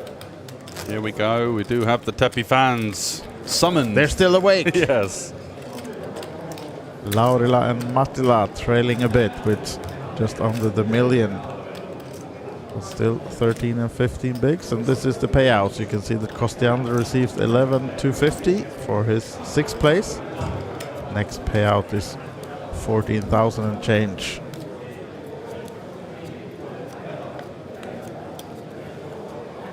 And Mattila looking not to be the next one out, of course, and at least might be opening with this hand though. Queen Jack 9 5s. Now there we're down to 5-handed as well. Yeah, potentially could just find the fold based on what we've seen from him. Doesn't look to be getting in there too loose at this stage. Yeah, that's not. And that's dented his stack somewhat. Definitely had a couple of chances to open it up a bit. Holmberg, however, very strong holding here in the cutoff. Looking to ascertain what the stack sizes are behind. Always a good decision. Yeah. He's got Olsen on 2 millions and Laurila on 1 million, little less than million in the big blind. Go for the full pot open sizing. And Gisle is out the way. Didn't quite see what he's up to. Laurila in the big blind with the double suited ace 9 8 7 deuce. Certainly playable. Looking over at the stack of Mattila here, those two are neck and neck for 4th and 5th right now. And the pay jump certainly of relevance. 5th is guaranteed 14.4k and the pay jump is going to be 4.2k. But with this much hand, double suited, very connected apart from the deuce dangler, certainly do want to be seeing a flop here. Ooh, okay, so we've got Laurila has the top pair with the gut shot and the backdoor hearts. And it's a bit of a swing and a miss for Holmberg. He does have a gut shot with the 9-7 though. 10 of clubs in hand. Quite a precarious board versus the big blind. Just about high enough where the big blind is still going to have some 8s, 5, 7, 6, 8, 5 type holdings.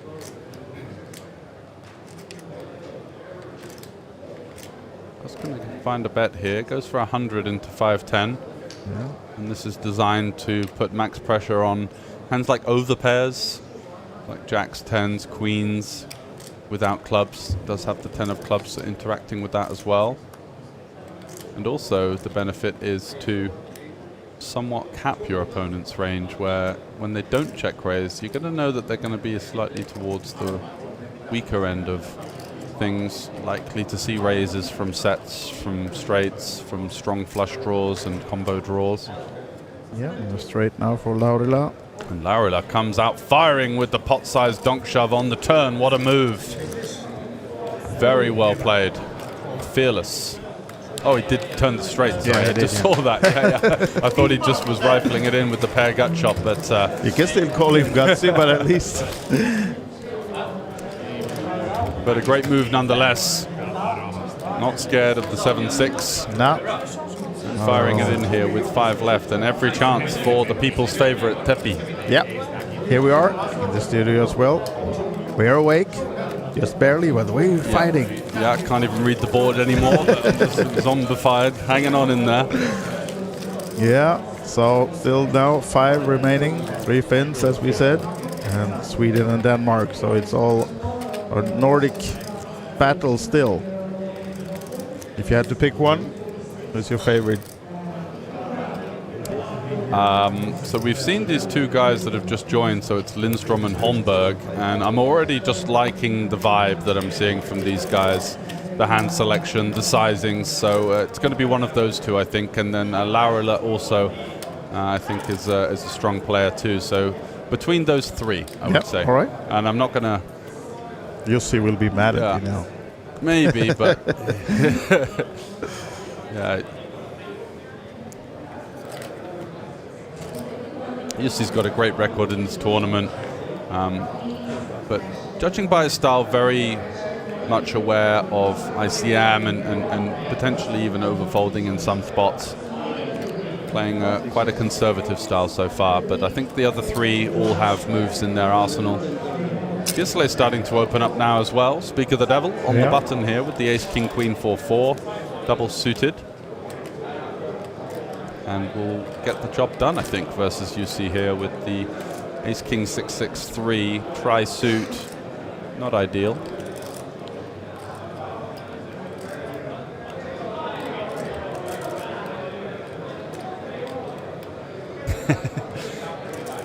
Like the guy says, you commentators rock. It's almost like you can see their cards. You got us there. Yeah. Almost. Yeah, 2 pale ghosts in the studio. We're hanging on in there for dear life, buddy. I hope you're enjoying the stream. Thanks very much to all of you guys tuning in, especially all of the Finnish support. It's been a good energy boost for us here on another late night, as we did finish around about 4 a.m. local time. Straight back in the thick of things. And, of course, with you the whole way until we crown a winner here in the PLO4 51K. Hopefully before 4 a.m. though. That would be ideal. Yeah. And then we're having a little break in the streams the upcoming days, but we'll be back Sunday to stream the full final day of the big main event, $1 million guarantee, and still hasn't reached that guarantee. So if you're nearby and want to get in the mix, you still have a chance either tonight. There's still a day 1E going on, and tomorrow for the first 4 levels, I think you're still able to get in the main event, the €1,100 buy-in. So all the information is on OlyBetEvents.com if you want to see maybe the structure before you take your decision or something like that. Right now we see Laurila only calling with the aces, no suit. So 4 ways to the flop then. Wow, look at that, just flopping quads out of the gate. So how do I get 1 penny more out of this hand now? Snap check back the flop. Alexander actually looked a little bit interesting to do something. Now we're of course trying to look as uninterested as possible. Of course, nothing to see here, No. just completely missed the board. Another one for the Tepi fans here. No one with really that much interaction. Holmberg just zero with the 2 interaction. pair. Yeah, there's not really an awful lot out there for the field, as is quite customary when you flop quads on a dry board. Yeah. No, Alexander though, reaching for some chips. Looks like he's going to go for the small sizing here.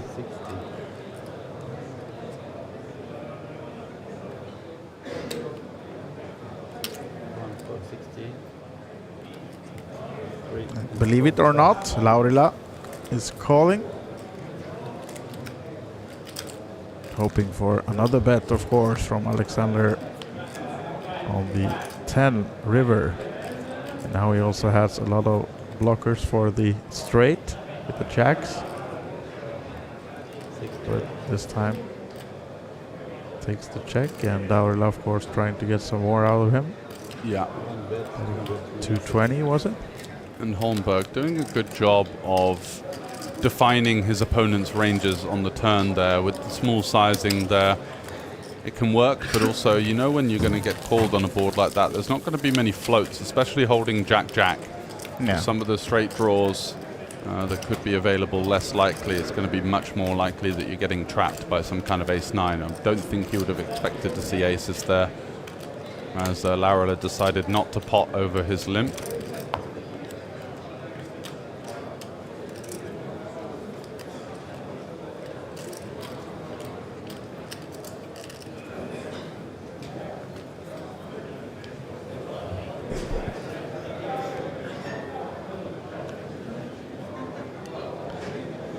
Gisle, quiet type, both at the table, table talk and in the game, but still has 2.3 million. I'm not sure how he gets those chips. I never see him involved in pots, but just a silent assassin. Yeah, or just getting side-fed from the dealer with some extra chips.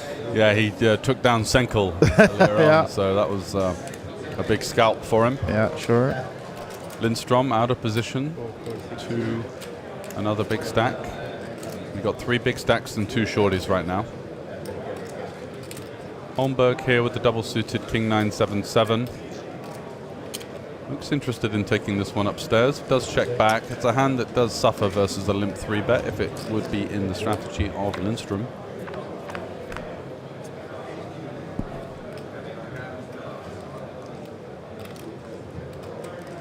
Nine for Holmberg. Not much at all for Lindstrom.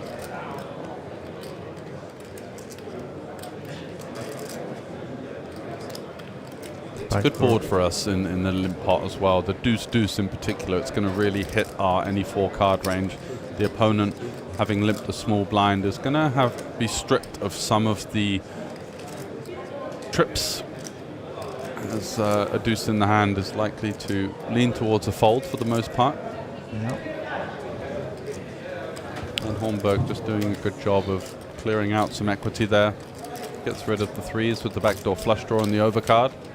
And just quietly going about business for the Swede. Really enjoying his performance so far. I think it's been a really strong player. Yeah, Had a little look at his Hendon mob, and not many live cashes, but as you scroll down, you can see that he's playing 1Ks and 500s PLO online. So yeah, and I think no at surprise least now he's a father since a couple of years, but before that, I think he played 9 days a week. Yeah, one of those live guys. cash games in like a 20-40 game in Sweden. Yep. So he's been playing a lot of hours of PLO only for many years. Yeah, not surprised to hear that. Him and Holst that we had on the table earlier, playing together for a couple of thousand hours, I would say. In the live streets? Yeah. Yeah. That's a Euro or a Krona game? Euro. Yeah. Lindstrom now.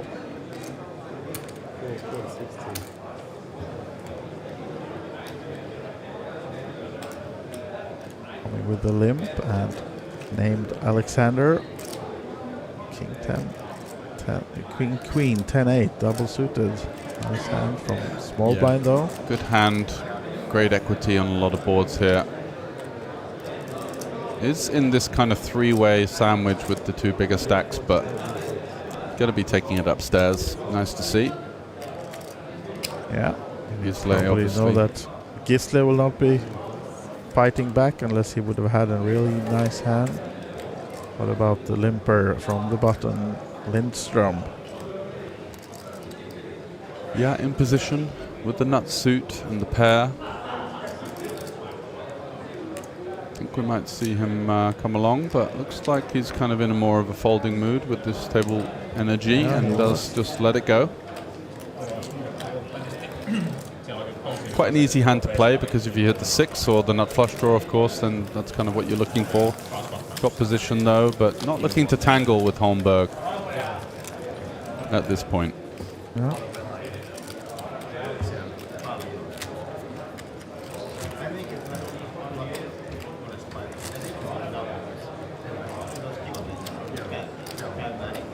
And again, a theme of what we're seeing in these PLO tournaments is the first person that really finds the aggression is tending to take down a lot of the pots. Some of these remain uncontested with the two other short stacks there as well. Potential collision could be costly. So Mattila under the gun. Likely to just surrender this one. Still has 10 bigs in play going through the blinds in the next holding.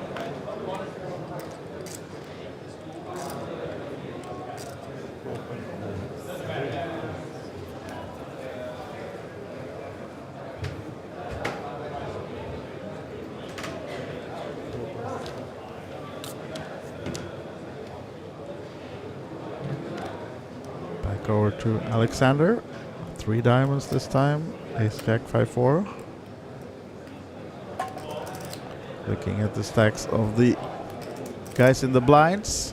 Decides to raise it up. Yeah, goes for the 150 sizing. 2.5x. Gisle not insta-folding this time, but probably will at least fold it. Yeah, taking his time is Gisle. And Laurila gets out the way with low tri-suit, trashy kind of holding. Not the sort of hand that you're going to see VPIP too much on the final table.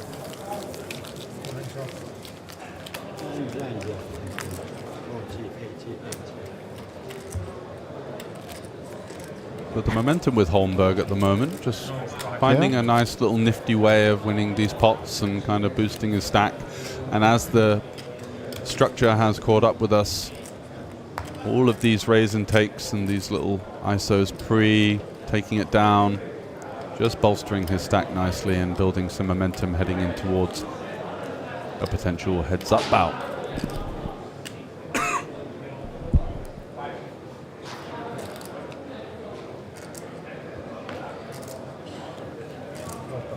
So Lindstrom gets out the way. Holmberg once again, Jack 10, 7, 5, but he's got Mattila to contend with in the big blind, so might want to tighten up ever so slightly. Doesn't elect to open. Gisle woke up. Makes it 200 by the looks of it. Yep. Ace Queen Jack 8 Rainbow is going to fold from the small blind. Oh, Mattila shoves it in. Make a move here. Yeah, all in. And Gisle has to call this one, of course. It's just 340 more. And heads up to the flop with Mattila being all in. Yep. No fold equity. As So you can I'm see. surprised to see him just take it pre. Can definitely defend and you know, generate some Well, fold equity post flop. I mean, Got queen high, right? Yeah, Gisle knows. He knows that Gisle has to call, so yeah, I agree. Yeah. And this is trouble for Mattila now, as lots of backdoors though. Club only. Club only. Not to be on this occasion, as we see Jussi Mattila hit the rail in 5th.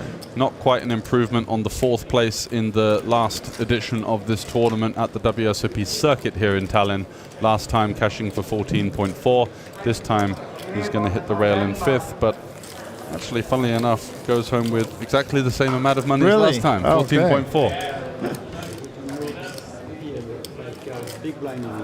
Well, decent payday, of course. Here are confirmation as well. 5th place is 14.4 and 4 remaining players. Now only 2 Finns. The odds have evened out between the countries, at least somewhat. Still 2 Finns versus 1 Swede and 1 Dane, but the Finns are 3 and 4. So right now, Danish ship leader Gisle Olsen. Yeah, it's tight at the top. 35, 25, 23 and 17. Fairly bunched, so we're going to see a bit more play now. Yeah.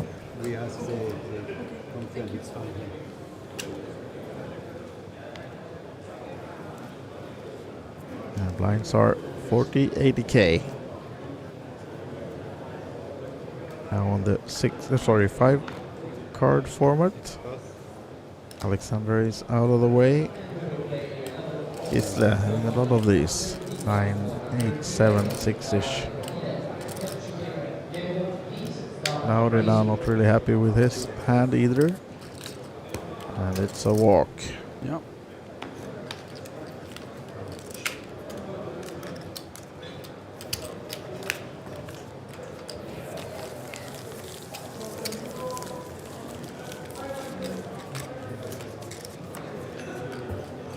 Starting to see the field whittle down, the remaining 4 players playing for that top prize of 52,000 euros and change. One of the biggest, and I think the biggest ever PLO top prize here in the Kings of Tallinn.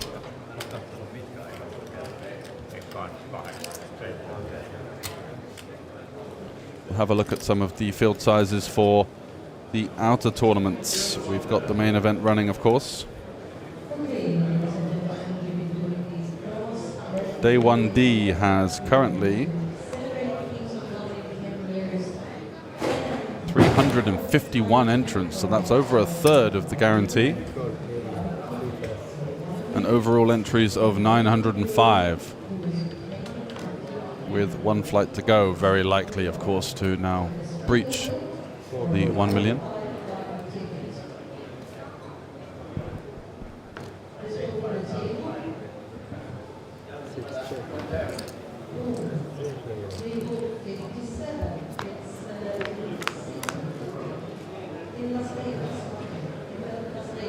A set for Holmberg here, 48% equity 3 ways.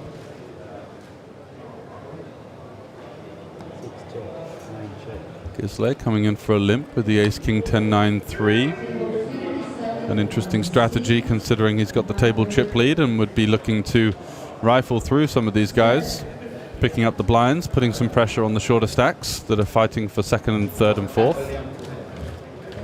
Lindström's going to make a move though with the pocket 9s, blocking the nuts straight, but it's Gisle that's lurking with the nuts right now. Holmberg with just bottom set, no additional equity, has to muck it.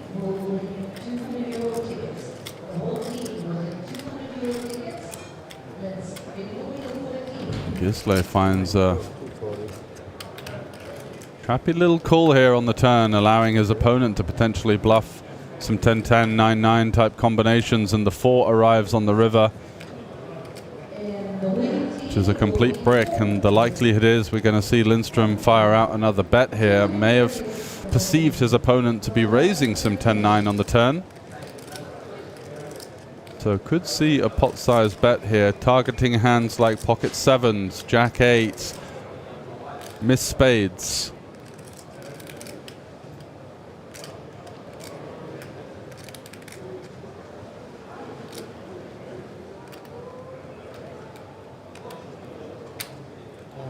Bet 525, 9 raise win. Gets snap jammed on, and unfortunately the timing off, but the move very much justified there with the nines. So many hands that he could have gotten folds from.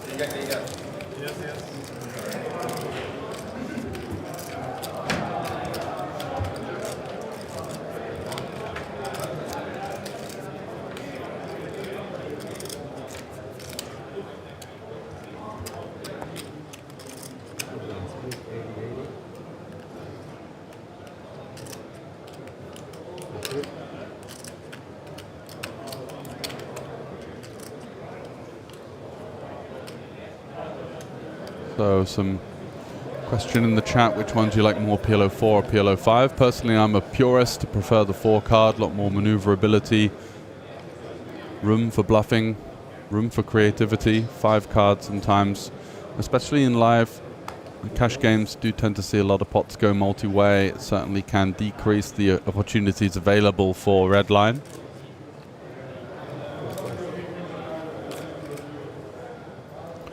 Holmberg here in the small blind with a double suited hand. Quite likely to just complete.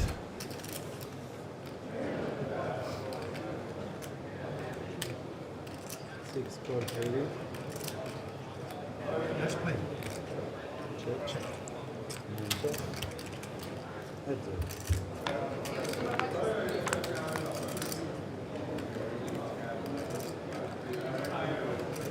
Jack 6-3. Bit of a swing and a miss for both players. No front door flush draw for either. So it does go check, check, king on the turn. Again, not changing an awful lot, although Holmberg does pick up the Broadway gutter with the ace-10. Gonna check once more, snap check back from Gisley. And a jack on the river means that the nines are holding up for the Dane. Holmberg, though, just going to take his 6 to showdown, and Gisley is actually going to go for a thin value bet here with the full size of the pot almost. And does get the job done.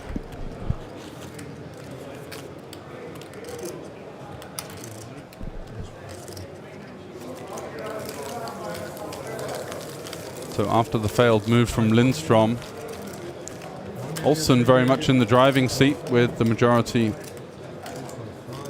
of the chips in play at this point. 2.7 million, I think he said. Maybe a bit more. That's a stack of 100, so 2 million. Surely north of 3 at this point.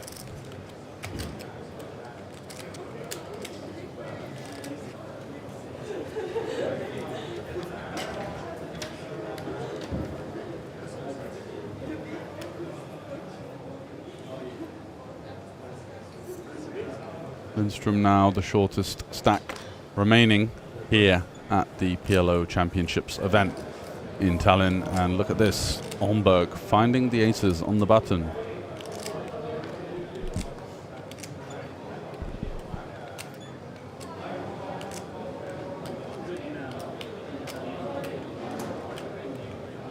Quite likely to see the 280k pot size being used. That's what he goes for. Out the way. He's got 3.9. Wow. And Laurila in the big blind. Ace, king, 6-5 deuce, but no nut suit. 3 low connected cards, although double suited. Let's see what he arrives at here. Does fold, considering that the shorter stack is going to be going through the blinds in the next hand, just looking to outmaneuver his opponent, try and get that ladder up to third.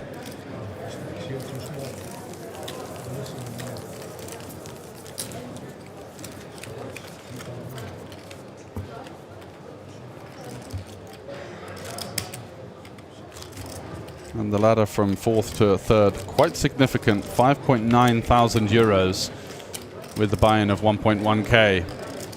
Well over 5 buy-ins, so very much worthwhile for Laurila to wait it out and to try and induce his opponent, the shorter stack, to be forced all in first. Try and secure that pay jump and go from there into the final 3. Holmberg, however, picks up not such a playable holding. He's going to be out of position to the chip leader on the button. And Gisle with the ace, queen, queen, 9-3. Going to continue to drive the action and put pressure on these 2 shorter stacks. Tough spot here for Laurila. Does he perceive himself to have any fold equity versus this pot-sized open? That's got to be the main question here. Equities are going to run close in 5 card. So the key thing is to ascertain whether we're going to be able to get this one through or not, with, of course, that 5.5 buy-in pay jump looming between 4th and 3rd.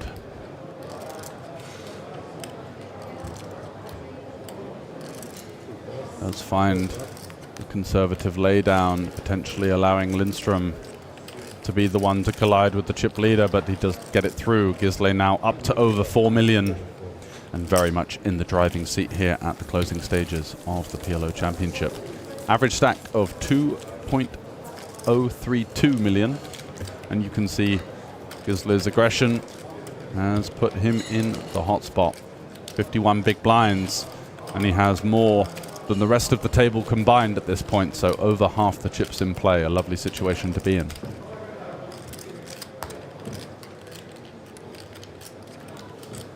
There are the payouts. Just saw a couple of people asking in the chat. So 52.3k up top, 18.6 guaranteed for all 4 remaining players. But the severity of the jumps now increasing at a rapid rate. Now they're giving him kings as well. He's getting a lot of decent hands, but he's certainly maneuvering through the field nicely. Yeah, coming second last year, right? Not a fluke, this guy. I think it was 8th. I got him mistaken for the other Danish guy. Okay. Yeah, I just knew we had him on the final table. Yeah, we did, yeah. And then I trusted you. And then, yeah, I know, it was my bad. Hands up. But yeah, 8th was a decent run now, back to back. This can be trouble for Lindstrom, right? I mean, he's just on 10 bigs and rather nice hand, but heavily dominated by the kings and the clubs. It's awkward. He knows that he's got to make a move at some stage, because otherwise he's just going to get blinded out and be the first one at risk. So do we take the chance here? The possibility of being ahead of our opponent is fairly reasonable, as he has started to see. He can't see the whole cards. We've seen that Gisle has been getting some decent starting opportunities. But King, Queen, 10, 9. Do we go with it here, is the question. At least let's go for the peel. There's the final king, folded by Alexander. So, will not flop the set, Gisle, but no. Of course, still ahead. And Lindstrom needs to find something here. Does not want to find the clubs, because then it's in trouble. Ace, Queen, 9. 2 pair for Lindstrom, taking over the lead in the hand. Flush draw though for Gisle. So this might be some firework. Yeah, bottom 2 facing hard to fold this one, right? Flush draw. 585. Yeah, with the gut shot as well. Of course, there's a lot of ace X's in Gisle's holdings here. Maybe we block everything else of the high cards with Lindstrom, but also the possibility he could have a hand like Jack, Jack 8. Yeah. The bare straight draws. So 2 pair here with the gut shot.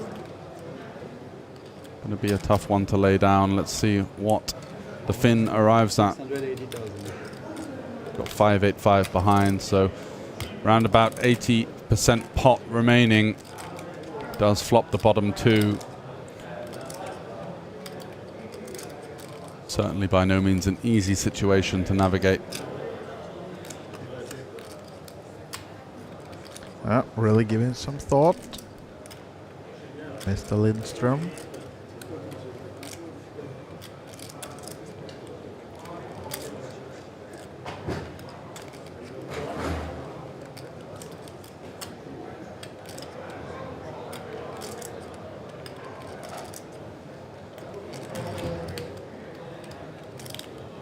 Taking another look at that King Queen 10-9.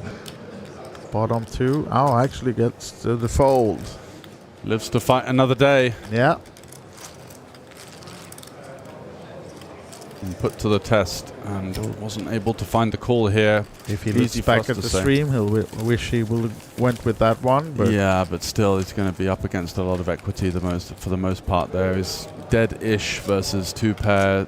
The top set obviously has him completely cooked. So yeah, by no means an easy decision. Did side with fold on this occasion, and that's good news for Laurila in third place right now. Yeah. Seeing his opponent stripped down to just 7 or 8 big blinds. Yeah, now Lindstrom really needs to find something quick. Yeah, absolutely. Double up to stay in. As we can see, 11 minutes plus remaining of this level, so not too long either before we get another little jump in the structure. 5100 coming.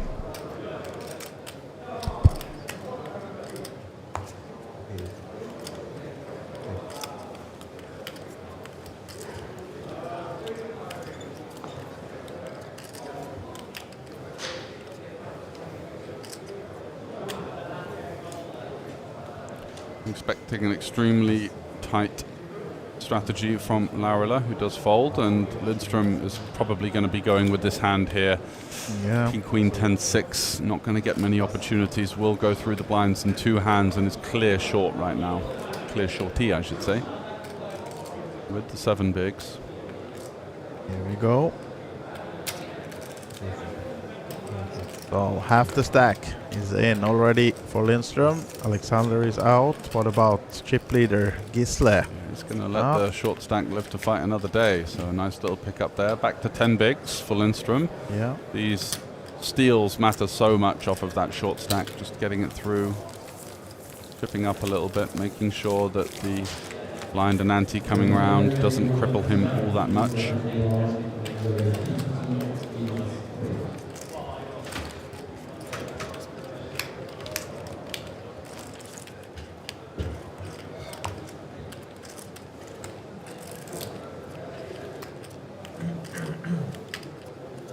So 4 remain. Yeah. Stack distribution favoring Gisle at the moment.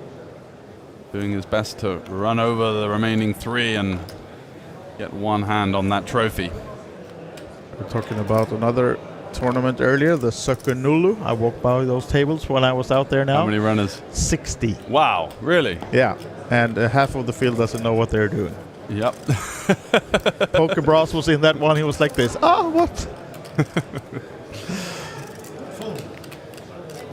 Right.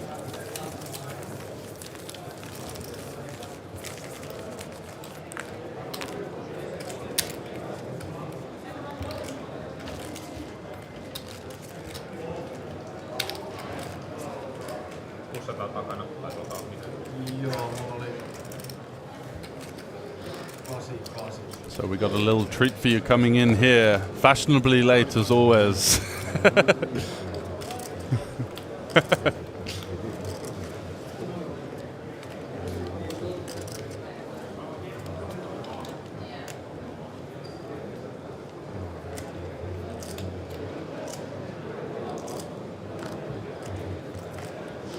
Holmberg just going to muck the Queen 9-7-7. Joined by Jesper. How you doing? Got the Poker Pro patch on. That's what we like to see. Good man. You too, buddy. So, what are you up to this week? Playing? No playing yet here, this one, but I was here playing a bit earlier at Monday. Oh yeah? Yeah. How did that go? Lost a little bit. So. But was mainly having a good time. Nice. As is customary over there, it's a bit of a boys' club, isn't it? Here as well. Yeah, absolutely. Just everywhere you go in This Tallinn. is a bit more Nordic if you look at the clientele, but yes, also. Yeah. All kind of antics. Yeah. And so what's your online schedule like these days? Still playing? Not really. I actually, a few days before, it started talking about the new changes at GG. Yeah. Before I talked about it, I played a session and What the games were ring-fenced for high stakes? Or? Oh, this is before that. Yeah. So, after a session, I feel like, like I don't really feel like playing online poker right now. I want to do other stuff. I play live, more nature, less screens, and so on. Mm-hmm. And yeah, I played a little bit January briefly, but no. Then I haven't been. It was crazy timing because I've been playing for so many years, like 15, 16 years full time, and I just I enjoy. Just moving out into. I'm open to it. I enjoy making good decisions and so on. So like, yeah, we'll see what happens. Let's just jump back in here as we've got aces versus kings. Are you familiar with Tero Laurila? Not sure. Tournament yet. player? I will see his face. But yeah, I've certainly probably seen his name as well. So aces versus kings, double suited aces, and it's a king high board, spelling disaster for Lindstrom here. As the quads arrive on the turn and Laurila finds another king from heaven, sending Lindstrom to the rail. So you're in a bit more of a health kick and kind of making up for lost time of all those years and hours in front of the screens. Yeah, it was good still, but like I just felt like doing a lot of stuff, cook, and yeah, I've been just enjoying ridiculously much this last half a year and even this last 2 years, but even more so this last half a year. Absolutely. You didn't feel like playing a couple of tournaments this week? Some decent action available? No, I don't want to get stuck in that. Like, I like a good tournament, but I'm more. Yeah, I'm not leaning. That's the same. I'm not leaning into playing so much cash here. I would like to maybe, but it's not on my priority list.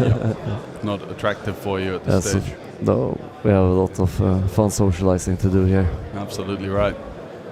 Laurila now with the newly acquired 25 big blind stack. I actually don't think I recognize Laurila, and that I usually remember. Yeah, Finnish players had some big scores. Alexander Holmberg, Nodde. Yeah, I know. His game to me has looked pretty strong so far. He's played really well.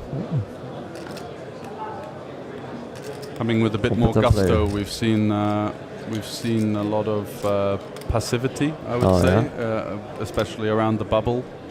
And Alex has come in with some ideas of his own. He's been a little bit more of a player that's been driving the action. Nice, nice. I'm happy to hear that. Yeah, no, good that's for right Alex. up your street, right? Yeah.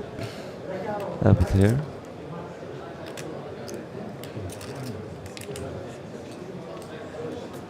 What do you think about this small blind scenario here with the ace, king, queen, 9-5? Do we go for the 3-bet here? What is your sort of take on the situation? He's clear third. Yeah, I would probably call this one. Call? I think it's totally fine. And would you pot with the double suited pure? So if you don't have the tri-suit, or just still? Depends on situation. Yeah. Like, I'm not sure. Depends also. I don't even know the prize pool, but yeah, so it's 52k up top, and then second place. I'm going to get that for you now. 52k up top. I Yep. should have played. Good start. Yeah, What exactly. the fuck? I should have played. 34.3 and then 24.5. Oh, how fun! Yeah. How happy to hear you got that much action in this one. 271 runners. Yeah, it's a overly full hotel. Like even needed to sleep in Teddy's room tonight. Like, and that was not even here. No? Oh, he's got multiple rooms going. No, nothing here. Nothing here. Oh, it's just full up. Yep. Yeah, well, it's very nice here. Like, it's so nice when it's full with people. Yeah. Like EPT Prague, it's nice to hear they are coming back because that would be such a waste of interest. That's a great stop. Yeah, it is. I've been a lot in Prague. I look forward to going. Yeah, it's always good festivities and. Yeah, I'm going even in April, so it's Hey, making your own EPT Prague. No, it's a Diamond Poker Series. Okay, yeah. PLO high stakes action. The very aggressive bet multi-way here with the King, Queen, Jack 10, 3. Gets it done. I wish I had seen all of that. Yeah, that was a spicy one. Gets the 3 pair to fold. I think he had the bottom straight. Yeah, as well with 3 pair. he had 3-4. Yeah. Yeah. Okay. I didn't see the but it seems like it might. Very effective, however it turned out. Yeah, he got the job done. Yeah. Got the nut flush draw and 3 pair and a straight to fold. Yeah. Who knows what he sees there? Over to Holmberg here with 1.5 million, so just south of 20 big blinds. Single suited kings, a hand that is easy to overplay in 5 card. He does just muck it. 3-handed with a big ante in play. That's interesting. I think it's because... I will see the stack now. Yeah, so the other guy's got about over 2 million. Okay, seems like... we could have got in there with the kings, maybe. I would probably have limped it. Yeah, I think limping is nice. Makes sense. You don't want to overcommit with this kind of weaker No, kings combo. like you don't want them to be able to... get them. And big blind ante as well. It's going to be you got to fight for it. Right? You're in position in a 5-card game. It makes sense. Yeah. And it is stacked up as well because there's so much like different scenarios and very effective plays to be made. So actually quite a good form of 5-card OMA in that sense, but yeah, I prefer 4. Yeah, 4's more maneuverability. Yeah, exactly. That's a good way to phrase it because it less often at least seems to favor the more creative players. No, 5 card is like a multi-way shenanigans a lot of the time. Yeah, right? But also like if you are in a situation, there's a lot of like tighter guys that don't maybe bring super much value in the term of play that have that situation happen. So Olsen continuing to drive the action, but very much justified here with a premium. Well put, George. I need to give you that one. Double suited aces and Holmberg with the ace jack 5-4-4. No nut suit. Just going to let this one go. Looks like these guys are trying to play for second already. Yeah. And Olsen saying, hey, look at my button opening range. I've got the boots, guys. Be careful. This little old school psychological trick there, showing the cards. If he just had the ace 10-10, 5-4, single to the 10, I don't think those ones are getting showed, but... Yeah, interesting.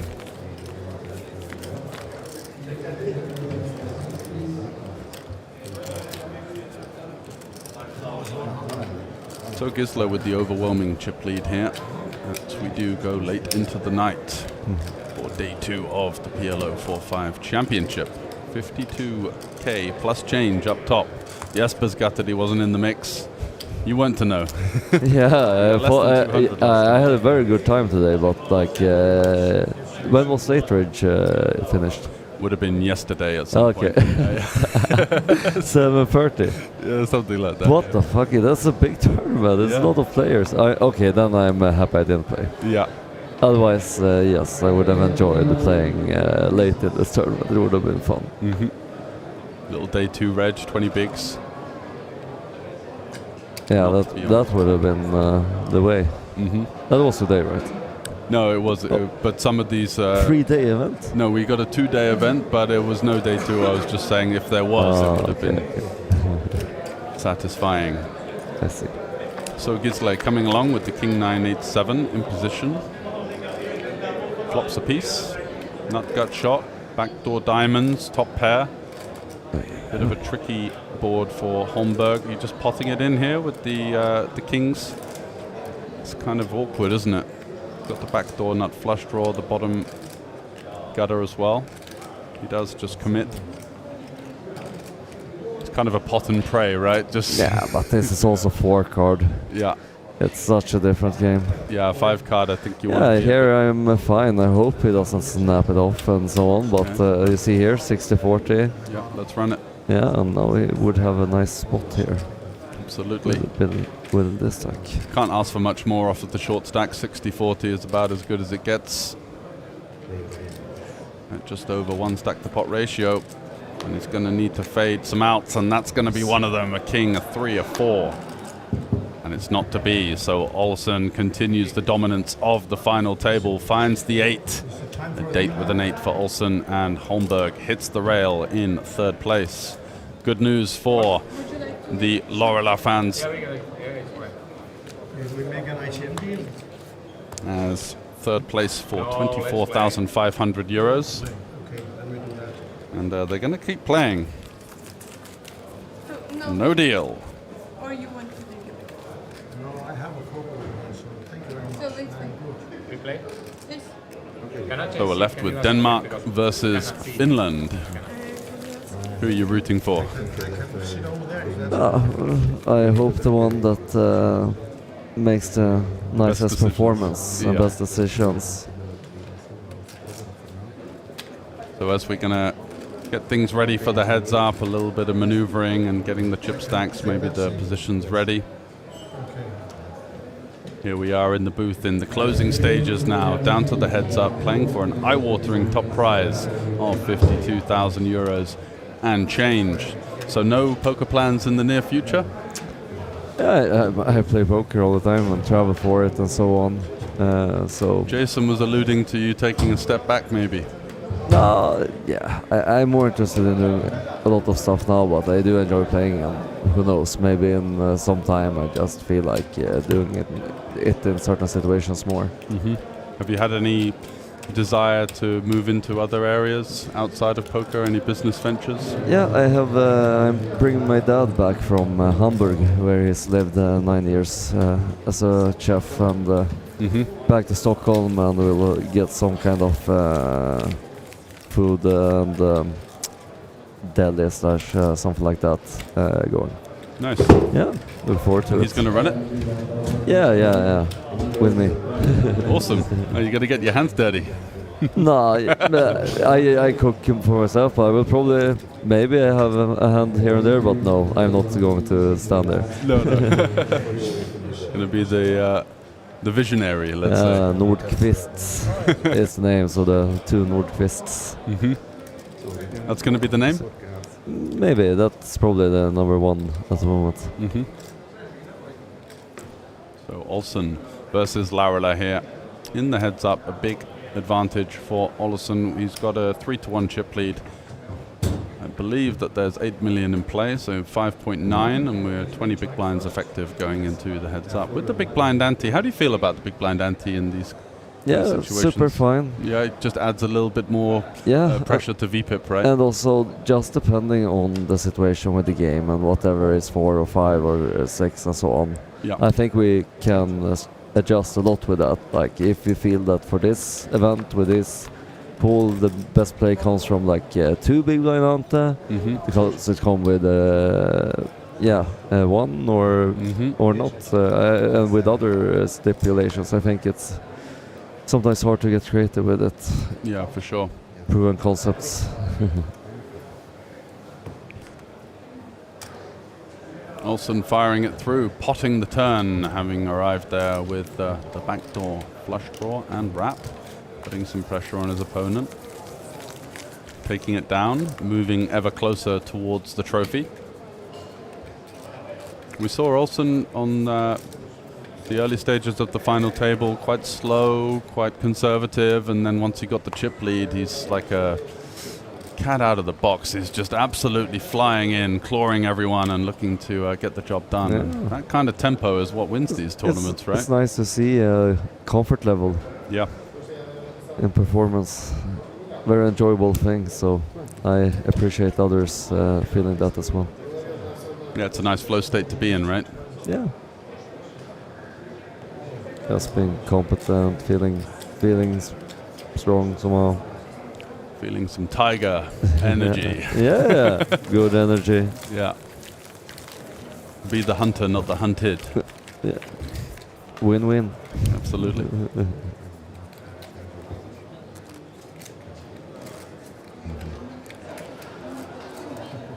What do you think about the PLO landscape over the years and how it's changed? Oh, I've been in it since 2009, so to some degree, and different stakes and periods. But yeah, I have a very good memory as well usually. So yeah, it's a lot of stuff. Crazy how money got into the business with more depositing methods and so on for people, and how it just formed. Yeah, and some of the grey area countries coming into play where exactly people using one jurisdiction to in their way, in their jurisdiction, act towards others and so on. Yeah, it's interesting. Ooh, and Laurila going for the 3-bet here with the Queen 8-8 double, and Olsen has aces again. Double suited, 58%. He had 22 big blinds. Yeah, with Queen 8-8. You push? No, I call. Yeah. I call. Oh dear, it's going to be tough to win now. Double backdoor flush draw. He got the grip on this, huh? There it is. Olsen has got more than a grip. He's got two hands on the trophy now.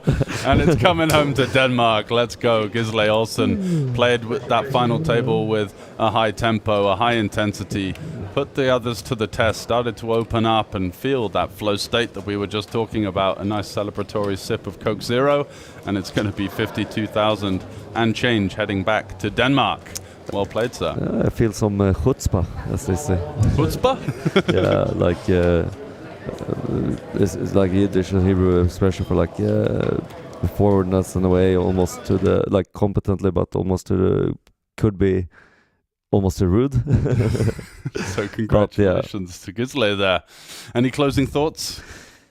Yeah, it's fun sitting here talking to you. Yeah, I saw some poker. It was fun seeing the energy. Yeah, see Gisle, feel the win. That's nice. The passion and the release as well. Yeah, if I see him around, I might have a cheers with him. Yeah, drop him a beer. Skål, as we say. Okay, so we're going to head over to see the presentation here with Teresa. Ladies and gentlemen, we have a winner on our Pot Limit Omaha Championship. This is event number 36, the 1,100 euro Pot Limit Omaha 4 and 5.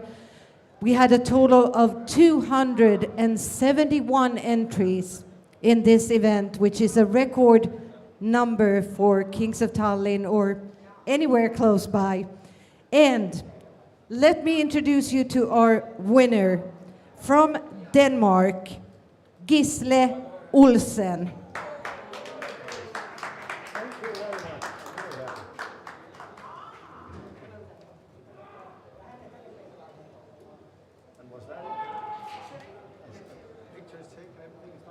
What a performance from Gisle, and you can almost see the momentum there. It's struggling to sink in. He's like, I won? What's going on? Yes. That raw energy, the raw passion that we saw replaced with kind of a dumbfounded look as if to say, what's going on? Is this my trophy? Did I win all the money? So congratulations, and thanks Jesper for joining me in the booth. It's been an absolute pleasure. That's going to round out the week for me, and looking forward to seeing how things develop as we have the main event coming up over the weekend with over 1 million in the prize pool. Looking forward to that one, and from us tonight, it's going to be good night.